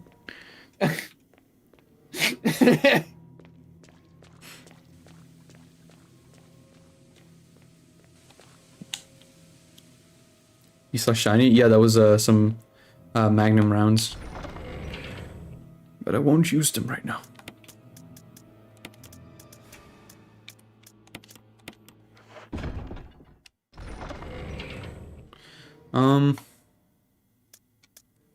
Okay, you know what?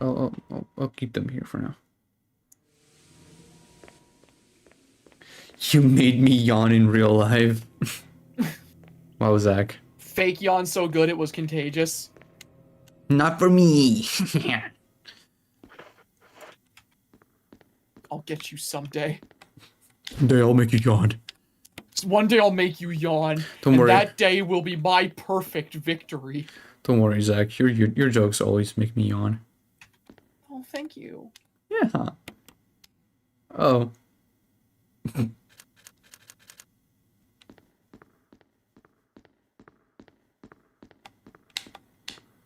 This room is completely different.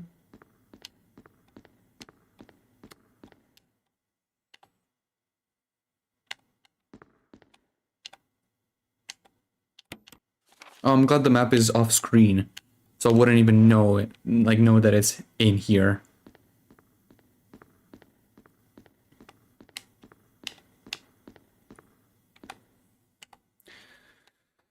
Okay.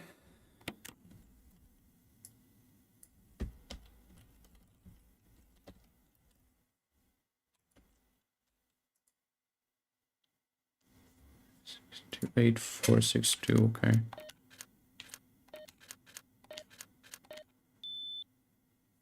Yay. Okay. That happened. Laboratory key. Yes.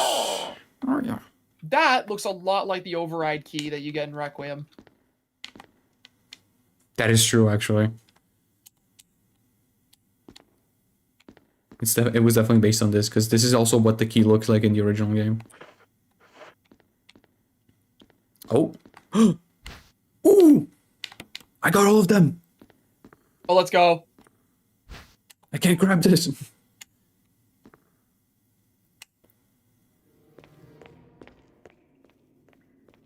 Okay, there's a room downstairs that I can go into. There's a bunch of zombies, but I will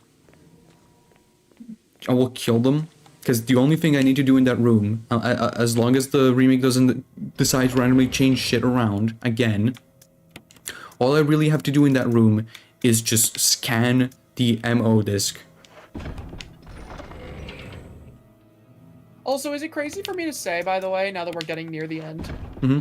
that Resident Evil 1 actually has, like, one of my absolute favorite tyrant designs? You know what? That's totally fair. Like, yeah, Mr. X is a super refined tyrant, and Mr. X looks awesome for that, and of course Nemesis is the GOAT. Yeah. But, like, the RE1 tyrant, I like the more, like, incomplete lab experiment vibe it has. Mm-hmm. Like, you can definitely tell it was, like, their first successful tyrant. Yeah, it's such an iconic design just in general. It fits the vibe so well. It was also the first tyrant I had ever seen. Because, you know, I remember back when I first got into Resident Evil, of course, the first Resident Evil game I had ever seen was 7, and I watched Let's Players play 7 before I played it myself. And I remember in the Not a Hero DLC, with like the freaking Lucas Baker boss fight, a lot of people compared it to like a tyrant. So that made me curious, and I looked into like what a tyrant was from Resident Evil, and the first tyrant I had ever seen was this original Resident Evil 1 design. So for a little bit, I just thought the RE1 tyrant was what every tyrant looked like. Ooh. Seems to have unlocked something. Yeah, no, I'm in love with, what the fuck is this? There seems to be something behind the sturdy door. Open it. Warning. Fuel may explode if shaken or... What? Like a refueling device. That's cool. It's what I think of when I hear the word tyrant. No, it's literally same, right? Yeah. Like, when I think of the tyrant, a lot of people, when they think of the tyrant, they think of Mr. X. And that, I mean, that makes sense. That's Mr. fair. X is like the quintessential tyrant. But, like, I've always thought of the original Resident Evil 1 tyrant when I think of what a tyrant is. No, same. Like, absolutely. It is so iconic. Hold on.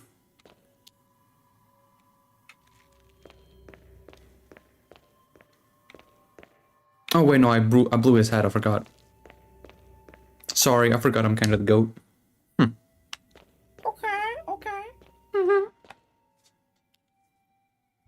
Also, it cannot be overstated, like, just how much better this is going than my Resident Evil 1 classic playthrough. Playing through the original Resident Evil prepared you for this. I literally had 0 ammo in that game. Like, I had to beat the final boss with 0 ammo. And look what I have here. Yeah, no, you are prepared to mow the tyrant down. Do you have the Magnum on you? Not on hand, but I do have it in here. I see, okay. Yeah, you're gonna friggin' blow that tyrant's brains out.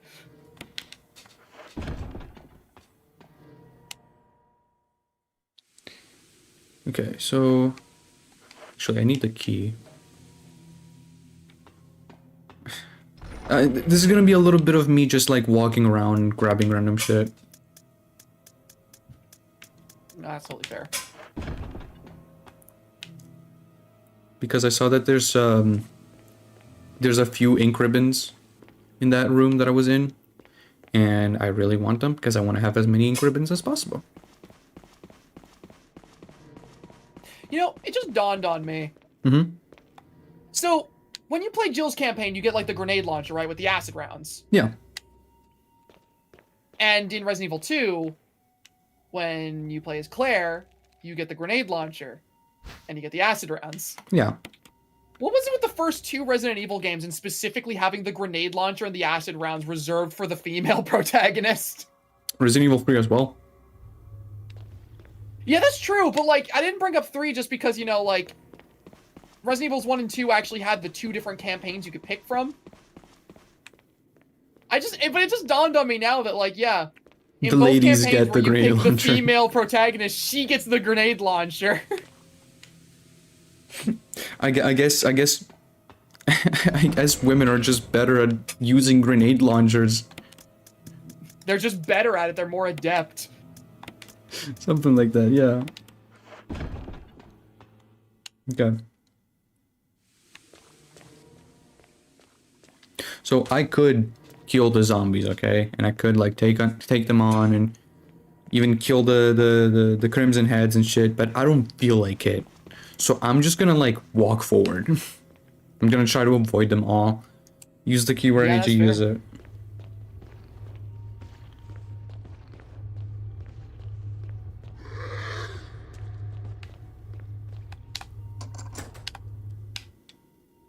Oh, I still have a use for this?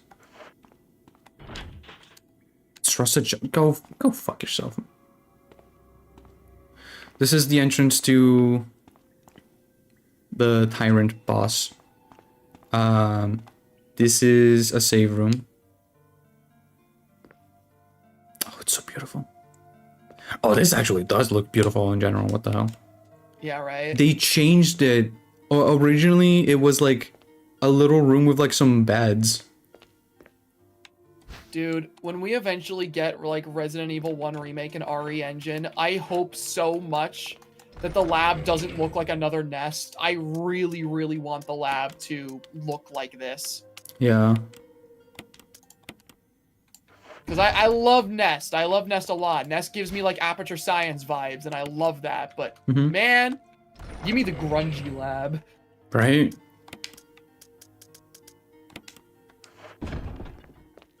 I also think that, like, you know, they kind of nailed it with Ark in Requiem, so I don't know how they could do it interesting again if they just did another Nest. They have to make it nasty. I think they've realized after RE3 Remake that, like, they need to make their games, like, they have to make their remakes, like, accurate to the source material and update and expand upon the right things. Because people are not going to be happy otherwise. Yeah. And I feel like a very big part of this game is just its visual identity, its style, its environments. They're so iconic to this day. There's no way they would change them. Resident Evil 1 is like the spookiest atmosphere out of all of them. Like, Resident Evil 2 and 3 have your more like action-focused setting with like the RPD and like Raccoon City. Resident Evil 1 is like literally like walking around a haunted house. Exactly. Like, you need to have that eerie atmosphere. You need to have the grungy lab. It's just a staple of its identity. So, let me take one of the discs here because... Ooh, it goes down. Okay. This area has the Fuglies. Hey, Fugly. The iconic Fuglies. Very iconic Fuglies.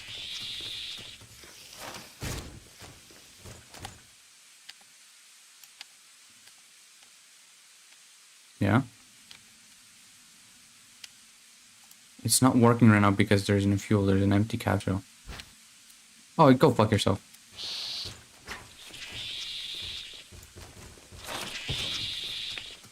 These guys are so funny. Yeah, I like them a lot. They only appear in this one specific room. Or like in this specific area, sorry. Are there any notes actually like talking about them? I don't remember. I low-key forgot these guys even existed.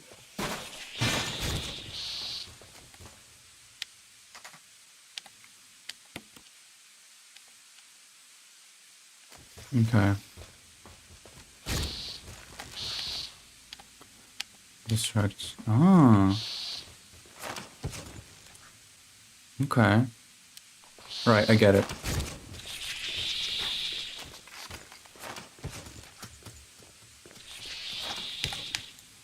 I was so scared of these guys when I first played the game. They're so funny to me. And then I realized that the majority of the enemies in this game you can just get away from by just running past them. Let me check real quick something. Okay. Resident Evil Remake. Where? Disc. Must be inserted into special devices, all on level B3 of the Archive Laboratory. One is in the researcher's private room, another is in the morgue, and the third is in the power room passage B. Okay.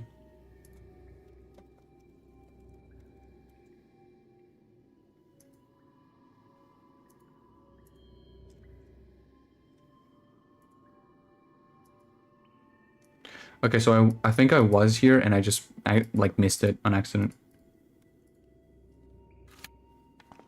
So thank God there's a safe room here. Oh my God. Let me. I'm for the game. Are you, Bonzi? I'm at the end basically. This is the final area of the game.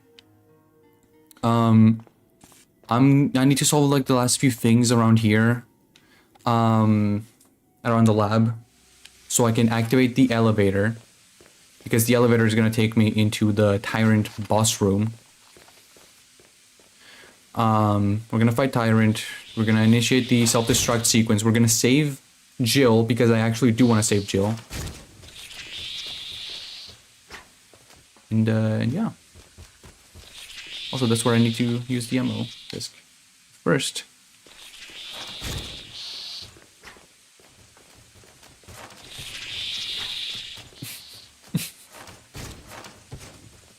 I love these guys. They're so stupid. There's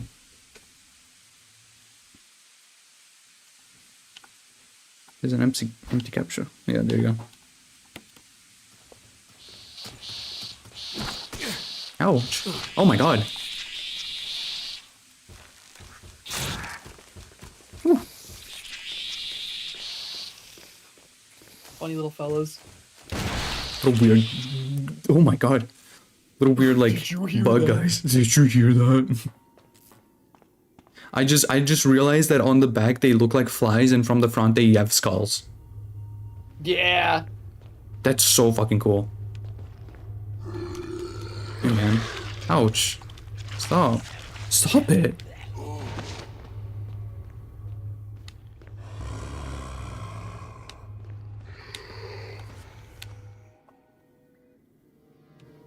We like Jill. Yeah, of course we like Jill.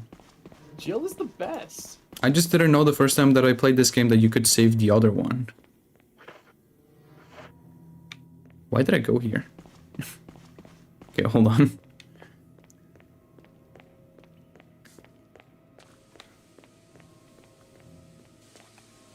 I need to put some stuff away.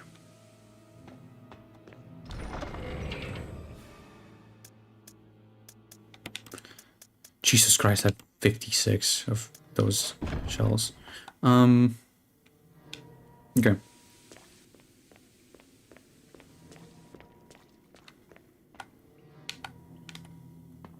I'm gonna heal myself because I'm very low.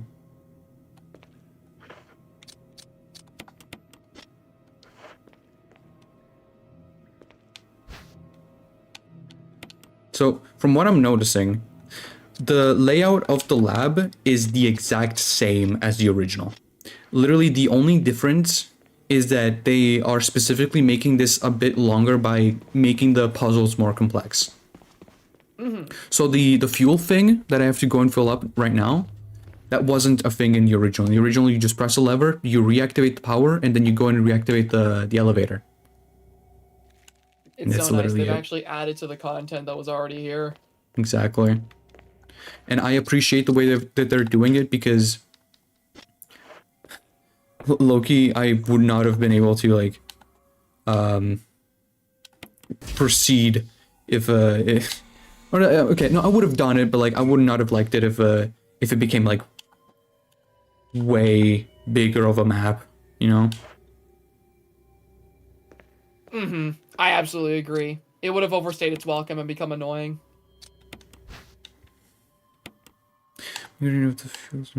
So running could result in a fatal explosion. Oh my god. Okay.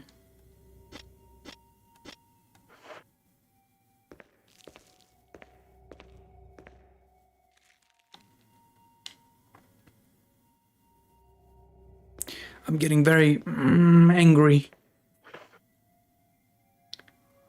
You will like Chris Redfield when he's mad. Okay, so what I'm understanding here is that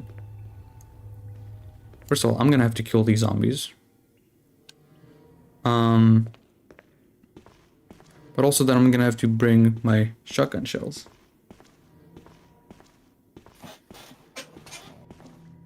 Well, this is a bit annoying.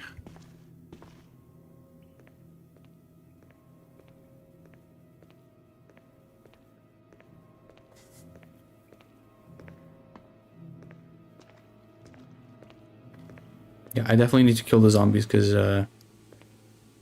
this is gonna be annoying. Like if I have to get around the zombies while holding this item and not be able to run. Yeah, you should definitely clear out the zombies first.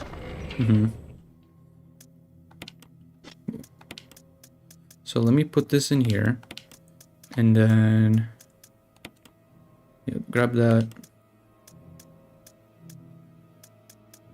And fuck it, why not? Let's grab our shotgun shells. You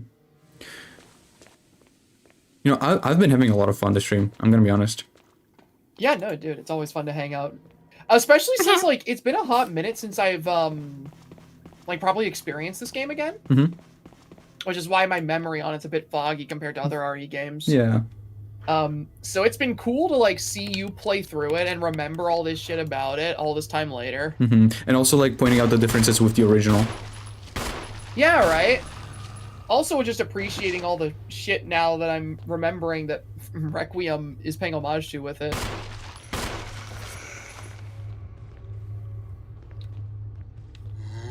It's also just crazy seeing, like, the beginning point for the Resident Evil universe, because, like, you know, with Resident Evil 1, you didn't have this big franchise with all these characters and all these things to reference and harken back to. Everything was a new concept. Yeah, so exactly. much so that Umbrella being the bad guys was a twist. Yeah.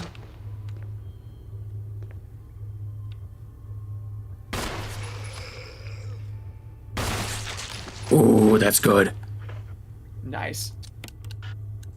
Oh, I'm not close enough.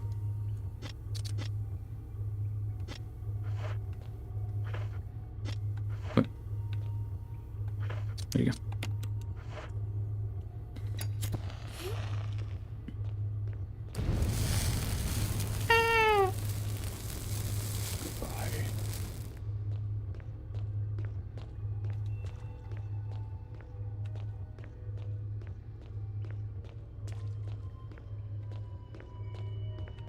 Oh? Oh, it was literally just those two guys, okay. Oh, nice. Okay, that's gonna be useful. Actually. Actually. I wanna be extra safe. I'm not going to kill a zombie. I'm going to kill those, like, weird insect-like creatures. Because I would say that you shake a lot when you're like fighting or getting hurt. So I think it would be way safer if I just get rid of them first. Those insect dudes have really cool designs to me. Mm-hmm. I believe they're called chimeras. Pretty sure they are. So where are they? They're weird. They look like a friggin' like... They genuinely look like just a zombie with insect DNA.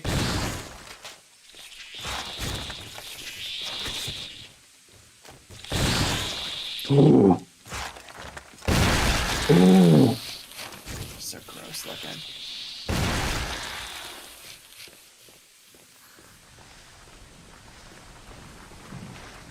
Umbrella being a twist villain is like finding out Vader being Luke's father wasn't common knowledge. Yeah, no, literally, all right, like you play Resident Evil 1 and it's like, yeah, these things belong to the Umbrella Corporation. Why would their things be in this horrible, evil place? And it's like,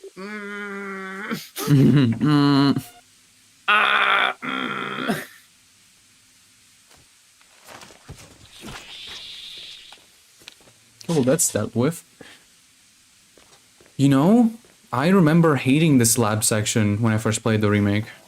I feel like because I have the knowledge of what actually happens in here, and I'm way more experienced with these games, this actually feels great to play through. yeah, it's not bad at all. This is a pretty good final area. Mm-hmm. It's also not complicated at all.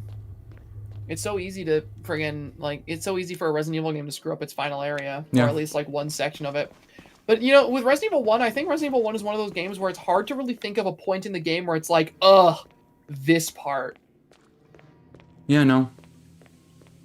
Because I feel like a lot of Resident Evil games have that, right? That part where you're like, I don't really want to play this part. The boat, the island. Yeah. There's, for Resident Evil 7, there's the boat. For Resident Evil 4, there's the original island. However, I think the island in Remake is my favorite part of the game. I have to replay the remake because I already told you, but like, I have like bad memories for some reason attached to that. Dude, I love the island in the remake. Mm-hmm. Resident Evil 4 is one of the ones where I don't really have any point in the game where I'm like, this part, because Resident Evil 4 is a masterpiece. Mm-hmm. Resident Evil 2, I don't like the sewers. I think the Ooh. sewers drag a bit. Really? Yeah, I don't like the sewers in RE2. Because in the original RE2, the sewers are like 2 minutes. In the remake, they are a lot longer. Oh my god. They're not like the worst. I just don't like playing them. That's fair. Resident Evil 5. I feel like Resident Evil 5 just doesn't have many memorable like locations to me. Resident Evil 6 the entire game. Resident Evil Village, okay, like Village is funny because like I think generally Village gets better the longer the game goes, but on replay, the part that kind of feels like that for me is House Beneviento. Because House Beneviento is so horrifying on first playthrough, but on replay, it's kind of just like going through an escape room and doing it the same way every time as fast as you possibly can so that it's over and there's no variation to it, so it's kind of like a drag for me. And then for Requiem, it's Chloe. I really do think Requiem would be a perfect 10 out of 10 to replay if I could skip Chloe. That's fair. I never like... Obviously, I have to replay the game, but like... I don't remember the Chloe section being that long. See, it's not that long. It's not. It's only a few minutes. But my thing with the Chloe section... I've started speedrunning the game. Oh, I see. I've started speedrunning it, and when you're doing a speedrun of the game, on first playthrough, Chloe's fine. Because, you know, it's like it's a spooky little section where you're finding out a lot of the lore, and it's really creepy, and it's a good, like, relief from all the shit that was going on. But in a speedrun, it's like, okay, you do all the care center, and it feels great to speedrun the care center. Because there's so many different pathing choices you can make, and there's so many creative ways you can deal with enemies. It's so much fun. And then you do Raccoon City. It's even better! Because Raccoon City has the Leon action, and it's great! And then you do that motorcycle sequence, and it's like super fast-paced, and it's awesome, and you're fighting dogs, and now you're playing as Chloe. And you're hiding under a bed. And you're AFKing while you wait for all of the other, like, vessel, creature, children, whatever they were called, to slam their hands on the bed. And then you leave, and then you hide under a table, and then you sit there, and you wait. Yeah. And then you go in to grab a key, and fortunately there's, like, a little speedrun skip you can do there, where you can just stand at the hatch when one of the girls comes through the window and leave. But, like, on replay, Chloe's section really is just sitting and waiting simulator. And I really do just think that section was designed for first-time playthrough. So I think, you know, if I have a New Game Plus, all I want an update is the ability to just skip it. Because Chloe's section is not challenging. It isn't really a section with crazy gameplay or anything. So I don't believe that there is any problem with being able to skip it, because what you're essentially skipping is just a playable cutscene.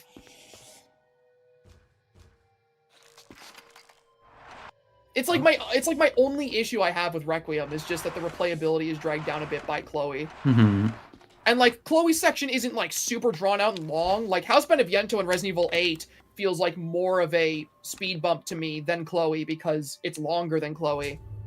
So like, you know, as far as flaws are concerned with the game, it's not that big of a deal, but like it's been irritating me when I try to run Requiem now. No, that makes sense. I do remember some friends, and I think I told you about this, that like some friends were saying that like the Chloe section is a speed bump. It feels like one. After trying to do speedruns for the game, it does. Because like, there's only one thing you can do to make it go by faster. And the one thing you can do to make it go by faster isn't really like a cool tech or anything. You just stand at a hatch and wait. Yeah, honestly, like, I feel like that's not even really like an issue with the game. I feel like this should just be like maybe a thing that you can unlock later on. Yeah, or I like mean, the thing is too, there's already mods you can use to... There's already a mod for skipping Chloe. So like... Oh my god!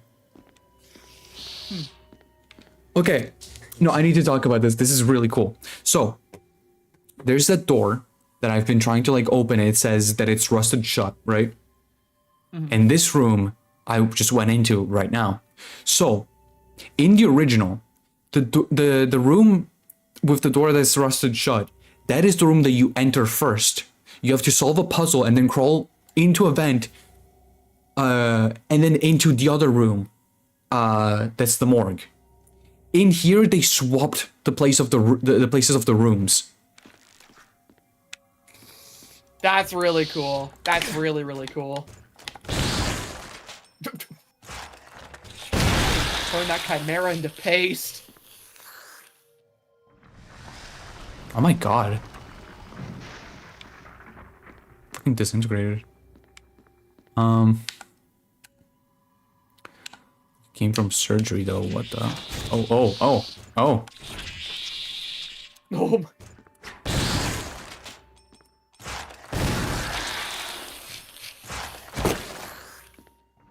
Man, the chimera. Yeah, damn, look at that. So is there anything I can do now? Chimera in the wall!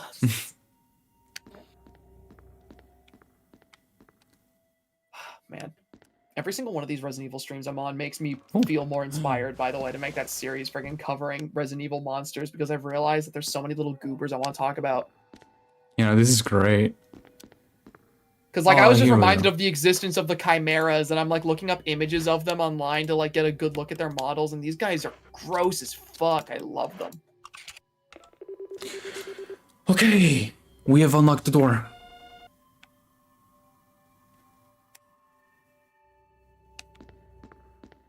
Which is better, RE1 or the remake? Absolutely the remake.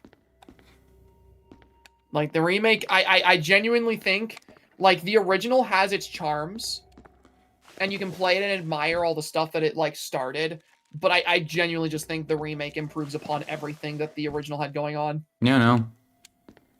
The one thing that the original has that this one doesn't have is the Jill sandwich line. Because they specifically changed that. It has the funnier, like, cornier dialogue and the funnier, like, line deliveries. But, like, I think as an actual, like, horror game experience, Resident Evil 1 Remake is just an improvement. Agreed. And, you know, we're talking about a Jill sandwich, right? Mm-hmm. Get those levers to work, yeah. Looks cool. Yep. Oh, I have to do it individually. Okay. Yeah. It'll be worth it. I know.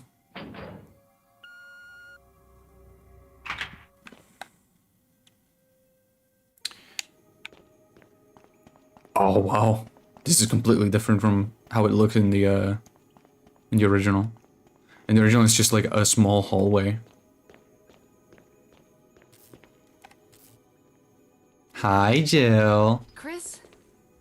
Jill. Chris? Wesker's the... I know. No, you don't.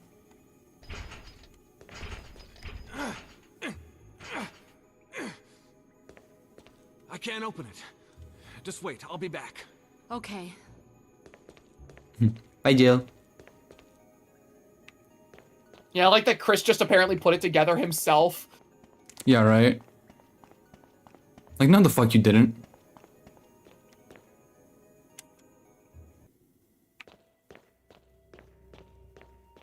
I'll see, I do genuinely think that RE1 Remake has my favorite Jill Valentine.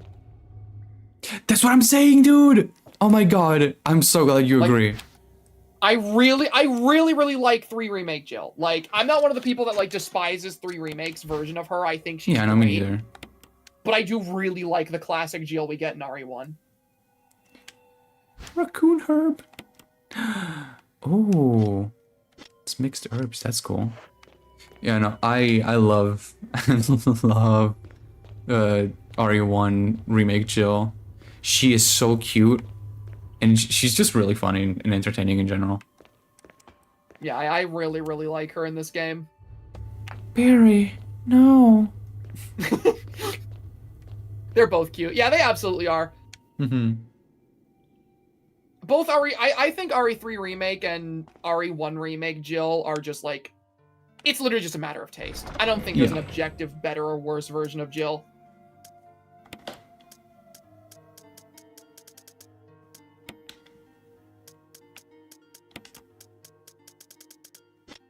Okay, let's go turn the power on for the elevator. And then after that is done, we just have to go into the elevator with Rebecca. And we go do the Tyrant boss fight.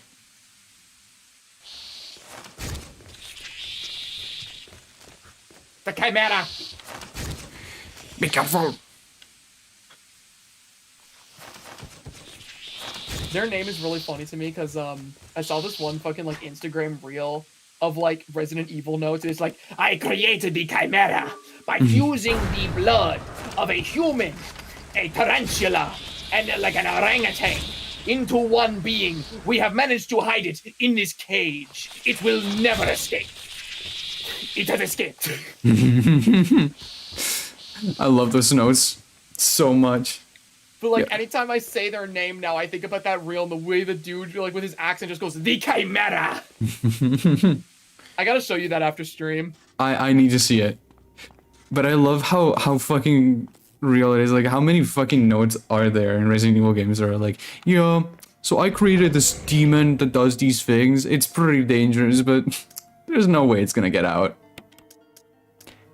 Update, it got out. My favorite example of that in the entire series is fucking in Resident Evil 3 Remake. There's this note you find that talks about the Hunter Gammas that was added in the remake. Okay. And it's this dude being like, yeah, I love my beautiful creation, the Hunter Gammas, even though all the other scientists have told me that these guys were horrible abominations. So what if they're weak to the inside of their mouth being shot by explosives? Haven't they ever heard of character flaws? My creations are perfect and I moved down into these horrible sewers so that I could live with them in peace and no one would stop my research. Next page. They're trying to eat me. I fucked up. Page 2, it escaped, right? Yeah, like literally that type shit. But like my favorite part about the note is specifically that he reads off the exact way that you are supposed to kill the Hunter Gammas. And he just goes, haven't they ever heard of character flaws? Like that's his exact wording. That is so funny.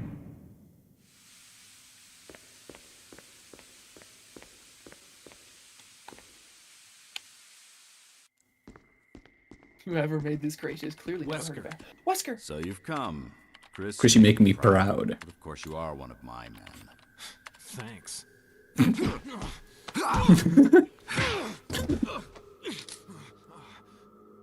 Since when, Wesker? I'm afraid I don't know what you're talking about. Since when have they been slipping you a paycheck? I think you're a bit confused. I've always been with Umbrella. And stars were Umbrella's... no, rather, my little piggies. Tyrant virus leaked, polluting this whole place. And unfortunately, I had to give up my lovely members of stars. You killed Enrico with your own dirty hands! You son of a bitch! Enrico? Yes. I'm a fair man. I'll destroy all of you stars along with this entire place. You. Time for show and tell. I love Wesker's dialogue in this game so much. So funny. Chris, stop it.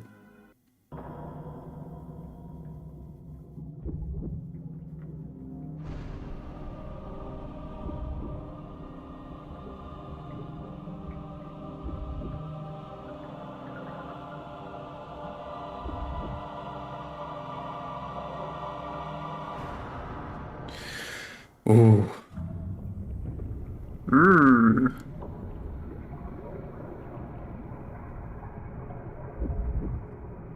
The ultimate life form. Tyrant. Wesker, you've become senile. Chris, you'll never understand. It's magnificent.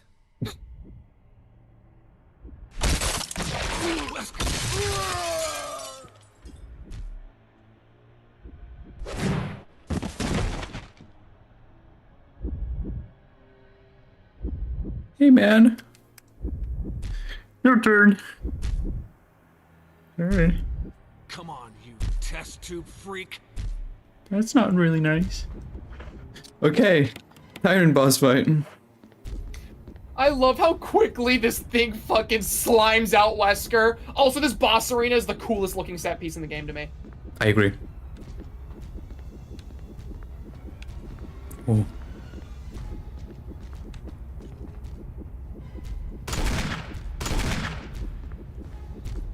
Like, the way that Resident Evil swaps from Gothic Mansion to, like, Industrial Laboratory at the end, like...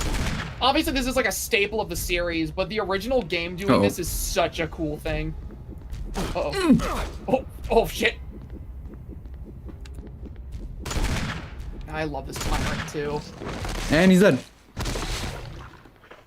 Yeah! Magnum, baby! Ultimate life form, by the way. Yeah, right. What a pathetic way to die. He's holding something. Observation note. The discovery of the G virus was in fact 21 years after the administration of the primogenitor virus. The prototype parasite, which we had delivered from a laboratory in France, was administered to the sample specimen. The sample specimen took in the parasite without showing any signs of adverse reaction.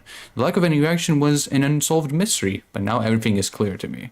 The prototype parasite was incubating in the sample specimen's body for 21 years. Then, from that incubating state, the prototype suddenly mutated. Evolved may be a more appropriate word to describe it. The observation gave me more insight in my research. Through further modifications and testing, I was able to derive a method to create the G that surpasses the performance of the T. This was the breakthrough that would change the future of BOW's history. I can't wait to see the look on Alexia's annoying face when I finally announce my research, but unfortunately, I'll have to wait a few more years to completely verify my findings. William Birkin. That's cool.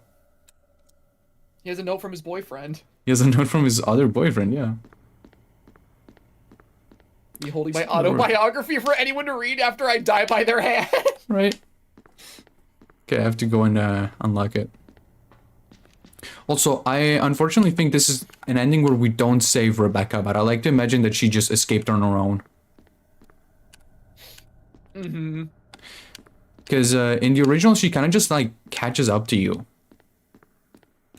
And then she gets shot by Wesker, but she doesn't actually die.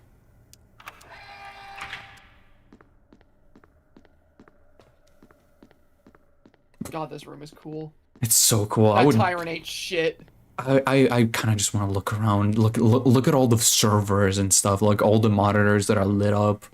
I was gonna say, like, what's the specific word for like this kind of glow effect in lighting? Fucking.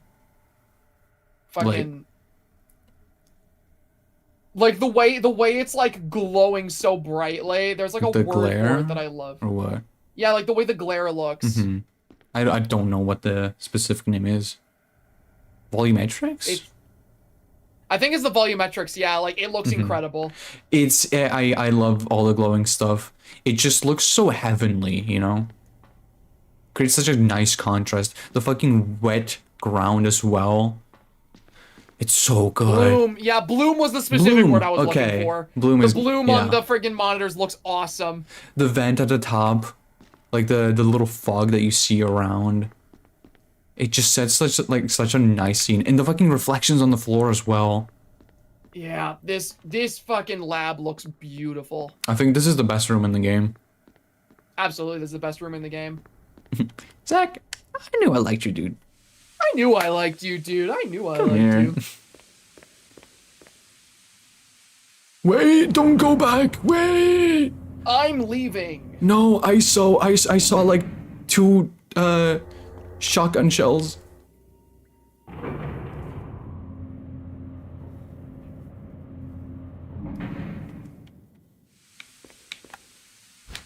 There you go.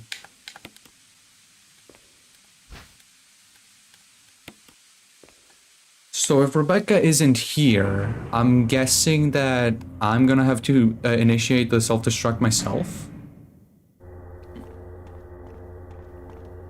Bro's gonna have to do another playthrough of the game where you do the Rebecca route. I kind of just want to headcanon that she survived and she escaped on her own. Because she is that capable. You know, if she survived RE0. I mean, yeah, she was the protagonist of an entire game that came before this. She's fine. Girl don't need us. Exactly. Unless the game decides to be really evil and like play a cutscene of her dying.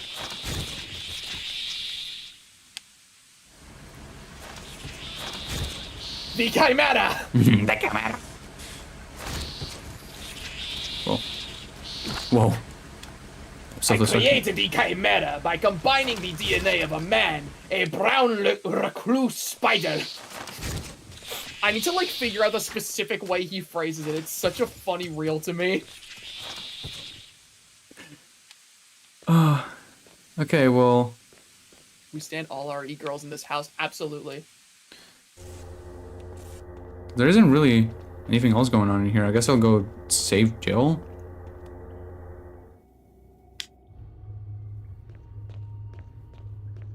Because usually after you defeat Tyrant, well, what happens is the self-destruct sequence happens, or like Rebecca appears.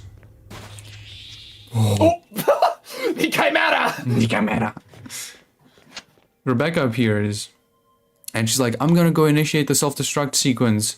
You take care of like whatever you need to do," and then you meet back up at like at the entrance of the lab because there's a hallway you can go into to like escape.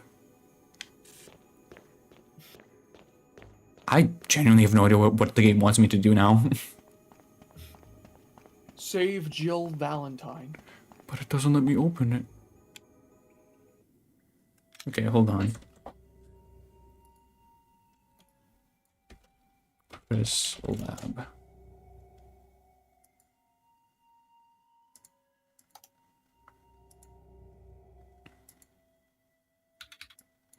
Da-da-da.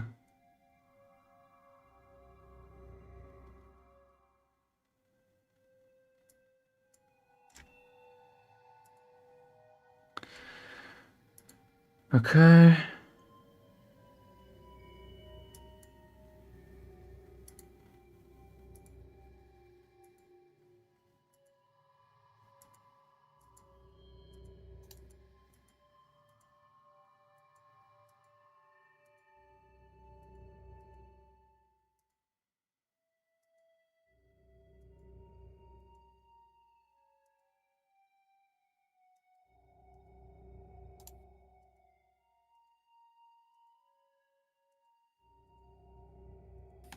Okay, so the video that I found has Rebecca.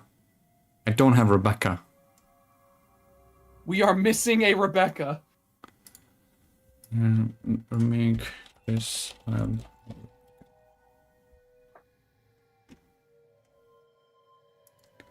while you're figuring that out, I'm gonna quickly use the washroom. Mm-hmm.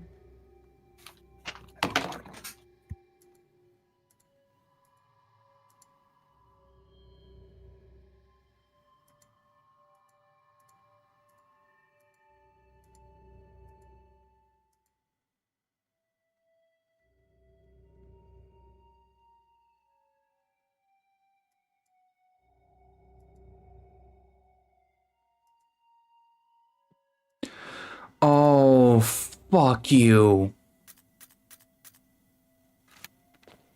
Chat. I know where Rebecca is.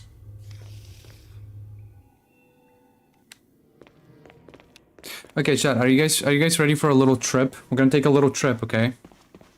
I know we defeated Tyrant and everything, but we're gonna have to take a little trip, okay?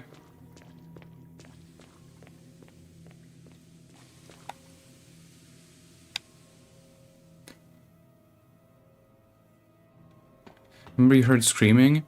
I guess you're right. I mean, okay, look. I heard screaming, yeah. Or it said that, like, what? No need to go back? Oh, she's dead. Oh. I'm back. Zach? Yeah, what's up?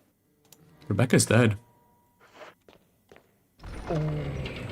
So turns out, apparently, and I think I do vaguely remember it, but apparently we heard screaming at some point in the mansion after coming back. Mm-hmm. And apparently I was supposed to go in the room where you get the green herbs, like, book from. And I was supposed to go and save Rebecca from a hunter in there. Ooh. And now it's not allowing me to leave the lab. Oh. Oh, man. So, You know what? No. She survived. You know what? Yeah. Canonically, she survived, so in our playthrough, she survived. Exactly. Listen, Rebecca literally survived all of RE0, okay? You cannot tell me that she is so scared she cannot fight a single hunter. Yeah, she's capable. This is our copium. Pastor is not happy. Rebecca is one of his favorites. Rebecca is one of my favorites as well. I literally, Rebecca literally became one of my favorites because of, like, the original RE1. And that's why I keep saying that you, like, are gonna love RE0. Because, like, if you loved her in RE1, then you're going to love her when she gets to be a main character of a game. I'm really excited for RE0.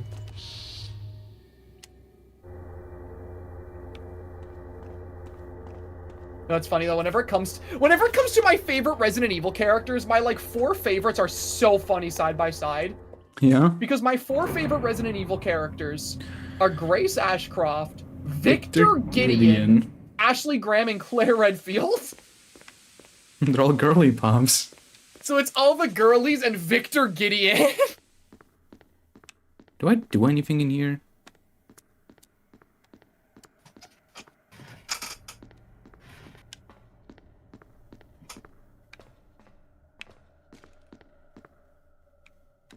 Hey, Wesker.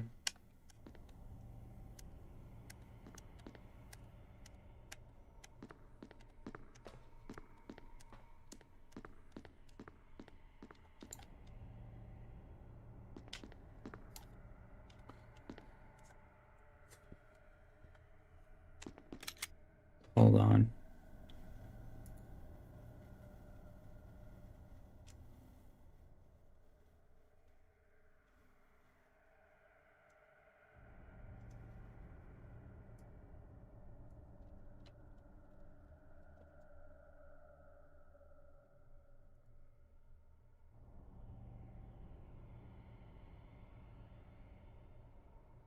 Wait, what?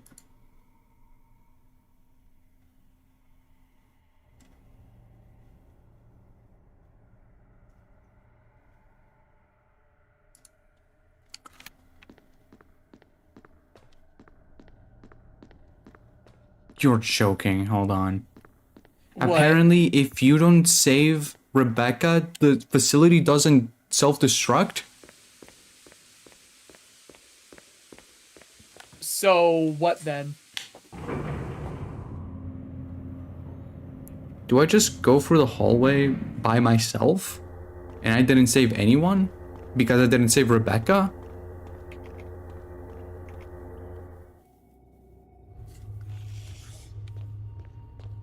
'Cause that would be stupid.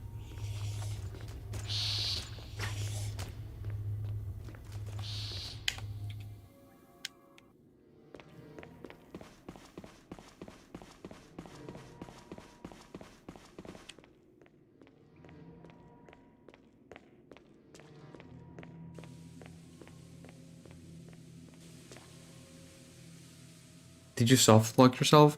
I don't think so. I don't think the game would allow you to kill Rebecca. The sign reads, "Will not open unless in first class emergency." Oh yeah, Ark is also saying in chat that if you don't save Rebecca, you don't get the second Tyrant fight either. What? Yeah.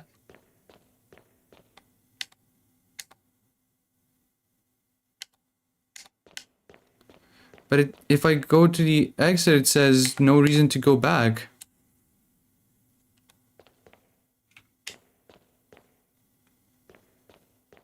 what? Hold on. Can you beat RE1 without Rebecca?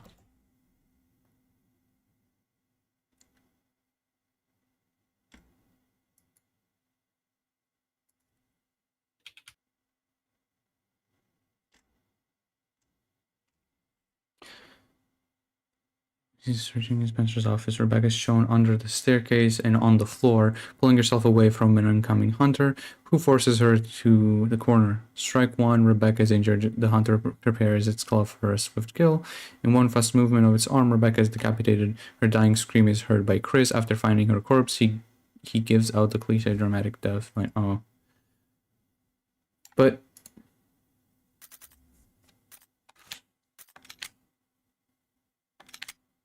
hold on. This is really stupid. So you're not soft locked, by the way. You're just Okay. not going to get the good ending. You're not soft locked though.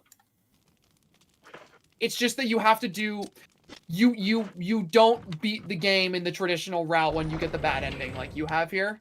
So like yeah. It's just about figuring out what you're supposed to do now.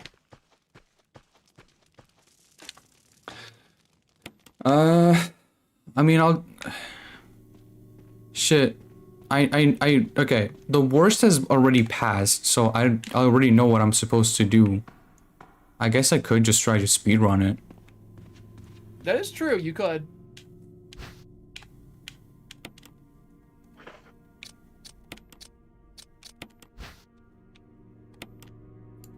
Okay, well, Zach, this is your chance to yap about something that you want to yap about. Well, shit. What do I want to yap about? Normally I'm not just given the stage and told, yap, boy. Yap, boy. Yap, boy. Yap, boy.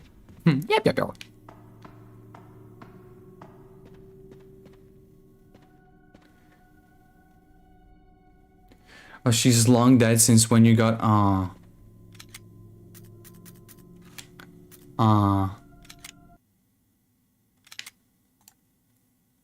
man. So she's just a withered corpse now. Well, because it's telling me, like...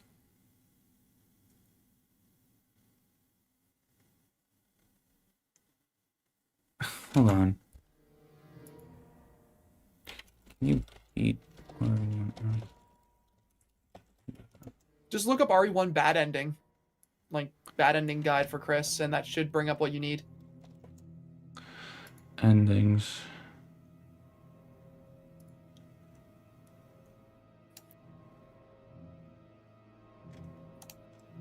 Okay, so there is an ending where you save Jill, but not Rebecca.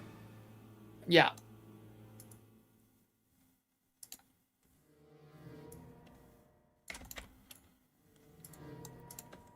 One.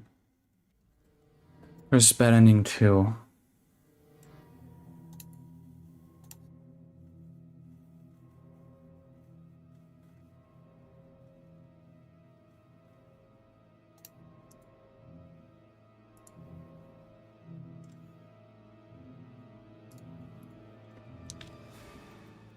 Died.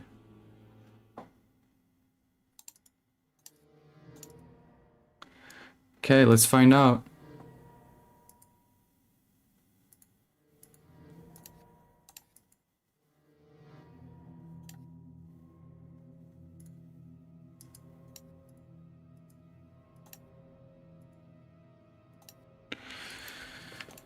Oh. Okay.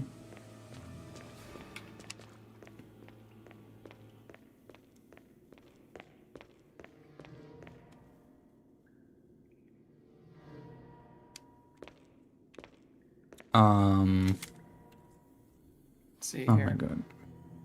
I mean, Also, somebody says off. Someone in chat says off topic. What's your favorite RE game? I believe both of our favorite is Requiem. yeah. Yeah.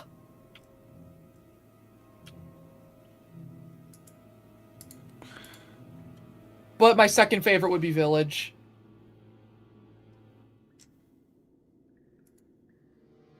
Village was my favorite game for actual years before Requiem came out. No, it's crazy. I look up Resident Evil 1 Remake Chris Bad Ending 2 guide. The first option that I get, or like one of the first few options I get, is from IGN. It's an article where they talk about endings. The articles are just them listing off all of the endings. Okay, so not a guide on how to get them. Yep. How do I get Chris on?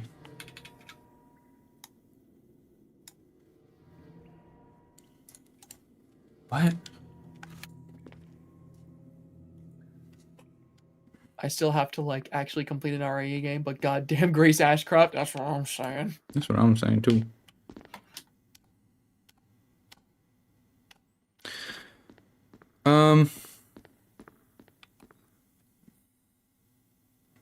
Apparently you can just leave. Well, no, it says that you can only leave in case of like an emergency, like so the gate that I have to open to actually leave the facility is only accessible if the self-destruct sequence has been initiated. I've also opened all of these things, but it's not letting me get to Jill. So what the fuck is going on?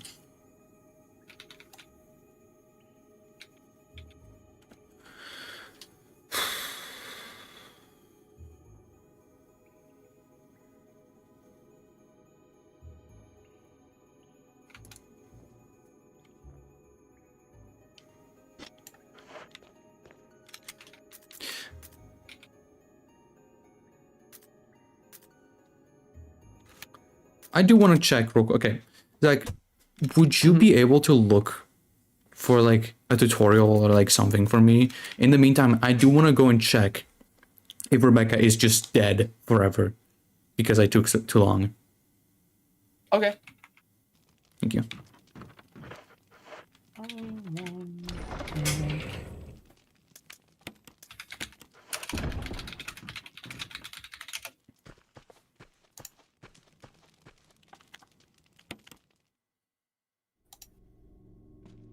I love that everyone is saying I've never gotten the bad ending. Like, chat, I genuinely did not realize that Rebecca was in was in that room because I genuinely didn't even hear screaming. I thought there was just like text saying like, "Oh, I heard screaming" or whatever the fuck. This is so weird.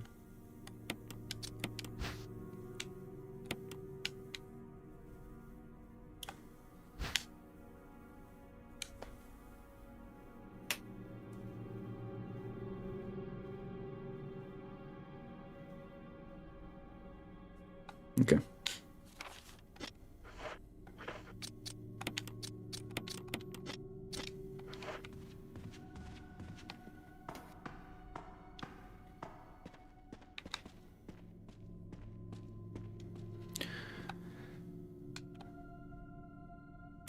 You didn't know at the time? I know. I just really want to save Rebecca because I like her a lot. Like saving Jill is supposed to be the extra thing. Saving Rebecca is just part of the normal experience. You know how Rebecca asks if she can come with you? If you say yes, she's completely safe. If you say no, you have to save her from a hunter. In the remake, you have to save her regardless. Yeah, that's stupid.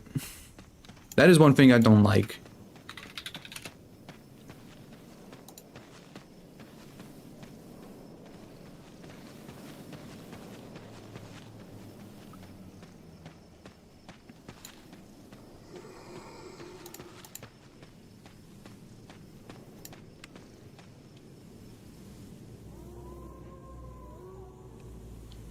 Everyone likes Rebecca. Rebecca?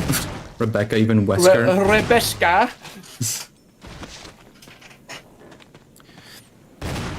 Wesker, quote unquote, likes Rebecca. He shoots her. Yeah, Wesker keeps a friggin' like... Wesker kept a friggin' photo of her in like a cheerleader like basketball outfit and yet shoots her on sight. Yeah.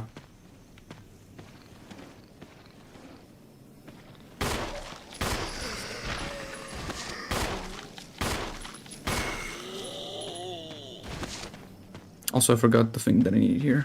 Look.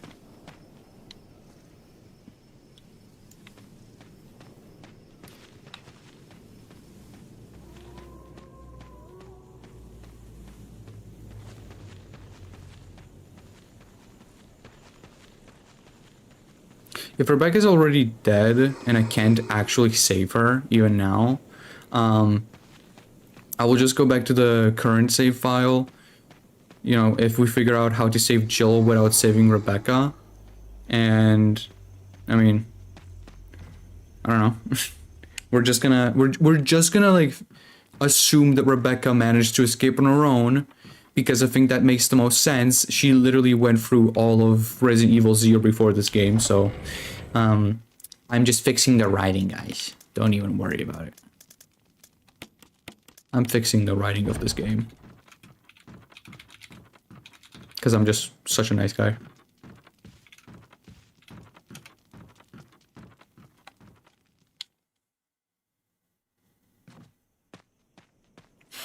I'm going to Google binge. I really appreciate multiple people trying to like find out how to get the second bed ending. I'm on the hunt right now. I think I found a way for us to see how we get the ending here. Okay. I believe in you, Zach. This guy fights Tyrant. Yeah, he reads the note from Wesker's boyfriend. Yeah.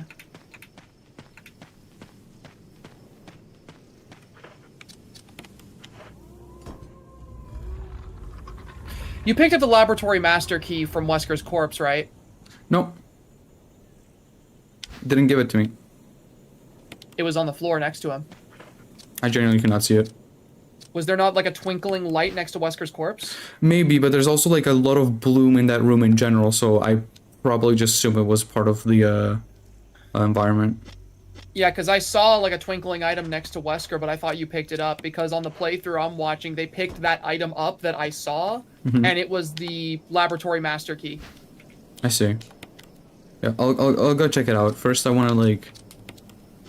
I do want to go and check if Rebecca is just dead.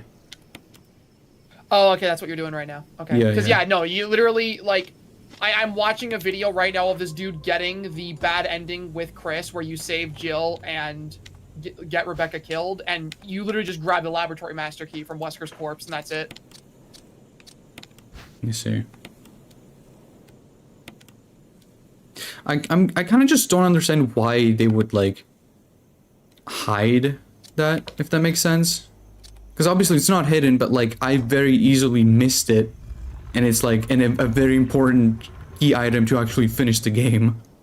Yeah, I like, seeing in the video, it's, like, pretty apparent. It just kind of blends in with the environment because normally the indicator for an important item is a little twinkling light, and you're in a room full of twinkling lights. Yeah, not only that, but literally no other ending in this game has that. Like, I didn't realize that Rebecca was getting killed. You know? Yeah, it's strange. It's I don't know, it's weird. How many endings does this game have? This game has, I believe it's like 3 endings per character. Yeah, there's an ending where you don't save anyone, there's an ending where you save one person, and there's an ending where... Actually... No, there'd be 4. No, there'd be 4. Yeah, it's one ending where you... person, cause... Yeah. For Chris, it's like, you don't save anyone, you save Rebecca, you save Jill, or you save Rebecca and Jill. And then for Jill, it's get everyone killed, save Barry, save Chris, save both. Yeah.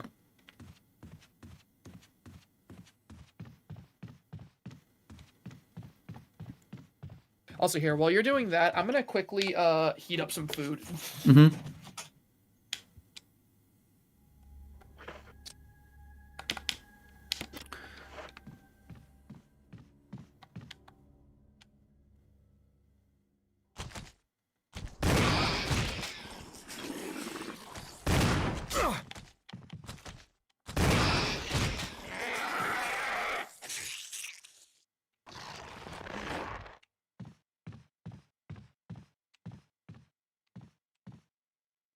Oh, Rebecca, no.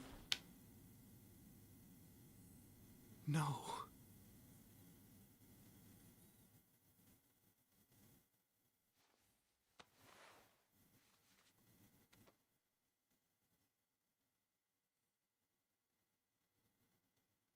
This is fucked up. This is a fucked up world that we live in. That's not canon, by the way. That's not canon. Chat, I just decided that's not canon. And you're gonna see that it's not canon when we play through Resident Evil 0, where Rebecca is literally the protagonist and she kills a bunch of monsters. So, yeah. Don't worry, chat. That's not canon.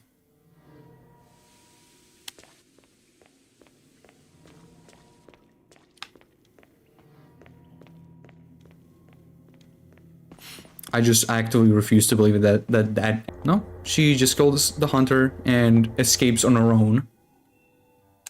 And actually, she's the one who sends Brad. That's my new headcanon.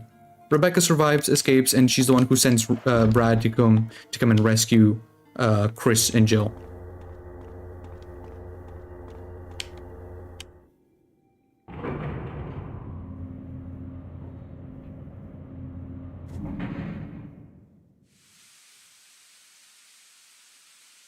Question, could you ask Pastor to warm up the rest of us some food? I'm hungry and didn't eat all day. It's okay, guys. I'll make you guys some food. Chat, I'll make food for everyone.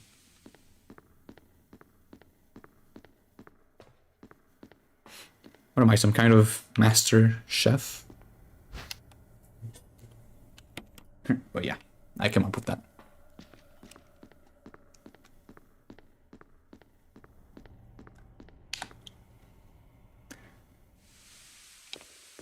Hope and cope. Okay, listen. To be completely fair, okay? To be completely fair, there's an entire 10-hour game that we're gonna go through after we're done with this, okay? Where Rebecca is the main character, okay? She's fighting and killing a bunch of zombies. She survives an entire, like, train filled with, like, monsters and stuff, okay? And you're trying to tell me that she gets killed by a hunter at the Spencer Mansion? I don't think so. I think that's bullshit. I think that's bullshit writing. You call this coping? I call this, bad writing. There you go. Yeah. Come here, Jill. Let me save you, Jill. Jill, sorry I made you wait. I knew you'd come. Let's get out of here.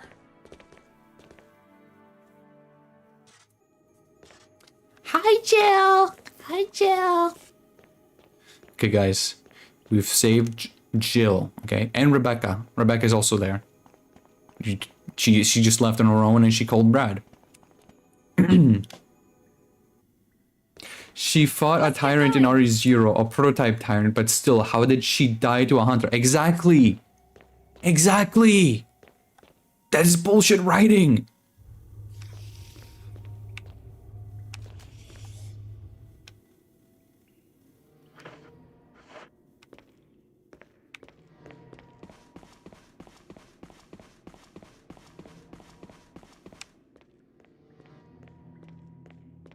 Actually, wait, I have to initiate the self-destruct sequence down there, right?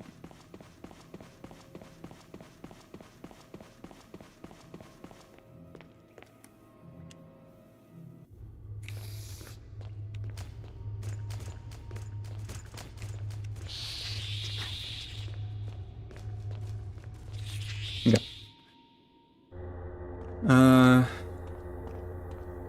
I'm guessing I have to actually go and initiate the self-destruct sequence from here.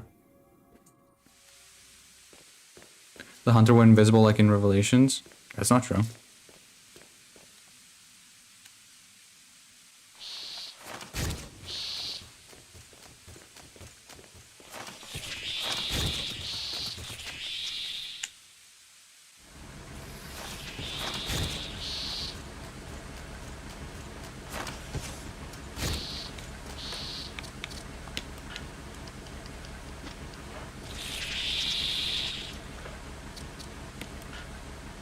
Oh, it's not necessary or not? Okay, well, fuck you. What the hell?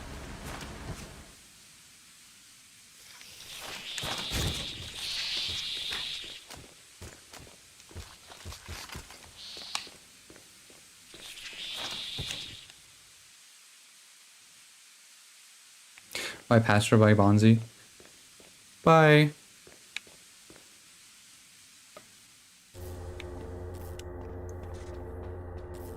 I know it's not true, but I'm trying to make it make sense. But it doesn't happen without you or partner Rebecca. Very. Oh. Okay, I guess I just leave then.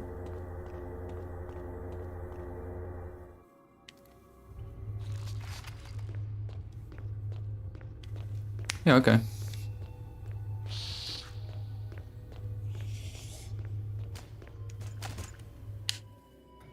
I'm back.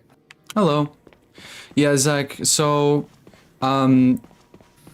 Rebecca is dead, which is just bad writing.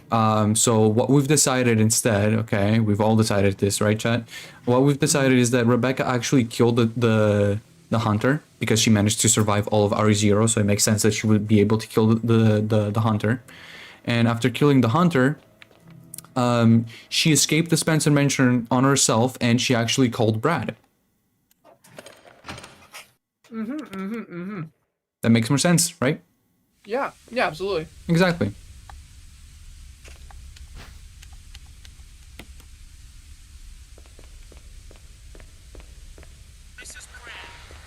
Yeah, see? This is your last chance. If there's anyone alive, give me a sign. I repeat, this is your last chance.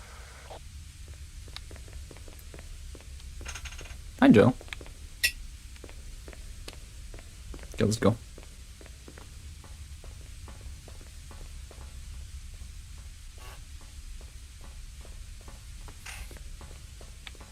Oh.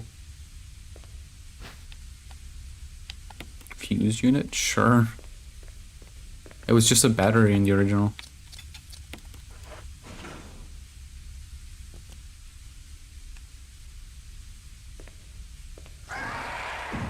I'll take care of them. What? Chris, you just get in contact with Brad somehow. Okay.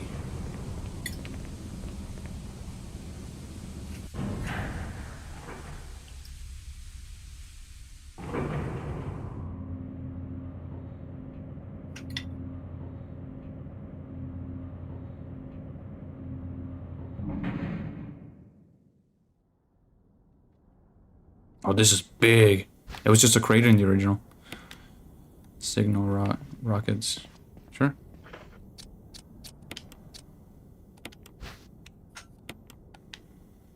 Ooh.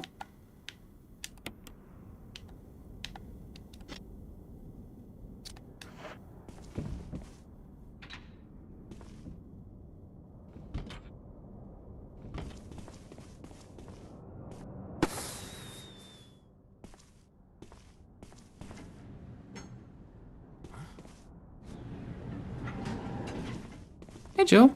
You okay? Were you bit? No.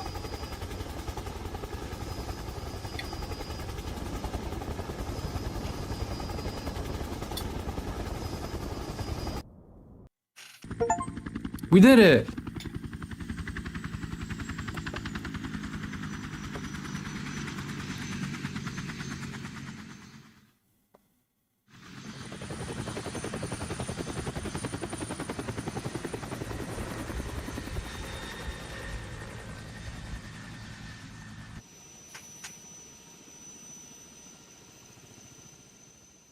Oh, right.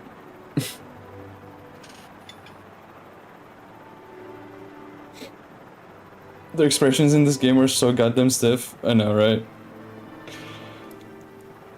Oh, man.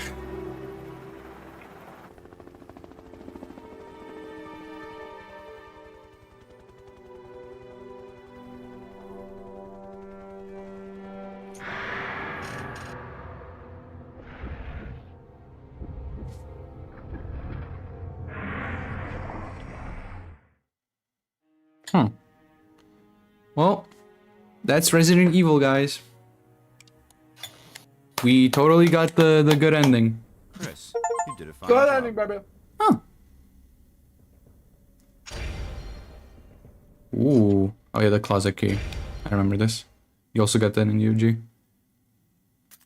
Okay. Well.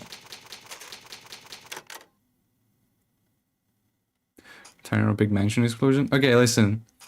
Chat. Oh, this is a different menu. What the hell? Cool, right? That looks really cool.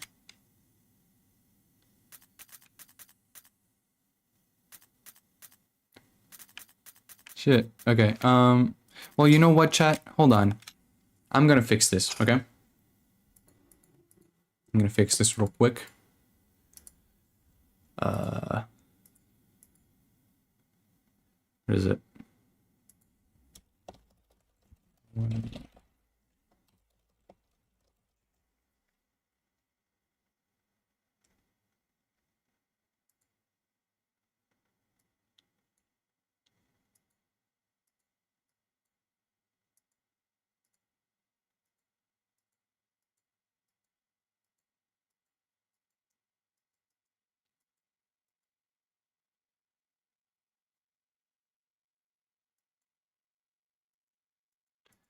What the fuck? Never mind. I was looking for like the ending cutscene where like Chris, Jill, and Rebecca escape. But it doesn't seem like there is an actual cutscene for that. What the hell?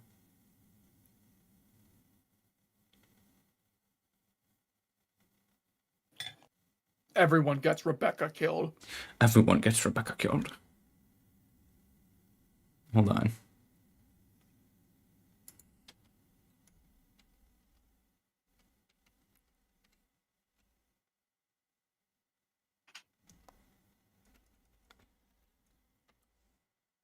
Hold on. What the fuck? There's one with Barry? Oh, no, it says from jail. Okay, hold on. You will make save both Jill and Rebecca.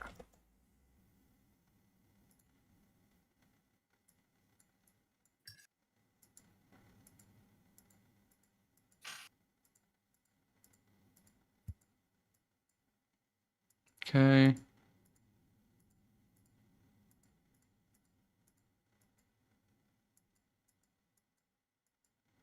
Oh, okay. So the ending.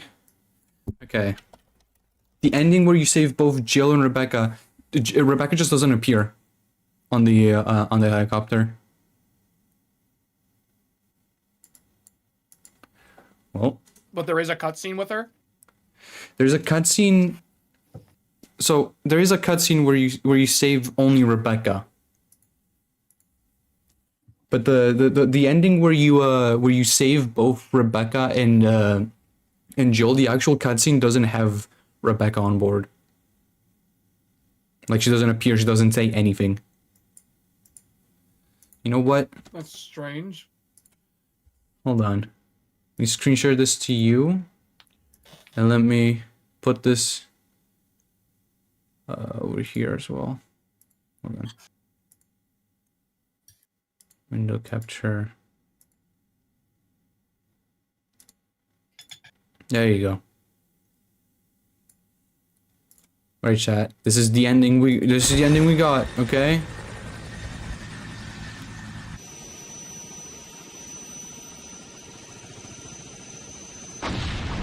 Yeah. Yeah, chat, the mansion exploded. Yeah, see? And it's all of us. Rebecca is also there, but she actually doesn't show up. Yeah. And then we're gonna go take down Umbrella.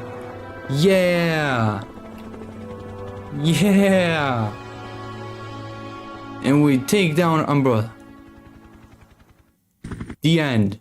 There's nothing else. Boom. There you go. Okay. Man, I'm so happy we got that ending. Right? I'm so glad we saved everyone. And it was awesome and the mansion exploded and everyone was happy. Wow. Well. So great. Well, that was Resident Evil 1. That's our first stream done for the series. Let me get the list again. Oh, for those of you who weren't here at the beginning, this is our list that I made for the RE games that I'm gonna be streaming. And we just finished RE1. But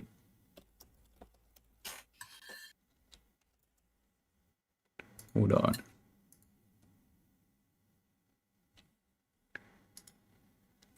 I want a good picture.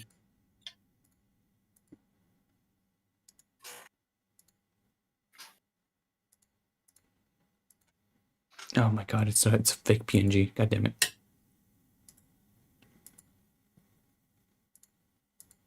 Hold on, chat. You guys look at this list in the meantime. I'm gonna grab something real quick.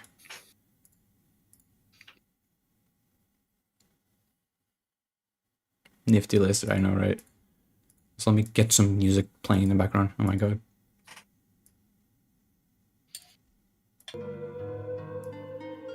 There you go. Okay.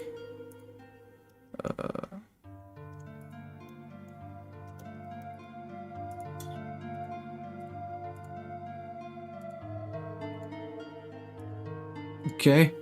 Here. Hold on. There we go. So we can mark Resident Evil 1 as done. There we go. Yeah.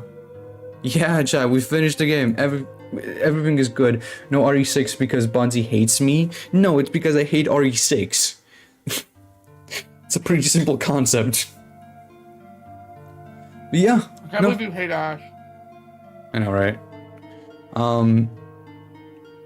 But yeah, that's our Resident Evil 1 stream. I honestly, aside from the weird ass ending thing with Rebecca, I really like this. I had a lot of fun revisiting this game. Resident Evil 1 Remake is a classic, bro. It is so incredibly good. It's so good, especially on like replay when you have more experience with this game and everything, like with the series. The atmosphere is incredible. The gameplay is still really good. Like Crimson Heads, phenomenal game. Crimson Heads, some of the best visuals in the whole series. Yeah, no, that was just an amazing experience altogether. Yeah, no, just really fun characters, fun game, fun enemies and settings and stuff. Lisa Trevor is such a good addition to this game compared to the OG. Everything is just better than the original game. The one thing I do find stupid is the whole thing with Rebecca, because with Rebecca, in the original game, when you meet her in a save room, she asks you if you want her to come with you or not. If you say no, you have to go and save her from a hunter, and other things like that. But if you say yes, then she's just safe for the rest of the game. I wish they had something like that, because apparently I heard her screaming, I forgot, I didn't realize where she was, and then she just died. And I got the worst ending. Although I did save Jill. Second worst ending. Yeah, the partner decisions is the one thing the remake does worse. Yeah, I agree. Because I remember like there was also some decision stuff with Barry where you could choose to like forgive him or not, because his betrayal is actually revealed earlier in the game. Meanwhile, in the original, his betrayal is revealed at the very end, but he then betrays Wesker himself. So, but yeah, no, it's more of a nitpick, honestly, but like, that was, like aside from that, it was such a good experience. I had a lot of fun doing this. Absolutely incredible game. And thank you for joining, Zach. Of course, thank you for having me. I know it's been a long stream, but I had a lot of fun with it. Oh yeah, it was a long stream, but it was well worth it. But yeah, that's the first game done, and I guess we'll see you guys like next week or sometime in the future when we're gonna do RE0, which hopefully I don't think it's gonna take too long, to be honest. No, I don't think it should. But yeah, thank you all for joining. I don't know what he's talking about. Nothing ever happened to Rebecca. Exactly. Listen, Rebecca is a very capable, strong, and independent woman, and she managed to escape the mansion no problem without us, okay? So, yeah, thank you all for joining. This was super fun. I'm really tired, and I'll see you guys next time. Bye-bye. See you next time.